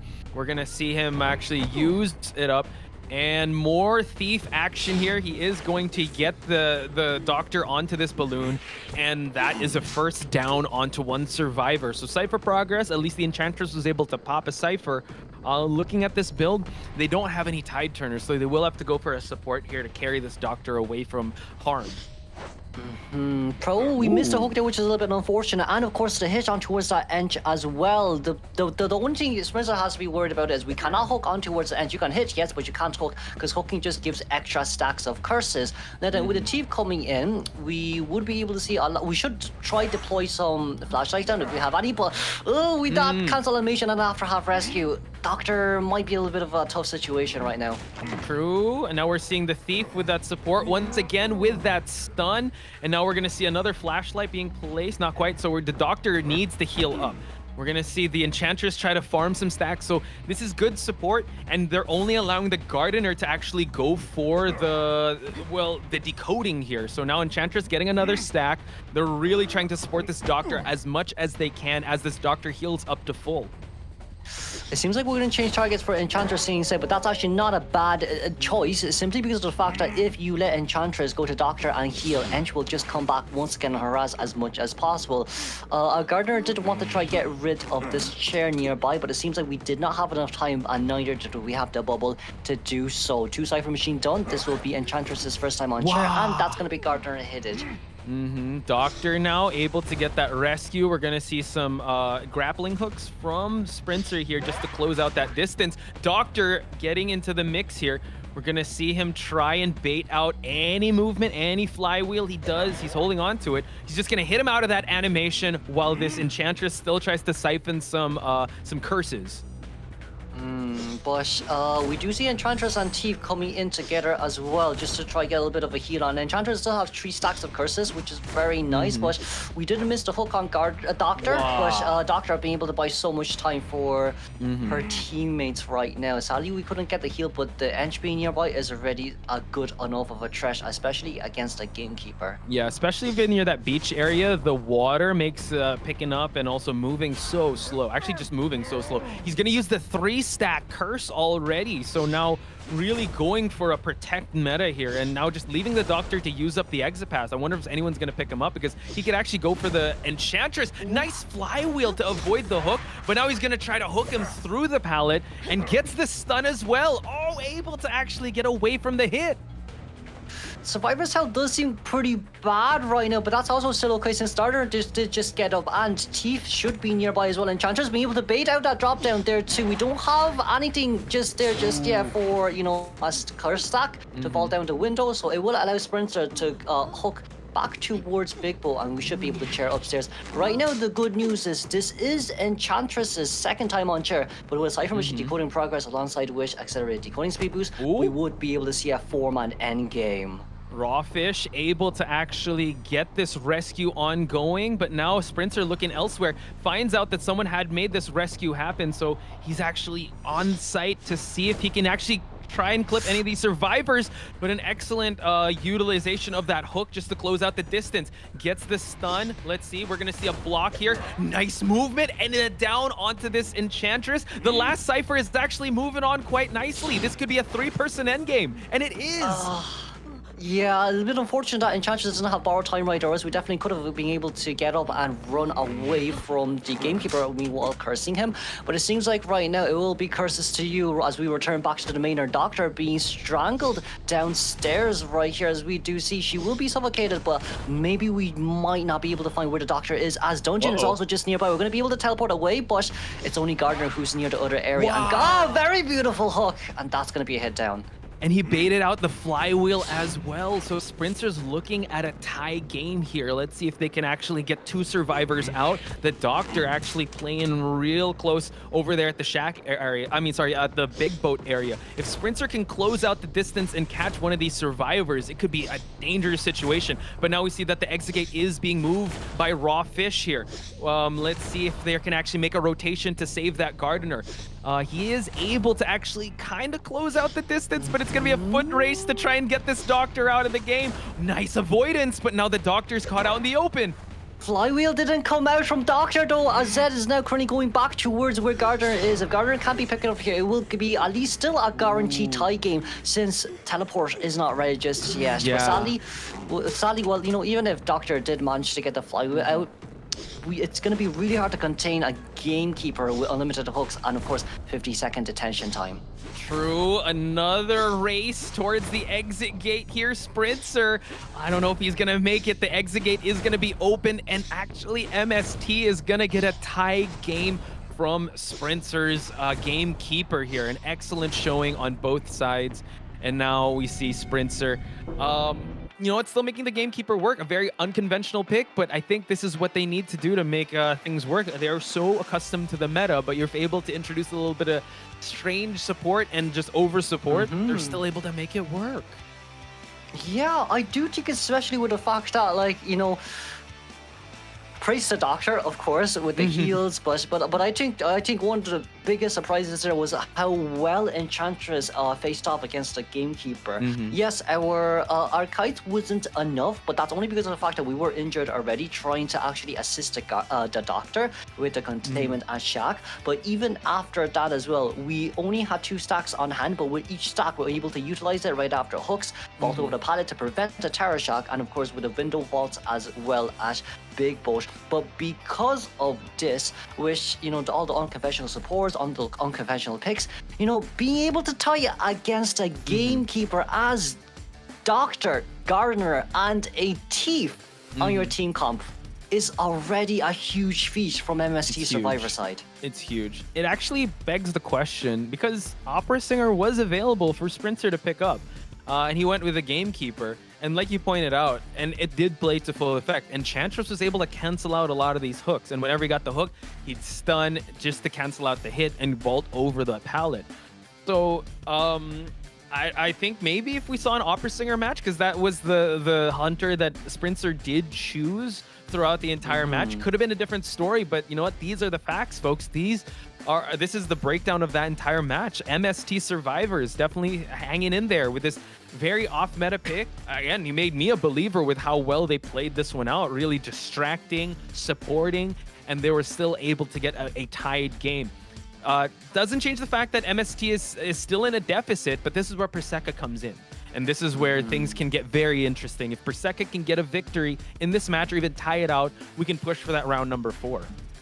Yeah, and it's not only just that as well. For rival Survivor side, they are going to be forced to ban out the Opera and, you know, the IV as well. With Perseka coming out, we will have to see whether the Survivors does want to, whether rival Survivor wants to bring harassers or not. Because if we do decide to go maybe full container, if Clerk comes out here once again, hey, how will we actually deal against the Clerk in that situation? Should we try and bring out that Psychologist and try to give as much assistance with the body block as possible? Or should we maybe go for more of a Cypher Rush comp, you know, of course with the Mechanic from My Leg, or even the Composer and the Prisoner combo too? Yeah, that is true. So I have to say this could be the start of something for MST. This could be the confidence that they need. I was under the assumption that MST Survivors want to set the pace for Perseka to be able to come in and kind of assess the situation, bring out whatever hunter is needed, right? And the fact that they're able to tie it out means that they're still holding on for them to get this victory, or at least secure some points on the board for them. So I think Perseka now, hopefully after the break from round number 2, because Santi Devil did come in, Perseka can come in with an easier mind and less pressure. Doesn't change the fact that if rivals win the second half, you call themselves the winner. But I think if Perseka could just like tie things out, I think that was the the most that you can ask for, because that's what happened in the previous game, they can continue on. So here we have it, folks. If Rivals is able to get a 3-person escape, they win. But if we draw, we are going to continue on to round number 4, and that's where things can be decided. Yeah, for sure. But preferably speaking here for Persika as well, a 3-1 elimination is not what we need, yes, but it's not enough. 4-1 elimination here will allow us to at least pull back some points moving on to Game 4 and Game 5 onwards, because like, even if you do get the tie and move on towards Game 5, you are now faced against the pressure of points. You need as much points as possible from both Survivors and the Hunter side. But of course, coming in towards the second half of Game 3, Persika coming out. Persika, we did see the Bloody Queen on this map. It wouldn't be bad to play Bloody Queen here as well. We have seen Clerk, we have seen Bloody Queen. And of course, with the Lizard too. Lizard surprisingly works pretty well on Lakeside. True. Shoutouts to LX, bring out the Lizard.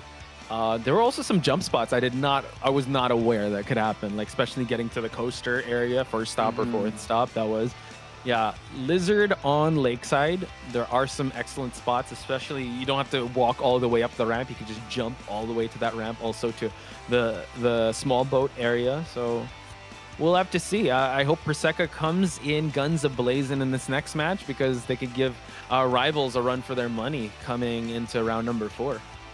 Yeah, but then for Rival Survivors right now, if they continue to pick up their perfect rotations, it will put Persika in quite a little bit of a hard spot here, especially with the fact that, you know, being able to buy so much time throughout the game, and waiting for accelerated decoding. You know, we have seen before as well, right? Even if you do get the very fast down, what does matter is how long you stall mid to end game. You all need to do is to force the rescuer to actually decode, and with the rescuer decoding, if we target the rescuer, the other two can start decoding, and by the time the other two, you know, non-rescuers start decoding, accelerated decoding most likely will be out as well. Yeah.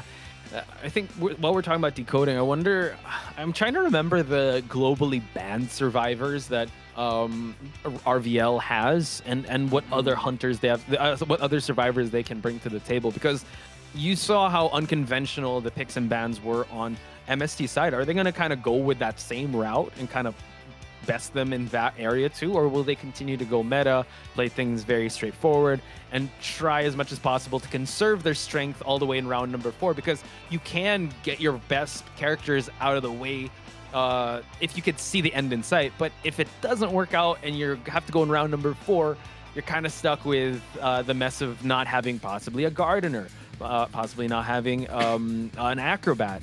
So they do not have a gardener, by the way. So that's something that they have globally banned. Yeah, I do think it's more or less right now for Rival. They can start pulling out their trump cards right now if they really want to do so, or continue to hide it as the game progresses. But of course, like with the 2 wins on the advantage point of Rival right now, they can really just play whoever they want to play. If they want to guarantee this tie and move on towards Game 4, Embalmer would be the priority pick here, as we do see Enchanters and Novelists being the first 2 bans. Okay, interesting. So Persika, not wanting, he might actually go for Gamekeeper here, because like we saw how Novelist could just counter the hooks of Gamekeeper as well as the Enchantress. So we are going to see a ban of the Clerk as well as the Opera Singer. So Ivy is also up for grabs for Persika to use. So Ivy, Gamekeeper could be the potential picks for Persika, depending on how well RVL is going to play out their Survivor lineup. Yeah, from the Survivor side, it seems like we're going to be locking in the Patient and the Lawyer, finally. Lawyer Ash Big Boat is going to be a very good contender here. If you don't chase after him, that 15% decoding speed boost is going to come back and haunt you as the Hunter. But once again, this is Lakeside Village. It seems like Rivals decided to not ban out the Ivy, and that's simply because of the fact of Big Boat and of Small Boat with the staircases and the drop down, in which it allows them to, you know, actually dodge all the Ostrakhan artifacts.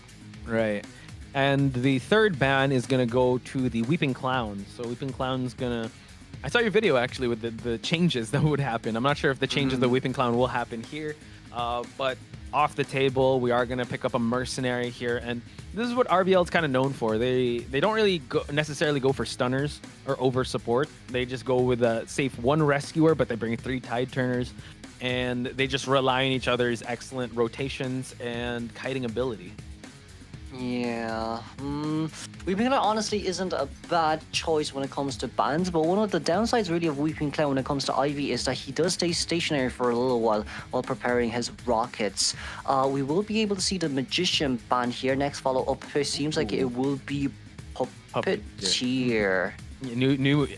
New silhouette. I'm like, this kind of looks like the first officer, but yeah, it's Puppeteer. So I would say tough guy lineup when it comes to tanking some hits here. Got excellent transitions as well from Mercenary and the Patient. And yeah, Lawyer on Big Boat could definitely be a big problem if you were going to chase him at the start. So this is the lineup that RVL will be going for. I do think as well Puppeteer wouldn't be also a bad pick, especially just to go against the IV2, because you could potentially just use your little puppet and then force the 100% fear stacks during that time as well. You know, during puppet mode, it's 8 seconds, and of course with 8% move and speed boost, if you know you're around 90 or 95 stacks of fear, you could potentially just force it out yourself while utilizing the little puppet, and that 2.5 seconds take away from the 8 seconds will give you 6.5 seconds to actually rotate away or put down a pallet or vault over a window. Okay, so I would definitely love to see that in action. This Puppeteer, rare do we see Puppeteers being, well, I actually thought we'd see more, but considering that it has been banned or not necessarily prioritized, we're gonna see a Joker. Hey, you wanted to see a Joker, and Perseka answering that call. I did! But the good question is, who is Joker going to chase here? Because you're going to designate the Lawyer to Big Boat and then the other 2 survivors everywhere else. Now the main issue here is, right, Lawyer, Big Boat, Patient, Shack, and then Puppeteer in Small Boat. Because like with this designation point, Perseka is going to be forced to actually walk in towards these areas before they start pulling their rocket. With Patient, they can use 1 grappling hook and get out towards the window. With Lawyer, we know ourselves 2 story areas, long window areas, and then of course with Puppeteer, going into Small Boat, the vault down, and you know the long 2 pallets and 1 window near the Small Boat too. There is so much room for the survivors now to play. And now it might just seem like Mercenary might be a little bit of a better chase when it comes to this map. Ooh, okay, so Joker coming in here, not bringing out the Ivy or what's the other one? Oh yeah, the Gamekeeper, which we thought was going to bring. But considering also that, you know, the Enchantress and the Novelist were banned at the start, yeah, I think he was prepping for this Joker.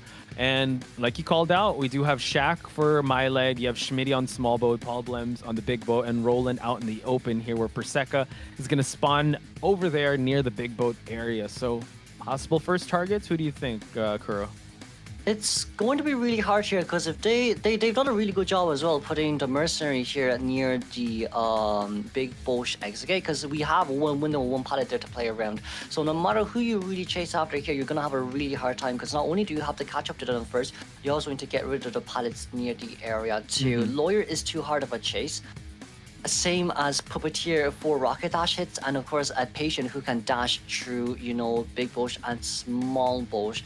But even with that in mind, we'll be moving on towards now one of the deciding rounds of today's finals matchup. It will be RVL versus MST. I'm your commentator Kuroshiro, and with me is Posh. We'll be moving on towards the game 3, second half, very, very soon.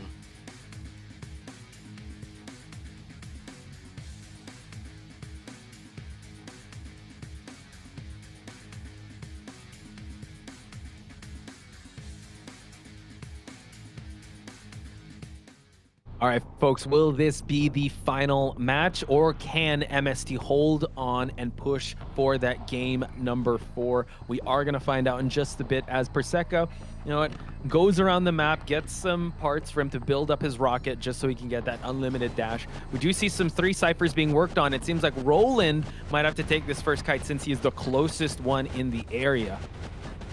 That's a very good utilization of elbow pads right here, being near a long window area. Roland can actually drop down that pallet. It'll buy him so much time as well, because Perseka is going to have to take really long routes to actually catch up. But sadly, caught out of position here, Roland. We also see the Persona points. It was instance detention alongside with max pallet breaking.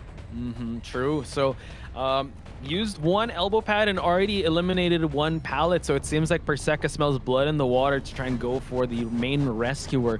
Note that Patient also has a tide turner, so might want to save up these elbow pads and just pre-drop down these pallets just so they can crash towards it. But excellent control so far by Perseca using the elbow pad. Can he make it behind this pallet in time? Unable to make it, and now this is an early down of the Mercenary. Tries to go for a hit. He's going to buy enough time for him to actually get to an open area and avoid any presence to be given to Perseca. But the slight issue here is Perseca is a little bit closely towards middle, in which where we see the Patient is. Patient does have a tide turning here, thankfully. And of course, with Mercenary's point of view here, we still do have one last elbow pad left to use. Puppeteer is going to be able to pop open inside from Machine. Meanwhile, the next one is going to be Lawyer. Patient might have to make his way very slowly in if he wants to go in for this rescue. Yeah, we see that lower left side of the screen. Schmitty is already in that radius to get that heartbeat. He's already used up a hook. We're going to see a slow drill. Has to be very careful. Thankfully, Mercenary takes some time on that rocket chair. He's going to try to bait something out. Able to actually get the hit. And now Mercenary is rescued. And also the last effort is going to be popped by the Patient. We are going to see Roland actually transition towards the big boat since the Lawyer has already expended the Cypher here. So Roland has to survive as much as he can in this area. Wow. The blink here being used just to guarantee the hit as well for a double down scenario. Perseca also did a really good job here. Why? We got the slow debuff on towards the Patient, and also alongside with that, it was a double down scenario. Now, there's only one survivor out there decoding, and the other one seems like he'll be making his way towards the rescue. It was a little bit of a drop down area there. We have to be a little bit careful, because if we keep dropping down, Mercenary might just be able to struggle free. Very true. So now we see that My Leg is going to be ready for this. But, oh, thank God. I thought he was going to make a full 180 for him to actually catch My Leg, making his way up to go for this rescue. But luckily, Mercenary, again, takes some time on this rocket chair. So Perseca just making sure that he's going to get his drill ready just in case. And now he's going to spot out My Leg. He's going to try and bait out the puppet. Unable to get. He's going to use the puppet to see if he's gonna get the terror shock. And now that was actually an excellent call out by Perseca, downing the puppeteer. Roland has to be very careful in this scenario. He needs to survive for as long as he can. Thank God it's at the big boat, but Perseca is definitely wanting to gun for more survivors down. But the slight issue here is even if Perseca gets a good down here, yes, it will guarantee us a tie here since the Cypher Machine is more than enough for more veiled survivor side. But it's just the fact that even with two double down scenarios right here for Perseca, it will not be able to stop the survivors from their Cypher rush. And I also do think, you know, with Mercenary going down, Mercenary didn't really kite on. It was only a 60-second containment, but because it was a 60-second containment and because the Titan didn't manage to come out, and the Lawyer on the field as well, with the last Cypher Machine being primed at 98%. Maybe Lawyer is going to be the only one who can rescue. But this is a survivor, or this is, sorry, a hunter without detention. Oh, you're right. So endgame is going to be a little tough, but yeah, it's going to be two injured survivors. Actually, Patient, if he gets out here in the open, they're not going to be ready for that endgame pop to happen, but they're going to do a bit of a switcheroo here with the puppeteer actually getting out of that rocket chair, and Paul Blems, the Lawyer, is going to play it very safe and try to position himself for this rescue. My Leg is actually also in the mix here, so we will see how they're going to play this one out. This is the Cypher that they have been working on, so Perseca having the right mindset to go for this chair early on here. We're gonna see how this one's gonna play out. He's gonna try and go for Paul Blems. The rescue is gonna happen right away. There's no terror shock that can happen for this Lawyer, and he's just gonna go for that pop, but the Lawyer actually eating that next hit. The Lawyer has not seen the rocket chair just yet. We have two uninjured survivors, so now will Perseca settle and just go for that Lawyer? It seems like he will do so, and he's still holding on to that trump card. With Patient here going into his big boat, as we see on the bottom left-hand side of our screen as well, honestly, Rival Survivor did a really good job with the decision-making. They know that they need to make it towards the Cypher ASAP, because we don't want to allow Perseca to buy more time for that trump card change to abnormal, or else that would be very devastating. As we move on towards the big boat gauge, Patient, sorry, be able to jump down right there. And even if we do get the hit right here, we still have grappling hooks to make it towards the chair. We could warp in, yes, no problem at all, but it seems like Patient will be forced away from this area. Perseca barely be able to get this 3-man elimination. And of course, even if Puppeteer does manage to make it here on time, can you really escort a prisoner out from this area is the biggest question of all. We're going to be able to pull a rocket dash towards the other side, but patient, very nice utilization of the lawn. Okay. This is looking like a 3-person elimination here. Myleg might have to settle for escaping here, and just like that, RVL has lost their 3rd round, and MST has gained a round here. So it's a 2-1 in favor of RVL still, but MST has made an amazing thing happen in this round number 3, pushing for that round number 4. Very nicely done there by Persicat as well, but from Rival Survivor, it's really just the fact that we thought Persicat might be actually full chasing the the puppeteer who was at the executing set, but instead 180 turn coming back to where Patient was, being able to cut him off guard as well, and utilizing the warp in that scenario to cancel out the rescue. Yeah, just incredible performance by Perseca, you know, using that clown and using the dashes. And yeah, I would say he performs at his best. I think it was also yesterday where he chased the mercenary first with his opera singer. If you eliminate the mercenary right away, the most stable rescuer, and force out the elbow pads and just invest a little bit in the early game, you'll reap the rewards middle to late game, which they actually did. You got to give it up to the Rival Survivors. They really tried to push for that tie, but in the end, they settled for just a 1-person escape. So they can still push for a victory in round number 4, but this is the start. If MST can continue on with this conservative, just tying the first one and getting a 3-person elimination or 3-person escape, they can if they do that for round 4 and 5, they can actually lay claim to the victory here. Definitely. We have seen such a brilliant performance there as well from the Survivors and from the Hunter side of MST. But of course, for Rival Night right now, okay, we did get a Joker. We did get the Gamekeeper out, but with that Gamekeeper pick, it doesn't seem like we managed to get more than a tie. But instead, the Clown here being chosen out, being able to get a 3-man elimination because of the amount of double downs we were able to get for Persicat. Yes, Cypher Machine, the Cypher was still there, but because of the fact that we forced a lot of these characters to use up their exit patch, that just means that there's more room to play when it comes to endgame there. Now, the no detention was a little bit scary, but it did still work out at the end of the day. Yeah, this is going to be quite interesting to see how they're going to shake things up. Again, just the unconventional strats. I think it's definitely a way for them to catch team rivals off guard, and for them to be able to bring out like non-meta survivors. And I mean, Clown also is a hunter that we have been begging to see, that we don't see much in tournament. And I think it was in Koa where we saw Shaoma kind of struggle to get at least a 3-person elimination. If Shauma's having a hard time with it, what more regular hunters? But the fact that Perseca can do it means like he's one of the best out there. And for him to be able to get a 3-point game up against RVL Survivors is just an incredible showing. So kudos to them, securing themselves this 3rd round. And now we're heading to round number 4.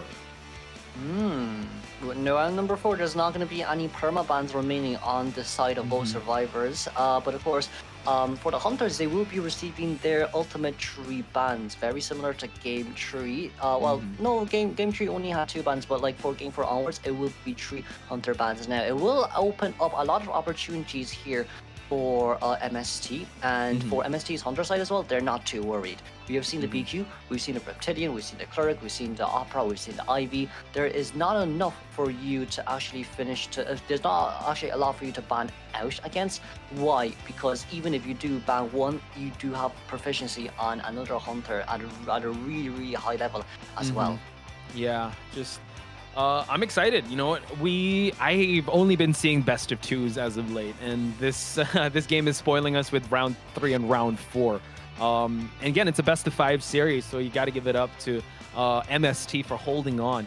At first, I know that I thought they were going to play it like an exhibition match, but little did I know that they were actually prepared and trying to bait a very unconventional pick of a gamekeeper matchup, and they knew how to handle that very well. So kudos to them. Turning it to this round number 4, and the point differential is still quite the same, but they cannot afford to tie things out, because if they tie this one out in round number 3, round number 4, they have to answer to the point differential in round number 5. So as much as possible, win this round. Do not tie it out. Win on one faction side at the very least. And that is what definitely will be able to bring us over the bridge right there as well. From MST side, as they know they have gained their victory. It's currently a 2-1 for rivals right now, but of course MSC is not lagging behind just yet. We definitely have more of we'll definitely have more different pocket picks coming out from both, you know, ORBL and MSC Survivor side, and of course on the Hunter side too. It just depends on what type of, you know, what type of Hunter can we use to counter them. But with the map picks, here we go. It seems like Mistletoe is going to go with Arms Factory pick. Arms Factory. So that brings out a lot of, I would say, since it's a small map, you can go kind of creative with your picks here. I remember this could be kind of poetic. We started out this tournament in Arms Factory, and it was a sculptor to come out of, I believe that was 9 AD. And that was an Arms Factory because, there were a lot of walls for you to bounce off statues in. So it really breeds that kind of creativity. So with the metas being banned out, I'm actually not sure if they're going to ban out the Joseph and what was the other one? The Joker? The Joker. Yeah, I don't know if they're going to ban out those hunters of Sprinter, or are they going to go with meta hunters? Because I feel like now maybe Sprinter, if Opera Singer's on the table, especially in this map, you got to jump for it. Yeah. If the Survivor decides not to ban Opera Singer, you definitely have to go for it, as you've said as well, right? It really with just the fact that, hey, permabans are already true. Gardner is also one of the survivors that are gone. Cody is also another one of the survivors that counters Opera Singer. With those two gone, especially with that as well, and I'm quite sure, you know, there are many different other survivors used as well, but I do think, right, what we have to think now is, okay, we opened it up with Arms Factory day one. But this is now game 4 Arms Factory. This will be completely different with a 3 Hunters ban. If Ivy, Opera, and, you know, Dreamwitch, let's say potentially, is banned, then who else can we really go aside from, you know, maybe Anne or who was it again? Anne or Bonbon, who are more of a, you know, guaranteed tie picks, but we don't necessarily want that too. Now, of course, we have seen Bloody Queen come out, but because Bloody Queen has been already shown, we definitely would be able to see a counter from both the survivors of ORVL and Missile. True. I would definitely love to see a Bonbon. I mean, it's been a minute since I've seen a Bonbon pick, but if you're going to bring a Bonbon out, might as well on this type of map, right? However, like you said, you know what? MST wants to shoot for more than just a tie, so we didn't see any player switch up, so I'm pretty sure it's Perseca that will be on the Hunter side, and heck, you know what, just for him to be able to, you know what, sit out one game, then come out more rejuvenated and refreshed, that's actually an excellent showing. So now I'm pretty sure there's hopefully a little more left in the tank for him to be able to continue on this showing. And the fact that MST chose Arms Factory has that vote of confidence in what Perseca can bring to the table. But let me ask you this, Kuro. Does this merit a ban on the Joker of Perseca coming into this match? It kind of does, yes, because of all the long windows and, you know, palace nearby as well. It's a little bit different compared to Lakeside Village. Lakeside Village was already a hard enough map, especially when it comes to who we want the first chase. With, you know, we have to give props to Perseca, right, with a Joker. All those sharp turns on towards the Mercenary, being able to land that first rocket dash and then the second rocket dash as well. But of course, once we move on towards the ban pick phase, here we go. We do see as well for Sprinter, he's going to be the one that's going to come out first. Yeah, so now look at the global bans here. This is kind of insane. Maybe they were gearing up for this this Arms Factory match, because now the Doctor is permanently banned. So they could be, I mean, this is some big brain strategies. In round 3, let's go with legacy characters, and then at least we have a little more left to utilize on the table. So starting things off with a Syrian Mercenary ban begs the question, are we going to see... Oh, dude, they're going all out. And nice, actually. They're going with a Dreamwitch ban, which is super important. They do not want to deal with the Dreamwitch at all, as well as the Ivy and the Sangria.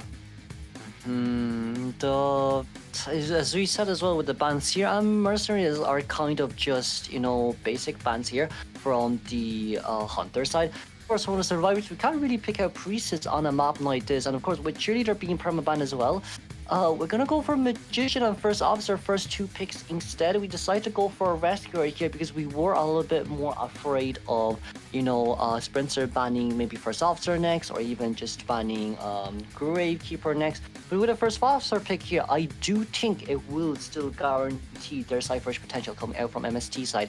Now, Magician on the other hand might be a little bit of a... it's pretty interesting to see. It will be pretty interesting to see. You could potentially leave down, you know, an illusion to body block for your survivors to buy them a little bit more time to contain. But that will be very situational dependent. Now, of course, Acrobat ban followed by Female Dancer support. That is what we kind of want to see from MST side. No Seer just... no Anti-Current just yet. Anti could be a potential pick, but I do think they are a little bit afraid of sprinters, and... Now, with that Magician pick as well, maybe it's a good counter for, you know, the Clerk. So in that case scenario, we might, if Clerk comes out, we might force Clerk to go after Female Dancer instead, in which, you know, Soul Music Box does make quite a lot of a difference here. Cordy will be our last band, followed up by the Barmaid pick. It's not overall not a bad pick. Everyone decodes pretty fast right here, aside from the First Officer. But First Officer, after utilizing our pocket watches, that's a 7% decoding boost on the FO2. Now from the Survivor side, we now have to think, okay, Ivy is gone, Opera is gone, and the Dream Witch is now gone into the bans. Do we want to see if Sprinter is going to come out as Wax Artist? Yes, a Wax Artist might be hard on this map, but we've seen it coming out multiple times before. Or Soul Weaver. Soul Weaver. We have seen Sprinter with Soul Weaver in this map before, right? We cannot definitely sleep on that too. If Soul Weaver actually comes out, it will be pretty good to Sprinter, especially with destroying Music Box's early game, and then slowly but surely catching up towards the Magician right after they use their Magician's wand as well. So like for Sprinter here, Soul Weaver can definitely be a very good option here too in Arms Factory. Yeah, and Sprinter being known for that Soul Weaver, that could definitely lay claim to, I would say, a good matchup that he can actually go for, considering that this is these are the survivors that they are locking in with. And we do know that he is masterful when it comes to setting up the traps, but we are going to put a pause on that Soul Weaver because this is another hunter that he is known for. She's really tall. She's actually above the graphic on that. So it is going to be a Disciple pick over here in this map. And we've seen a lot of Disciple plays kind of stuff the rescues and stuff any of the attempts of kiting here. So the early game is going to have to be very good for the side of MST to kind of deny the cross from coming out and deny any of the, I would say, the presence. Thing is, though, they play their best when they're supporting and harassing. They don't have that much harassers on the table now. So they're going to have to go for solo kites and very minimal support for them to be able to push for it. But talk to me about this L-shape spawn. L-shape spawn here from Survivor said MST actually spawned a really good area, especially against Anne there too. If you're able to rotate down in towards Factory Ruins, you can potentially just push your illusions down to prevent the Anne from catwalking and stunning you when the cat is on you. Now, of course, with Female Dancer being middle, we have to be a little bit more careful with, you know, placing down our music boxes and when to place it down. Because if we do it down too early, Anne could just get rid of it immediately early game as well. The designation on First Officer Ash Factory really is just in case Sprinter decides to spawn at Factory Gauge. But of course, Barmaid there having a lot of leeway to run either into Factory or out in towards Emperor Ruins on bottom left. Now for Survivor side, look, with Anne here, Survivors actually do have a lot of room to play. So we'll see how that room to play will come out here in Arms Factory as we head to round number 4, the first half. Once again, this is the grand finals, folks, of Summer IVT for the NAEU scene. Poch Spice and Kurashiro Gaming's your commentator for this next matchup.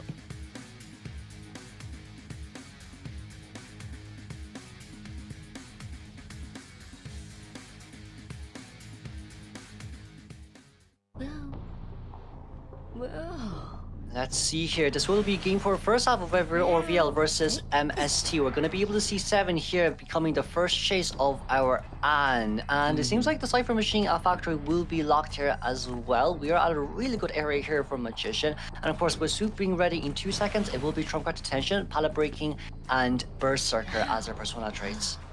Okay, we do see that cat did latch on here. He's going to try to go for a leap here, but just breaks down that pallet just to kind of cut off the route of this magician. He's locked out the magic wands for him to use, but he's already on a timeout for this cat to be dispersed. So now has to be chased on foot.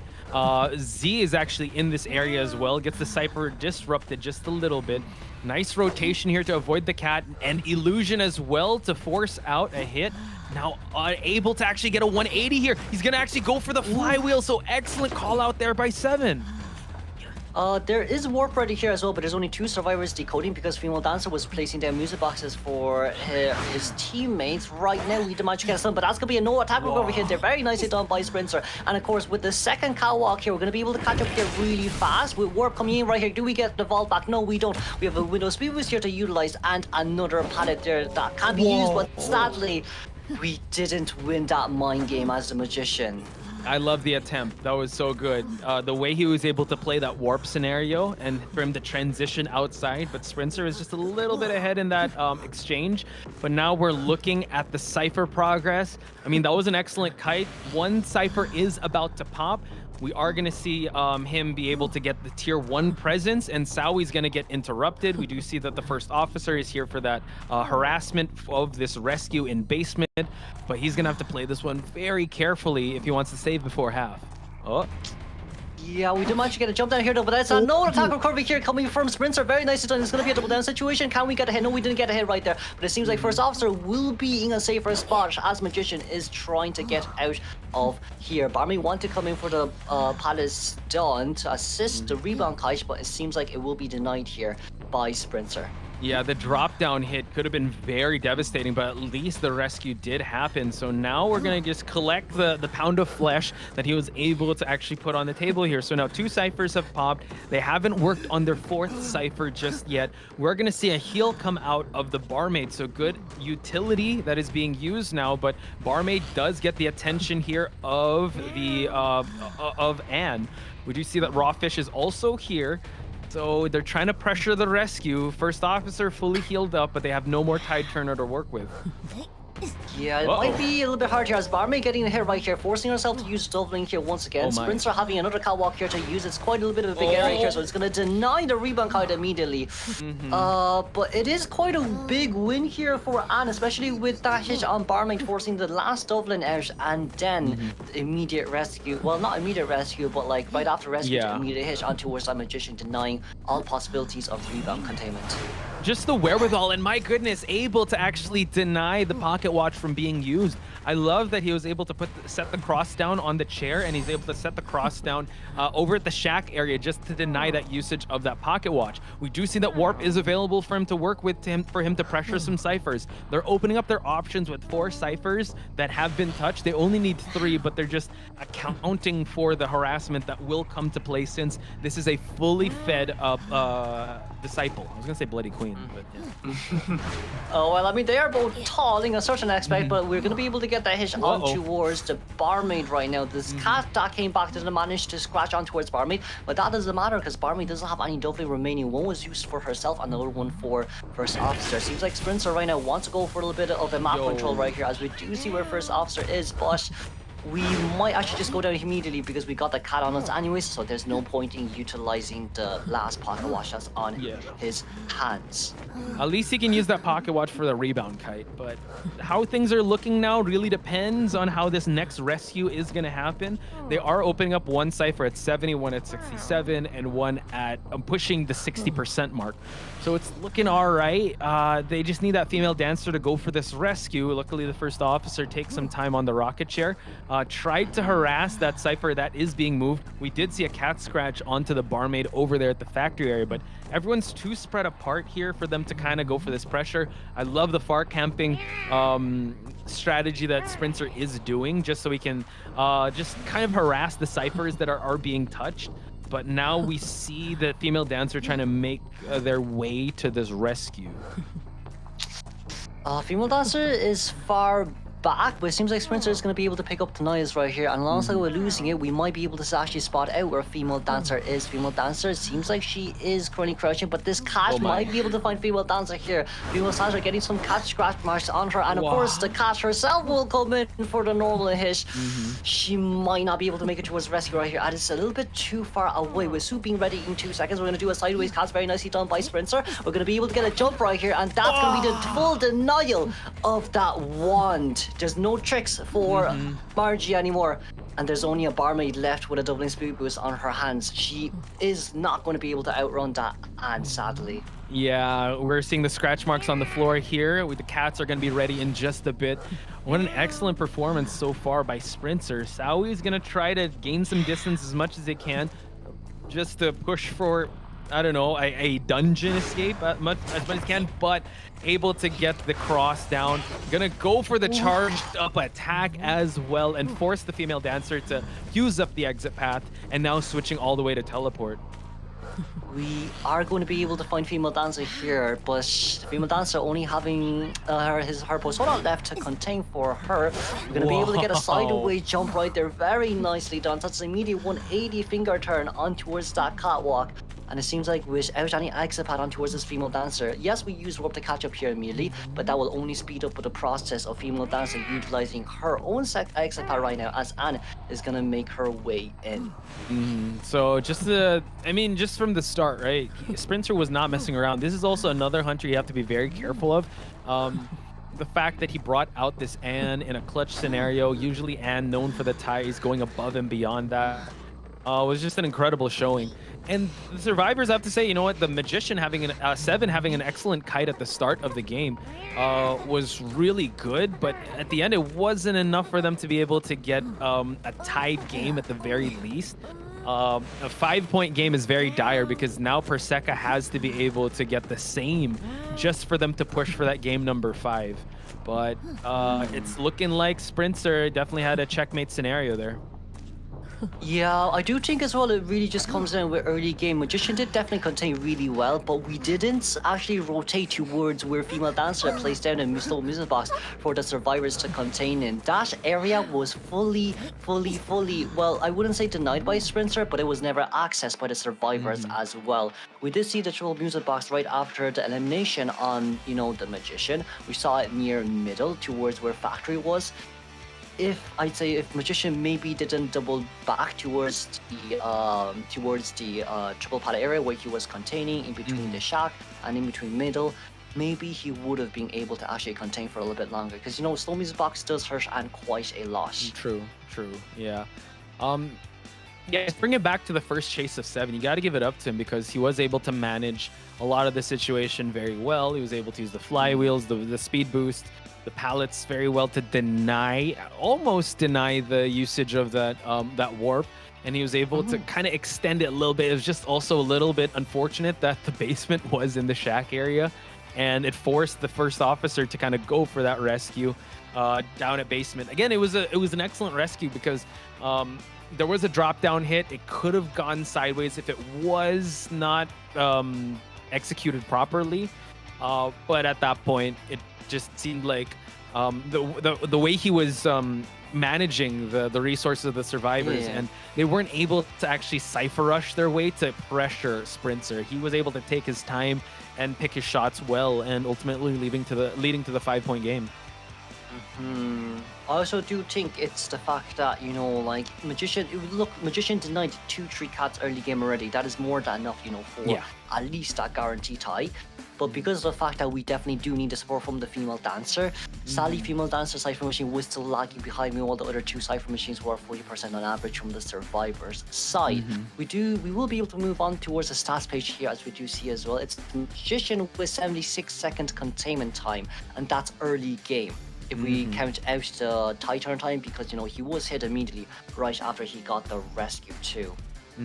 Yeah, I would have to say, you know what, kudos to MST. They really, I mean, there are moments of brilliance here, but you're going up against a professional team in RVL, and the fact that they're still able to take this all the way to game number 4 is incredible. So I see a lot of people in chat also like giving their encouragement to MST, you know, great fighting and excellent way, and they're saying like they really have nothing left to lose and everything to gain here. And I hope that's the mindset Perseka brings to the table. And come this round, if they can't get the 5-point game, I feel like getting this far in this game is definitely a big win.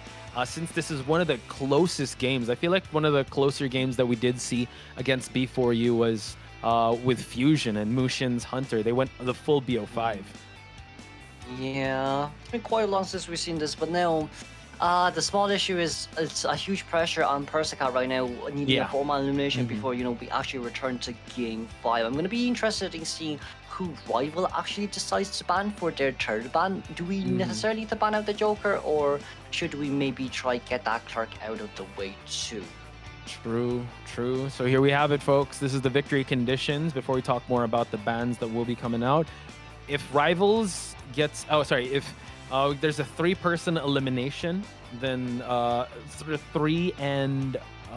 wait, hang on for a sec. So he needs an all or nothing, basically. Okay. Perseka needs an all or nothing for them to continue on. And if that's the case, they still have to answer towards the point differential, which I believe is around 4-ish points in a way. So they have to win a round half at least. So that's a lot to deal with. If I was in Perseka's shoes, go all out. Go with your favorite Hunter at this point, since majority of the meta is going to be banned, and just kind of pop off and show people why you got to be feared the next go-around of IVT. Definitely, that's for sure here. The potentially 4-man, it's just the thing here right now is who are the potential 4-man elimination type Hunters. You do have your main 2, Opera and Ivy. You do have a Clerk as well, in which we've seen multiple times. Let's assume those are banned, because those are the ones that... If those are banned, where do we go now from here? I think we'll have to bring on Dream. Please tell me what Dream Witch and just Perseka, please bring out the Dream Witch. However, just to throw a bit of adversity into this lineup, if we're gonna see Dream Witch, you're going up against a team with arguably one of the best Dream Witches out there that they scrim with, and in a map that they possibly know. So he has to introduce something unfamiliar if he's gonna bring out that Dream Witch, right? Dream Witch does have that 4K potential, especially in a map like this. But yeah, you're gonna have to come correct here with the way RVL has been screaming with their Hunter. But aside from Dream Witch, any other Hunter scream that 4K potential for you? We have seen Hermit. Hermit's a bit hard, but since it's a small map, there's a huge chance for damage control here as well with Warp. We have seen Sprinter damage controlling with Warp and it works really well with and Why, because we can guarantee the jumps and the stunts to guarantee the hit. But with Hermit, it could also be the same thing, but in exchange for that, you do need to get extra hit on towards the survivors. That is the case here. So like Hermit could definitely be a potential next pick as well, especially on a map like this. It's not too bad. It's honestly speaking not too bad for a Hermit. But if you're not going to go for Hermit, then you don't have too much options left on your hands. Because like we could say potentially another 4-man elimination type of Hunter is going to be Breaking Wheel. But Breaking Wheel just doesn't work on this map. Yeah, it just doesn't. Yeah, we've seen in the early days of Breaking Wheel, there are some Hunters that persisted to go Arms Factory and did not go well. Unless you have driving skills like a god and you're playing like really precise. Yeah, this is a map that it's pretty tough, especially with the walls, and it's just so hard. It's forcing you out of the... Especially if you don't bring Insolence and you don't have the extended spikes. Oh, goodness gracious. It's going to be hard for you to actually down someone, especially at the middle area. So I agree with that. We will see. I don't know if we're going to consider Breaking Wheel, but yeah, I think Dream Witch, Perseka, if you're listening and you have a Dream Witch, now is the time, unless RVL knows you have a Dream Witch and just bans it out. So this could be potentially the last match, guys. Give your energy to Perseka because he needs an all or nothing to keep this game going. We are going to be able to see the batter on the cheerleader first 2 bans here. It seems like we're going to get all the harassers out of the way here from Perseka. Who is scared of batter? Definitely not Anne. Anne is more scared of Cowboy in this case scenario. So if we get batter out, there is a huge potential for Bloody Queen here, maybe along with a cheerleader ban too. Yo, you hit the nail on the head there, Kuro. Look at that. The bans coming out of Team RVL, like you called out, the Clerk, Ivy, and the Opera Singer off the table for Perseka here. to be honest, like looking at the bans here, I think he knew that these were going to be banned out. And an explorer. Sorry, we just got to talk about this real quick because an explorer in a map like this could be so frustrating for any hunter. Yeah, I do think it's also with the fact that you can't chase after Explorer first too. We have seen a lot of different strategies with Explorer, you know, but... Remind me this. If BQ... Can BQ see the Explorer if he's in the small form? Maybe not. No, I don't think you can. The thing is, I don't think you can. You can't even see Explorer with Quenching Effect as well, so it's going to be really hard if we do want to see. The Doctor will be banned here, though, from Persika. You know what? It could be. You know, it actually could be. It could be. It got stunners out of the way. Or maybe he has that Dream Witch, who knows? But Thief also, I'm not sure about these two veteran picks. It could be anyone. I just hope he makes it, it goes all out. That's what I'm hoping for. Make it a interesting match, make it an amazing match, because this is where you can cement your spot here in IVT history. But like you said, yeah, the Explorer, you know what, out and about in Arms Factory can be so frustrating. Might as well don't bring Tinnitus, because Tinnitus will be your worst enemy, because you always think at the back of your head, like, there's an Explorer somewhere around here. The only way to actually find Explorer out is if you do decide to play Night Watching side with the slow wind, pulling back the Explorer from the bushes. But even if you do manage to do that, you're going to have to waste so much time looking around, you know? Yeah, or just kind of hope that if you play Naiad, just kind of circle around the area and hope he just drowns in the puddles. Since this is Arms Factory, you can water down a really significant chunk of good areas here. We're going to go with the Hell Ember. Okay. So, we're going Legacy, ladies and gentlemen. So, Hell Ember here. We've seen it before in Call of the Abyss, right? Hell Ember is coming out more of exhibitions, but we have seen Mitake also bring it out. Especially with the drop-down teleport hit. It works, but it's in a huge map. In Lakeside Village, though, we're going to see a bunch of, some spirits roaming around. How are you feeling about a Hell Ember in this matchup?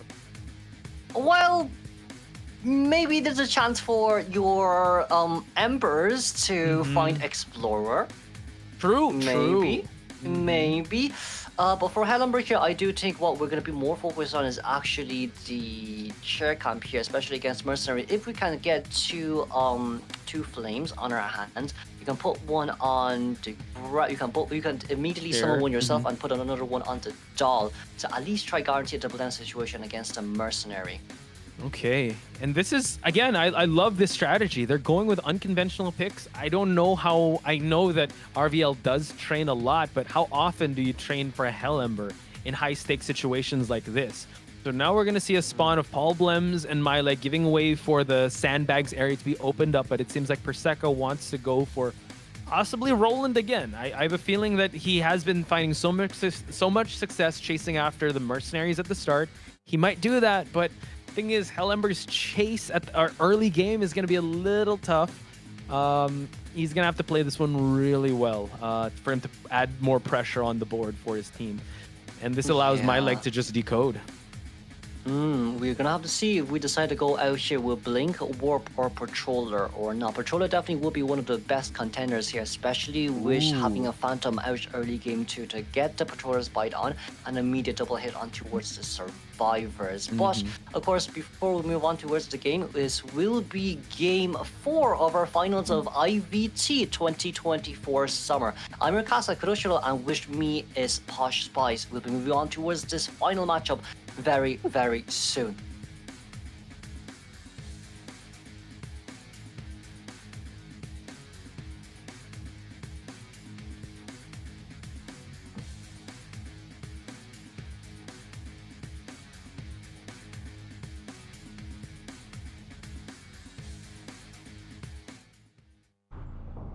A Hell Ember, folks, in potentially the last match of the tournament, and we're gonna see him acknowledge the chat just a little bit as he goes for his first one.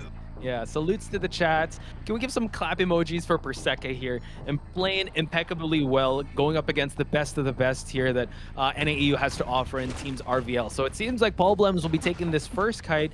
The Ember Spirit is still being built up, baiting out actually him to move away from that pallet. Might have to actually eat a hit early on here, but the Psychologist can tank those hits.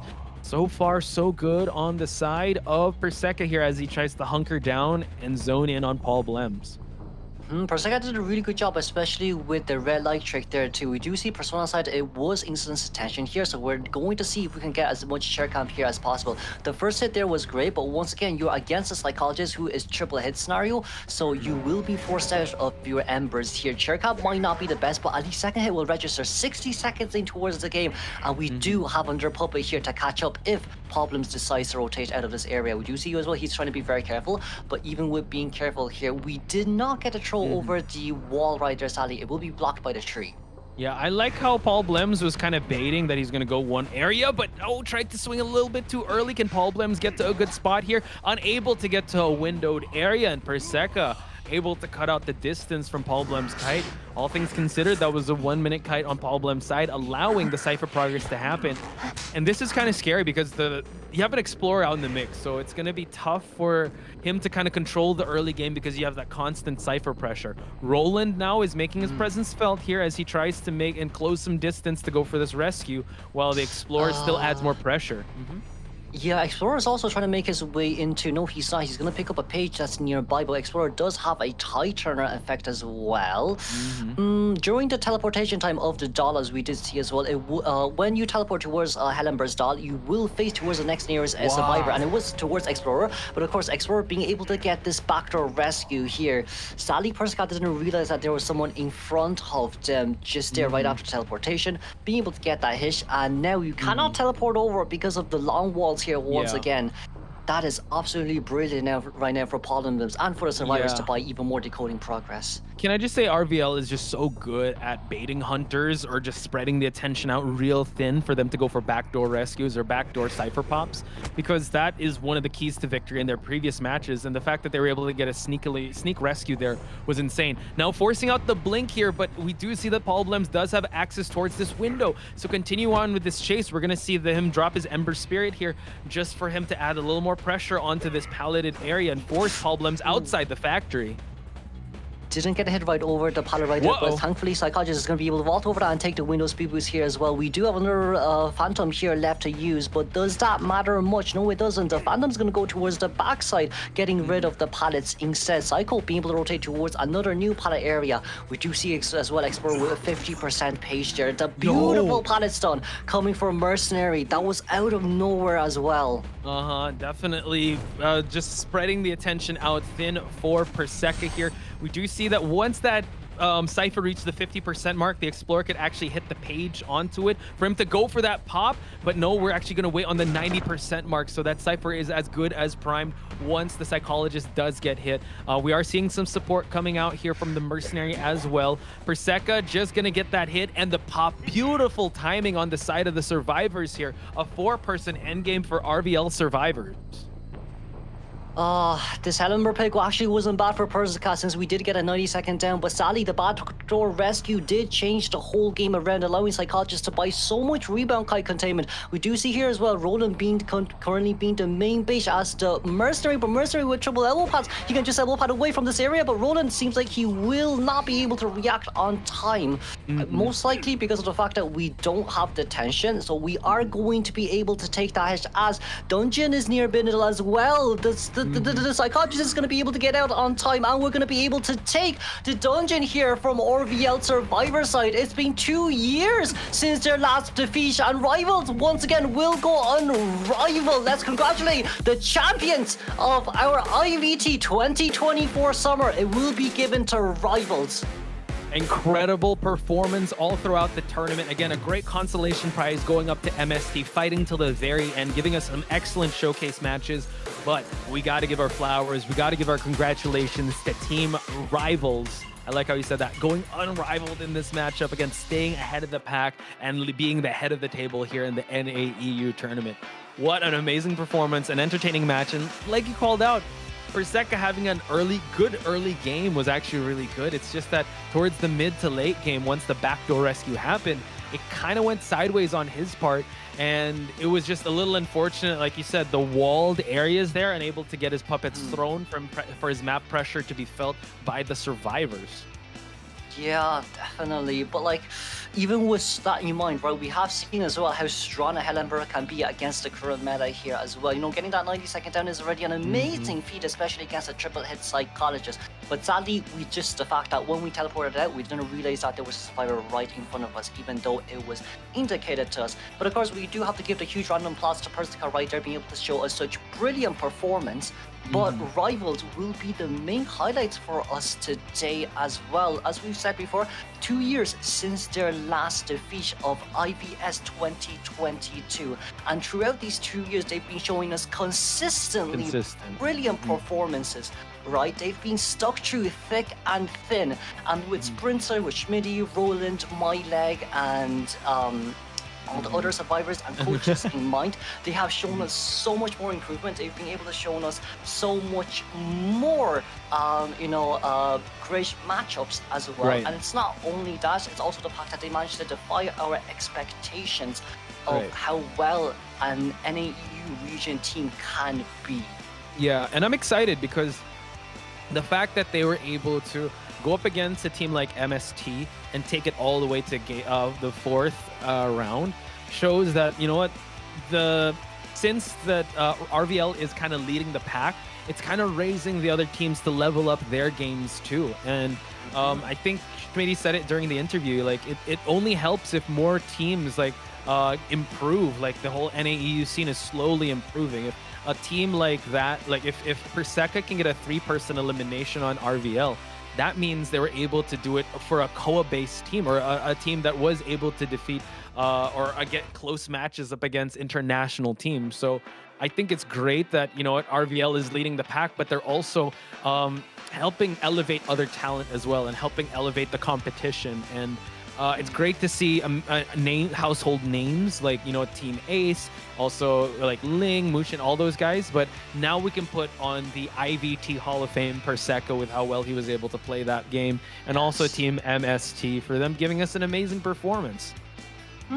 It also did seem like for Perseca side, they had even more to bring out for us as well. It's not just, you know, oh, his pocket picks. We did see surprising picks with the Lizard. We see surprising picks with the Joker, and of course with the Hellember as well. Next IVT and moving on forwards towards Koa, there's going to be so much more that's in store for us as well. But of course from MST side, making up towards seconds is also brilliant. They also did put up such a brilliant fight, as you said as well, getting that 3-man elimination as the Joker from Perseca's side too. Actually, while we congratulate the teams, again, can you guys give just some love and some clap emojis to all the teams that participated? We're talking about all the teams, the 32, but we got Red Moon, 9AD, Ravens, Goodnight, FFY or for Family, Rival Esports, you got Mistletoe, Ace. Show some love to the top 8 because they really did their best to give us amazing matches all throughout the weekend. And we're going to wrap things up for now with how the match breakdown did happen. The early chase of Paul Blems being the psychologist. 3 digits on the containment time. Again, it was actually a really good start for Perseca, but once that backdoor rescue happened, it was really RVL to kind of dictate how the rest of the match went. We see as well on the stats page here, Survivors did a brilliant 5-cipher mission decoding progress, just exact. It will be a 3-1 win here for RVL for round 1. It was 6-3, a 4-man elimination from the Hunter side, and of course another 3-man elimination from Mistletoe's Hunter side. Meanwhile, game 2 was in Red Church, a 7-2 here, another 4-man elimination coming out from Sprinter's Opera Singer, if we do recall as well. It will be returned to a 5-3 for Mistletoe here. 3-man elimination was the best highlight of that game from Perseca, and it will be a 10-0 for game 4. We definitely would have been able to see a little bit of better result, but because of that backdoor rescue and not having the tension following that mercenary endgame chase, we weren't able to get we weren't able to gain more points in that scenario, sadly. Can I just highlight? Oh, I'll highlight that in a bit because we got to give our flowers to the MVP. It's Sprinters Ann. Again, facing a little bit of adversity in Lakeside Village, he was able to bounce back and get a perfect game here, a 5-point game with this Ann. And with a lot of bans on the board for his Hunters, he's still able to bring out the round 2 or the tie Hunters and still able to make that work. What I wanted to say was the Lakeside Village map that was actually a map that RVL chose, and the fact that MST won that exchange is also a cherry on top of their performance here, with how well they were able to play that one out. So again, kudos going to MST, and also big shout outs and big ups to Sprinter getting the MVP for this grand finals matchup. Yes, definitely. With that formal elimination for Anne, we did give the biggest pressure for Persica right there. We did drop out the Leo, which had the detention. Of course, that was more or less of a one-for-all type of pick, but it did show us brilliant performances here too. But you know, for Sprinter moving on forward too, still haven't seen the IV, which is a little bit sad, you know, from us viewers on our caster side, because everyone has been banning it instead of oppressing her. But of course, moving on forward, I genuinely do hope we get to see that coming out soon as well. It's probably going to bring up for international. I think that we're kind of teasing it a little bit, but hopefully we do get to see a little bit of glimpses of that Ivy. I think it's not just Sprinter that's trying to, or us that's trying to figure it out. I think also the IVL and IJL teams are trying to figure it out. The most consistent Ivy I've seen, based on the random IVLs I chance upon, is Dongshen, but that's Dongshen after all. Like, he's the most consistent after all. So it seems like we will be having an interview in just a bit. We're just going to wait on the queue for that one. I can't wait, but chat, let us know what questions you want to ask.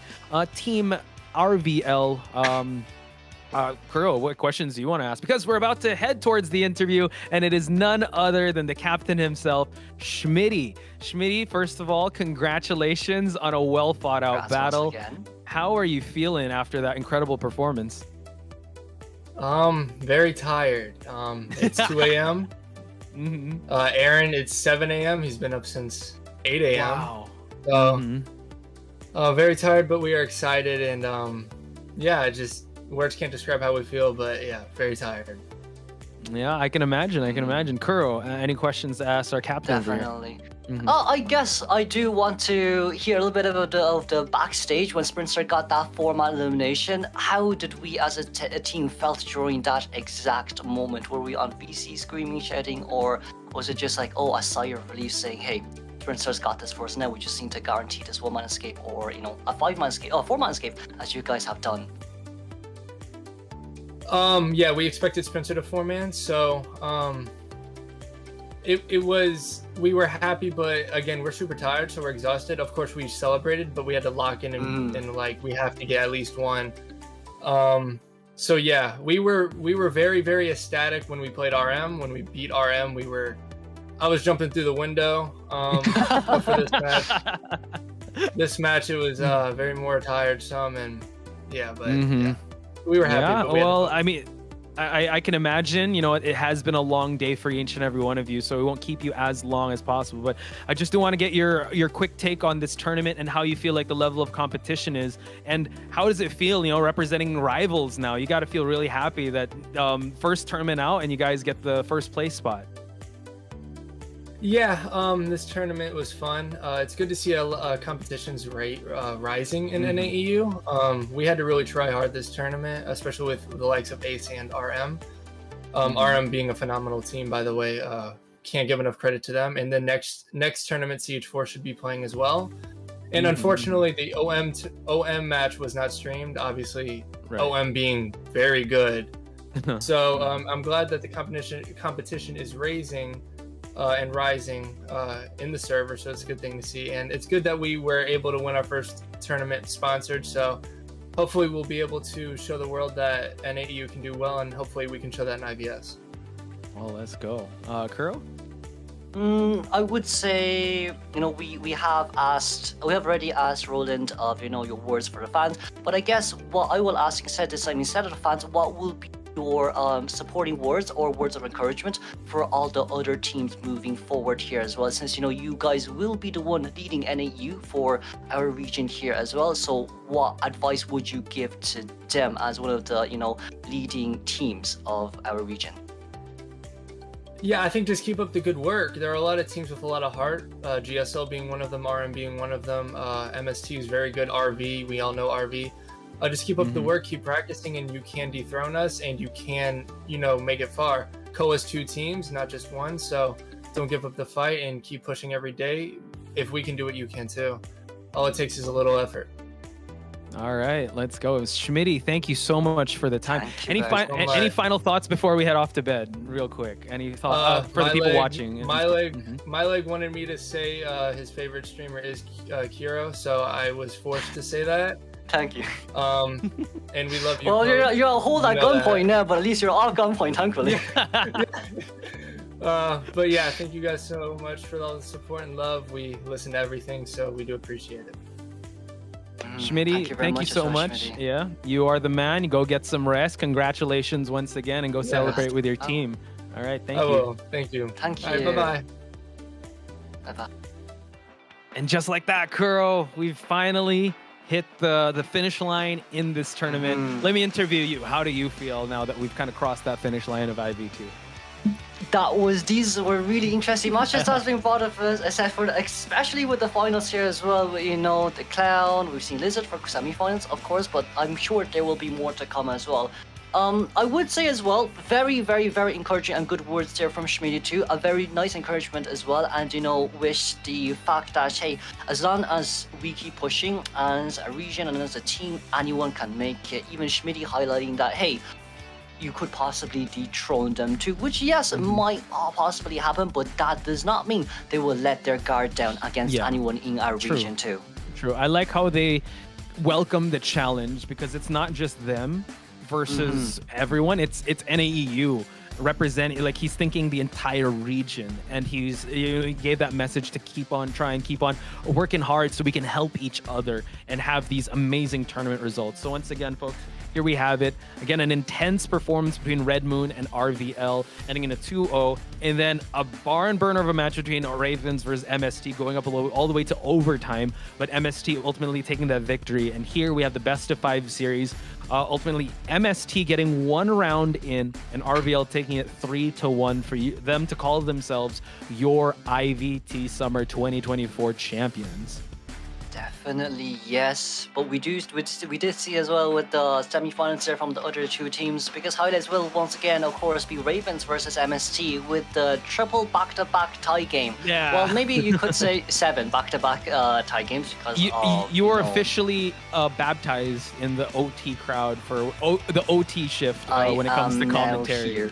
You're here. Day 1, I am now here. Back to back. I was worried about we'll go back to back again for overtime. But, you know, with all things considered right now, it's really good to be here. It is really, really good to be here and be with everyone as well. And, you know, there's going to be more for us up in the future as well, as I apparently did heard there's going to be IVT Korea coming out next week. Ooh, that's going to be a good one. Again, all the regions are popping up, so NAEU, I'm pretty sure you guys are also riding that wave of momentum coming in from IdentityV, so I'm excited to see how that one's going to shake out. I was excited to share the mic with you, Kuro, so thank you so much for being such an excellent commentator. Thank you so much, any final words or any final thoughts before we throw it to the highlights?